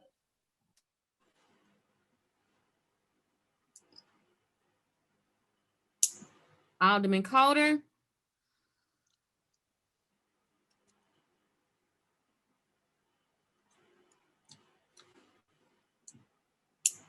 17 aye votes, 10 no votes.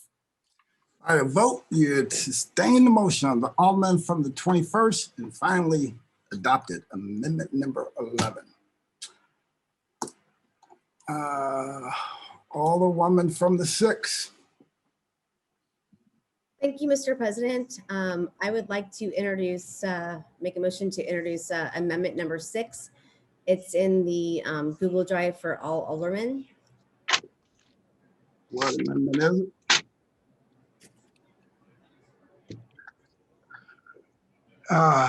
Please tell us about the amendment.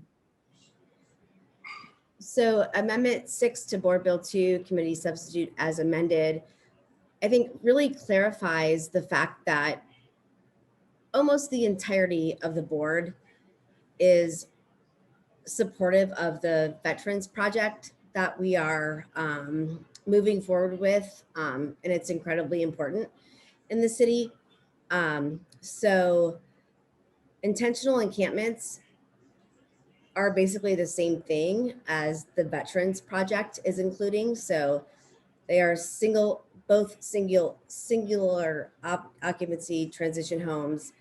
They both have outreach centers for wraparound services, food and hygiene kits, employment support, with the ultimate goal of finding supportive housing. And I think maybe being hasty, the new administration called them intentional encampments, which if you Google it, turns up a number of places in the country that support intentional encampments. Maybe tiny homes is a better set of like nomenclature for the city of St. Louis, but basically the Veterans Project tiny homes are the exact same things that we are trying to accomplish with an intentional encampment. In fact, the only city that I could find in the entire country that had actual tents and not tiny homes was in Denver, where they used ice fishing tents. That being said, a number of cities, like there's too many to name, but for all of us, San Francisco, Indianapolis, Philadelphia, Seattle, Tacoma, Berkeley, Fresno, Minneapolis, Austin, there are a huge number of cities that are undertaking temporary tiny home or intentional encampments as a way to address the fact that there are some folks who don't want to leave the streets with immediacy. We also do not have Alderwoman from the 6th. I'm gonna ask you to do a motion on it, just so that you don't forget in a little bit. You like to make a motion for I'd like to make a motion to amend Board Bill 2 Committee Substitute as amended to include amendment number 6. It's been amendment number 6. Yes. moved by Alderman from the 6th, seconded by Alderman from the 9th. All right, go ahead. Proceed. Thank you for being so kind, President. I appreciate it. And I will now carry on. So we have a huge issue with our unhoused population, and we are not addressing it appropriately. We need to have low barrier and no barrier shelters. We need to have low barrier, no barrier permanent supportive housing, and we are not addressing the long-term needs of our most vulnerable unhoused population. And so creating tiny homes or intentional encampments, just as we would for everyone who is supportive of the Veterans Project, is something that we should all be supporting. And I'm not saying where they should be. I'm not arguing today that aldermen should not be allowed to opt out of where those occur. I have tried desperately for over a year to find space in the 6th Ward where that makes sense. But I would hope that based on the support of tiny homes for veterans that the Board of Aldermen supported, that we can also wrap our arms around these same types of constituents who have received such a poor welcome from many of our typical places where they would find sanctuary. And so I'm asking for an increase in $750,000 to $1.5 million so that we can do something better than the fishing tents, ice fishing tents that Denver did, and create a more permanent space for folks. And that would go through the Board of Public Service. And I'm happy to take questions.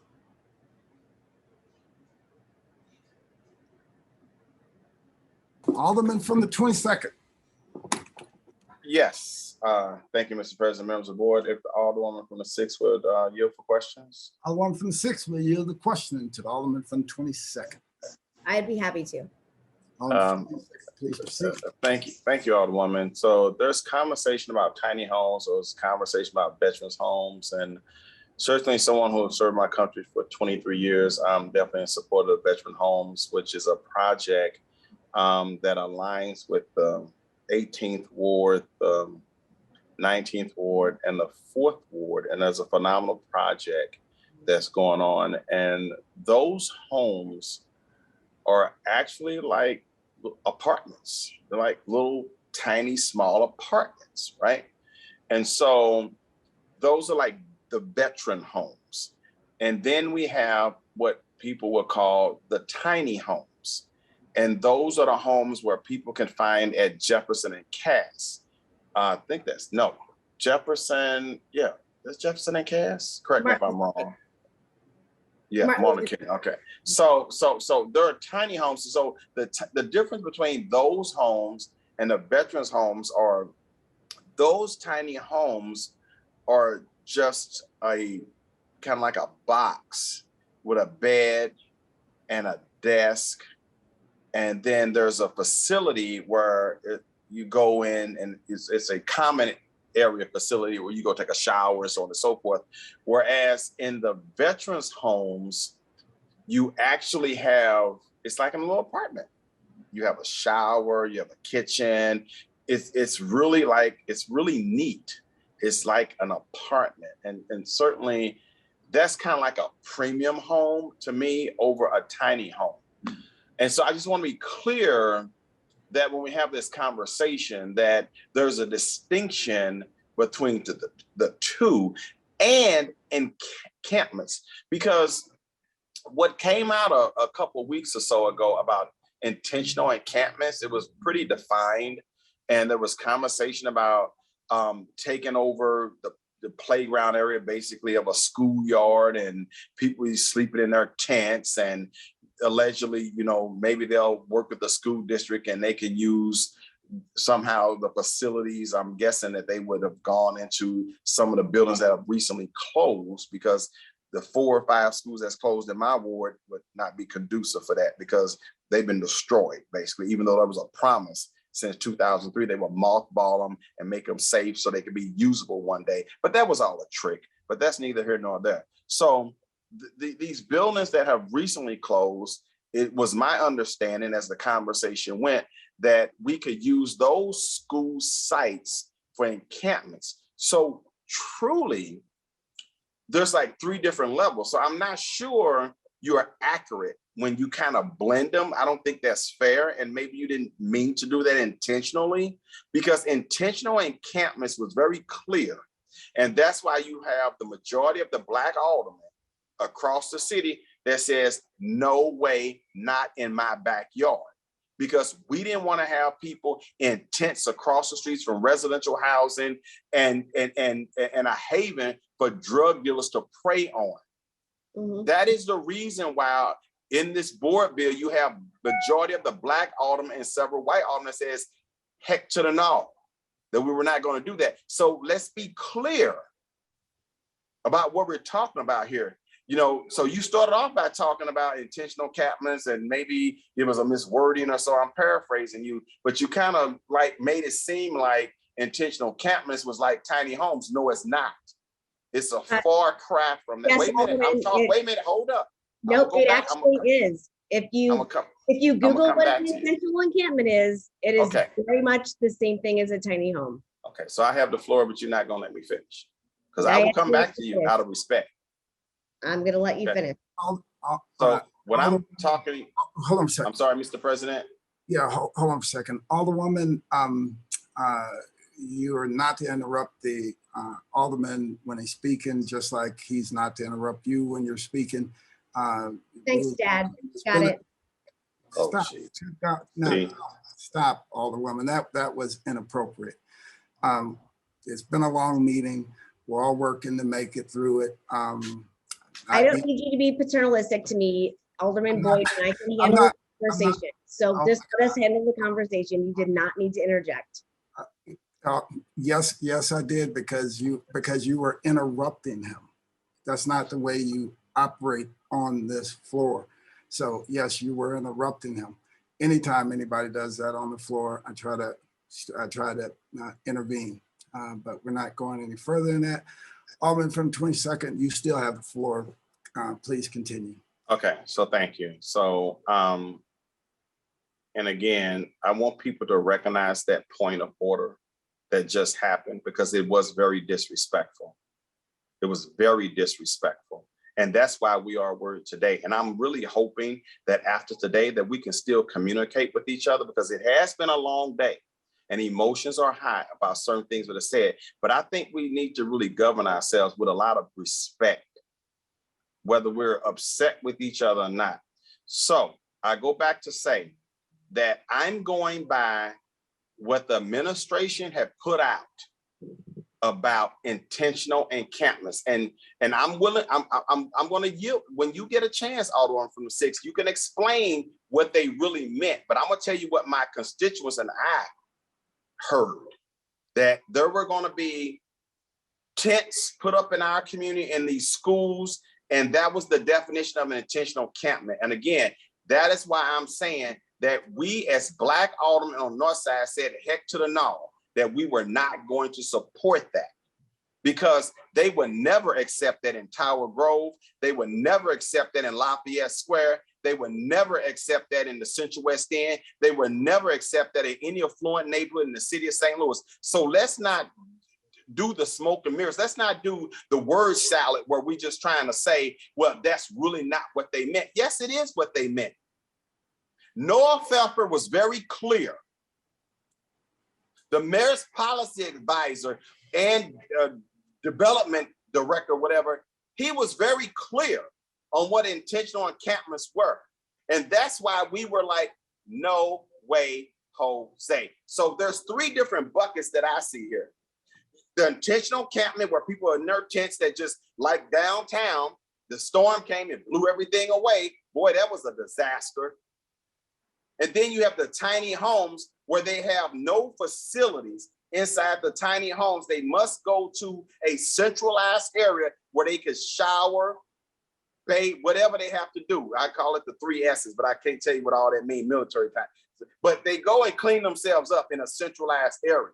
But they have their own space in the tiny homes to lay their head down with a desk and so on and so forth. And then you have the veterans home. Let's not confuse the 3 now. Let's be real. So the veterans home is like a modular house. It's a tiny house, really. That's what it is. And that's pretty cool as far as I'm concerned. So I just want to correct the language that we're using so that when people are listening to this, that they're not confused about what's going on. And with all due respect, Alderman from the 6th Ward, and you and I have had a very good relationship, over the years that you've been at the Board of Aldermen. And I am here. I'm not a smoke and mirror type guy. I want to tell the truth. And if I'm wrong, I'm willing to apologize and say I'm wrong with what I said because I had misinformation. But I was very clear when it was well publicized from the administration on what intentional encampments were, which is totally different from tiny homes, which is totally different from veterans housing. And now I yield to you for a response. Thank you so much, Alderman Boyd. I appreciate you bringing up our relationship over the years. I know that we disagree a lot and we also agree a lot, and always appreciate the conversation. I think it was probably a bit of a mistake for the administration to call tiny homes intentional encampments, and maybe because of my advocacy on that, it's my fault. If you Google intentional encampments, you will find a number of cities. Again, San Francisco, Indianapolis, Philadelphia, Seattle, Tacoma, Berkeley, Fresno, Minneapolis, Austin. There are at least 50 cities who have done this. And the model is tiny homes. There's only one city that has used actual tents, and that is Denver. And they used ice fishing tents because they thought it would be a cost savings. And so this would not nullify anyone who has opted out of, even though I disagree, like, I don't think constitutionally we can just like opt out of our wards, does not require wards to still participate if they are opting out under this board bill, but allows us to actually pay for pallet shelters or tiny homes. And that's what I've been advocating for the past year since COVID became an issue. I have never been so connected to an issue or so passionate about an issue. These folks, similar to veterans, without, again, I'm going to say, the Veterans Project is single occupancy homes. They're transitional homes. They have a community center. They have an outreach center. They have food and hygiene kits. They have employment support with the ultimate goal to find permanent supportive housing. We need intentional encampments, or if you want to call them tiny homes, that's what we will call them, because we are also lacking, and we have some funding now available to provide low barrier and no barrier shelters to folks in need. And we also have money set aside to provide permanent supportive housing. Some of our unhoused neighbors are going to always require permanent supportive housing. And an intentional encampment or tiny homes or whatever you want to call them is the first step to making that happen. And I can support the tiny homes over the intentional encampments. But let me ask you this, Alderwoman. Do you have any land in Lafayette Square that we can put these tiny homes in that you would support? Because I would love to earmark some funds for specific geography within your neighborhood. Alderman from the 22nd, I could not agree with you more. I have been desperately trying to find land within the 6th Ward that would make sense for an intentional encampment. I know not everyone follows me on Twitter, which, I mean, maybe you all should, but was incredibly disappointed by Ameren recently because they have land that meets all of the requirements for an intentional encampment or a tiny home village that's not immediately adjacent to a densely residential area or a densely, area of a business district. And they would not, I tried for probably a month to get them to have a meeting with me. They wouldn't even have a meeting with me about land. That's the only spot in this ward. And so again, I'm not telling any alderman who has opted out that they should allow intentional encampments. I understand that we are disproportionately relying on the north side to take care of our unhoused neighbors, and that's not fair. But we also have an issue where we need to figure out if there is land that is assembled that doesn't distract from the typical neighborhood and business interactions. I will also say that if you do your research, I think Denver with a speciality and Seattle and Tacoma, I've talked to all of these folks multiple times. All of their neighbors were concerned that this would be a detriment to their neighborhood, and they are sad that they are like moving out because some of the zoning requirements in other cities require intentional encampments or tiny homes to be disassembled because they don't adhere to zoning requirements. So I think we're just missing the mark if we don't allow our city to try this. I mean, we keep putting Band-Aids on everything. I think you mentioned that earlier about something else. We just need to try to do something different. And if it doesn't work, then we disassemble it. Yeah, yeah, and I'm not sure if just disassembling it would be the answer. I'm going to go back to something the mayor kept talking about, which I have to give it to her. She ran a phenomenal campaign. She talked a lot about a regional approach to public safety and all of that, and I bought into that. I mean, it was a good story. However, we're not living it out. There's no examples of how we are regionally trying to address this issue. I'm sure if we went out in St. Louis County and we didn't have to ask Sam Page, I'm sorry, I didn't want to call him Sam Page, County Executive Sam Page for permission. And if we could just go out there and put a flag up somewhere in St. Louis County, I guarantee you we could find some unincorporated parts of St. Louis County where we can actually build this. See, you know, the intentional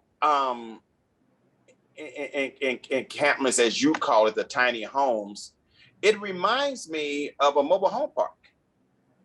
And I stand to be corrected if somebody want to correct me, but when they started doing mobile home parks, there was a zoning requirement. And so they set aside a certain, plot of land.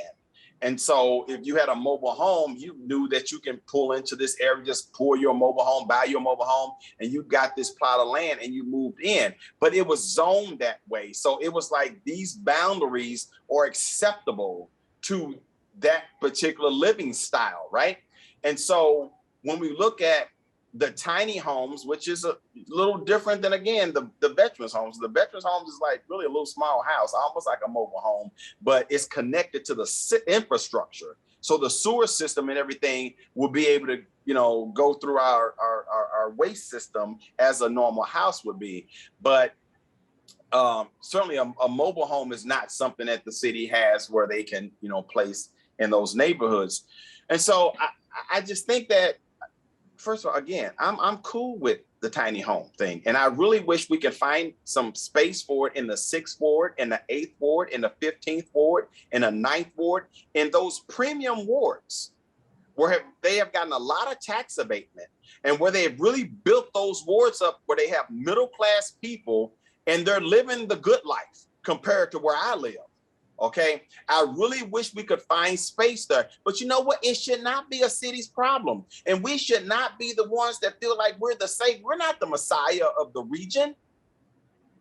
We need to work with partners. We need to call out the county executive of St. Louis County and St. Charles and Franklin County and Jefferson County and say, hey, look, come and work with us on this.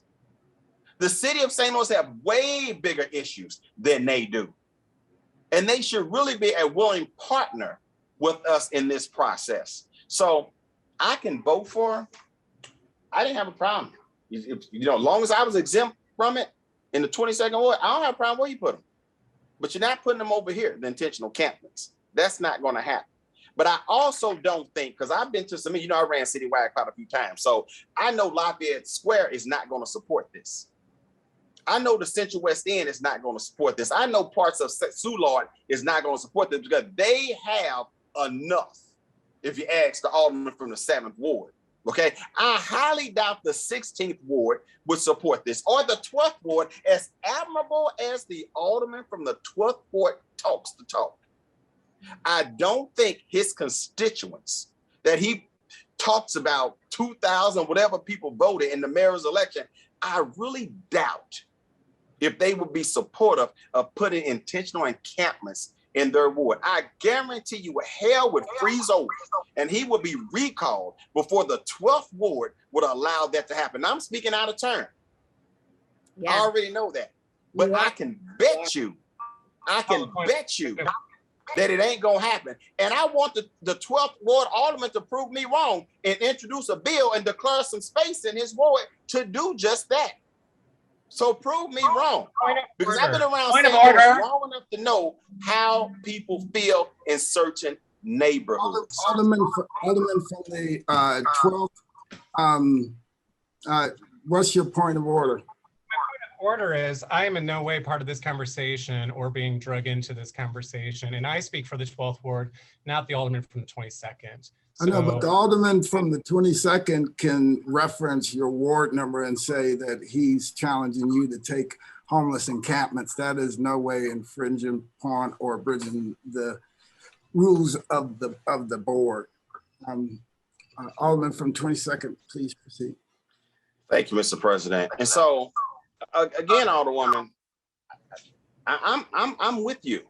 If you want tiny homes, I'm gonna vote for it on this amendment, because they're not gonna be put over here right now, because we have more pressing issues in the 22nd Ward right now than do with tiny homes. They're in a people can hate Lyda Cruz and former mayor all they want to, but putting tiny homes at Jefferson and MLK was one of the best things they could have done. It was the path of least resistance, because it wasn't right in front of a neighborhood. It wasn't in front of a neighborhood. And I know nobody wants to give her credit, and I'm not trying to shower her with accolades, but Alderman, I had space in the 6th Ward for those spots, and she put them in Jefferson and MLK. So give her all the credit you want to. I consider her a friend of mine, but you're speaking out of turn. I've been intimately involved in the unhoused issue for at least 16 to 18 months. Okay, so would you like to amend your amendment to make it a priority that they go in the geography that you spoke to the previous mayor about in the 6th Ward? Would you be willing to amend your and say, hey, look, I want to allocate? Absolutely not. The wards who are interested in opting out have already done so. Right, but we're not talking about them. We're talking about you. You're the one that said you requested the previous mayor to put it in your ward, and that previous mayor said no. So I'm asking you, would you be willing to amend your amendment to make it a priority that the funds go to the 6th Ward? And what neighborhood was that again? Tell us the geography, if you don't mind, please. I didn't say. Well, would you tell us the geography? Where were you recommending that they go, Alderman? There was a place temporarily that would have worked. It's now being developed in Tower Grove East. Oh. Now being developed. Okay. Well, shame on Mayor Cruz.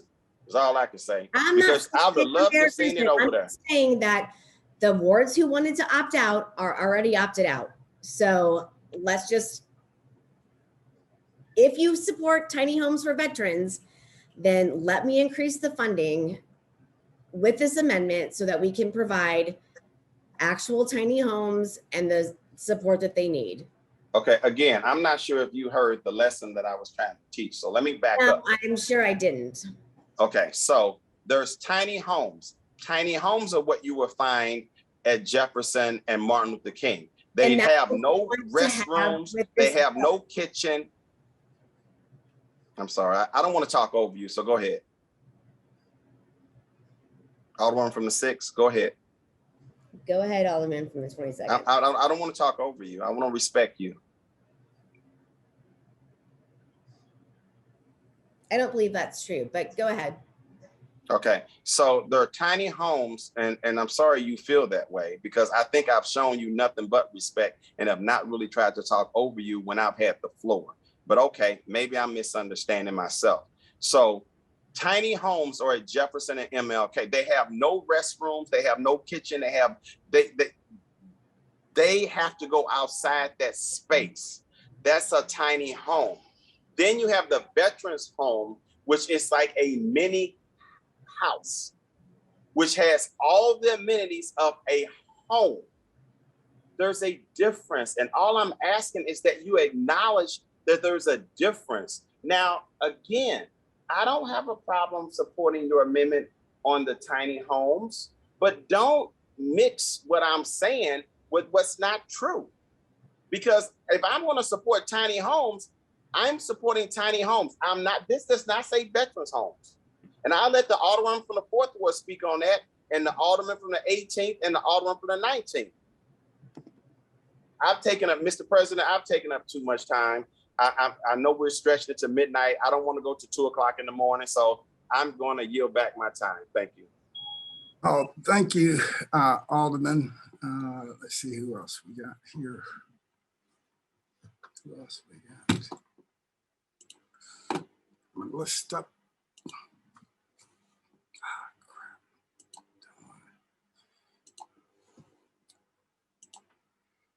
All right, Alderman, I'm just gonna go top to the bottom. I don't know when everybody popped up. Alderman from the 5th. Thank you, Mr. President. Will the Alderwoman from the 6th yield for questions and comments? Alderman from the 6th will yield to the Alderman from the 5th. I will. All right, Alderman from the 5th, please proceed. Thank you, Mr. President. I will be as concise and as quick as I can, given the lateness of the hour.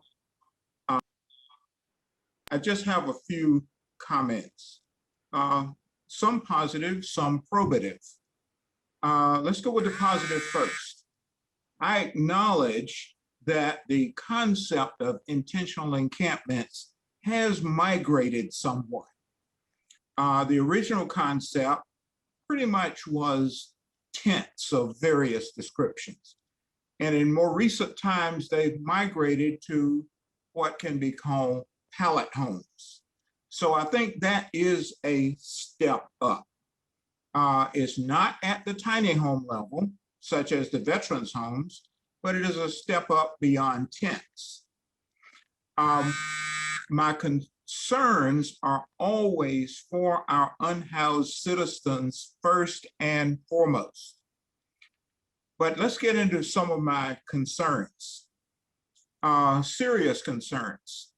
I've observed a number of encampments that have come and gone, especially close to the downtown area, and I won't try to repeat as much as the Alderman from the 22nd shared, but I firmly believe that we as a region own the homeless issue.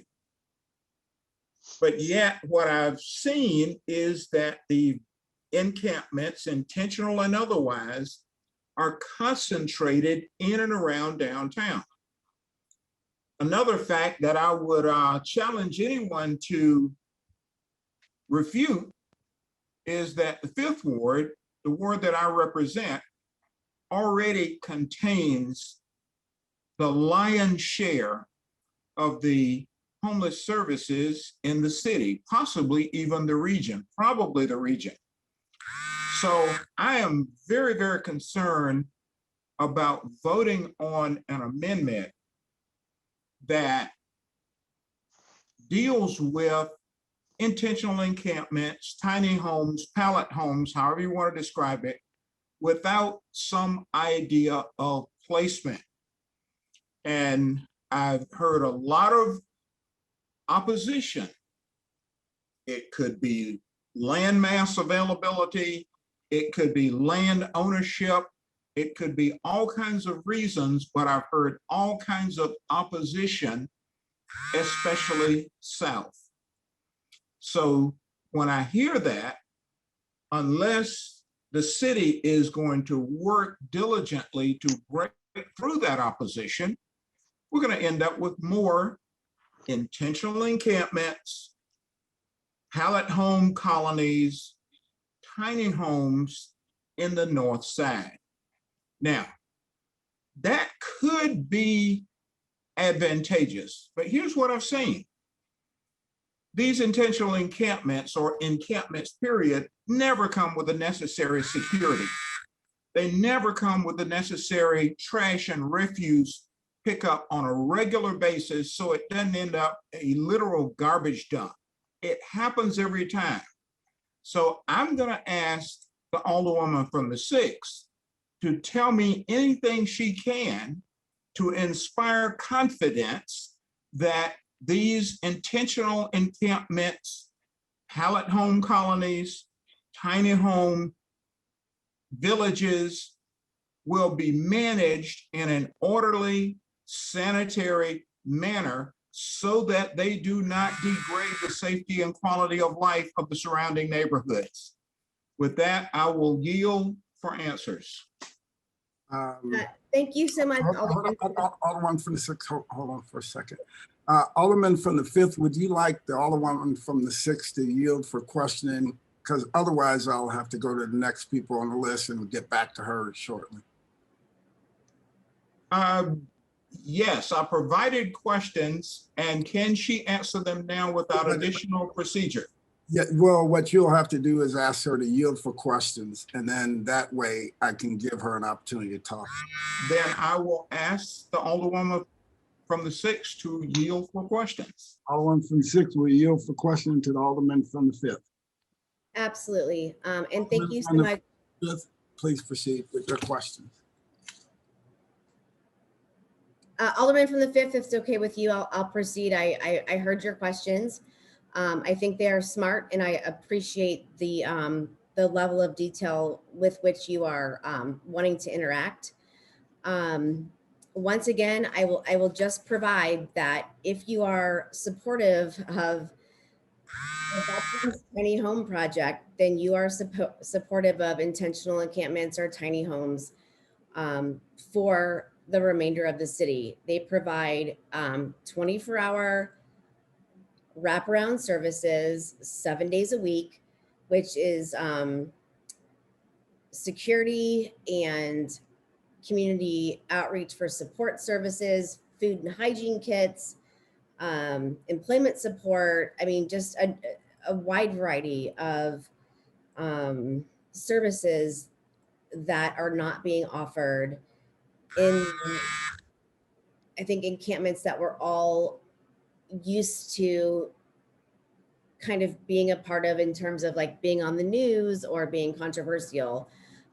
What we keep doing in the city of St. Louis is chasing these folks around in a really degrading and obnoxious way from place to place to place. I have been on the ground, and again, pardon me for not being as involved in the unhoused situation as I needed to be as an elected official for a long time. But since March of 2020, I have been on the ground, if not daily, weekly, or bi-weekly. And these folks don't have the support that they need in order to even try to be successful. And so they just keep setting up their tents or not even sleeping in a tent, sleeping outside somewhere. I'm not saying that this tiny home village or intentional encampment is going to like provide the structure that all of those most vulnerable people need, but it's a huge start that has been well received in over 20 to 30 cities in the United States over the past handful of years. And so I think it's a real missed opportunity for us to not use this funding, especially since we know the huge increase of unhoused folks due to the pandemic that are not being served well by traditional funding or mechanisms to get folks into housing. It was already a missed opportunity well before the pandemic. And so in concert with having low barrier and no barrier shelters, in concert with having permanent supportive housing where we know these folks can move in and be successful, this is a great first step. And again, I will say, I'm not asking anyone who's opted out for their wards, even though I don't like it and I don't think it's constitutional. I'm not asking this in the amendment for those wards to be participatory.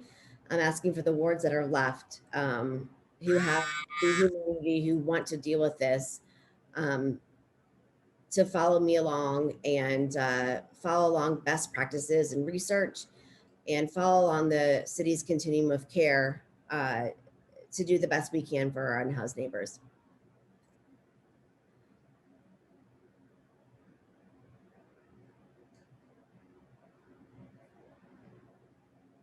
All right, thank you.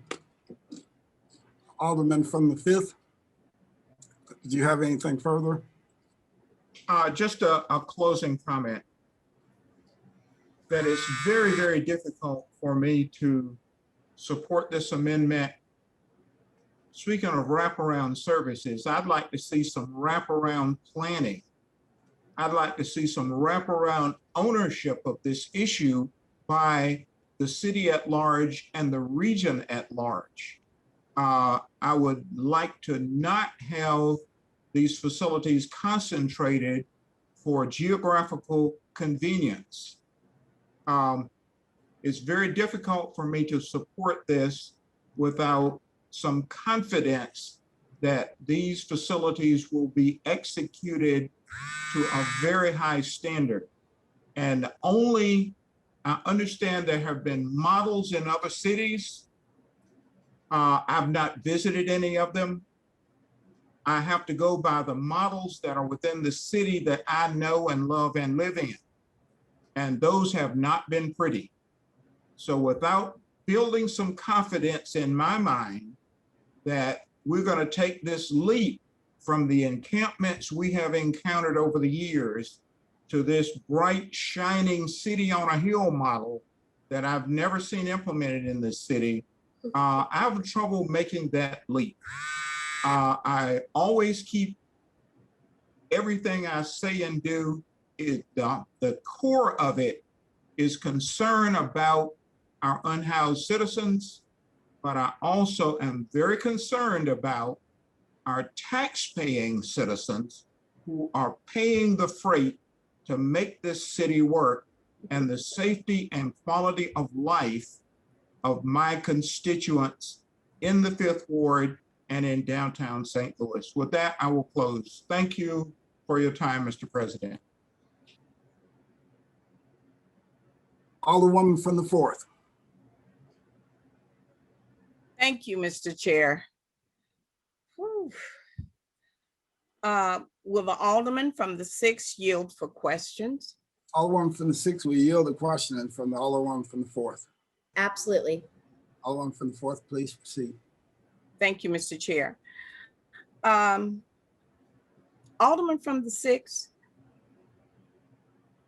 I wanted to know where, well, you said Tower Grove East. The question was, where are these going to be located? And your answer was? Is that a question to me? Yes. Yes, that's a great question. I've tried to find space in the 6th Ward where it made sense. Again, Point of order. Alderman, please state your point of order. Maybe I missed something, but I don't know if the Alderman from the 6th yielded to the Alderman from the 4th. No, she did not yet. Alderwoman from the 4th, would you like the Alderwoman from the 6th to yield for question? Yes, I would. Alderwoman from the 6th will yield to the Alderwoman from the 4th. Yes, I will again, because I just answered that question and said yes. Please proceed, Alderwoman from the 4th. My question was, where are these being located? Yeah, and that's a great question. Thank you so much for asking it. There are no plans right now for the location of these intentional encampments. I have tried desperately to find space in the 6th Ward because I am a proponent of them. And again, am not asking anyone who has opted out under the committee substitute as amended to opt back in. So hoping that anybody who was not interested in having an intentional encampment or a tiny home village that's not tied to just veterans is okay with it, since we've had quite a bit of discussion on that and before we were here today. I just want to make a statement. When I heard you mention intentional encampments, I cringed a little bit, because when I think of intentional encampments, I think about the Germans' encampments where Jews were imprisoned. Now I know that's just how I feel about the word intentional encampment encampment. Now,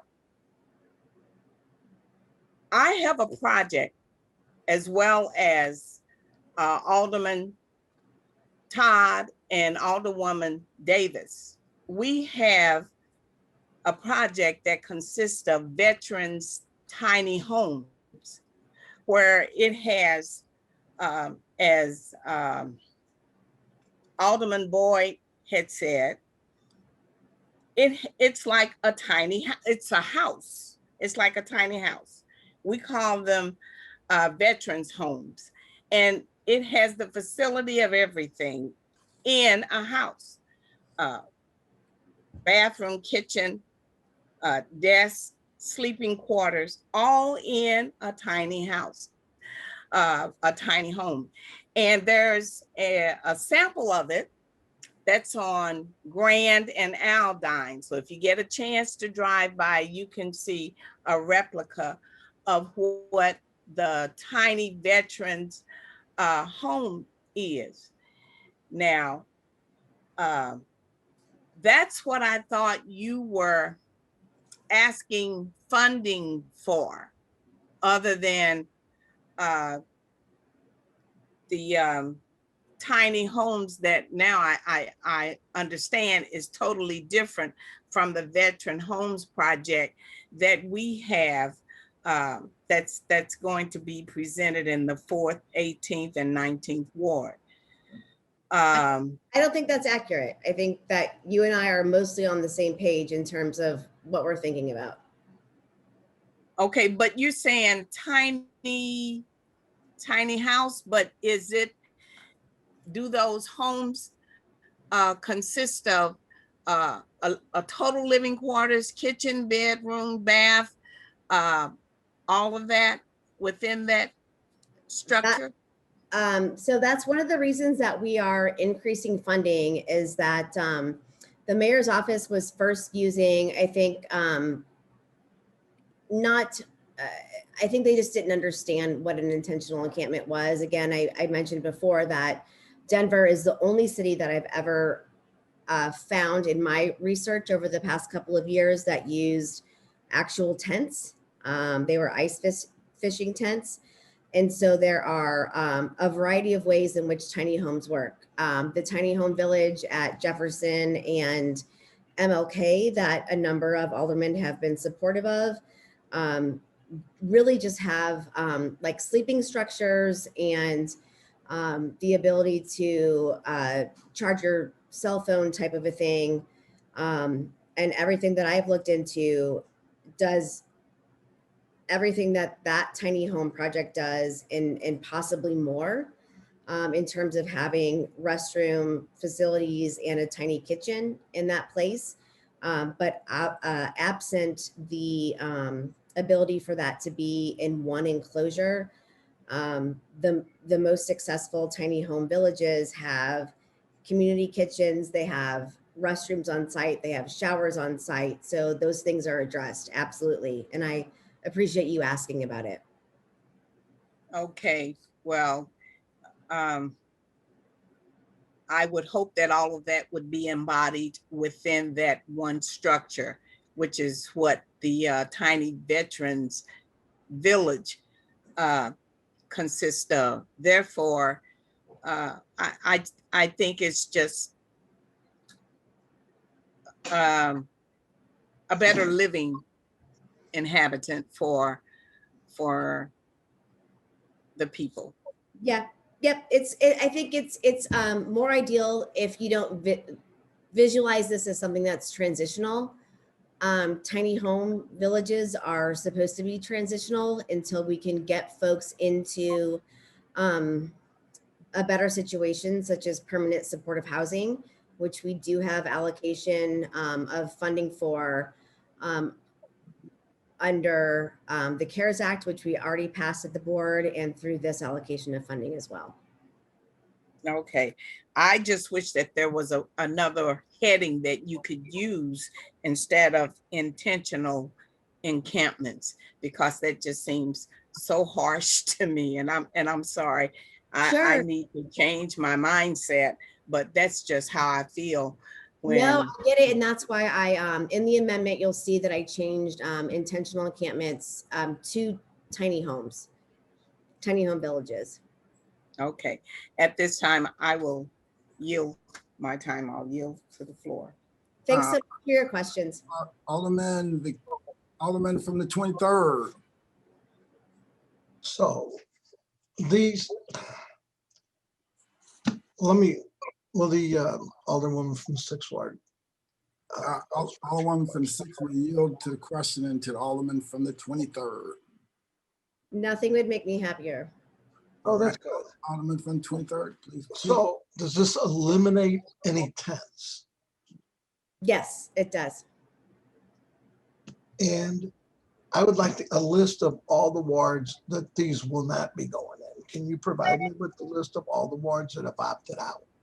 You can find that underneath the drive under Board Bill 2 Committee Substitute as amended. If you want me to find it for you and read it to you like a bedtime story, I'd be Yes, happy. you can. I love bedtime stories. Okay. Do you want me to sing it to you or just? You know what?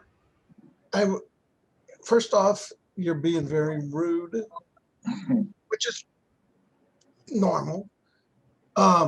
So since you can't answer that question, I would like to make a motion that the 23rd Ward is opted out then. You know, I can't support something that the sponsor can't speak to. So I would like to make a motion that the 23rd Ward is opted out of this. It's been moved by the Alderman from 23rd that the 23rd Ward is opted out. Second. Seconded by the Alderman from the 6th. Any further discussion? All in favor signify by saying aye. Aye. Aye. Aye. Opposed? No. Motion carries. Okay, now, Madam Clerk, please make note of that. The 23rd Ward should be an exempt ward. So noted. but I just want to be clear as I'm voting on this, that we're not going to be setting tents up where people are going to just be living like tent villages. These are going to be tiny homes that have wood and have bathrooms and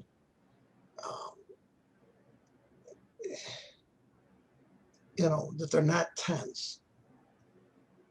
Yes, they are not tents, as I indicated just a couple of minutes ago when you asked. Okay.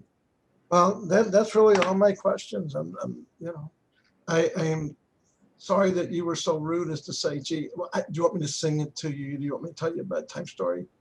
Obviously, you have personal issues. And, you know, when you treat people rude, that's unacceptable.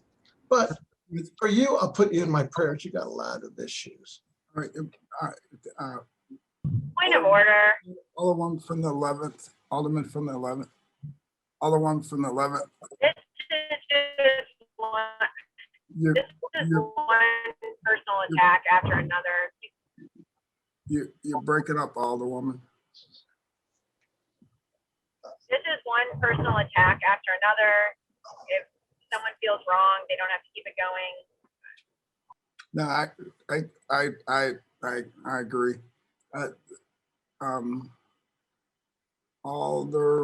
Alderman from the 9th. It's Alderman from the 11th video one.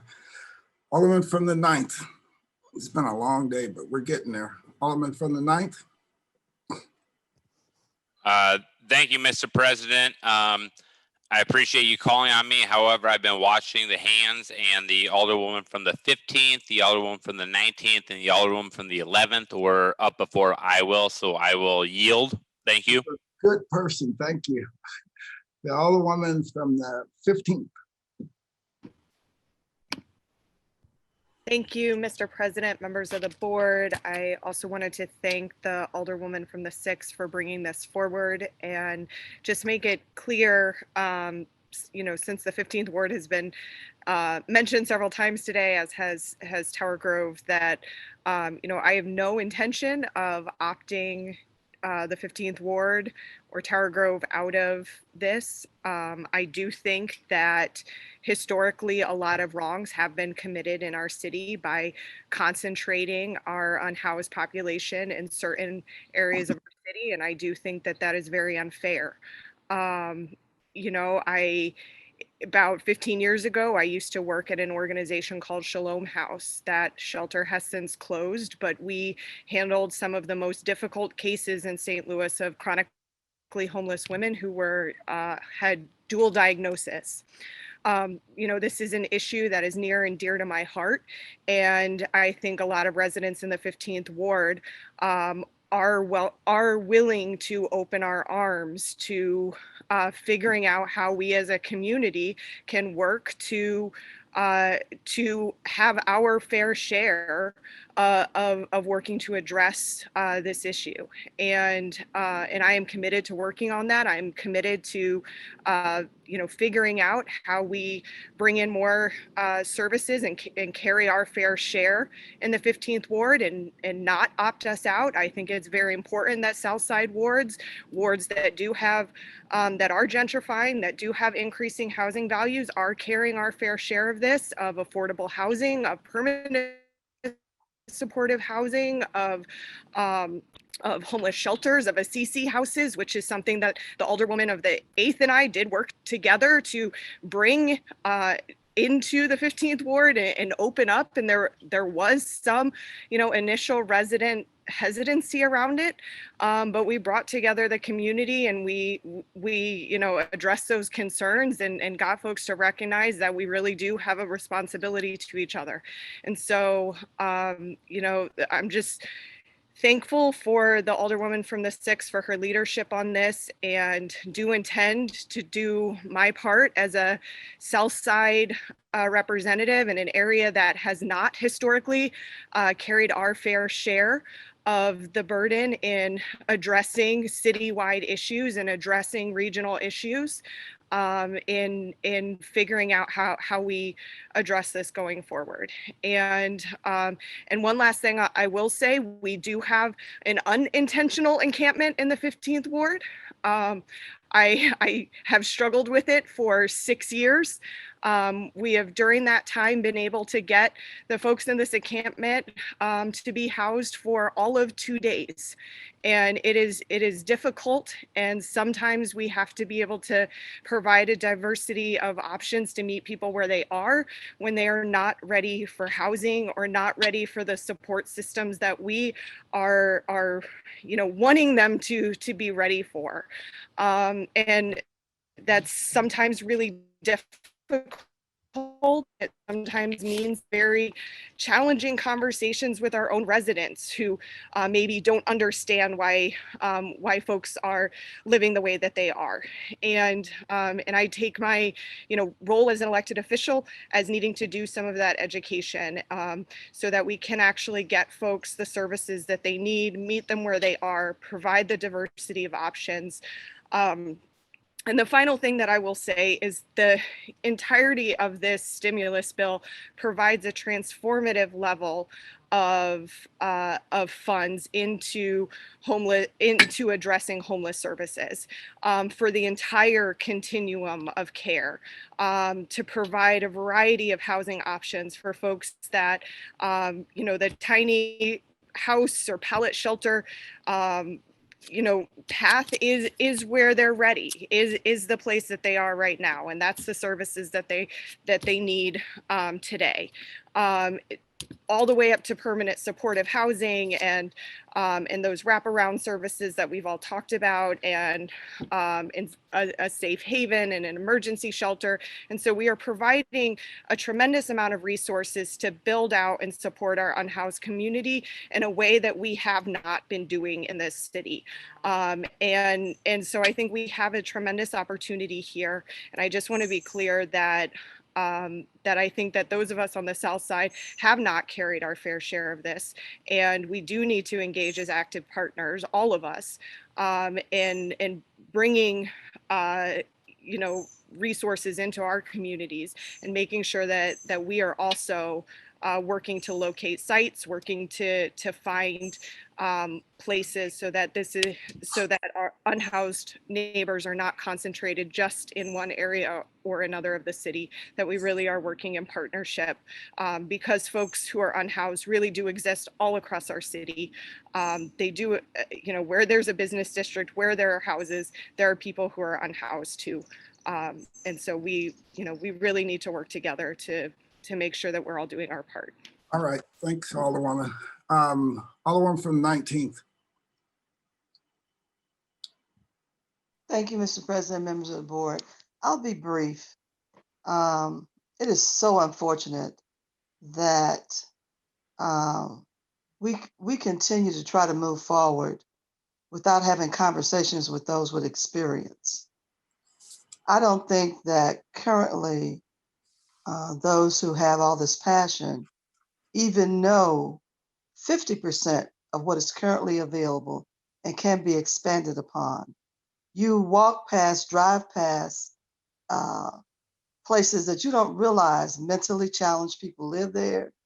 They're taught to be there in those apartments with care given to them.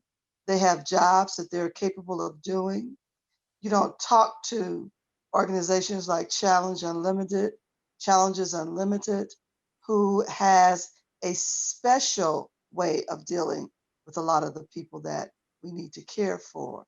We also don't even know about the homes that have been donated, renovated, that has transitional housing for homeless who come and live there. And they can live there for as long as 2.5 years to be stabilized. You don't even know that that exists.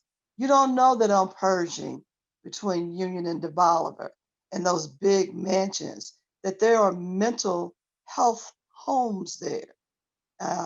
One lady, retired nurse, she owns a big home on one side of the street, one on the other. She has 4 to 6 clients in each one. They're well taken care of. We have many options that can be used, but nobody talks to you, so you can't help them. At the veterans home here in this ward, most people don't even know they're there because it's managed so well. And many of those guys have, and women, have a lot of challenges, whether it's physical or mental. But again, you're trying to move in a direction without the appropriate understanding or knowledge and expertise that is required. You can't continue to walk away from the experience that is out here. Salvation Army is one of the oldest organizations in providing these services. They should be at the table, and many others that have been doing this work for 50, 60 years. So I'm opting out because I probably have 1 or 2 of everything, including drug treatment centers and everything else. So I just, I don't know what else to say. When we heard it on the news saying they want to sleep outside, nobody wants to sleep outside. That is absolutely not true. You have to help people come to a better place. And what I saw Saturday when I went downtown, it was just so sad. It was so sad to see those people's clothes blown and other personal items all over everywhere. They were drenched and they were huddled under little incomes wherever they could try to get out of the element.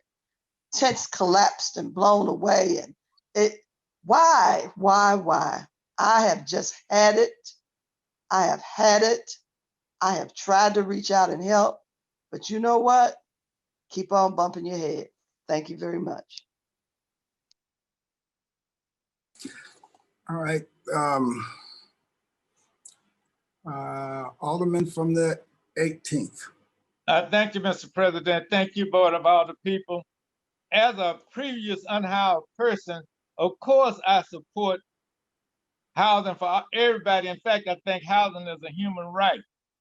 However, at this time, I have to opt out until I discuss this with my constituents. And the reason is because of the platform. I gave my constituents my word, and I keep my word with everybody. I told them, as I've said, before I was old enough to vote, when I was honored to be hired in the poverty program many years ago, that I believed then and I believe in now, maximum feasible citizens participation. What does that mean? That means in the 18th ward, I ran on the platform that it would be citizens driven, meaning we have 5 or 6 organizations that make decisions about what come into their area. I promised them that. That's the promise. A promise made will be a promise kept by me. And so I will have to discuss this with my constituents. I will give them all the information I can give them. I certainly, at the same time, we cannot forget that I don't want to set up any program that is set up to fail. We must have this as temporary, and we must, as I said, I worked in the poverty program, we must declare war on poverty. And as I said earlier today, we must also do like Dr. King was getting ready to do, which is have a poor people's campaign so that we do have jobs for all and a guaranteed annual income and drug treatment. And these camps at the present time have to have proper supervision. I'm not talking about police necessarily, but I'm talking about proper supervision from professional. And from professional people, we have to professional jobs. These are the kinds of jobs that we need to be thinking about creating in the first place, not the types of jobs that require people to carry guns. And lock people up. I don't care whether it's at the state, local, state, or federal level, unless they present a danger to other people. Of course, they have to be locked up. You can't have people hurting other people or even taking other people's things, but they will continue to take other people's things until poverty is eliminated. That's a different topic. However, these houses we cannot have them temporary. We need temporary housing, but it cannot become a way of life. We must look for permanent housing. Tents, we get tents. I'm glad we said tiny houses because this is a step in the right direction. And everyone needs a place to lay their head. And believe me, after being homeless as a teenager, I know how it is when you don't have no place to lay your head, and when it's 1 or 2 o'clock in the morning and you're out in the street by yourself. As a young person, that's not a good feeling. And it would not, and some of these tents, well, it's not, I'm not going to say tents because we've gotten away from that. It must be a way of planning. Because if we don't plan it well, what will happen is it will be, we don't want it to be set up to fail, because if it fails, then the people are going to point the finger and say, see, I told you they were, we tried that and it's failed. It must be a right. It must be set up right. It must be a demand. It must be a movement. That's how we got, we must have a movement. So, we must have a mental health wraparound for drugs. And it must be,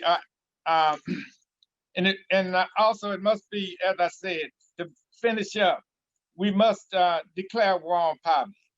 It must be convenient for the neighborhood. I have to continue to educate the neighborhood, and it must provide, in summary, a guarantee of permanent homes, a guaranteed annual income, drug treatment, and it must blend in with the community. And if we can put a person on the moon, if we can try to go to Mars, we can put permanent houses and stop tearing down these houses on lots. And we pay $15 million a year to cut lots. We could put houses on lots and we could build permanent houses. So the program need to say, this is temporary. We're going to build permanent houses. And I believe in compromising, but that cannot be compromising when we can build when we have enough, probably 1,000 times enough bombs and planes and stuff to destroy the world. And we can use those monies to build houses and create jobs and get rid of those vacant lots. And we can raise the taxes. Sometimes that will raise taxes. We will be safer. We will have money when we have a guaranteed annual income. Some people even talk about, once we do that, we won't even have the conversation about defunding the police because we have the taxes will be generated to pay the police. Whatever we need, parks, forestry, drug treatment, jobs. So the point is, let's do, I have to opt out temporarily until I talk with my constituents based on the fact that I promised I would get with them and get their opinion. And if I can get anyone else to volunteer and come talk with them, I'm asking you, and whatever, if they say do it, I do it. If the organizations I promised I would make the final decision when it's possible.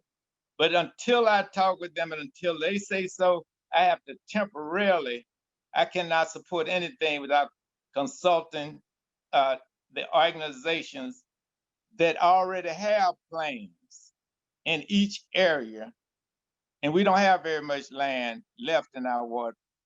So therefore, but I do have to talk with them. And if they say yes, of course I'm gonna do it. But right now, I temporarily have to opt out, not only on this, but on anything I opt out on until I talk with the my organizations in my ward, because they make the final decision about anything, anytime it's possible. Thank you, Mr. President. Thank you, both of all the people. All right, thank you, Alderman. Alderwoman from the 11th.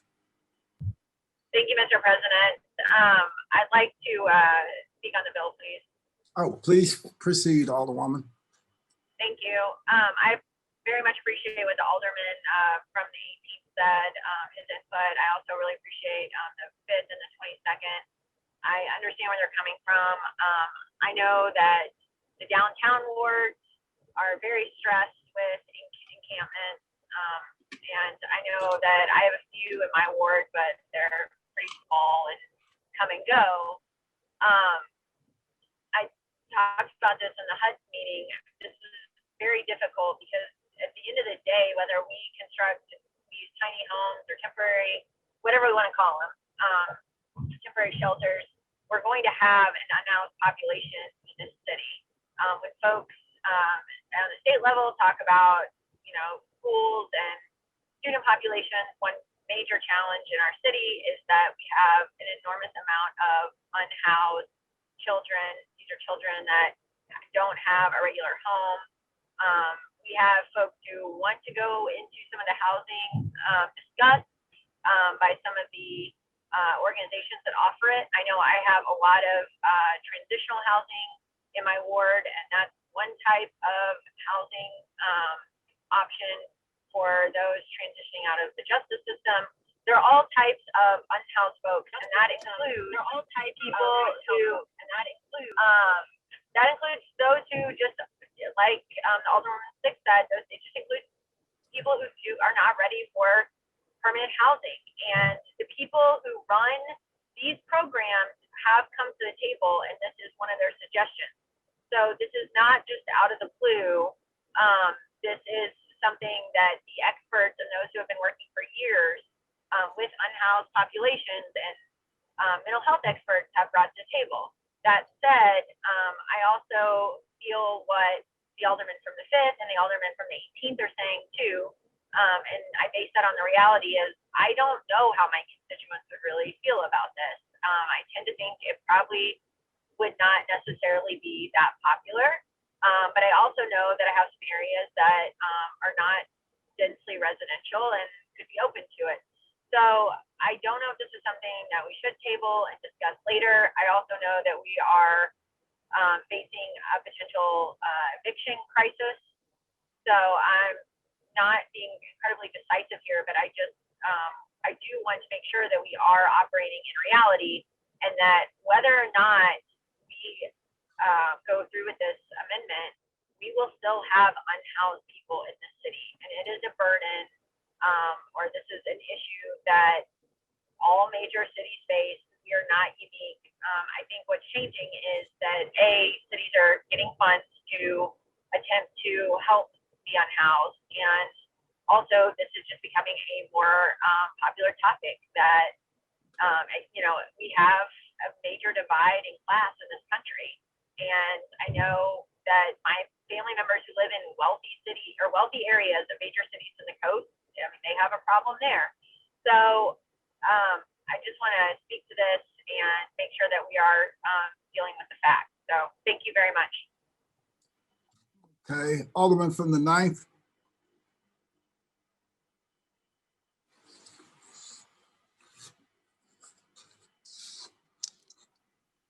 Thank you, Mr. President. Can you hear me? Am I live?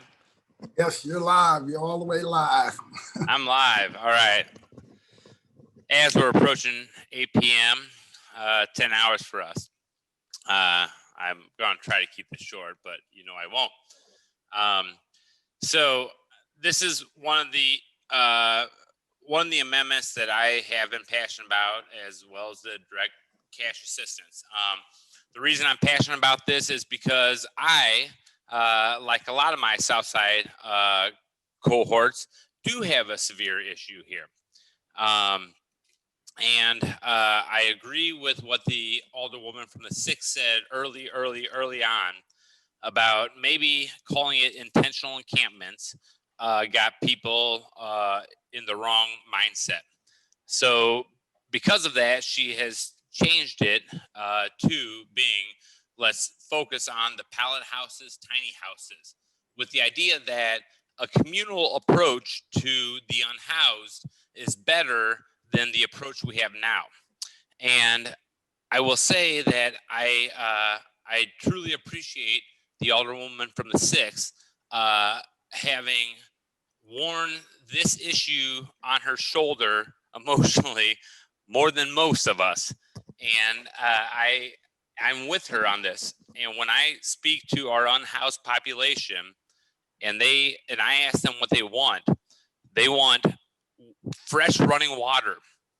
As the Alderman from the 22nd brought up about the 3 S's, they want to have a place to shower, they want to have a place to use the restroom, and they want to have a place to shave.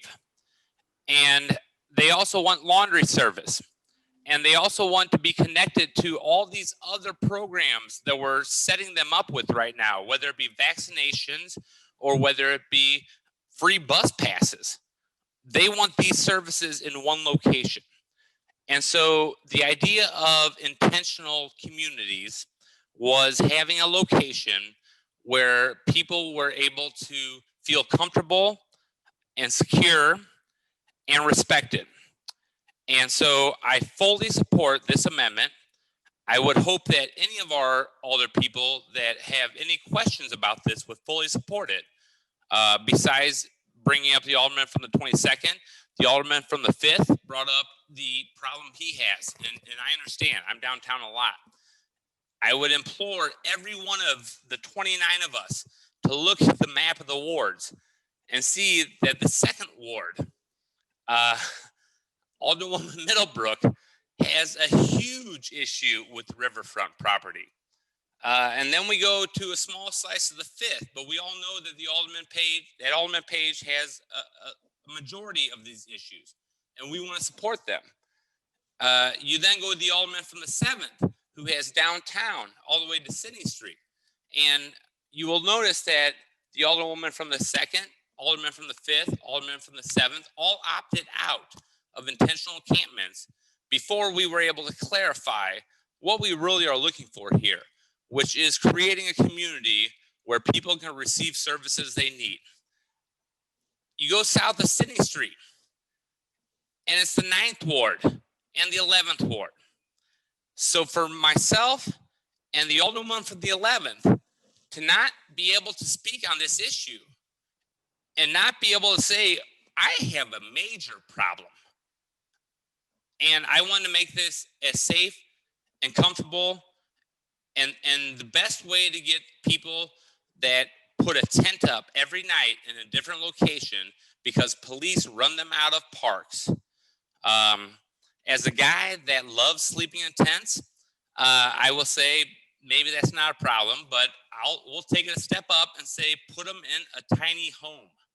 Put them in a tiny home in a community. And what we're doing here is we're allowing people to say, I have an address to be able to get my services. I have a location that places for people that are now in the 9th Ward can find them, which is our mental health provider for the city. I have St. Peter and Paul. I have the Sales Community Corporation. I have, who else do I have? I have Guardian Angel Settlement Association. I have service providers in the 9th Ward. And from Sydney Street South, myself and the 11th Ward share all of the riverfront. And we have land to be able to provide places. So for all the older people that have decided to opt out, there were 12 of them in the last one because they thought intentional encampments was a bad thing. For all the people that have opted out, I would say, if I wasn't worried about us being here 12 hours, I would make a friendly amendment to have an opt-in. And I will say the 9th Ward will opt in to taking on this issue in the city. And I would hope that would help alleviate some worries from other Northside aldermen. And so that's all I have to say, Mr. President.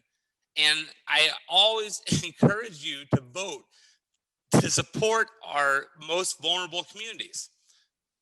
Thank you. All right, thank you. Alderman from the 22nd. Ooh-wee. Okay. Thank you, Mr. President, members of the board. So let me talk a little bit about history. I've been alderman 18 years, and when I became alderman in 2003, downtown was like a ghost town. Downtown was filled with, we called them homeless then, but now they're unhoused population, and they defecated on the streets and did their business. But Reverend Rice did the best he could to house them. He didn't have a facility that really was up to code, but he did the best he could in order to keep them off the street. And then you had John Steffen with Pyramid Construction, and he came in and he started buying warehouses downtown. He started, creating residential opportunities for people downtown, and downtown became a booming place. So over 20 years, we actually have an incredible downtown compared to what it was 2 decades ago, for anybody that really don't know how far we've come. But then the last administration decided that Reverend Rice, what he was providing for the homeless was not suitable, and needed to deal with the problem because the downtown residents was like, we can't take it anymore because we're paying all this money for our condos and our quality of life has been impacted. But really, they encroached upon the unhoused because they was there before they got there. Okay. And so you had this paradigm shift from going to a downtown where nobody cared about, like North St. Louis, to a place where they started building and started booming. And so people wanted a better quality and they deserved a better quality. They were paying a lot of money, to live downtown. And so they were able to get, Reverend Rice facility shut down. And to the credit of my colleague from the 23rd, well, he fought that. He fought against that, and he didn't think it was fair. And he was one of the champions from Reverend Rice with the unhoused population, but it failed. I have 2 churches in my ward that took on the unhoused population, and it was unsightly because they defecated around the church because they could only get in at certain times of the day. The church wanted to be partners. I'm about the church, y'all. The church. We're talking about the church. They wanted to be partners, but they can only let them in during certain times of the day. In between time, there were no outside facilities for them to go to, so they did their business around the church to the point where the church had to say, time out, can't do this anymore. People in my neighborhood were screaming and hollering. They were up in arms and they couldn't take it anymore because it wasn't conducive for a residential area. I heard somebody talk about the unhoused for children and families. I mean, I'm glad that I've never seen an unhoused family living on the street. I'm fortunate that I have a Hope House in my neighborhood, which is a transitional home for mothers with children. And they do a phenomenal job with wraparound services, with daycare and everything they can to support those families. So that certainly should be a priority. And I know that has been a priority, you know, women with children, making sure we get them off the street.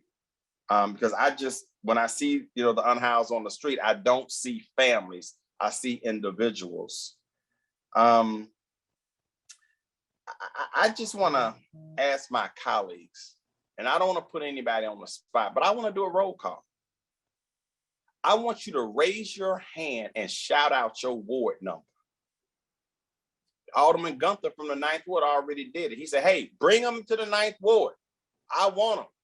Bring them in. Put them right in the middle of Soulard. Wherever you got to put them, I'm 100% for it. But I want to hear from other people. Anybody else? Shout out your ward number. This is a roll call. Shout it out. 8th Ward. You want it 15, 16? Alderman from the point of order. Point of order. Alderman from Go the ahead. Hold on a second. Alderman from the 22nd. Okay, you're right. You're right. I apologize, Mr. President. I'm out of order. I accept that because I can always do a roll call by asking if every alderman would just yield. Yes. And I don't want to take all that time up to do that, but I'm sure I'm not going to get a lot of hands raised. Please don't. At the end of the day. Okay. So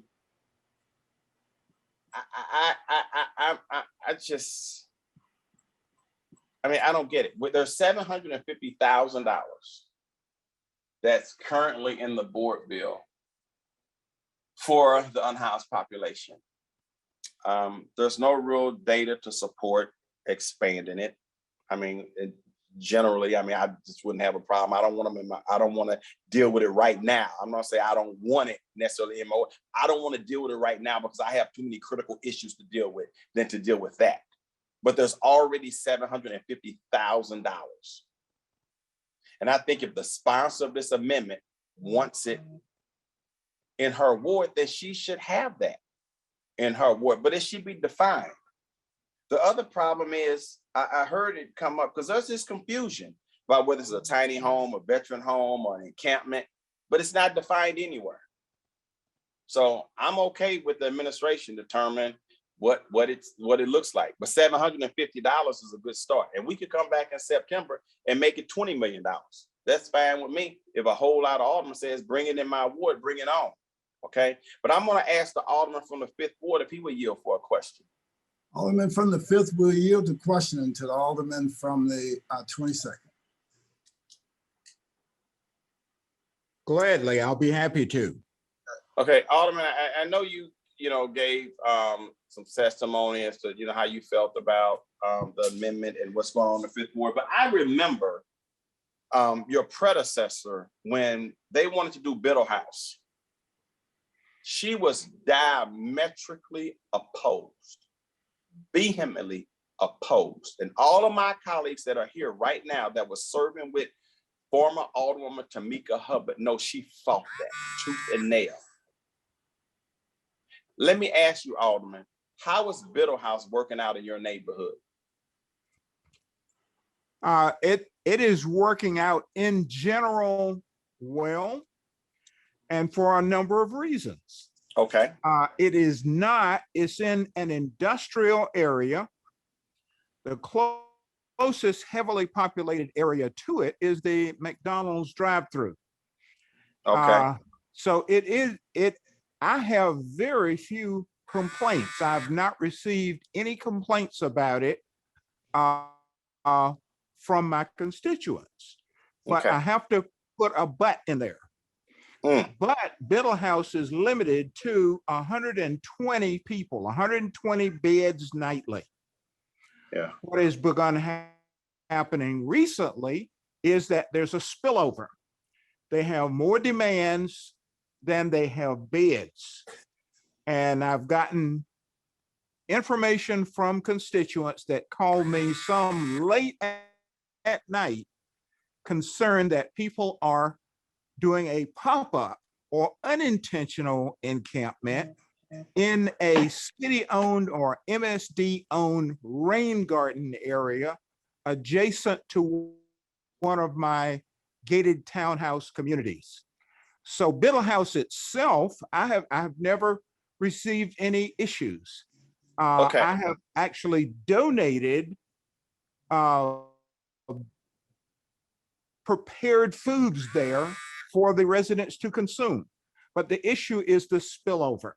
Right. I'll leave it there. I hope that Okay, answers your question. And I'm glad to hear that, because I know personally that it was problematic early on, to the point where the city was changing contractors and it was hard to find another, provider to take over those services. So I'm glad they cleaned it up. But what's kind of interesting about that is what you said. It's pretty much kind of like an industrial area. Although I do hear from time to time that the McDonald's is probably not happy with it, because and I've visited that McDonald's before, and I see them out begging people, on the McDonald's parking lot. So I don't think the McDonald's is pretty happy with it. And I've heard also, and maybe you haven't heard this, that drug dealers prey on people down there, and so that's not helpful. So that is a fact. That is a fact that they do. Okay. So, location is important. And we have to really think about our location as we look at supporting the unhoused in the best way possible. Mr. President, we've been at this quite some time. We're past 10 hours. And I'd like to call for the previous question. All right, it's been moved by the Alderman from the 22nd that we call the question on amendment number 6. Entertain a second. I'm sorry, Mr. President. I'm calling for the previous question on board bill number 2 as amended. You have to, since the amendment number 6 is in front of us, you have to first. Okay, well, we'll call for that one. Let's go. All right, it's been moved by the Alderman from the 22nd. Second. And seconded by the Alderman from 25th. It's non-debatable motion. A vote of aye will take us directly to the vote on amendment number 6. A vote of no will continue the debate. Madam Clerk, please call the roll. Alderwoman Tyus. Alderwoman Middlebrook. Alderman Bosley. Aye. Alderwoman Evans.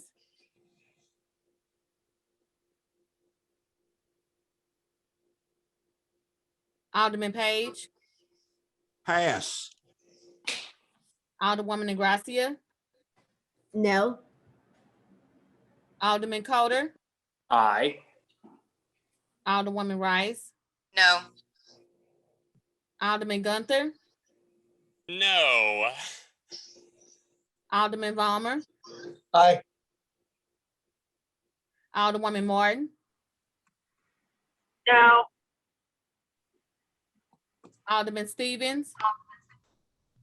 No. Alderwoman Schweitzer. No. Alderwoman Howard. Aye. Alderwoman Green. No. Alderman Oldenburg. Aye.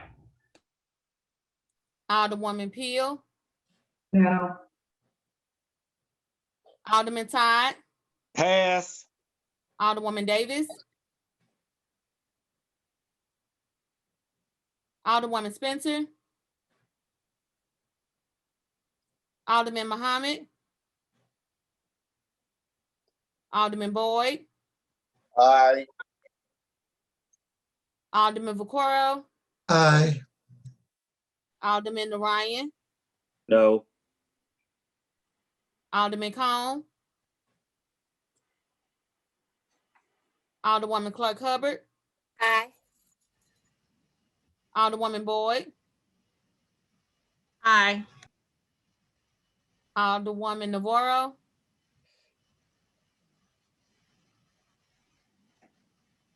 President Reed. Aye. Alderwoman Tyus. Alderwoman Middlebrook. Aye. Aye. I'll ask Keith. Alderwoman Evans.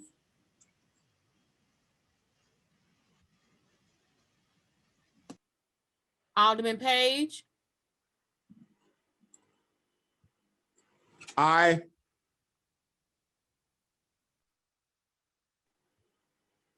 Evans was passed.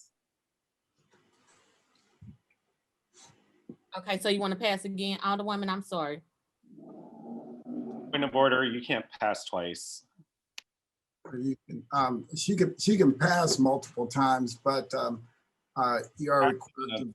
Pass isn't a vote though, Mr. President.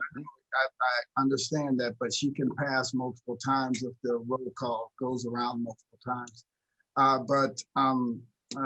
You are required to cast a vote, so you can do present, you can do aye, or no. A vote of aye takes us past this discussion and brings us finally to a debate on this. Okay, this was the first pass that I said. Yeah, yeah. So he said I had passed already. Oh, please continue. Please, Madam Clerk, please continue with the roll call. Alderman Todd. Present.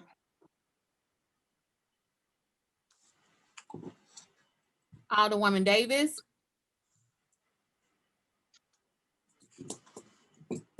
We couldn't hear you, Alderwoman Davis. Aye.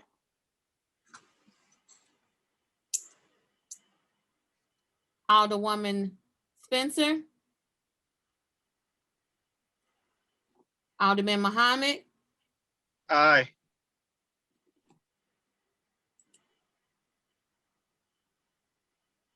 Alderman Cone.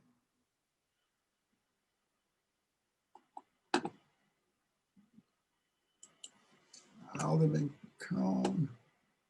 Alderwoman Navarro.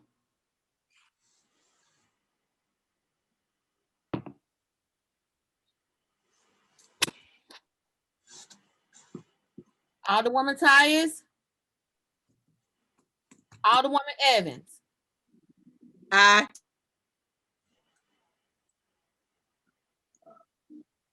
Aye.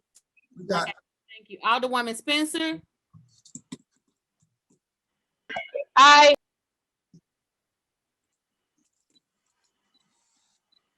Alderman Cone. Right. Alderwoman Navarro. Can you hear me? We can now. Aye. Okay, thanks, Alderman. Sorry. Yeah, I knew you. I saw you square there, but you weren't. No sound was coming out. Alderwoman Navarro. And Alderwoman Martin from the 11th Ward has her hand up. Yes, thank you, Mr. President. I'd like to make a motion to offer the 16th amendment. Hold on 1 second. Hold on a second, because the Alderman from the 22nd still has the floor. I thought you had something related to the vote because All right, understood. she's still calling the vote. 17 aye votes, 9 no votes, and 1 voted present. By a vote, sustain the motion, Alderman from the 22nd. So now we go directly to the vote on amendment number 6. Madam Clerk, please call the roll. Alderwoman Tyus. Alderwoman Middlebrook. Pass. Alderman Bosley. Alderwoman Evans. Pass. Alderman Page.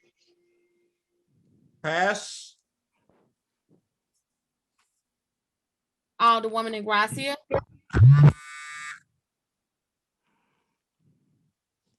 Alderman Coder. No. Alderwoman Rice. Aye. Alderman Gunther. Yes, and please confirm you heard me. I heard. All right. Alderman Ballmer, No. Alderwoman Morton, No. Alderman Stevens, Yes, for Stevens. Yes.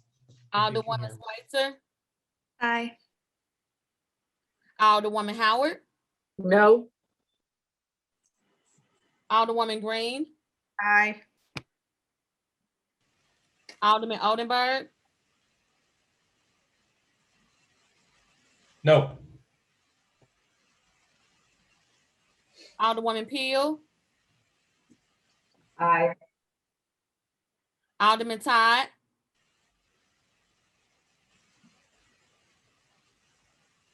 Alderwoman Davis, No. Alderwoman Spencer,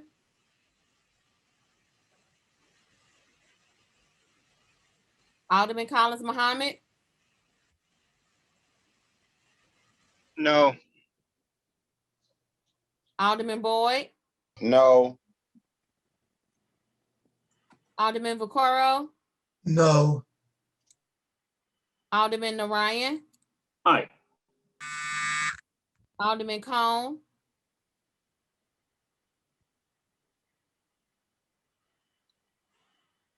Alderwoman Clark Hubbard, Aye. Alderwoman Boyd, No. Alderwoman Navarro, President Reed, No. Alderwoman Tyus, Alderwoman Middlebrook, No. Alderman Bosley, I'm sorry, I said no. I thought you heard me the first time. My apologies. thank you. Thank you. Alderwoman Evans, No. Alderman Page, Without location and more specificity and without regional buy-in, I must vote no. Alderwoman Ingracia, Aye.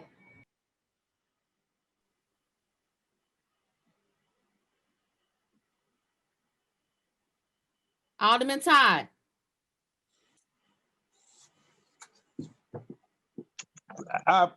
Present. Alderwoman Spencer, Aye.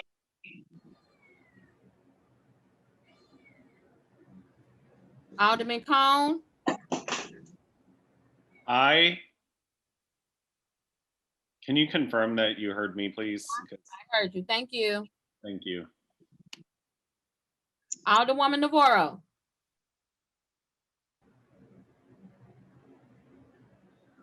11 aye votes,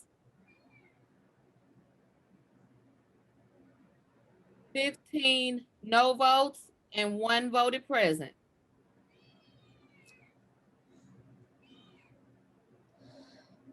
By your vote, you fail to sustain the motion. Alderman from the 6th, amendment number 6 dies. Alderman from the 22nd. Mr. President, members of the board, I move for the previous question on Board Bill number 2, committee substitute as amended. It's been moved by the Alderman from the 22nd. Second. Second. Seconded by the Alderman from the 7th and Alderwoman from the 19th. It's a non-debatable motion. A vote of aye will take us directly to the vote on Board Bill 2, committee substitute as amended. A vote of no will continue the debate. Again, a vote of aye takes us directly to the vote on the Board Bill committee substitute as amended. And a vote of no continues debate. Madam Clerk, please call the roll. Alderwoman Tyus, Alderwoman Middlebrook, Aye. Alderman Bosley, Pass. Alderwoman Evans, Aye. Alderman Page,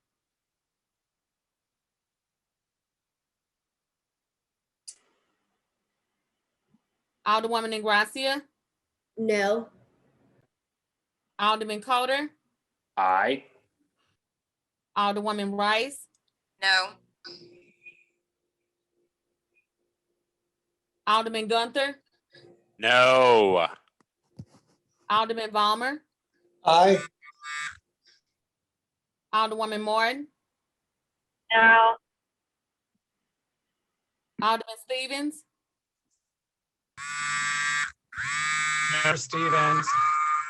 I'm sorry, I can't hear you, sir.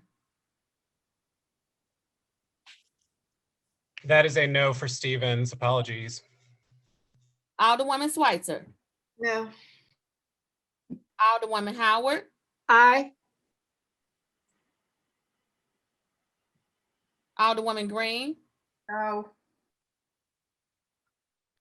Alderman Oldenburg, Aye. Alderwoman Peel,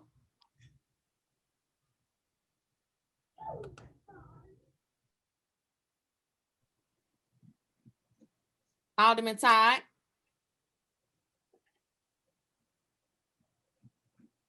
Alderwoman Davis, Aye. Alderwoman Spencer, Aye. Alderman Muhammad, Present. Alderman Boyd, Aye. Alderman Vaquero, Aye. Alderman Narayan, No. Alderman Cone, No. thank you. Alderwoman Clark Hubbard, No. Alderwoman Boyd, Aye. Alderwoman Navarro, President Reed, Aye. Alderwoman Tyus, Alderman Bosley, No.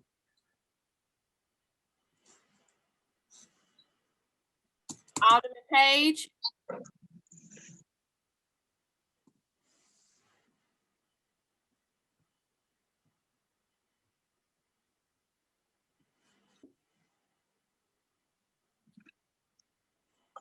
I believe I voted aye already.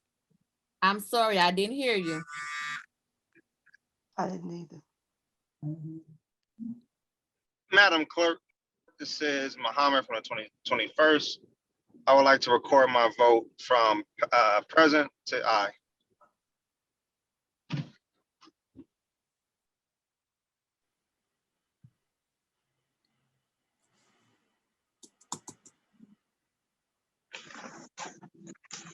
Thank you. Alderwoman Peel, No. Alderman Todd, Present.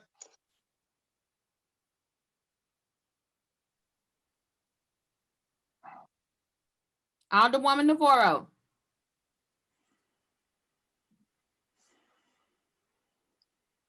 (14) aye votes,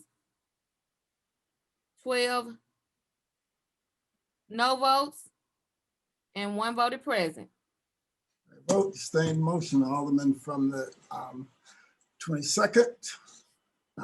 So what's before us now is vote on Board Bill 2, Committee Substitute as amended. Madam Clerk, please call the roll.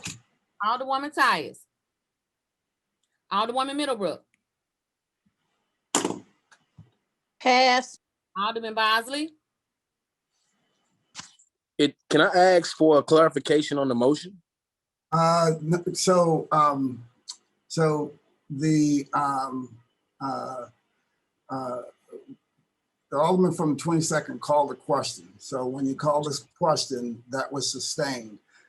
That's a non-debatable motion. Directly after that, you go directly to the vote of the measure that you called a question on. So he called the question on a debate on board. Entire. Yeah. So Okay. we're in the we're in the vote for that now. So Well, thank you so much for clarification, Mr. President. Yes. you're welcome. A vote of aye would be a vote for Board Bill 2 committee substitute as amended. A vote of no would be against Well, stimulus package. I'm voting aye then. All right, thanks, Alderman. For the vote. Thank you. Alderwoman Evans, Aye. Alderman Page, Aye. Alderwoman Ingracia, No. Alderman Coder, Aye. Alderwoman Rice, Aye. Alderman Gunther,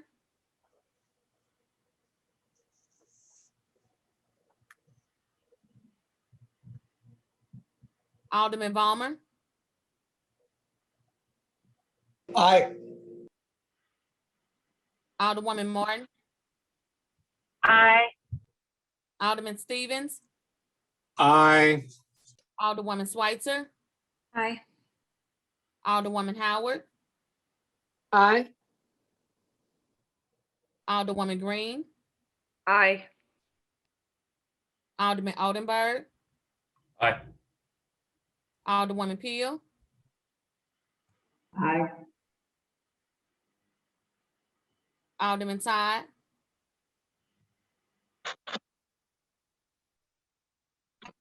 Pass. Alderwoman Davis, Aye.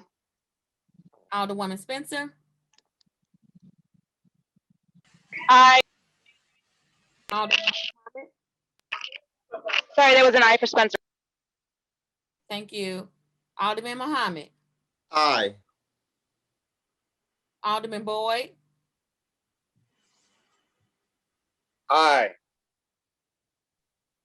Alderman Vaquero, Aye. Alderman Narayan, Aye. Alderman Cone, Aye. Alderwoman Clark Hubbard, Aye. Alderwoman Boyd, Alderwoman Navarro, Aye. President Reed, Aye. Alderwoman Tyus, Alderwoman Middlebrook, Aye. Alderman Gunther, Aye. thank you. Alderman Todd, Aye. 27 aye votes and 1 no vote. By a vote, sustain the motion of the Alderman from the 22nd and perfected Board Bill number 2 committee substitute as amended. And that only took you guys 30, 45 minutes.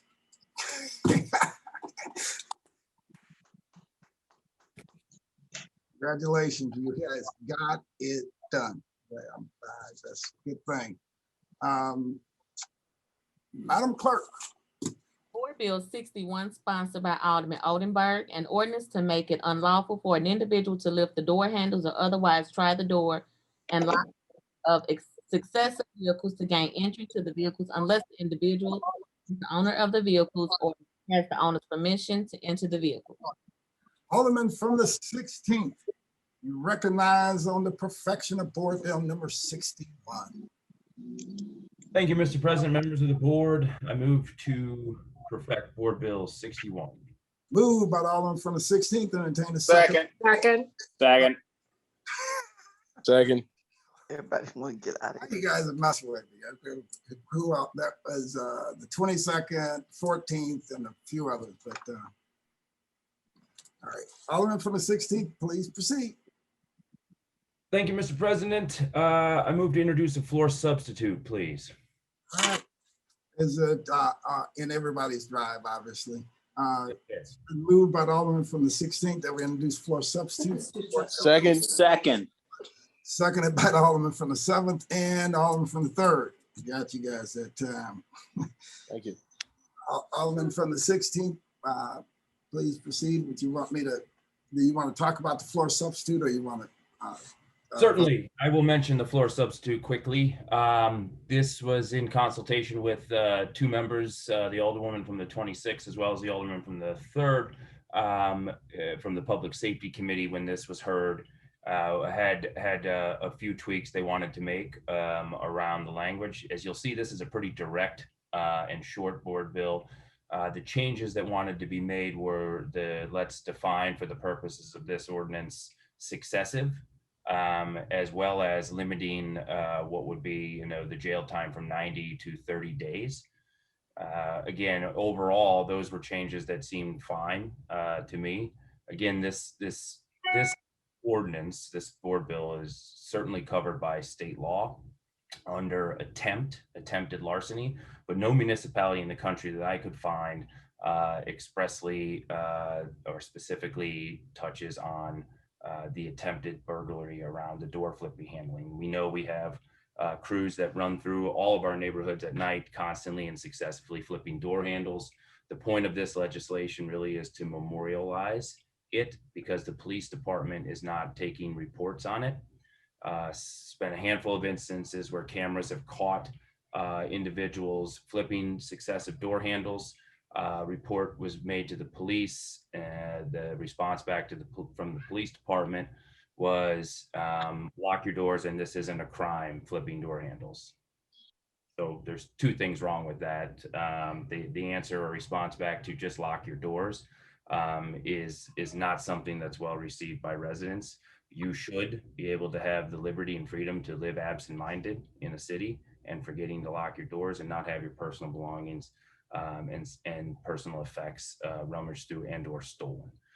The other part is that why aren't we collecting data on this? Why is that? Why can't we have a proactive, crime strategy around attempted larceny? Because if the handle is in the car is open, you have larceny. So that this really is to hyper localize it so that the police department will work with us and begin to hopefully formulate a strategy around what I believe, and I think a lot of residents, is a very scary and serious crime. So the floor substitute, I got a little off there, Mr. President, sorry. The floor substitute specifically addresses what successive shall mean, right? And it's pretty clear. The lifting of door handles or otherwise trying locks and vehicles one after another. I think reasonable people will be able to find out what successive means. And then limiting the jail time, that was a change that the alderwoman from the 26th thought was appropriate, and I certainly agreed with her.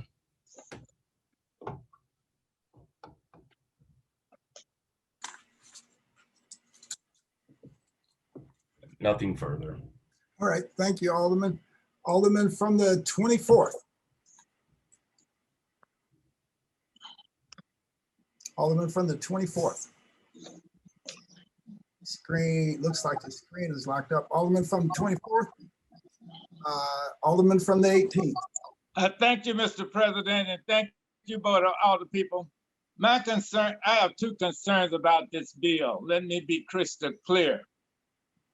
Number one, we should be trying to prevent crime. This bill takes up a lot of police time. Here we are paying police. If we take up all the police's time about somebody that's messing with my door handle, and we take up some time, and then this is just adding an extra burden, and then a person should be innocent until proven guilty. I remember one time I got confused, and this is not because I'm old, but I got confused when I went to the wrong car. Looked just like my car. I actually almost got in the car, but I was innocent. I wasn't trying to steal anything, Mr. President. You know, I'm not a thief or anything like that. But suppose somebody walk out and say, look, he's messing with I saw him, which is true. I was messing with the door handle. In fact, almost got in the car until I recognized it wasn't my car. I saw some things in there. But the point I'm making is, if someone else goes to the wrong car, I don't, and people are hostile and nervous, and the person may not look the same as some people. May look suspicious, and what some people mean by suspicious, they may be dressed. It may be based on race. it may be most time when you talk about crime, let me be perfectly frank, you're talking about Black people. And we have enough people in jail who for wasting our tax dollar with the police, who we pay about 20, 30, I don't know how much, but more than $30, $40 an hour, hauling somebody in for messing with a door latch. We need to be talking about making sure that a guaranteed annual income so people don't have to steal. That's the answer to the problem. And it costs us $30,000 a year to keep a person in jail. That's what we need to take the same money and keep them out of jail, because people don't go around breaking in cars and stealing anything or robbing with guns, bats, hand grenades, knives, or whatever to get money. They rob to get money. So to not deal with the true root cause of the problem is only going to cost us, the taxpayers, more money in the long run, and we would not be any safer. And if that person is locked up, they got a police record for suspected of stealing, then that person got another problem, and that problem would be passed right on to us as taxpayers in a society where all that person gonna do is get isolated and go to the workhouse at first, which is like going to elementary school. Then you go to junior high school, you go to one of the lower class prison, and then you get your university degree back going to one of those hardcore prisons. The person I'm concerned about, number one, is the taxpayer. I'm a steward of the taxpayers' money, and I just don't believe that these the crimes that can be prevented. I think we should do everything in our power as a society to prevent every crime. We don't know if the person who's locked up did it, but we know the person who is the victim is, number one, is the person that happened to. Number two is the taxpayers, because the criminal justice system and all its support staff as a group, and these are nice people, most of them, but the system itself has proven to be totally ineffective. And what it does is very popular, because what we are doing now, it's a book that I have right here called Defund Fear, which we need to stop scaring people and tell them we're gonna make them safe by locking up people. All we are doing is making them more unsafe, because this has proven, we have data to prove that locking up a bunch of people for petty crime when we could have a guaranteed annual income is totally ineffective. So I oppose this bill on this, and plus it can again lead to pointing out people, and usually again they're poor Black people, and harassment and a lot of other things. So we would be able to do a better job, and we would be safer and more effective if we would just stick with what we know works. And here's the book called Defund. It's called Defund Fear: Safety Without Policing, Prisons, and Punishment. I'm recommending that this book be read by everybody, because we need to prevent crime, and most people, not all, most people with the proper resources would be just fine. So again, it's not the number of police, it's not the number of administration of justice people, but it's that are the safest communities.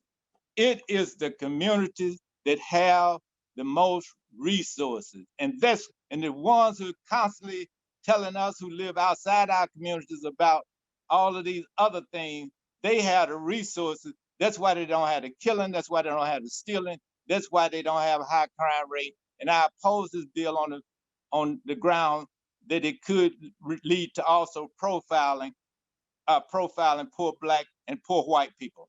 Thank you, Mr. President.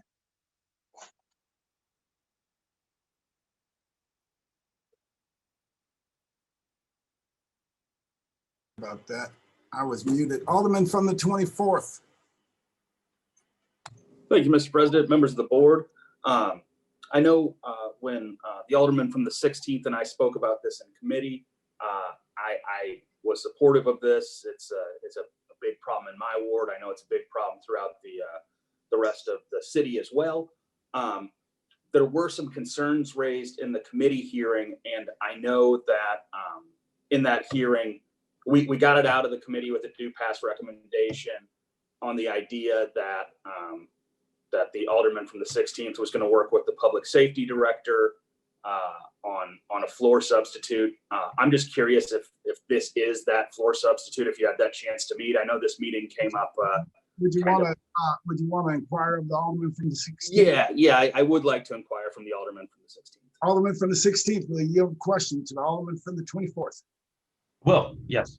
Alderman from the 24th, please proceed. Thank you, Mr. President. Thank you, Alderman from the 16th. As I'm sure you recall, in the Public Safety Committee, we kind of went back and forth and seemingly kind of reluctantly got it out on kind of a fast pace based on the idea that you were going to be bringing a floor substitute after talking to the Director of Public Safety.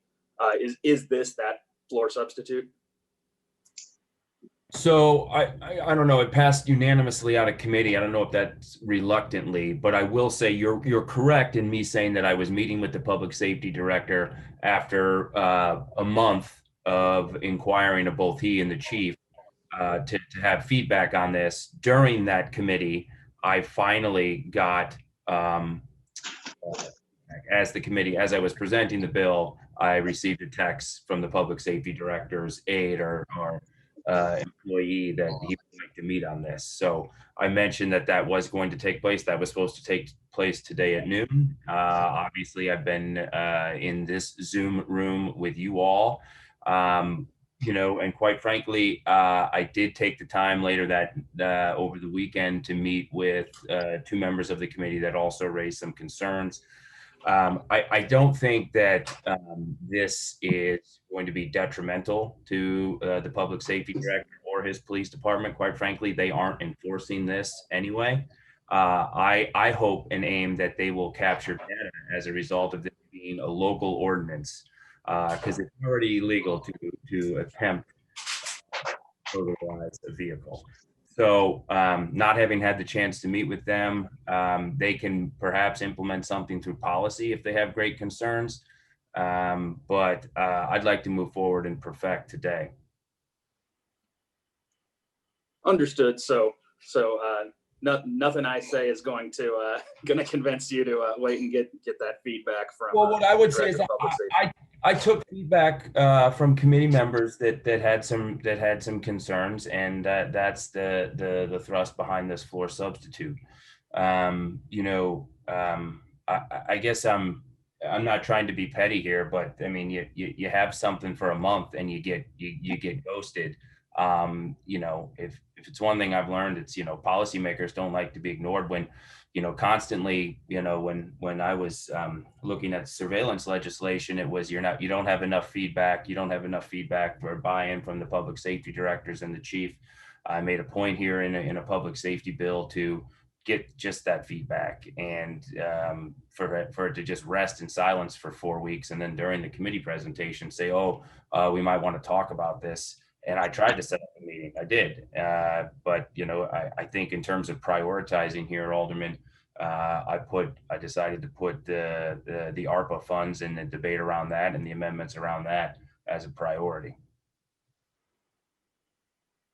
Totally understood. And I guess just without that feedback, I have some hesitancy here. So I'm not going to oppose it. I'm not going to, try and get in your way, because like I said, this is a big issue throughout the city. But I'm going to be present today. If for whatever reason you're not successful today, I'm certainly happy to work with you moving forward and try and get that feedback. I just have some concerns about what the statistics may do to the way that the police patrol the city as a whole. And like I said, I'm certainly not trying to get in your way with it. I just want to make sure I have all my bases covered. So thank you very much. And with that, I'll yield. Thank you, Alderman. Alderman from the 25th.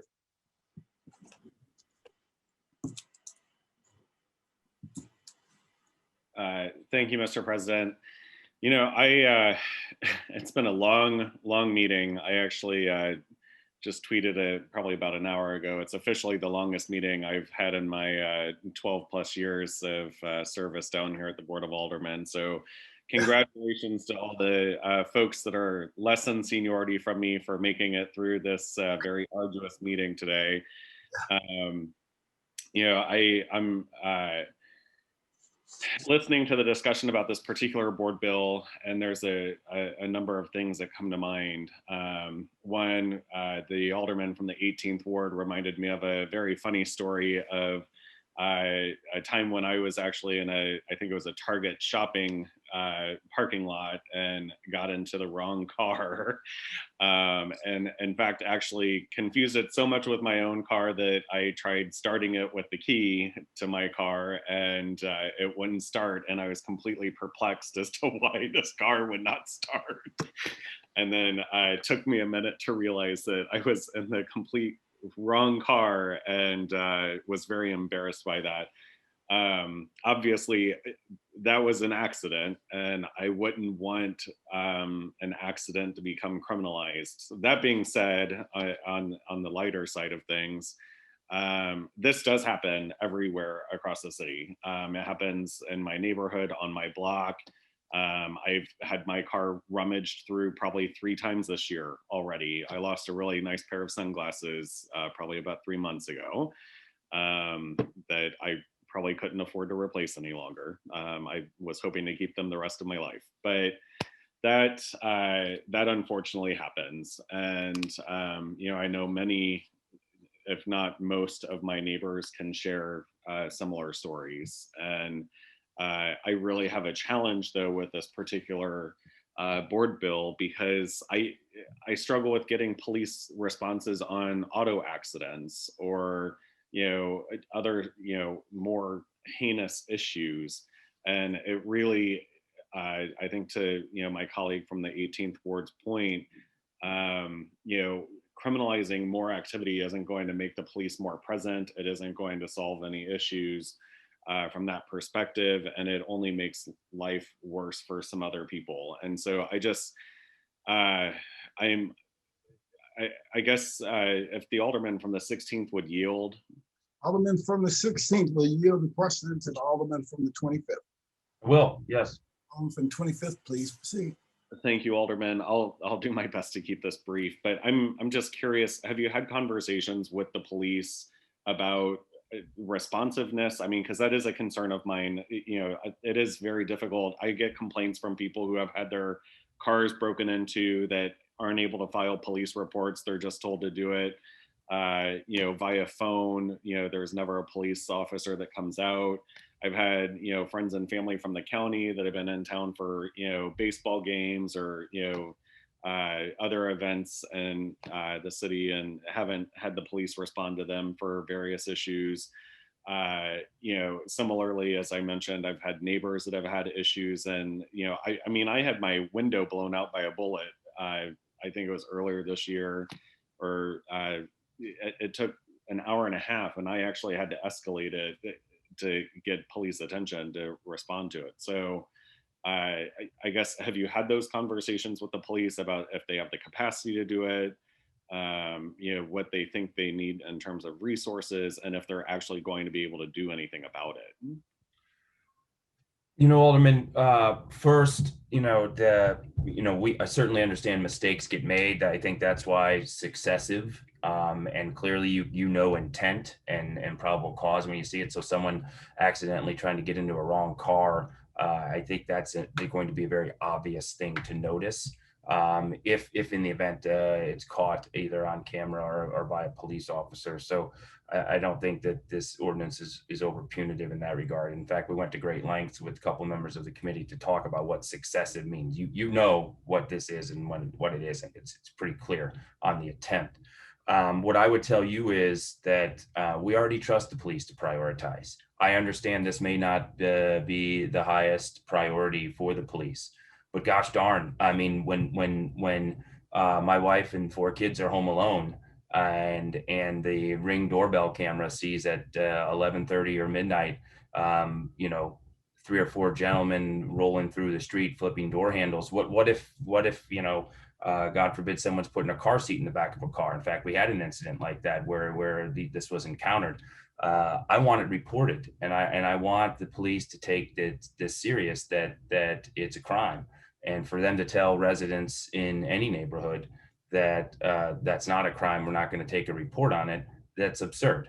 And I want the data to drive a real and meaningful crime strategy around this, because this is a quality of life crime that is actually scary and puts a lot of residents on edge.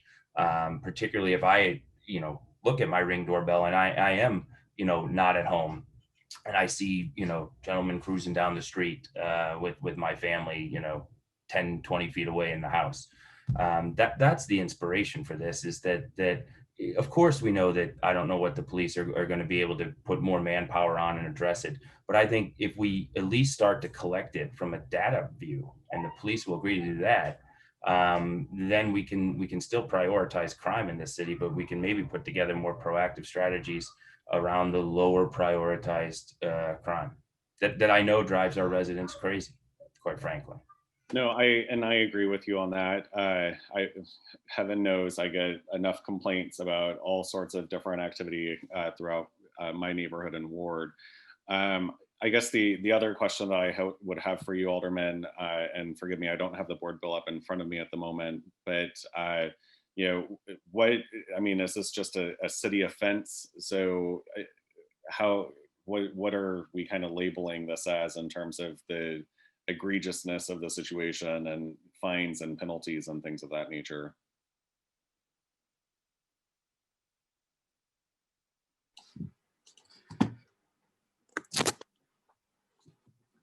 You're muted, Alderman.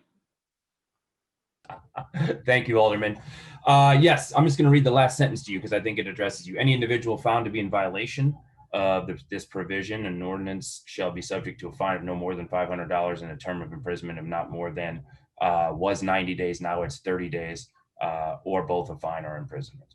Okay, thank you. So I'm gonna just kind of wrap up here myself. I think we all have an email in our inbox from former Chief Isom, the current interim public safety director for the city. He indicates that there was time scheduled for today, and obviously with the 10-hour-long meeting, a lot of our calendars have had to be adjusted to accommodate this.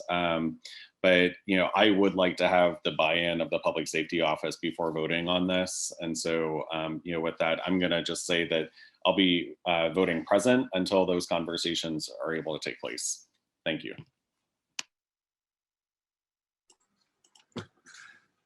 Alderman from the 3rd Ward. Alderman from 3rd. Thank you. I'll try to make this quick. Definitely in support of the bill. I want to make sure we know that there's a stark difference between someone breaking in your vehicle and attempting to break into it. What this board bill does is try to be preventative. So individuals who would eventually get into a vehicle, it doesn't get them put in a position where somebody either themselves has to go out and address them, because these are the problems and issues that we have sometimes that escalate situations when individuals feel like they can get away with certain things, and there are laws that give us as residents to be somewhat proactive by saying, hey, I see something, so I'm going to say something. Generally, it's too late when you see something. Somebody's already in your vehicle and you have to go address it before your vehicle's either stolen or your precious items or items that you don't want, regardless of whether they're precious to someone else or not, they're precious to you, those items are stolen. People get shot. We have plenty of instances where folks are shot over property, especially vehicles. And that's not to say that those things won't continue to happen, whether this board bill is here or not.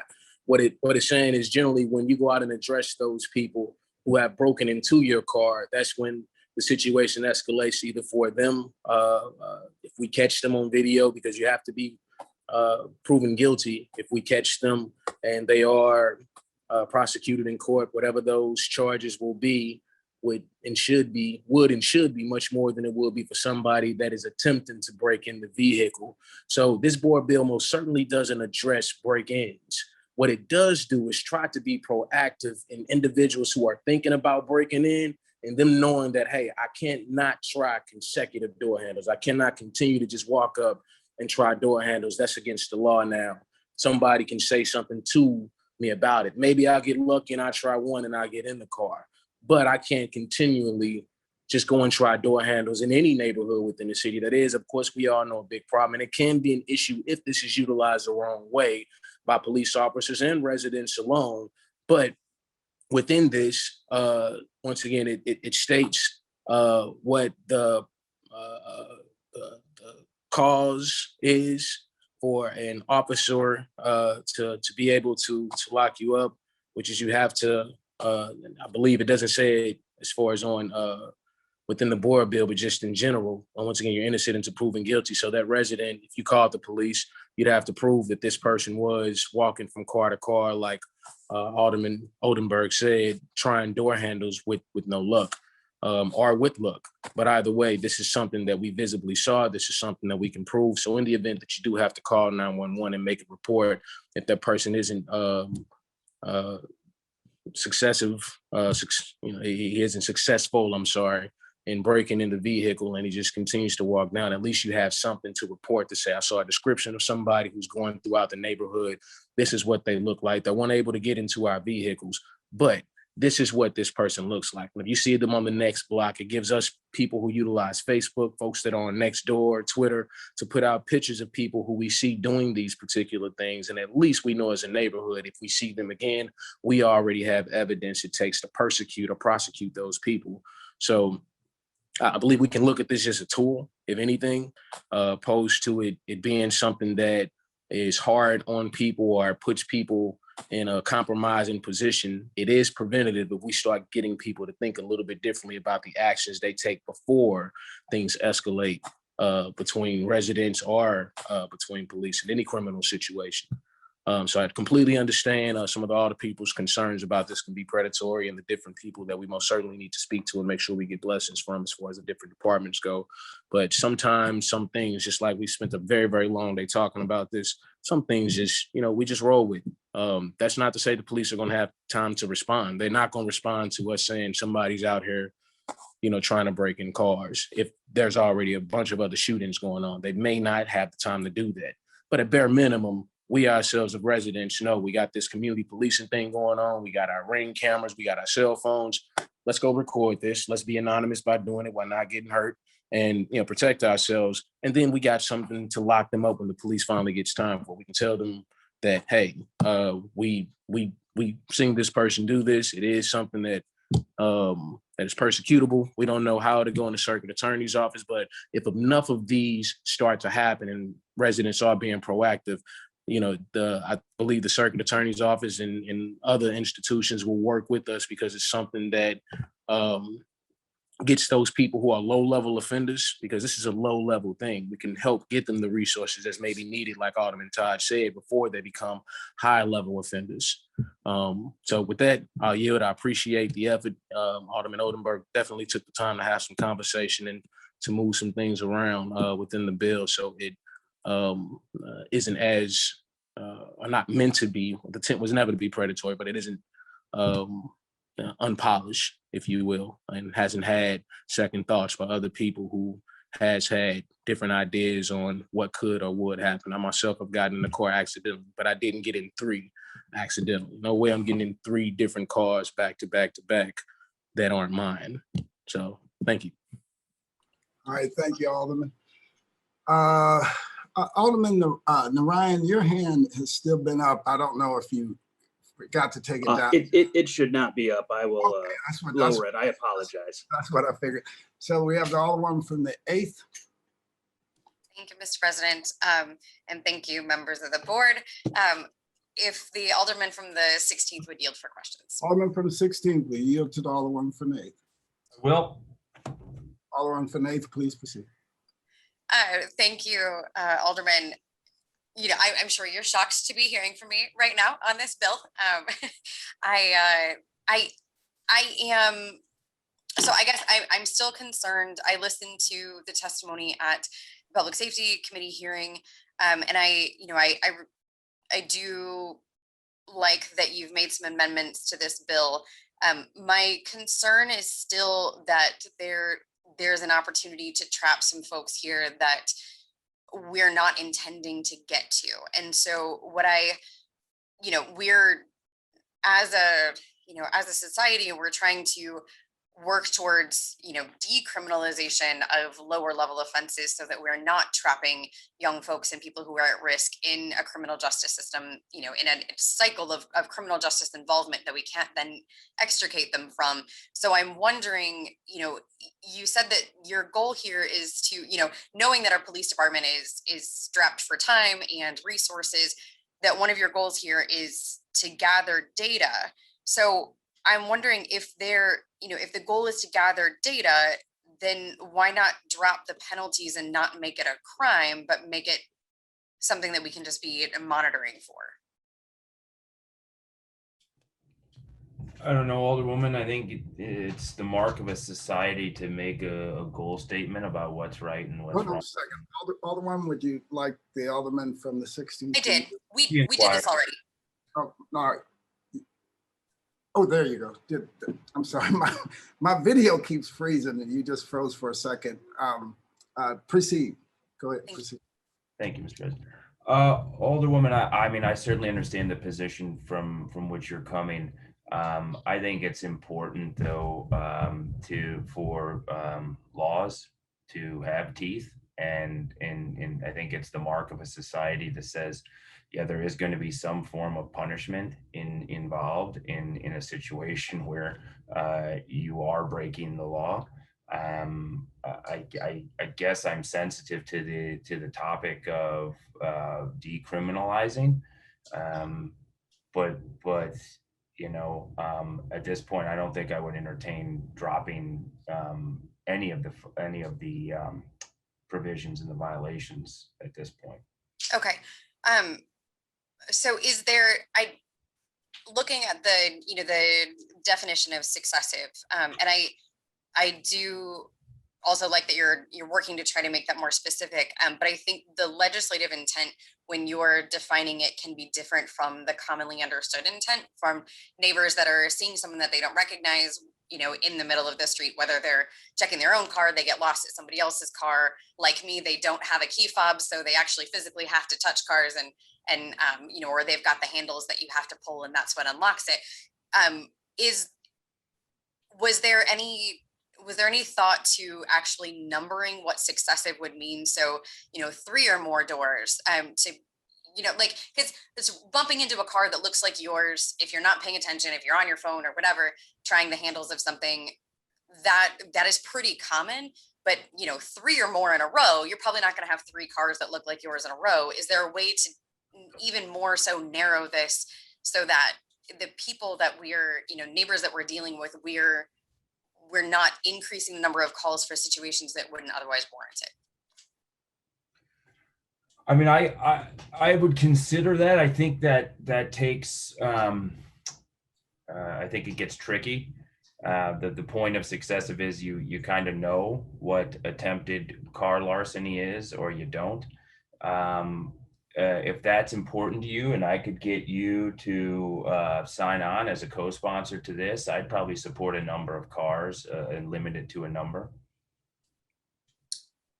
I thank you for that. I will probably not be signing on to this as a co-sponsor, but I do think it would be helpful to number that so that when we're communicating this back to residents who are concerned, break-ins are happening, across the 8th ward as well. And I know that folks are really frustrated with this, but, when you're communicating a new ordinance violation out to the public, I think kind of the same way that, when it used to be, when you reported something on Nextdoor, you saw something suspicious. There were a lot of really bad situations that happened where someone, said, I see a Black person walking down the alley. I'm not sure what's happening here. Or I see someone walking down the street. And speaking from the experience of the neighborhoods that I represent, that happened a lot. And so what Nextdoor did was say, all right, give us some more information. Give us an actual description, give us more information there so that we're not just racially profiling, right? So the more we're able to be specific about what it is that we're saying, the more we're better communicating with our residents about what things are, and we're not unintentionally trapping people. Sure. So if I limit it to 3 cars, you'll vote yes? I will much more strongly consider voting yes. Ah, wow. That's a great compromiser you are. Let me say that. All right, thank you, Alderman. I appreciate the conversation. Mr. President and members of the board, I would also like to hear from the Public Safety Department on this. I think there are a number of concerns here. You know, it is a significant nuisance for the people of our city to have cars rummage through. You know, folks are looking for guns, they're looking for money, they're looking for you know, things that are of value in people's cars, and it's frustrating. It's frustrating as a part of the city, but I don't want to contribute to further criminalizing people in our city if there are other ways that we can gather data that we're looking for or prevent these things from happening. So thank you. All right, thank you.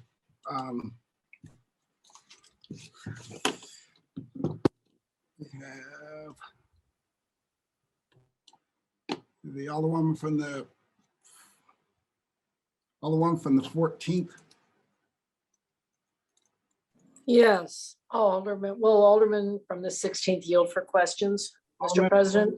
Alderman from the 16th will yield a question to the Alderman from the 14th. I will, thank you. Alderman from the 14th. Okay, can I go ahead? Sorry. Okay. Alderman Oldenburg, help me here because, you know, I'm tired. It's late. We're all a little tired. You did mention something about there already being a state statute to this effect. Is that? What I mentioned is that there is a state statute around attempted larceny or attempted burglary, which of course is defined on, you know, the guilt of the offense being based on attempt to commit an offense, i.e. burglary or auto larceny. However, it's not specifically defined for what we see here, I think, in our city, which is the offense of just going through, you know, and flipping. Okay.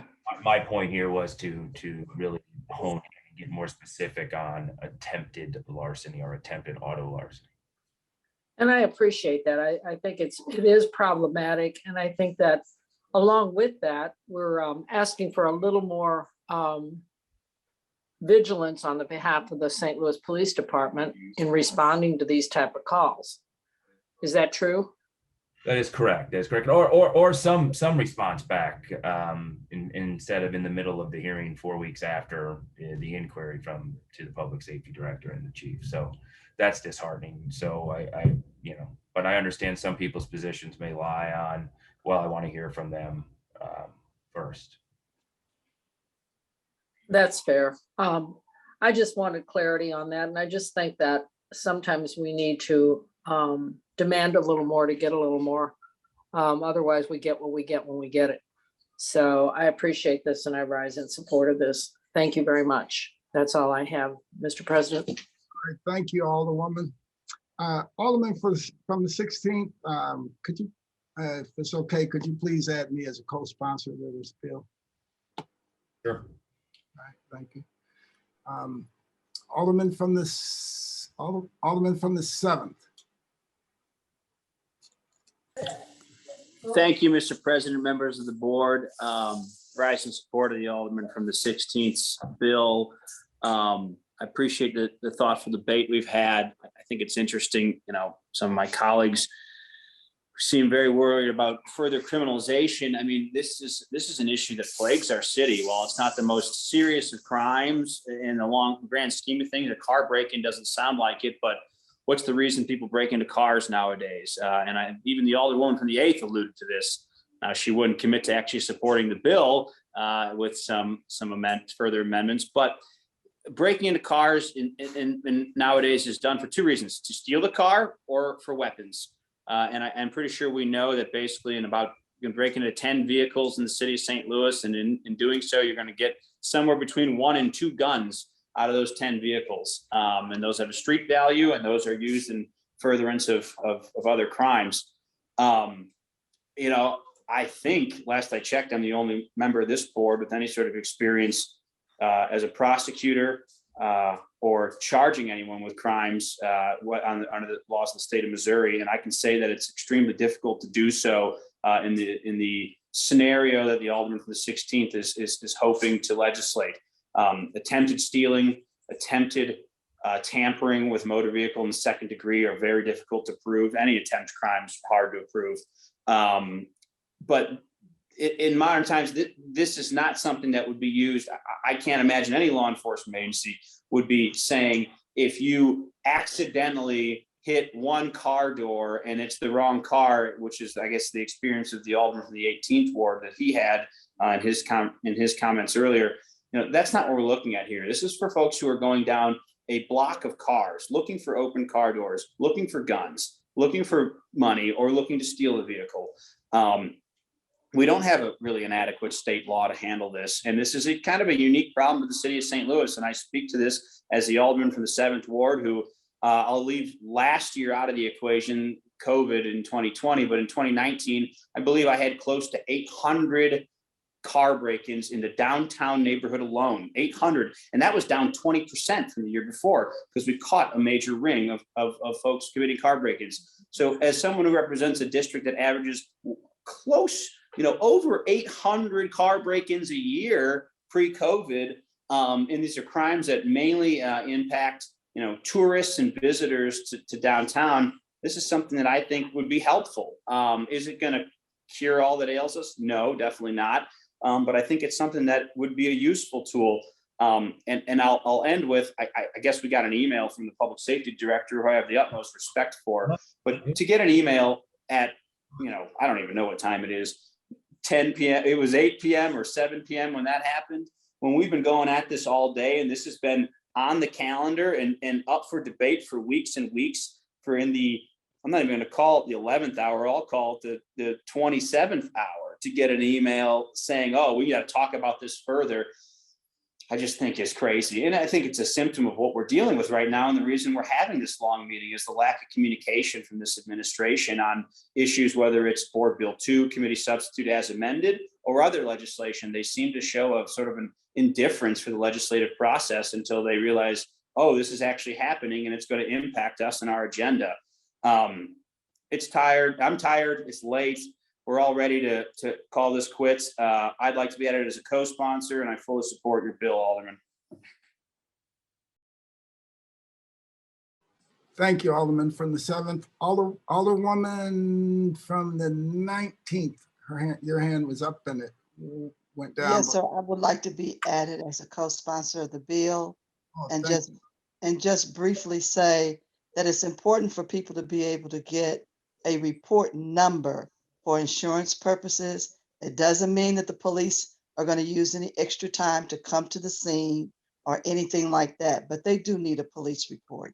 And we've done that on the 911 priority list. As most of you know, there are a lot of reasons why the police don't show up, but you get a report number. Thank you, Mr. President. All right, thank you. Madam Clerk, please make note of that.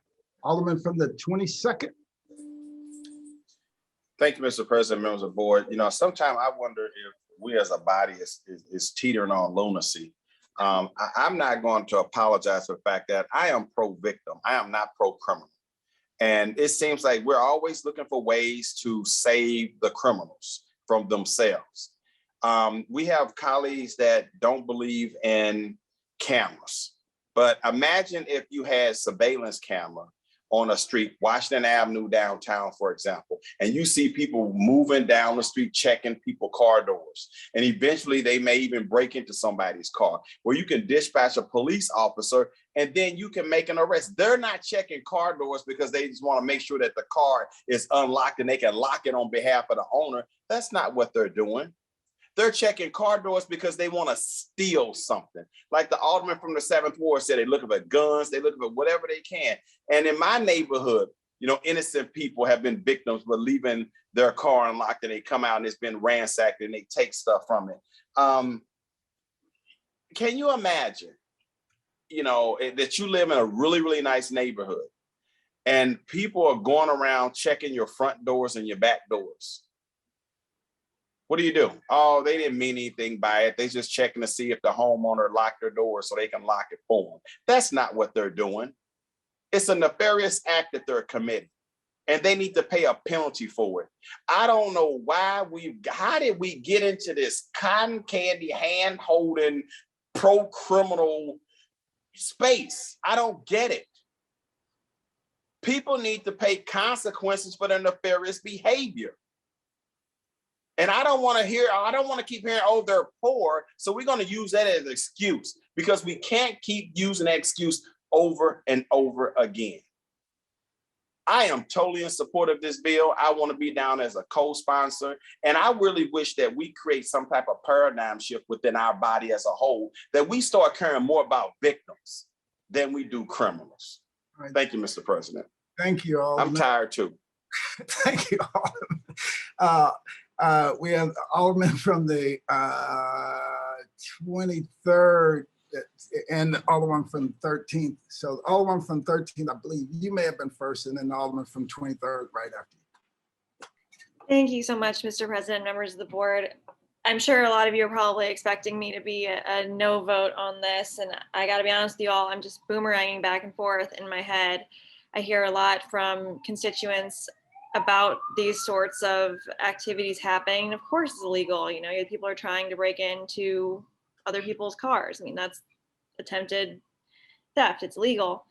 You know, simultaneously, we have issues of police not responding to this sort of call. I don't know if this is going to do anything or not, or if it's, I have no idea. I mean, I have no idea. And I'm going to be a present today just because, you know, even though I hear what the alderman from the 16th is saying about not getting a timely response, and that is so frustrating. And I'm very sorry that that was your experience, because, yeah, I mean, I think we're all sick of this 27th hour. I thought that was well said. Stuff. And so I appreciate that. I'm going to be a present today. I could be swayed either way if anyone wants to try. And I appreciate the time that everyone's taken to give their opinions. All right, Alderman from the 23rd. Mine's simple. I just want to make sure I'm added as a co-sponsor. I would give a 2-hour dissertation on why, but it's already cutting into my bedtime. But yes, no, please put me down as a co-sponsor. All right, thanks. Get it done. Madam Clerk, please make note of that. Alderwoman Howard. I forgot when I was speaking, I wanted to be added as a co-sponsor also. I think this is probably a step in the right direction and in defending our taxpayers against some of the criminal element out there. Thank you. Thank you so much, Alderwoman from the 14th. Madam Clerk, please make note of that. Alderwoman from the 2nd.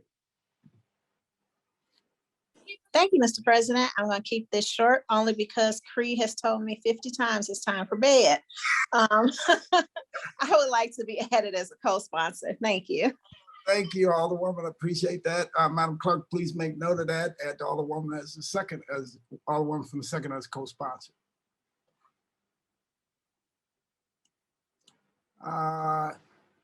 And then I don't know if the hands were Alderwoman from the 4th. Please add me as a co-sponsor as well. All right, Madam Clerk, please make note of that. Add Alderwoman from the 4th as co-sponsor. Alderman from the 21st. Please add me as a co-sponsor to this board bill, Mr. President. Thank you, Alderman. Madam Clerk, please make note of that. Add Alderman from the 21st as a co-sponsor. And the Alderman from the 22nd, your hand is up again. So we're coming back to you, Alderman from the 22nd.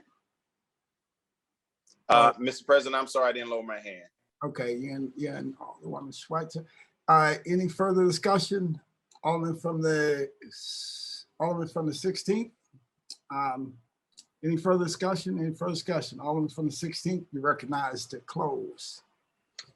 Thank you, Mr. President. I appreciate the discussion. I appreciate the co-sponsors. What I might say is that anyone's on the fence here during roll call, go into the Google folder, and there is a video in there of exactly what we're talking about that I placed in there that you can click on.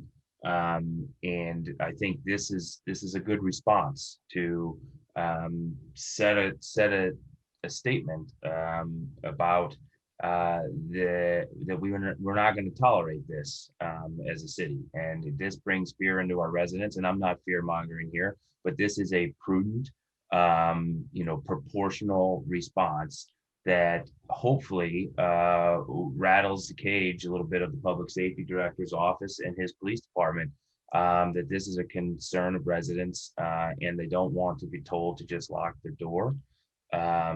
We try to do that, but you should, like I mentioned earlier, you should be able to be forgetful and still feel safe. And this isn't a false sense of security. This is saying, I think we can really, formulate a strategy around this. And, hopefully drive those folks out of the city, quite honestly. So feel free to take a look at that video if you want to. And with that, Mr. President, I renew my motion. All right, it's been moved by the Alderman from the 16th, seconded by the Alderman from 22nd, that we perfect Board Bill number 61. All in favor signify by saying aye. Aye. Opposed? Present. Motion carried. And the person that voted present, if you want it recorded in the journal, just send a note to the clerk and he'll record it in the journal. By a vote, stay in motion, Alderman from the 16th and perfected Board Bill number 61. President Reed. This is Madam Clerk. That was Board Bill 61 floor sub, am I correct? Yes, I'm sorry. Yeah, thank you. I have one more step to do. Alderman from the 16th, you recognize on the perfection of Board Bill number 61 floor substitute. Second. Alderman from the 16th. You recognize on the perfection of Board Bill number 61 floor substitute. Thank you, Mr. President.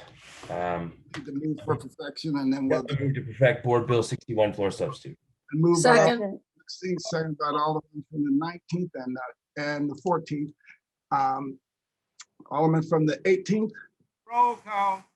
Okay, it's been moved and seconded. Been a request for roll call. Madam Clerk, please call the roll. Alderwoman Tyus. Alderwoman Middlebrook. Aye. Alderwoman Evans. Aye. Alderman Page. Enthusiastically, aye. Alderwoman Ingracia. How did I get passed up? Aye. I'm sorry, Miss Alderman Bosley, you said aye, I heard you. Thank you, sir. I'm a ma'am. It's a long day. It's a long day. Alderwoman Ingracia. A long day though. Alderman Coder. Aye. Alderwoman Rice. Alderman Gunther. Aye. Alderman Balmer. Aye. Alderwoman Martin. Alderman Stevens. Present. Alderwoman Schweitzer. Present. Alderwoman Howard. Aye. Alderwoman Green. No. Alderman Oldenburg. Aye. Alderwoman Peel.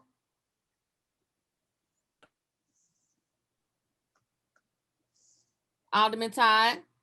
No. Alderwoman Davis. Aye. Alderwoman Spencer. Aye. Alderman Muhammad. Aye. Alderman Boyd. Aye. Alderman Vaccaro. Aye. Alderman Narayan. Present. Alderman Cone. Present. Alderwoman Clark Hubbard. Aye. Alderwoman Boyd. Alderwoman Navarro. President Reed. Aye. Alderwoman Tyus. Alderwoman Middlebrook. Aye. Alderwoman Ingracia. Alderwoman Rice. No. Alderwoman Martin. Alderman Stevens. I'm sorry, I got Stevens, I'm sorry. Alderwoman Boyd. I'm sorry, Alderwoman Peel. Aye.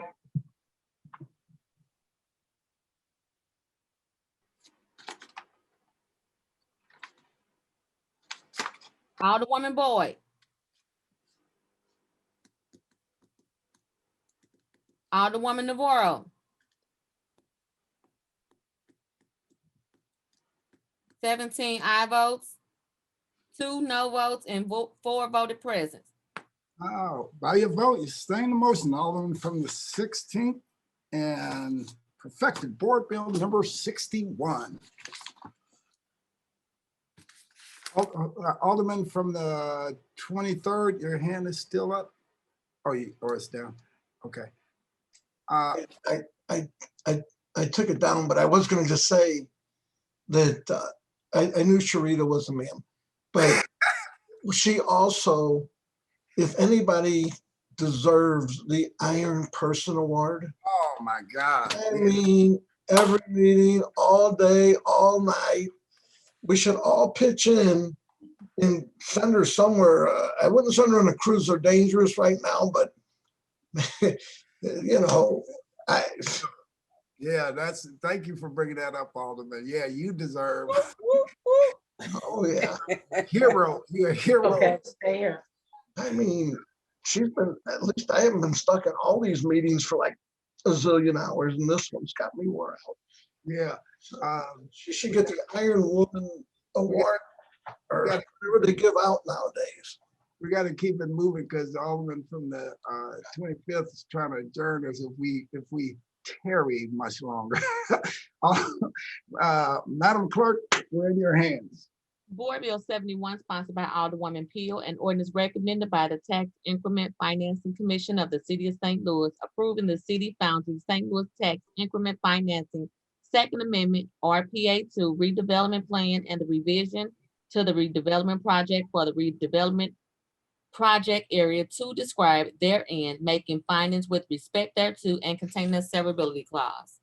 Alderwoman from the 17th, you're recognized on the perfection of Board Bill number 71. This is my first time, so let's see. I move to perfect Board Bill 71. There you go. Perfect.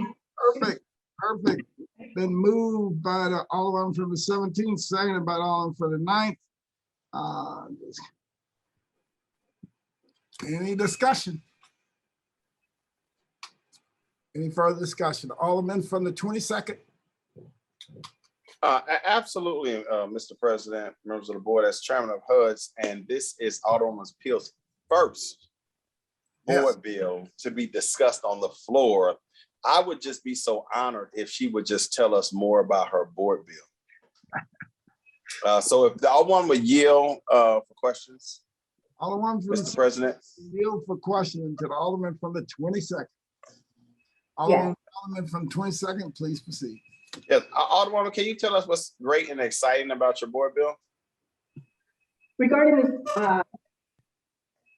okay, I have a question. Can I have a It's question. okay, take your time, it's okay. Okay, I have a question. Are we able to combine these three board bills because they are one legislation? Oh, they have to be handled separately. Oh, okay. All right. Alderman Boyd, can you repeat your question? No, I just thought you might want to share the good news about what's going on in your ward as it relates to the board bill. So Board Bill 71 is the founder or the developer, New and Found, is trying to get reapproved for the TIF that they received in 2018, the tax increment financing. And what is really special about, I believe, all these board bills and support from you all regarding this approval of this TIF is that this TIF has already been debated and approved. It first was approved in 2018. And then it was again approved with a redevelopment plan change in 2019.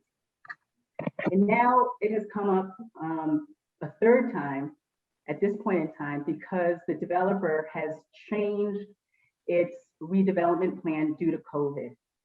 And so what I believe in terms of this whole package is that what is great about this is that we will be getting more from this TIF if it's approved than we did in the past. There's a $1.8 million equitable development contribution from the developer that has been added to this TIF.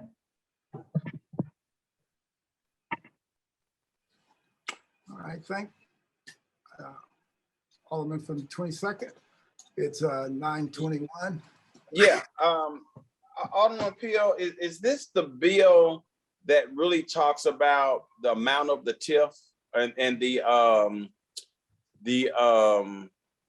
I remember it. So it was the TIF and there was something else. Oh, the sales tax abatement. Is this the part of the bill for that discussion? It is not. This is Board Bill 73 is that. Okay, all right. No further questions. Thank you. All right, thank you. All right, it's been moved by the Alderman from the 17th, seconded by the Alderman from the 9th that we perfect Board Bill number 71. All in favor signify by saying aye. Aye. No. No. Opposed? Motion carries. Nope. All right. Board Bill 72. You're getting off easy. Go ahead, Madam Clerk, I'm sorry. Board Bill 72, sponsored by Alderwoman Peel, an ordinance recommended by the Board of Estimate and Apportionment, authorizing the execution of an amended and restated redevelopment agreement between the City of St. Louis, Missouri and FAPA Partners, LLC, and financing agreement between the City of St. Louis, Missouri and the Industrial Development Authority of the City of St. Louis, Missouri, prescribing the form and details of said agreement, authorizing other related actions in connection with such agreements, and containing the severability clause. Alderman from the 17th, you recognize on the perfection of Board Bill number 72. Thank you, Mr. President and members of the board. I move to perfect Board Bill 72. Moved by the Alderman from the 17th, to entertain a second. Seconded by the Alderman from the 9th and someone else. Alderman from the 22nd, you're recognized. Thank you, Mr. President. Members of the board, with the Alderman from the 17th yield for questions. Alderman from the 17th, we yield the question to the Alderman from 22nd. I will yield to questions from the Alder. Thank you, Alderwoman. So can you tell us a little bit more about exactly what Board Bill 72 does as far as this redevelopment package? So Board Bill 72 is amending and restating the redevelopment of financing agreement because of the changes that have been made regarding the development. And so it is in connection with the tax increment financing of the redevelopment plan 2. Okay, so so did the tax increment financing increase or decrease, or did it remain the same? It did increase, and that is more in terms of the detail for that is in Board Bill 73. Okay, but so the increase from what to what? It went from 1.72 million, 17.2 million to 18 million. Okay, all right, thank you, Alderwoman. No further questions. All right, Alderman from the 25th. I'd like to request a roll call, Mr. President. Okay, all right. Any further discussion? It's been moved and seconded that we perfect Board Bill 72. There's been a request for roll call. Madam Clerk, please call the roll. Alderwoman Tyus. Alderwoman Middlebrook. Aye. Alderman Bosley. Aye. Alderwoman Evans. Aye. Alderman Page. Aye. Alderwoman Ingracia.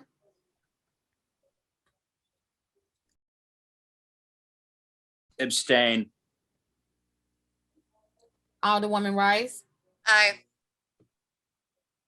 Alderman Gunther, Aye. Alderman Valmer, Aye. thank you. Alderwoman Martin, Alderman Stevens, I had a little hiccup there, so I abstain. Alderwoman Schweitzer, Aye. Alderwoman Howard, Alderwoman Green, Aye.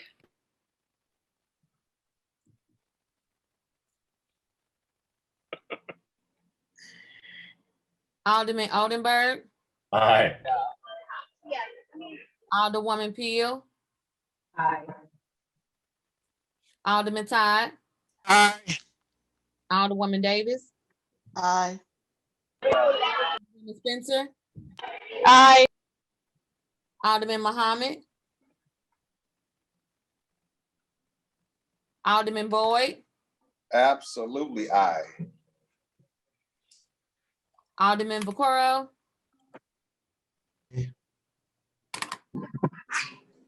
Alderman Orion, Aye. Alderman Cone, No. Alderwoman Clark Hubbard, Aye. Alderwoman Boyd, Aye. Alderwoman Navarro, Aye. President Reed, Aye. Alderwoman Tyus, Alderwoman Ingracia,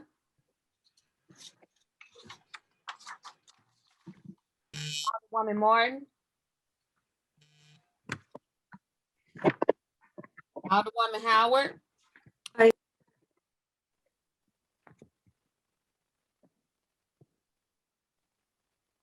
Alderman Muhammad,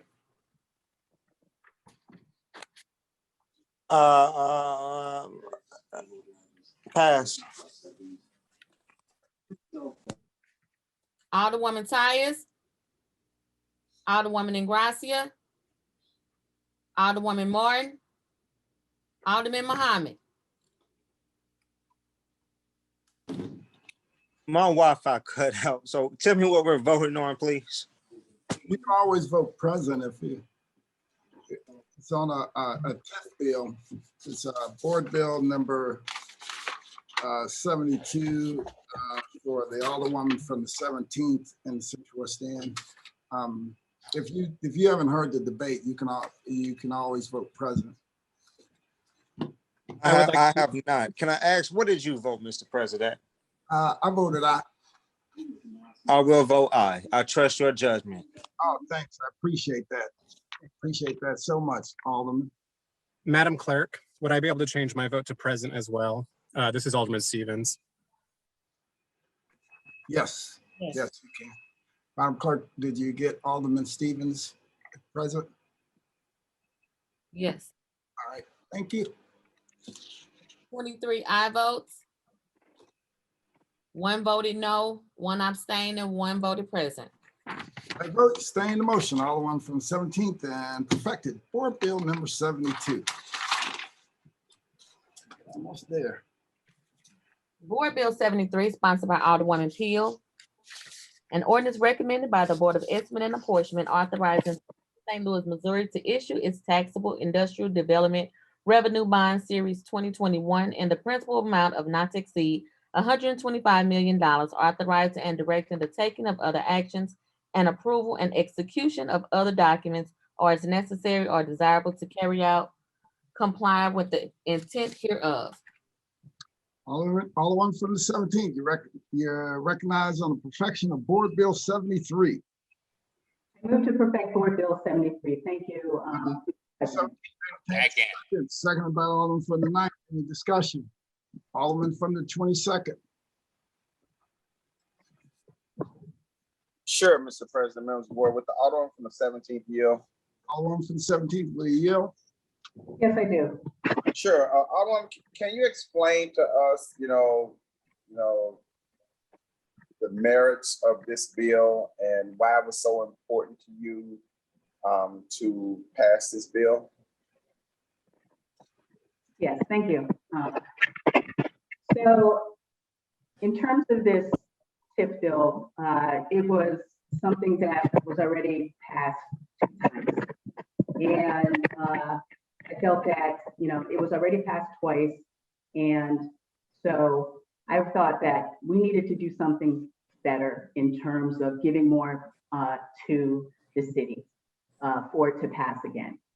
And so what is added in Board Bill 73 is the equitable development contribution that the developer will be giving to the city, and it will be housed in the Affordable Housing Trust Fund. And it's going to be $1.8 million. It's 10% of the $18 million tip they're going to get. And this money is going to go to affordable housing repair. 50% of the funds will be going to the north side of Delmar, and 50% of the funds will be going to Ward 17. If Ward 17 does not use those funds within 5 years, the remaining balance of those funds will be able to be used in north of Delmar. And so what this does is that, unlike other TIFs, this $1.8 million to the equitable development contribution, it's going to directly impact citizens now versus later. Because this TIF, like most of the TIFs here in the city of St. Louis, it's 23 years. So we need to get this money into the hands of individuals who are looking, they're getting displaced, COVID is here. And so we need individuals to be able to repair their homes now so they don't get displaced and they stay in their homes. Also, at the same time, making sure that homes are stable, it will help in terms of the school children and in terms of them being able to have a healthy and safe home. And so it also benefits in terms of schools, the school children to be able to go to school and not have to worry about their housing. Right. And if I remember in committee, and I really appreciate the hard work that went into this by yourself, the developer and the administration. But what happened was that the city actually increased the amount of incentives for this project to get a much better project. And as Mr. Pfeffer said, Director of Development and Policy for the mayor, that it's actually the percentage of incentives is smaller than the original package, which is true, but the project grew by what, $90 million or something like that? Is that right? Yeah, about $70 million. Yeah. And so what you were able to do in skillful negotiating is to get $1.8 million up front, not having to stretch it out over 23 years of the life of the TIF, but to get it up front right away so that half of that could go to the 17th, the boundaries of the current 17th ward, and the rest of it could go throughout the city, right? The rest of it, the 50% could go to the north side of Delmar. Oh, sorry, the north side specifically. Yeah, focusing on that. Okay. And so I thought, first of all, I thought that was a great deal at the end of the day. But what I want to point out is that this is inconsistent with the messaging of Room 200. And, but I appreciate it and I'm supportive of it. And, as we respect each other as alder people in our respective wards, and we do our due diligence to vet projects, and we come to a compromise with the developer, the expectation and what we call automatic courtesy, which there are some aldermen that don't appreciate automatic courtesy, and I understand and I get that. But I think there's merit to automatic courtesy because I, as your colleague, want you to be as successful as you can be because you represent a ward that didn't vote for me. And you have to satisfy the constituents of your ward. And so I'm only saying this and wanting you to share this with the universe because there's all this noise about how we over incentivize and all this corporate welfare and so on and so forth. But when you look at the phenomenal work that the developer has done in that space over there in the 17th Ward, I think there's a lot of merit to what you did. And I appreciate it. And I congratulate you and I salute you on that.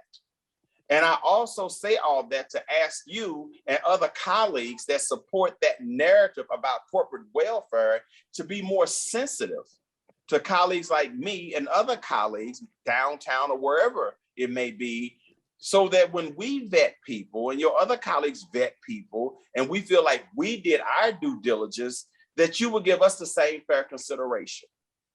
Because I think I speak on behalf of all my colleagues when I say we want everybody to be successful. And I certainly want you to be successful in this project, which is a major deal for a brand new alderman, basically, that really have talked about incentives. We're incentivizing developers too much. I mean, that was part of your platform, but you found yourself in a situation whereby you have to sit on your hands a little bit and you have to say, maybe I didn't know what I didn't know, because now that I know, it makes more sense to be more supportive of these incentives, even though they look like a huge amount of incentives. But as Mr. Pfeffer says, this huge, what is it, 2 million? Correct me. $1.8 million. How much? $1.8 million. Are you talking about the? No, I'm sorry, the whole development? project. I'm sorry, the whole project. I'm sorry. Are you talking about the TIP specifically? No, the total You're talking project about- development. So the new development is going to be about $160 million. Can you, you know what $160 million could do on the north side? That's a big deal. So I'm excited about you. So what I'm saying again is that's a big deal, right? And so we want you to be successful in those type of endeavors, but we also want you to be sensitive to what's going on in other parts of the city. So I want you to know you have my full support as chairman of HUD. I want to make sure that it passed out without a big problem. And as your colleague, as we debating this on the floor today, I'm your champion. I'm one of your champions for this. So thank you and congratulations. This will pass today. And it will be your first 3 bills in one night, a long night. So this is historic for you. And we're going to get it done. So thank you and congratulations. Congratulations. It's been moved by the Alderman from 17th and second by the Alderman from 9th that we perfect board bill number 73. Is there? There's been a request for roll call. Is there a request for previous roll? There's been a request for previous roll. And no objection, motion carries. Thank you, Board of Aldermen. This was, I mean, a deal, you know, in terms of just coming aboard and looking at it. And this is something that I've been thinking about for a long time as a planner. And one of the things I'm going to continue to do is look at best practices that I've seen and that I've experienced for the last 20 years. And as some of you know, this came about because what I saw when I was in Boston and the Linkage Fund. And they have been doing it since 1986, and they were just a sleepy town, Boston, at that point in time. And so I've seen that this type of collaboration with the developer to create either affordable housing or home repair is the way to strengthen cities. Point of order. Alderwoman, you're out of order, but we. Oh, okay. I thought I was doing my closing. No. The closing happens before the vote. If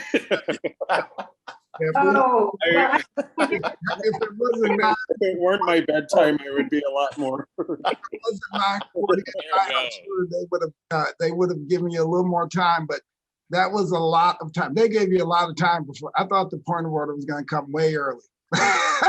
They gave you a lot of time, so congratulations. Moving on. You all probably thought we'd never see this day, but we are on the third reading consent calendar, Madam Clerk. Woohoo! Third reading consent.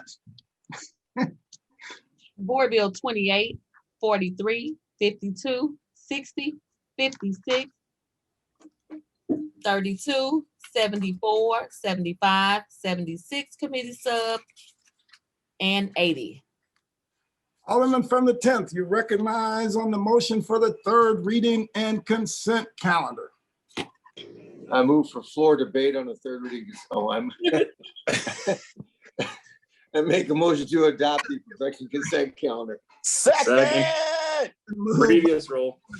10th. Objection. Oh, yeah, somebody was not on it. Second and the 19th, there's been an objection to previous roll. Madam Clerk, please call the roll. Sorry. Alderwoman Tyler. Alderwoman Middlebrook. Aye. Alderman Bosley. No, you're not, Jack. Aye. Alderwoman Evans. Aye. Alderman Page. Aye. Alderwoman Ingracia. Alderman Coder. Aye. Alderwoman Rice. Aye. Alderman Gunther. Aye. Alderman Vollmer. Aye.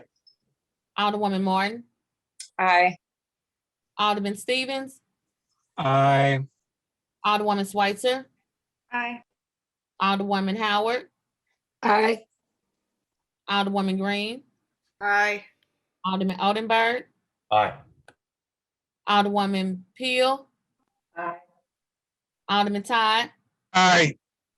Alderwoman Davis. Aye. Alderwoman Spencer.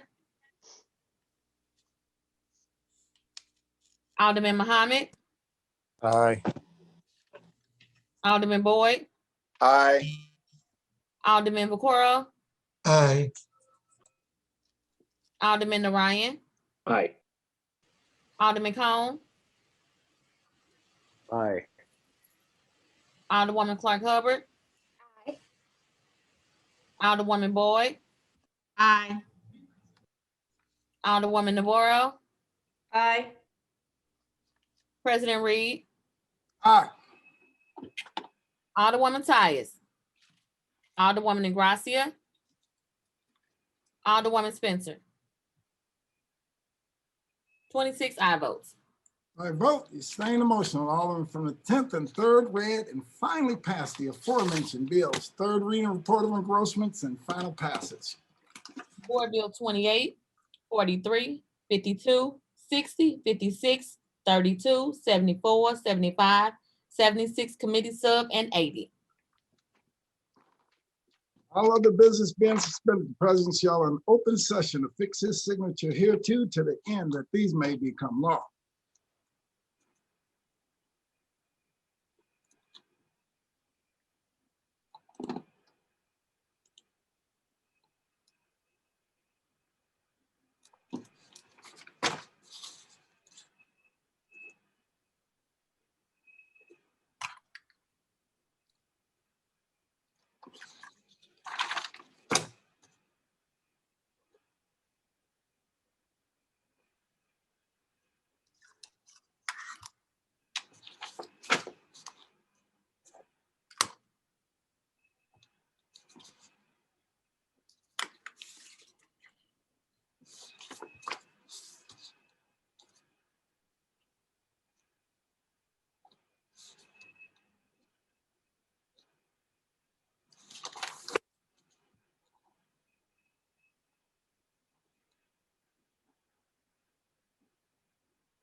All right. I thought you guys were pretty good, but it looks like we're gonna get out of here before 10. We have 15 minutes to get out of here. Otherwise, it's gonna be from 10 to 10. 20 minutes ago, I thought you guys were planning it that way, but we're not gonna, looks like we're gonna be under the wire. We'll get out of here before 10.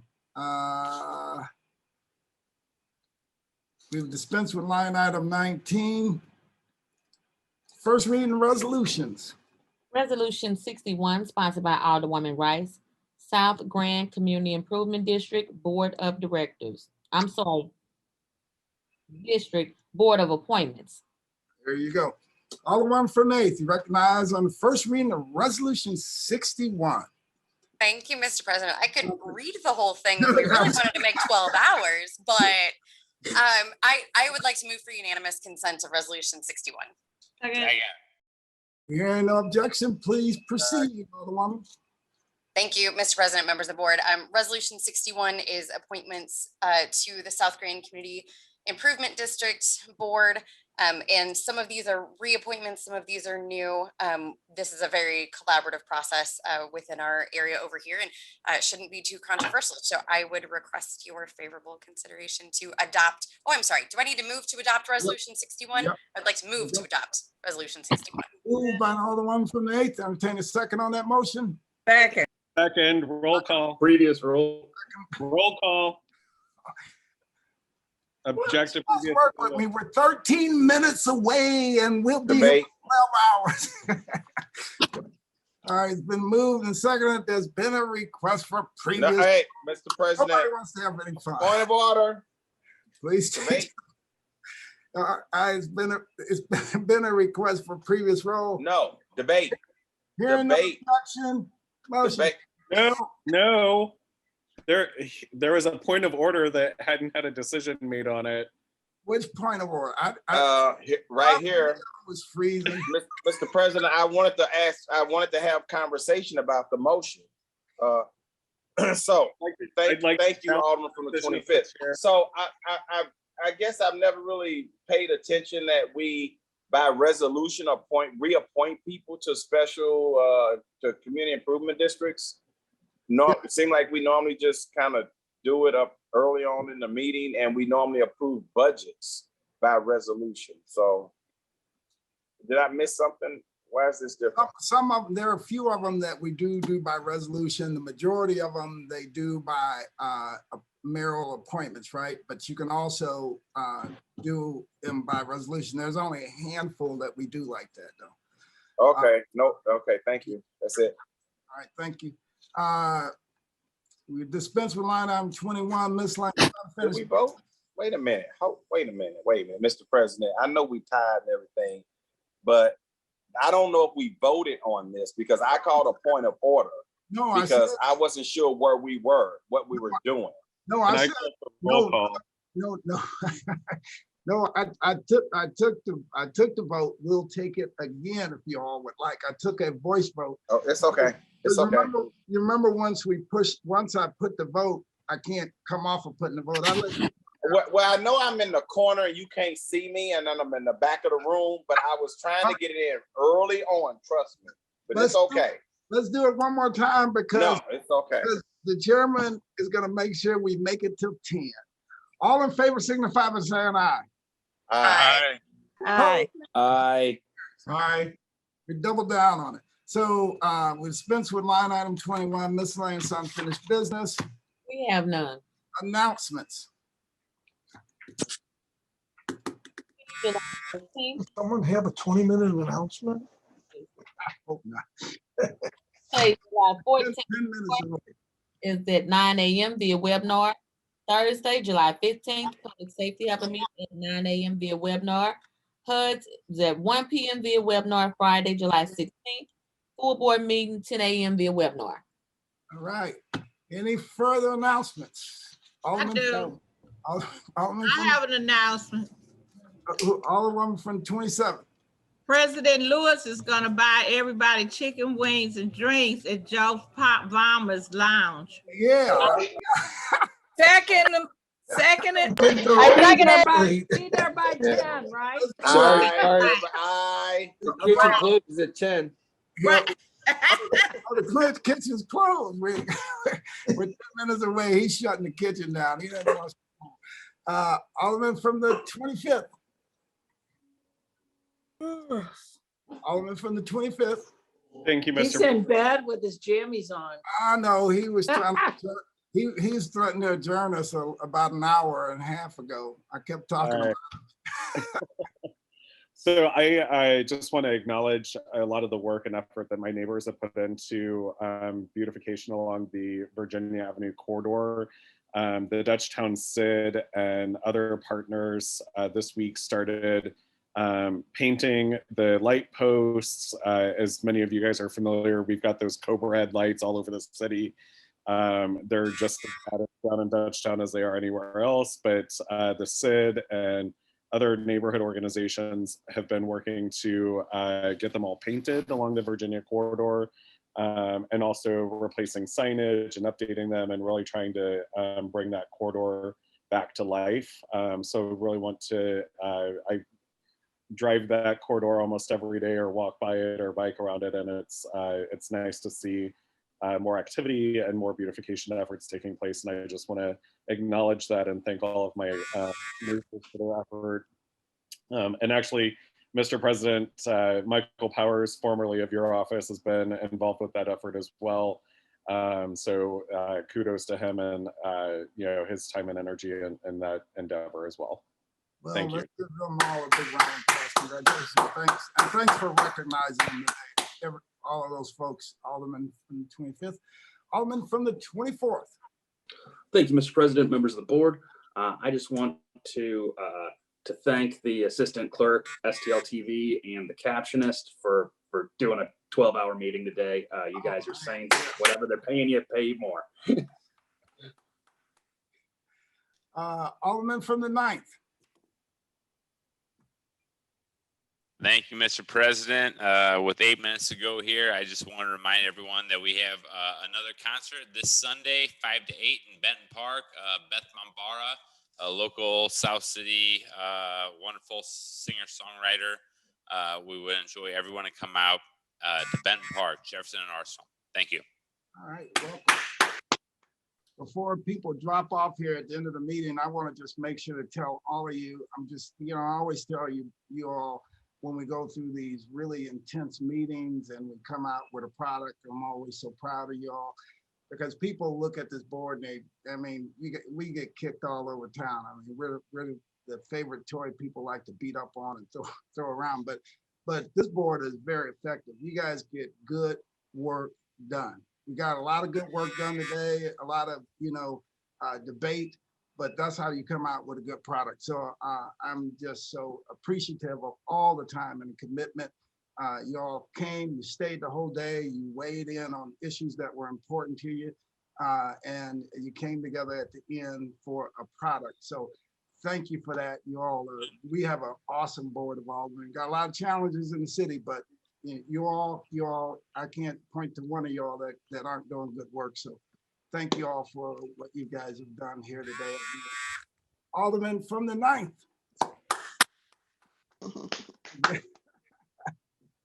You back up. Alderman from the 22nd.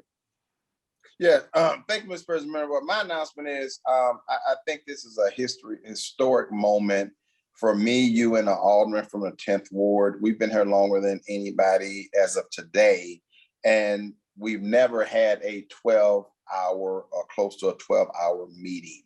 So I just want to, again, echo what you said and just appreciate and thank all my colleagues for the fierce debate. And I think, we all learned a lot from one another. And I just want to use this day as an opportunity to say that we can continue to learn from one another and make, better legislation. If we all work together and we compromise, we can do good work for our citizens at the end of the day. And it's all about the win-win. We put the win-win and the eye on the prize, we can continue to do good work. So I just want to thank all my colleagues. Yep, thank you all. Alderwoman from the 8th. Thank you, Mr. President, members of the board. Promise I am not just trying to stall here, but we do have a really important event tomorrow. The Tower Grove Connector is going to be a protected bike path that will run up Tower Grove Avenue from Magnolia up to Sarah Street. And this is an immense collaboration with the alder people from the 17th Ward and the 19th Ward, alder women, excuse me, from the 17th and 19th, and our significant private partners, Greater STL Inc. and I mean, all sorts of groups are involved. But tomorrow we have a community open house at the Piper Palm House. There are 2 different sessions. There's one from 11 a.m. to 1 p.m. and one from 4 to 6 p.m. And I would encourage residents to come out and take a look at the plans that are proposed here. We are taking feedback through the website. It's towergroveconnector.com. Would really love to hear from folks and have you all come out and see what this exciting project is going to be. There's a massive private and federal investment along with matching city funds. And we're excited for this really heavily traveled bike corridor for this city. So thank you. Thank you. Alderwoman from the 4th. Yes. Looks like you have the last word. I just want to know, did we set a record today, or has there ever been a meeting longer than this one? It has never even come close. Filibusters are done by 4 o'clock. No, there's never, ever been a Board of Aldermen meeting 12 hours straight like that. No, this is a new record. So, yeah. So I agree with Alderwoman Pam Boyd. You owe us something. Oh yeah. Say chicken wings, a drink. Yeah, right. Yeah. Something. We have to go over to Palmer's place and play some bocce ball. I don't know how to play it, but we got to do something to commemorate this. This is a historic meeting. We've never even been close to this. So again, I'm just proud all the time of the products that we put out, because it's, and it's, you got a good product when nobody gets 100% of what they want. That's when you're like, okay, that's a home run, because that means you've taken in so many diverse opinions in the final product that it's a nice blend of things. So it's a good one today. Alderman from the 23rd. Well, I just want to stall for roughly 2 minutes. 2 minutes would be exactly so we can remember this. So you're going to talk about the weather? The weather. We got, what do we got? 2 minutes. STL TV is going to cut us off. 2 minutes. 2 minutes, 2 minutes remaining. Oh, wait. Okay. All the women, Sweet Tea, you're. Oh yeah, we did cut you off. All the women Peel. I thought maybe I could just continue my closing. And I could close this off, for like 1 more minute. And I appreciate you guys all listening to me now. I thank you all for being so supportive of me. This has been a journey in the last almost 3 months. I've learned a lot, and I appreciate you all. So it is on my clock. It's 10 o'clock. All right. 1 more minute. 30 seconds. By my computer. Who's gonna do that? 10, 9, 8. Let's go. We can. We got. Let's see here. We got about 20 seconds left. I move for excuse. Is anybody to excuse? Yeah. What about that? We haven't done that yet. Alderman from the 10th, you recognize on the motion to excuse. Take your time. Thank you, Mr. President, members of the board. I can report that at one time or another, in one way or another, all aldermen have been present today. Yes. Awesome. And guess what's happening right at 10 o'clock? Alderman from the 10th, you're recognized on the motion to adjourn. Thank you, Mr. President, members of the board. I'd like to move that we adjourn at 10 o'clock tomorrow morning.